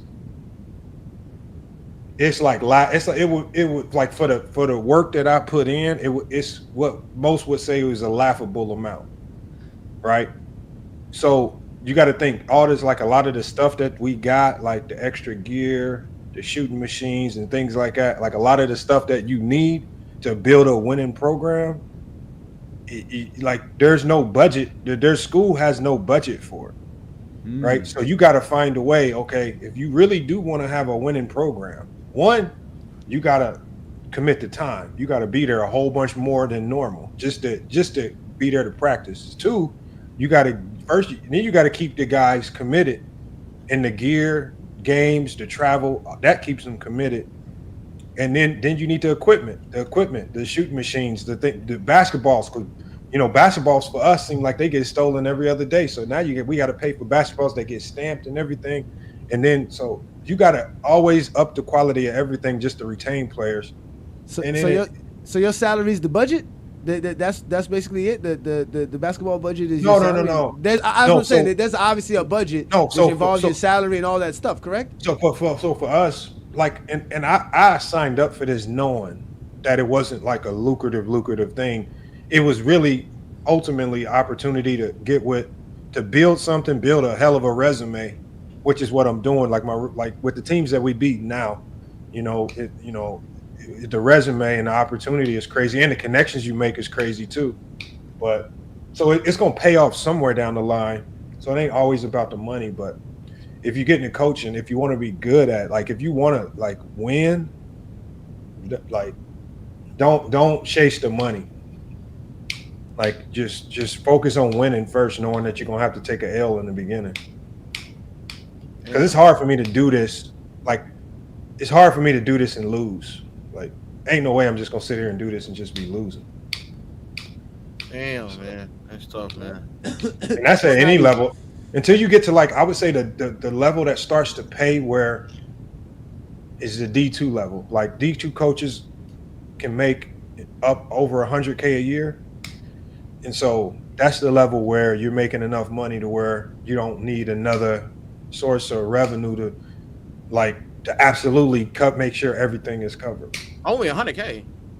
Well, I'm saying 100K for most people, you got to think 100K for most people is like when you're talking about. I guess I need to figure out how to make this YouTube stuff work. Hey, Lo. That TikTok is back up, And y'all got to realize it takes people years just to get to the D2 level, and a lot of it's all politics. It's about who you know and who you network with. Like, because I went to a coaching seminar one time, and it wasn't even about like I went to a whole coaching seminar. The one thing that surprised me the first time I went, I was like, ain't nobody here actually talking about basketball. Everybody just trying to network who you know. Let me get your number. Like they just trying to network to be buddy for the next job pops up. That's what we go for. And then I was hearing stories of like certain coaches he coached at this school for 2 years, another job offer here. Now he goes. He's just like, dang. You need to target the D2 historical black colleges, man. Yeah, but them is even hard because I apply like so. I was in the running for one of those jobs, a school in Miami, right? Barry University. But what happened was, it came down to me and another coach who was out of Miami, and they said, "Well, my bad, Lamont. I gotta get up out of here, fellas. Y'all have a good morning, good evening, man. I appreciate you, man. This was great, man. Herm, I got my eye on you, boy. But like Herm, the school in Miami basically said, we need a coach. He said our school is grounded and we recruit locally. You got to have recruiting ties here in Miami. And I was like, yeah, all my recruiting ties is out in the Midwest, Indiana, Arizona, Cali, Washington area. And it's just like, yeah, we this university was founded on we build out of the community first. And so they went with a guy that was from assistant at the University of Miami my biggest selling point to these schools is, do you want to build a program or do you want another coach who's just going to use you for 1 or 2 years and then just go to the next best job smoking? Like, and it's just like, I'm not chasing a whole bunch of the next big payday out of coaching. I'd rather stay somewhere and just build a dynasty. But these schools just be chasing. A lot of these schools just chase names because they feel like that's the only way they can recruit. That's tough, man. Well, I'm probably that'll be a pay cut for Herman, so. I can see you being a scout and shit though. I can see you doing that. I can definitely see Scout Low being a scout. I can see that being a scout for sure. No, he'll take a pay cut being a scout. No, it depends on. They don't make $100K a year. Oh, then no, we're not doing that either. That's too much of a pay for Herman now.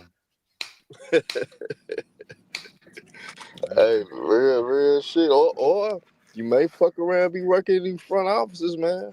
And now, knowing my struggles of a coach, now you have to hit the Cash App to support, man. We struggle coaching. That's really what that was. That was nothing more. But he was sitting there saying, "Woe is me! Now I just work day and night, and I barely be able to make it." Now that's really what that was. We struggle coaching over here, man. I'd have had me about 2, 3, 4 jobs, and I just be coaching for the love of the game. You know, that's all I do. Yeah, you called it, man. So you almost got me there for a second. Then you. Oh. In my mind, I was like, "Damn, you got to pay for the ball." I might as well throw my brother a couple money. Now you talking about? Yeah, you might as well donate now, huh? Ain't no that's how FYF get done. See, this is the life of the coach, man. We get no sympathy from nobody. See her? So hey, we got to go back to the old days sometimes too. Certain cats before they get on the panel, gotta go ahead and hit the cash out. Go back to the old days. Nah, I ain't gonna That's do that. crazy. I don't be wanting to do that, man. I ain't gonna do that, man. I seen that formula. I'm not that thirsty for it. Anything helps. Like I be sending shout out. I didn't have people donate like $1. Like, Yeah. To me, it's just appreciation. But I'm gonna tell you how crazy it could get with that though. You know, them niggas be wanting to go at a Johnny so much though. Them niggas They ain't gonna pay. They ain't gonna pay. Shit, some of them niggas There's some right now that won't even come up here and it's free. Yeah, they'll stay in the chat. I done seen it. Them dudes will stay in the chat, man. What about your boy Mr. Winters? Hell no. He work at bro, he work at I think he work at Amazon or something, man. Nah, he ain't doing it. Mr. Winters ain't doing it. Hey man, if y'all can figure it out how to work it on YouTube, man, it'd be great. I heard what you said earlier in the stream too. I ain't trying to drag it on too long because it is 5, but what did I say? When you were saying, man, it's just so hard to get in this algorithm. No, was that what I was talking about? You said, yeah, you said they push some people and they don't push others, and I don't. Oh, no. I seen a video. Some dude, it was actually a big YouTuber. He's like 2.8 million subs or something. But yeah, no, he was talking. He did like some research on it or something. I don't know. I think it was a black dude. Is a black dude with an afro? I think so. Yeah, he's connected with you, ain't he? Oh, yeah, everybody just connected with me when it comes to Lamont. You just know everybody, don't you? Huh? Hello. The thing is, you know, he is connected very close. That's how you knew who it was. Oh my goodness. Oh my goodness. It's a friend of a friend. At worst, it's a friend of a friend. Yeah, it's a friend of a friend. I think you're talking about. See? You see what I'm saying, Herb? But Lamont, but the transition to playback won't be as bad as you think it is, though. So I'm eventually gonna go. Like I think I'm gonna do it this week. You still gonna run your playback streams on the YouTube page. So no, I think I'm gonna try it because Clash TV that's doing something very similar to playback. Wait, who said again? Clash. It's called Clash TV. I remember Clash. Yeah, so they brought it back up. Clash TV. Yeah. They was trying to recruit, New York. They was trying to recruit several content creators to do shows on that platform and shit like that. Yeah. So Clash TV. Yeah, I was signed on with them, and they paid the signing bonus, and I started working with them. But then they had an issue with a legal issue with like their platform, or they had to shut down for a minute to like meet some type of guidelines, and so now they back up and running. So, is it high school basketball? No, they do everything. They do street ball, high school. What they want to do is because they don't do necessarily NBA games, but for the basketball that they want to promote, they want to attach like popular YouTubers to cover it to elevate it. So you kind of building up like there's like some 3-on-3 leagues. There's high school, like but I just partnered up with Baller TV, so I have a whole nother channel that plays all high school games. And so they basically said, look, you'll get X amount a month, and you got access to all these high school games as they come out. You could just release them all on your channel, shout us out in the comments, and you're good to go. So I got a channel that just drops all the AJ DeBanza games, all the Iverson tournament that was just out, the Jordan Holiday Classic, just reeling them off. I can't even keep up. There's so many tournaments. So tomorrow I'm probably gonna upload about 70 games, schedule them all out. Damn, man. Hey, man, you doing it for the love, man. Keep grinding, man. Wait, everybody can't be like you, Low, man. That's crazy. You see how Low get to the top, man. You see how Low is when he get to the top. And look at where I'm at 5 o'clock in the morning. Yeah.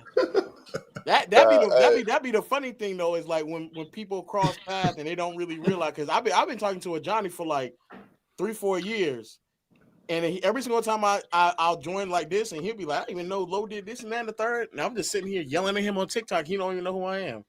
That's crazy. So I really be in these fields, Lamont. I really be connecting the youth. No, I think that's why a lot of people tap in with you, because there'd be a lot of people that get up there and they Low Logo be like on Kwame Brown. Well, Kwame Brown got that It's fame, gonna be and gone. It's gonna be.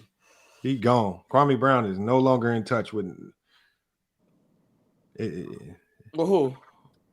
With reality. Oh, I thought you were gonna say he ain't no more in touch with y'all. No, he definitely ain't in touch with us, man. He came over here, got mad at us. It was he came over here a couple times. It was anti-fault, man. People. He didn't came over here, blamed me for a whole bunch of shit that other people was doing, left. See, I already know that's about to happen with me. Oh yeah, no, I know it's gonna happen. I might even leak it. I might send a random email over to Kwame too. You know, so funny. I got all of the stuff that me and Gil did and recording. Actually, that's why I'm up right now. Kind of filtering out everything and putting in a drive for my editor to start working on it. And yeah, I got quite a few of it. And the shit, bro, it's like a ticking time bomb because somebody's gonna tip him off to who you are. And once he sees that you got that clout, oh, he coming for you. It's gonna be Troll City because he sure gonna troll. And he gonna do about 9 videos. He gonna do like 4 lives a day for about 2 weeks. If he gets some traction. But he gonna use you as an opportunity to circle it back to Gil. It gonna say, this what Gil doing now? It gonna be a whole bunch of shit he gonna do though. It's gonna be tough, man.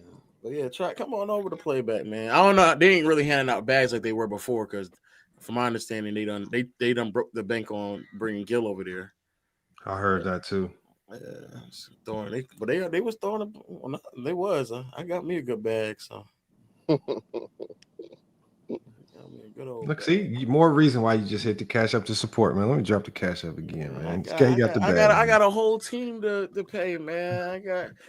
So you got editors, but you got a lot of channels to push content on. That's what I'm saying. Just because it's not about what you bring in, it's about what's considered profit. It ain't net, it's profit. Low. You know I'm just trolling you, man. Come on, man. I'll be really making only unless you really gonna hit the cash out. But no, I'm just trolling. Man, I really just be making $7.25 an hour, man. I'm really a minimum wage. Look at lying ass, man. Baby, lying ass. We saw your name in the article, bro. Man, we gonna see his girl with a Birkin bag tomorrow. Watch. Wait, man. What name in my article? Huh? What was that? What was that shit we seen? What was that?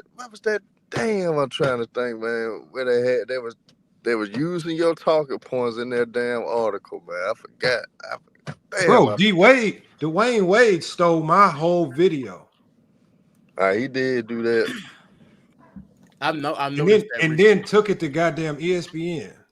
I've noticed that recently. Yeah, a lot of because Nick Wright stole my whole flow on the whole why the ratings are down, and I was like, bro, he not only is he saying exactly word for word, bar for bar what I'm saying, even the cadence behind it is the same. He stumbled on the same name that I brought up as well. I'm like, man, bro. When D-Wade made the tape that Jordan's gonna be forgotten, I said I'm the only one that said that. I did a whole live stream about it. I said Michael Jordan will be forgotten. Next thing I know, D-Wade is on ESPN saying Michael Jordan will be forgotten. I said, what the hell is the chances of that one, man? But you got to look at it. They got to get that content for somewhere because it's hard to create. You doing the show every day, 300-some plus days a year. It's hard to come up with content. So them guys go come down and steal from others. So yeah, but see, the best thing about people like D-Wade is that he's D-Wade. It ain't gonna be nothing for him to say, I was checking out such and such on YouTube and I agree with this take. And at the same time, you can attach yourself to the take and also kind of shoot a little plug. That's all it is. See, I don't do all but that. But Nick Wright ain't gonna do that though. No. If Nick Wright steal your shit, he ain't gonna do it. See, I just come in here to get y'all takes and then put in my own videos anyway. So look at low, man. All right, wait till I tip Kwame Brown off, man. You're gonna have a new beat. But that shit that happened with what's his name? I'm gonna accelerate this faster than this shit happened anyway. Hey, what's the other dude name? who be making the LeBron videos? He do it daily. Black brother he be sitting there. Oh man, what's his name? It's a bald-headed dude too that do it too. What's his name? No, but the brother I'm talking about uploads like 3 times a day. You had him up here arguing with me. Too? No, you had him arguing with me one time. Oh, I'm trying to see you talking about. Oh. He uploads like 3 times a day. He talks about LeBron cons. He does nothing but complain. He sits at like his little setup. When he getting quotes, he has like a blue background. Dreamers Pro. Yeah, Dreamers Pro. Yeah. And to this day, what's crazy from my understanding, to this day, he still don't like me. Man, he done fell off, man. Oh wow. To me, he was on. To me, Dreamers Pro had a nice little wait for a minute. He had a nice little way. He was catching that traction until he embarrassed himself. And he ain't recovered, man. Which way he embarrassed himself being like what?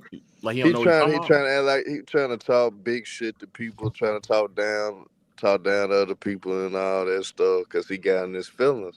Because they did challenge. He still has a solid fan base though. I mean, I feel like he's kind of went up and down on that, but he got his base. I ain't gonna lie there. He definitely got a solid base.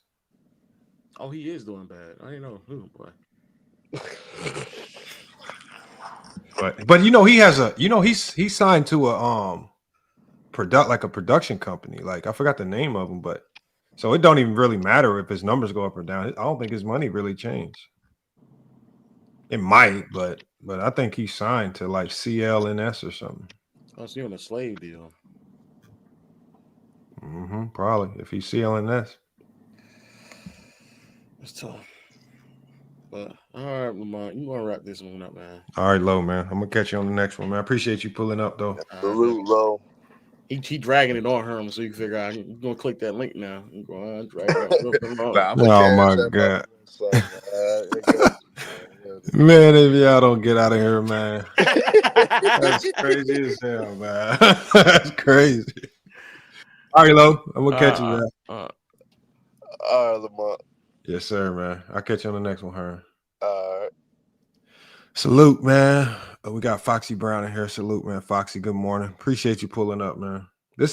I'm never really live this long, so I apologize. You just now catching the tail end of this stream. Hey, another 8-hour stream that's unintended.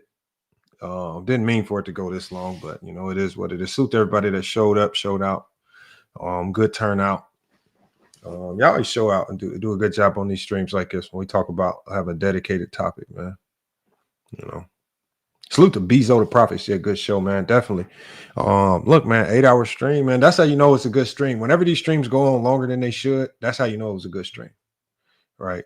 Because we have these long conversations, and it's not necessarily the end of the world because they make for good content that we can chop up and kind of break and segment into other shows, but there's a lot of things we got going on in the works. No, it's cool. It's cool. We like I said, we need more variety on the panels, man. So like next time you catch us live, Foxy Brown, you got to hit the panel, man. We need variety. We need a wide variety of people coming up here to cook. So hopefully I'm gonna be live. Actually, I'm doing another live stream today. So normally I don't do lives Monday, but I had this one scheduled for Sunday. I missed it.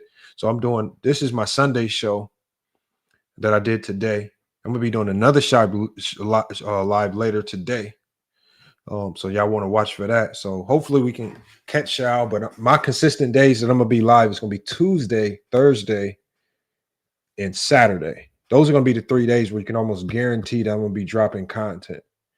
And then you got Go James Kingdom dropping his show on FYF on Friday and Sunday. All right. And those are going to be the consistent days. Anything else is just going to be a little extra that we throw in. But that's the main thing. But again, I appreciate everybody that pulled up. Make sure you rewind, go to the beginning of the stream, hit the comments up like y'all have been doing. I think with the last maybe 10, 15 videos that we done dropped, y'all done went crazy with the engagement in the comments. I'm talking about even with YouTube playing with the comments and holding some comments, and at the end of the day, it been 200, 300, 400, 500. I think I have one video with 1,000 comments on it. So the best thing about it is that like we dropping content that for y'all are highly engaged in. Y'all going back and forth, and that's what we trying to promote here on FYF Sports, man. We want that back and forth basketball banter. You know, whether, like I say, it's not about us always agreeing or disagreeing, man. It's just about just having the conversations, man. It's too many channels out here, y'all, that I feel like they don't allow people to have the conversations. What they do is they try to tell you what to think, and they want you to rock with that, right? Like, you know, I'm watching some channels like the Man Down Sports and whatnot. Like a lot of their takes is solely contingent on what another person says.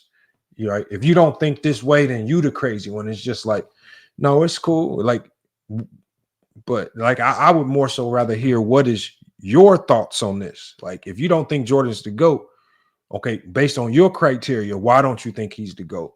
Right? Not, are you right? That's what makes it a cult. Like it kind of, you know, like they want you like either believe how they believe or you the ops. That's how, and that's ultimately how they try to make you feel. Like if you think Jordan, if you think LeBron the GOAT, then you got to be the ops. Like I go to certain channels, they say, oh, he a LeBron James fan. I'm like, no, I'm just a basketball fan. I just happen to like LeBron James, whether it's good or bad or indifferent. He's still a basketball player. I don't like everything he do, but he still hoop, and I enjoy watching the game. And that's what would be surprising me, because they try to turn and I even said that on Showtime channel. I was like, you sitting there trying to turn basketball talk into Bloods and the Crips. Like this ain't the Bloods and the Crips. Like, what is you talking about? Like, this is just basketball talk. They want to get to hooping and hollering, and you know, and that was really happening when we was dropping the Kobe videos. And Bezo, that's the thing. Like, that's the beauty of basketball talk. Like the game of basketball is about, you're supposed to be able to go at it on the court, right? I done seen people getting the fights on the court, and when the game over with, they cool in it, and you won't even know nothing happened. But that's just, this should be an extension of how you do on the basketball court. You should be able to go at it, walk away. All right, cool, man. All right, man, I'll catch you on the next one. Agree or disagree. And it's just, that's why I say it's FYF Sports. It's called Fuck Your Feelings, because it's just too many people get caught up in their feelings in the basketball talk. Right? We saw how Dreamers Pro, when he got challenged over here, he got caught up in his feelings. Like when they said he got ethered, he got caught up in his feelings. And then he get to calling out low, and he's saying this. And we did Kwame Brown. You come over here, you can't do the basketball talk, so you get in people's feelings. Like you get into calling people out. Oh, you ain't this, you ain't that. And it's just like, bro, this is just basketball talk. He says, I don't see how people could. I mean, look, but see, North Sea, the thing is, my thoughts and opinions on basketball have changed since I started coaching. Right? Coaching has made me appreciate certain players more, and then also not lower my appreciation for other players. Right? So, I mean, but that's just from my experience, right? And from what I see in the game, like from the successes and the failures that I'm having at this level, it reflects how I talk basketball. And the one thing about basketball talk, the one thing that bothers me the most is that you can't be afraid to change your stance or opinion on something. Right. So for example, there's a lot of people that criticize Scottie Pippen. They say, oh, he said such and such was the GOAT. Then the next thing you know, he says LeBron is the GOAT. That, to me, gives him more credibility as a legitimate basketball mind, because he's not stuck on stupid with one person. And he's actually open to things actually changing. That's how basketball is. Like there's a one point in time, I was the leader in my high school for the most threes all time. It ain't like that no more. You know, and when new people come around, it's just like, man, you ain't on the top no more for certain things. And you got to be willing to accept it. He says we need more of our basketball legends to speak highly on today's players. We do, because if you think about it, Beasley the Prophet, even in the 90s, the legends that were speaking on the game, they weren't speaking highly of the 90s. When you heard Wilt and Bill Russell, who entered the media, when they spoke on the 90s, they called the 90s soft. They called the league weak. They said they would dominate. It's what happens is when you put athletes, when you put athletes in the place of media, athletes are just going to be athletes. They're going to be competitive. They're going to believe that what they did was still better than what they seeing. This is in any era of basketball. Right? Like there's video of Bill Russell and Wilt Chamberlain literally saying the 90s is an era where everybody says it was physical, it was tough, X, Y, and Z. That's not what Wilt and Bill said. They said it's soft. Foxy says, I love basketball, played in high school, made all state. Shit. All state is tough to do in any state. Right? Any class. Right? That's an accomplishment right there. Impact Basketball, Sarasota still live. Yeah, we about to wrap this one up, man. We're about to wrap this one up. But now we just chopping it up, man. But these are all facts, man. It's just like I just wish that more people would stop with the LeBron agenda. You know, because I mean, people don't realize it, but this is the same way they did Kobe. This is the same way they did Kobe.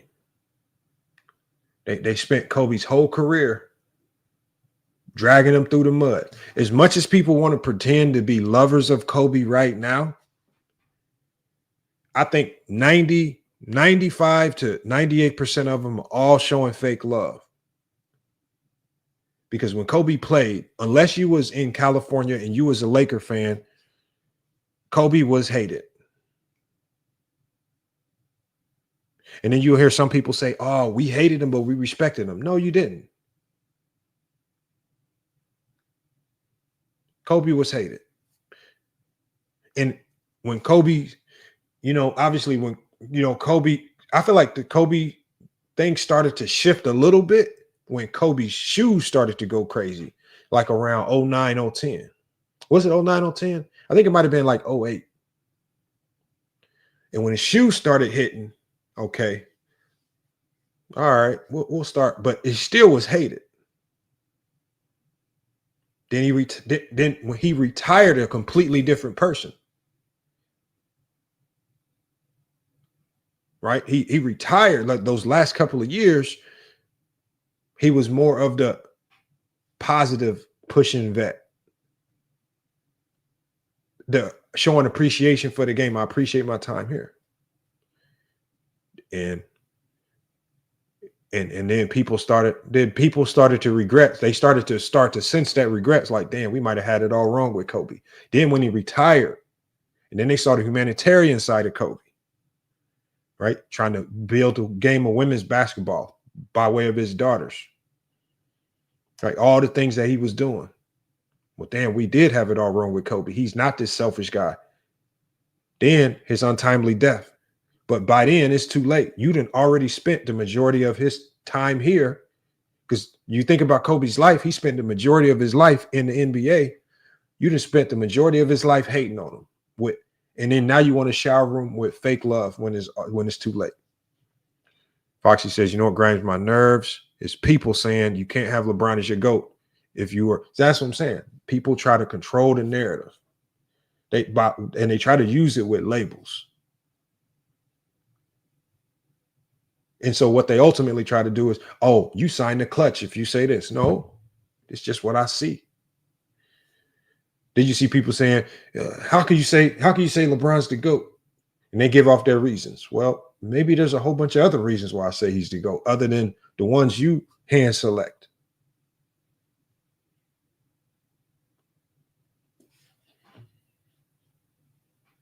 Like there's a guy named Crunch. This is a guy who won't come to debate. Very selective about the platforms he goes on. I mean, I can really run down the name of all these LeBron hate channels, big or small.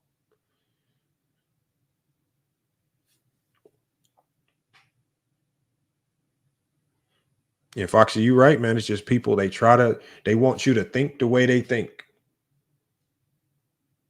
And if you don't think that way, you the ops. So, you know, it is what it is, man. I'm just trying to break the mold, to break the status quo. And Bezo, LeBron is feeding a lot of YouTubers. Because and the one reason why you know this, Bezo, like think about Carcino and Kwame do this a lot. They will wait till the Lakers lose a game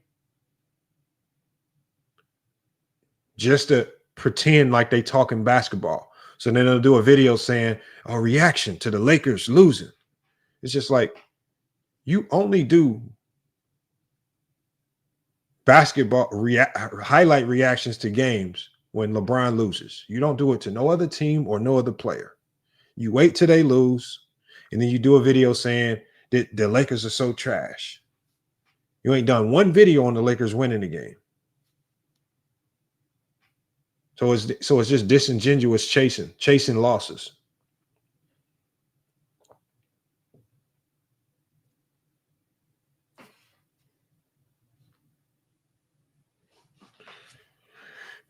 That's exactly what it is.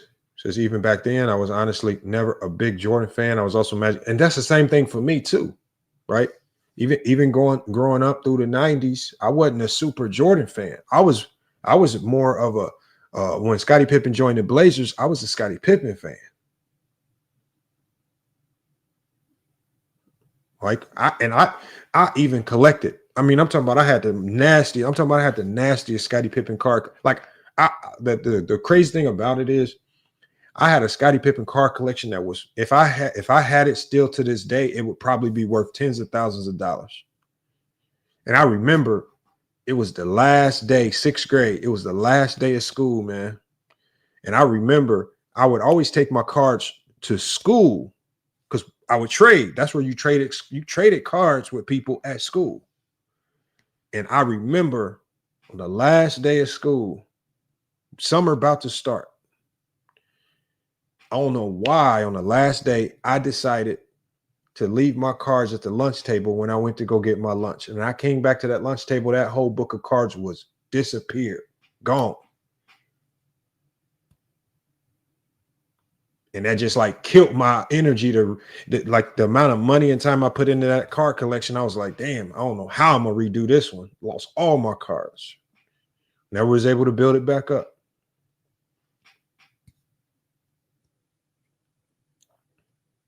The only justice I got of the whole situation is that next year going into 7th grade, I saw a dude with one of my cards, right? Dude named Anthony. That's the only vindication I got in the 7th grade. I didn't know how to fight, nothing. The only thing I could think to do is I kicked him in the stomach as hard as I could. I didn't know how to do, like, you 7th grade, you ain't really knowing how to fight like that. Where I saw him, and I knew he had my cards because he didn't even have a Scottie Pippen card. He had a Penny Hardaway. It's called a refractor, a Penny Hardaway refractor card. Where I tried to kick his liver and kidneys out his body. I kicked him so hard. Bro, I thought at the time, I ain't never seen nobody in that much pain. Like, I'm thinking I'm going to kick him, and it's just, bro, I kicked him in the stomach so hard, but he fell to the ground. He couldn't breathe. I didn't know what else to do. Like, people all be faking like they was really throwing hands in the 7th grade, bro. No. Kicked him in the stomach. Got my Penny Hardaway card back. That's about it. Oh, dude named Anthony. I remember it. Anthony Strong. That's his name. Oh, he was like the He was like the bad, pretty boy. Like he was bad as hell, always getting suspended. But he was the best hooper. So y'all know, he had everybody on his side, but not that day.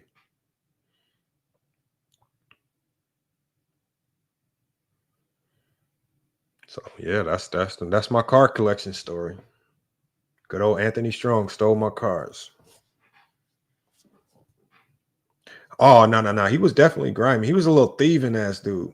But see, the thing is, he didn't even need to do it because he was one of those kids in the school. He always had like the new shoes, the new clothes, like his mom. Like he was a little kid, like, I don't know who his parents was. I don't think he had his dad or nothing like that. I think it was just his mom. But she always had him geared up with all the top gear. I'm out here struggling. Still getting shoes from, I don't know if y'all heard of a place called Shoe Carnival. I'm having to go to Shoe Carnival. My shoes, I'm having to go get the old Jamal Mashburns and shit.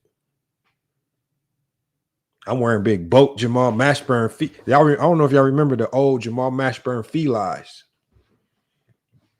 Big boat, ugly shoes. So it's all we could afford. I'm wearing these old ass Jamal Mashburns. Played out like a motherfucker. Going to Shoe Carnival getting shoes. She said he was the kid the teachers would pass because of it. No, it like in the 6th grade, it wasn't like that yet in the 6th grade. He was just flunking. He was just a big dummy. Like he was just failing his classes. I remember Payless Bezo, but I didn't really have to buy shoes at Payless too much. I think Shoe Carnival was like a slight, like a one level higher than Payless because Shoe Carnival had Nikes and stuff, but they just had like the bullshit Nikes.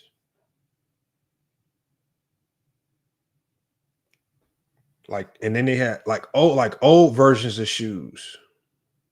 Yeah, see, if y'all know about Shoe Carnival was bro. And so there was 2 places where I would get clothes, y'all. It was damn.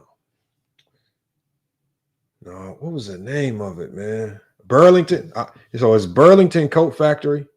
The only reason I went to Burlington is they had something called a layaway. And so I could work all summer to pay all my clothes off. So that's the only way I was able to get the school clothes. So it was layaway at Burlington. Well, I had a nice little $300 layaway. It took me the whole summer to pay it off. Yeah. No, them stores are still there, but they don't have a layaway no more. The layaway was the move.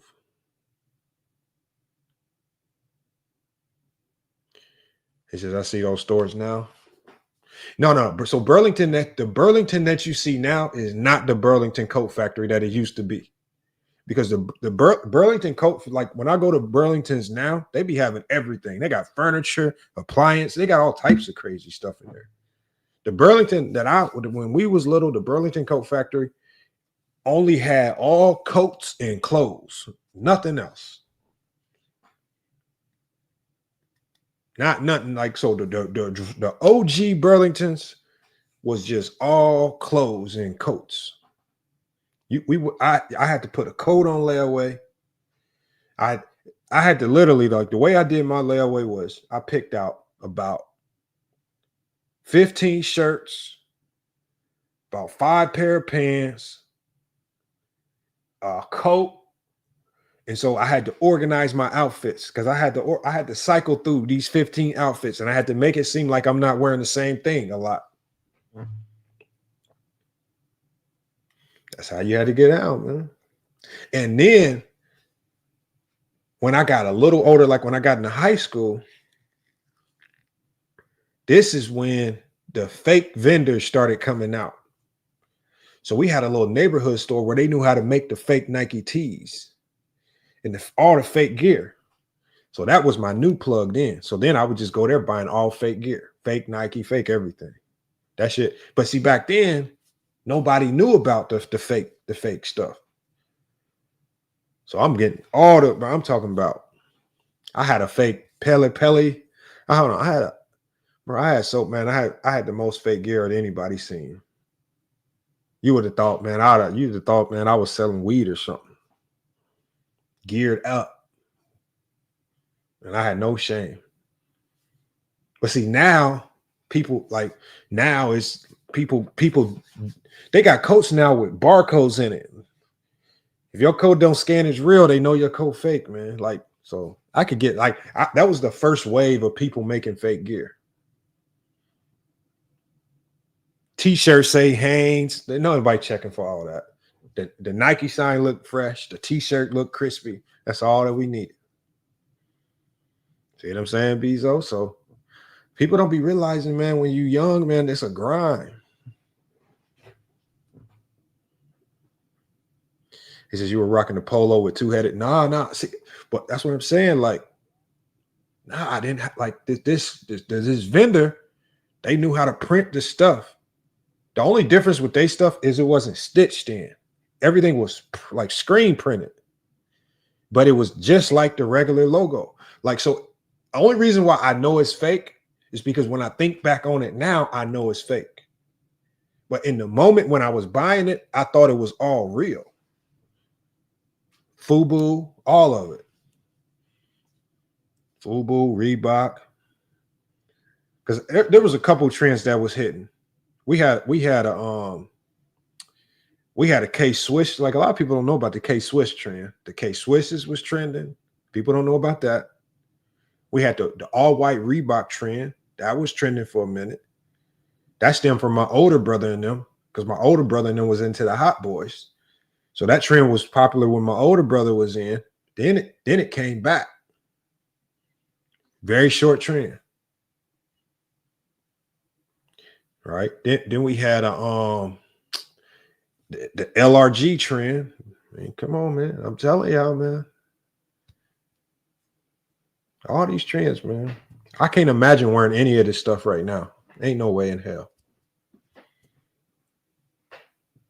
I mean, unless it's clean, but I can't imagine wearing none of it now. He said that polo looked like Django riding a horse. Hey, I'm telling you, North Sea. Bro, I'm talking about, I found this neighborhood store and they was the plug, because I was for the $300 that I would spend at Burlington to buy my gear for the whole summer. If I went in there with $300, I'm walking out with like 50 Nike different t-shirts and hoodies. I got my pants. They got the fake Pele coats. Bro. The only thing that I was buying that was super, super fake at the time, that was extra fake, was my cologne. I was getting all my cologne from the dollar store. I thought I was smelling clean. I'm getting all loaded up with dollar store cologne. The only real cologne that I ever had when I was little, oddly enough, was the Michael Jordan cologne. The stinkiest cologne ever. I'm spraying that Jordan cologne on like this.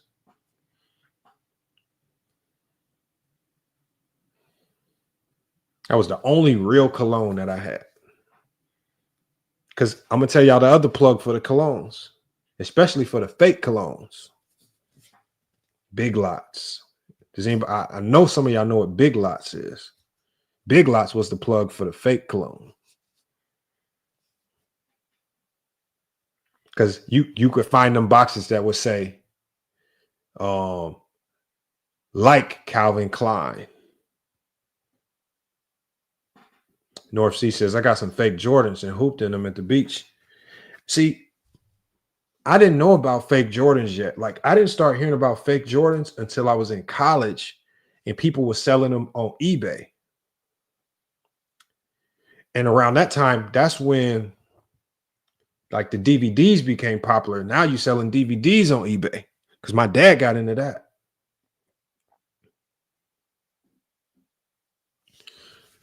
So, man, he says some suede Pumas was hot back then. Yeah, Pumas was solid. I remember, man, it was weird because a lot of stuff, I remember it coming back for like a short period of time. I remember when the Chucks came back for a minute. Chucks came back. Oh, the flea market was the plug too. Damn, North Sea fellow. I just remembered that. The flea market. Yeah, they closing the big lots out here. The flea market out in Indianapolis. The flea market was the plug. Damn. I forgot about that.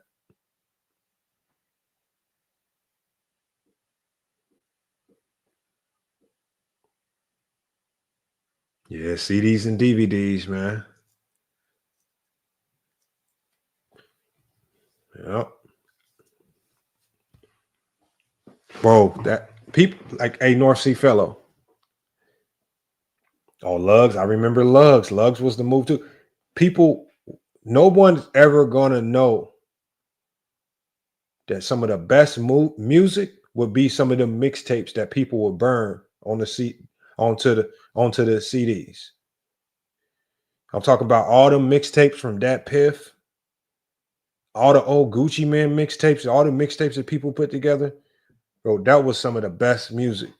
All the mixtapes and everything. That was the GOAT. That was the GOAT music right there. The mixes be crazy. Because that's when the mixes would just flow. The mixes would just flow together. Like Bezo the Prophet. They don't know about the mixes where they just know. I'm talking about a seamless blend into the next song. They don't like the mixtapes now. Like if I play in a mixtape now and the song stop and go to the next track, that's not a mixtape. Yes, the unknown DJs too. I'm talking about there's still to this day a Jay-Z mixtape that I'm trying to find that had to be the hardest Jay-Z mix I had ever heard. And I can't find it, man. I found it on Dat Piff. I can't find it again, man. I feel like I got it on my phone somewhere. I know I got it somewhere. Because I saved a whole bunch of them Dat Piff ones. They were called blends. I don't know what they called them. I know we called them mixtapes in Indiana. But I'm talking about Dat Piff, like it was a website that had them. It was a couple places, but the CD man will always have them. Because we had a dude at our school, because at our school, not a lot of people had the computer capabilities to burn CDs. And see, back then, to burn a CD, it took some time. Like you had to literally sit there and like literally burn. It took time to burn CDs. Like you have to burn one, boom, another one. Some people did it at the library. Some people, if you had money, you do it at home. Not everybody had the computer with the CD burner. So the only thing I was able to capitalize on was the candy wave. Right? This is when I could go to the grocery store right before school started. I had a blue duffel bag. I would buy the 6-pack of 20-ounce pops because they would always be on sale for $1.50. And then I would have the 25-cent bag of chips. And I'm selling everything for double. I'm selling the pops for $1. And I'm selling the chips for 50 cents. And I'm talking about loaded up a duffel bag. I'm talking about I'm sold out by like fourth period. That was my play. That was how I was making money. I never sold candy. I would just sell chips and pop. And y'all know which ones. Like I don't even got to tell you which ones sold out first. If you wanted to sell out, if you were selling chips and candy, if you wanted to sell out, the hot Cheetos, the girls is gonna come buy the hot Cheetos from you ASAP. The hot Cheetos. If you want to sell out, you sell out. If you want to sell out of all your pop and your chips early in the day, so you're not lugging it around, you sell the hot Cheetos. Facts. You buy the hot Cheetos up. When I would go to the grocery store in the morning and I didn't see no hot Cheetos, I would be mad.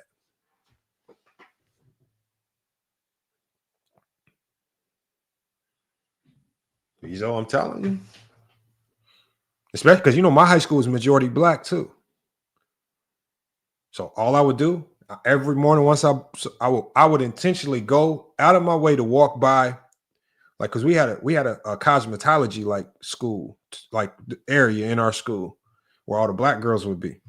I'm intentionally walking right down that hallway. Hot Cheetos and pop sold just like that. And I'm almost positive now that I think back on it, a couple people got over on me on the change because I'm hustling, trying to get change and everything. I know a couple people got over on me on the change. But look, y'all, man, I'm gonna wrap it up. I appreciate y'all sticking around. Bezo the Prophet, salute. Foxy Brown, I see you in here. Appreciate you pulling up, man. Everybody that stuck around, North Sea Fellow. Make sure you guys look, man. I know it's not a lot of you guys in here. Hit the cash app to support FYF if you can, right? Really, that's just really to show your appreciation and support, man. These channels right here, like I say, YouTube killing our monetization, right? You know, a lot, as you know, it's not been a secret that we have not been in the YouTube partnership program for a while. You know, ever since we got into that back and forth with Fox News and Laura Ingraham, right?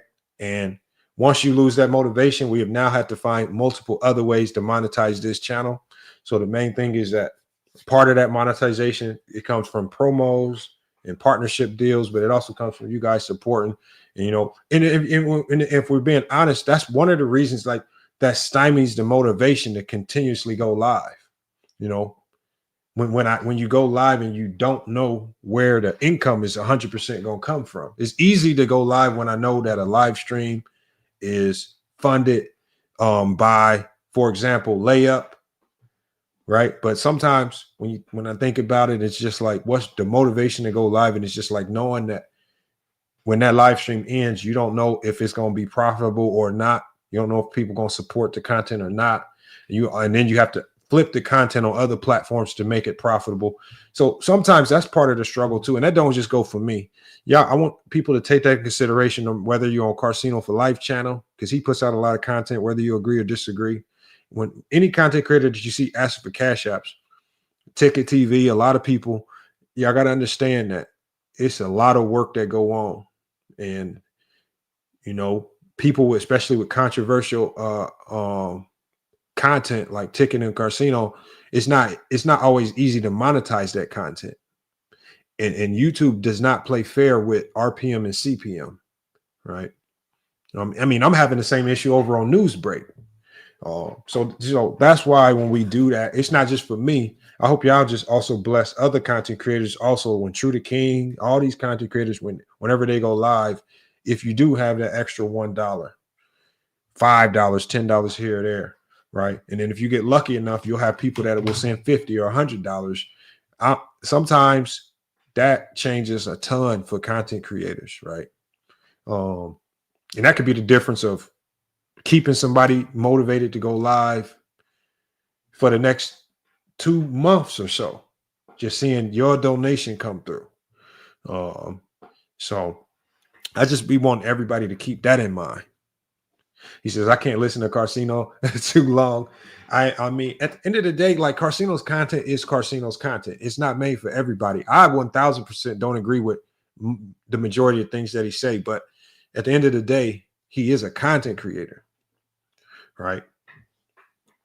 He says Tick could be live streaming but that's Tick's little niche, and he's made something of it. Like, you know, and I've seen people try to criticize him because they say, oh, Ticket asking for cash apps. And I'm just like, I mean, there's a lot of things you can criticize him for, but the cash app thing, he deserved whatever he's making in cash apps. He probably deserves triple for the volume of content that he puts out, because he gives 24/7 content. That is hard.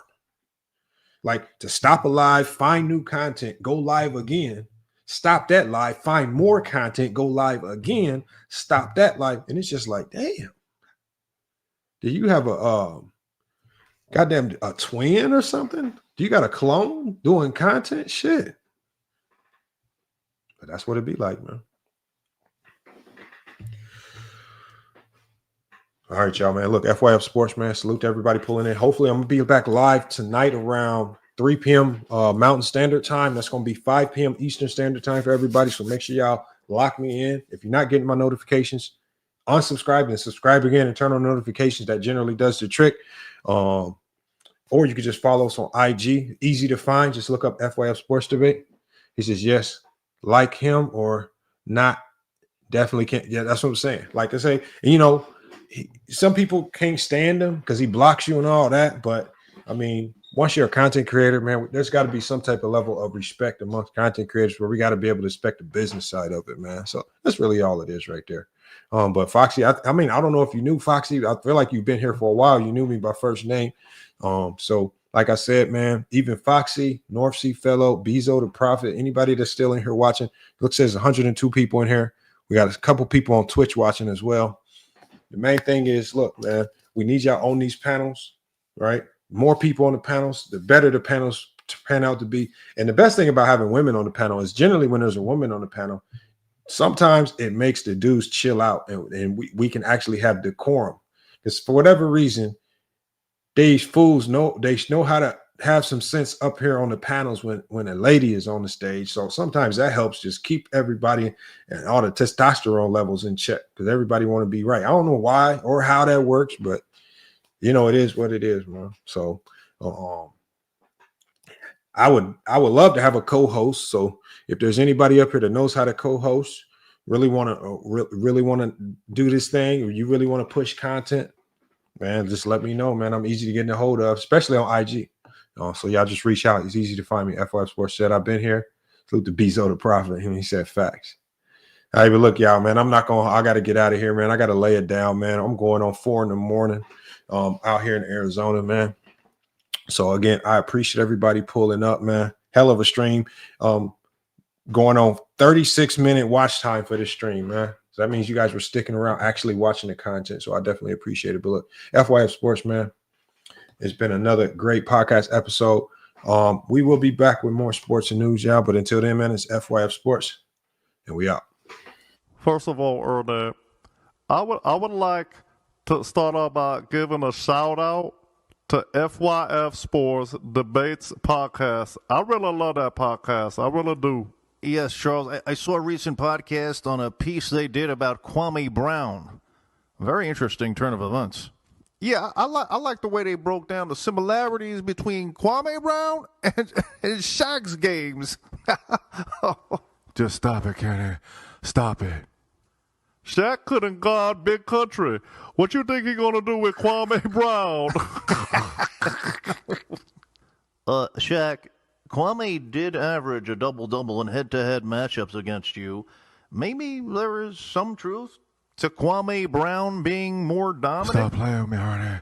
Stop playing. You tell him, Ernie. You tell him. Didn't a guy named Ticket TV give you buckets in a preseason workout back in 2002? I'm going to tell you right now, take a TV with barbecue chicken plus baby food, just like Kwame Brown. Dug it so hard, he can't come back to the U.S. now. Come on now, stop it. No, but seriously, though, listen, Kenneth, who do you think carried it more, Kobe or Kwame? Oh, no, he didn't. No, he did not do that right there. Oh, man, that's a tough one. I'm about to come over there and smell your cologne in a few seconds. Stop playing with me. Y'all better go me. You ain't coming over there smelling my cologne. No way. I got 4. No, you stay over there. How many you got? As we end today's show, definitely would like to give a shout out to FYF Sports Debates Podcast, best sports podcast on YouTube. Shaq felt like one of them big old San Antonio women on Kobe's back.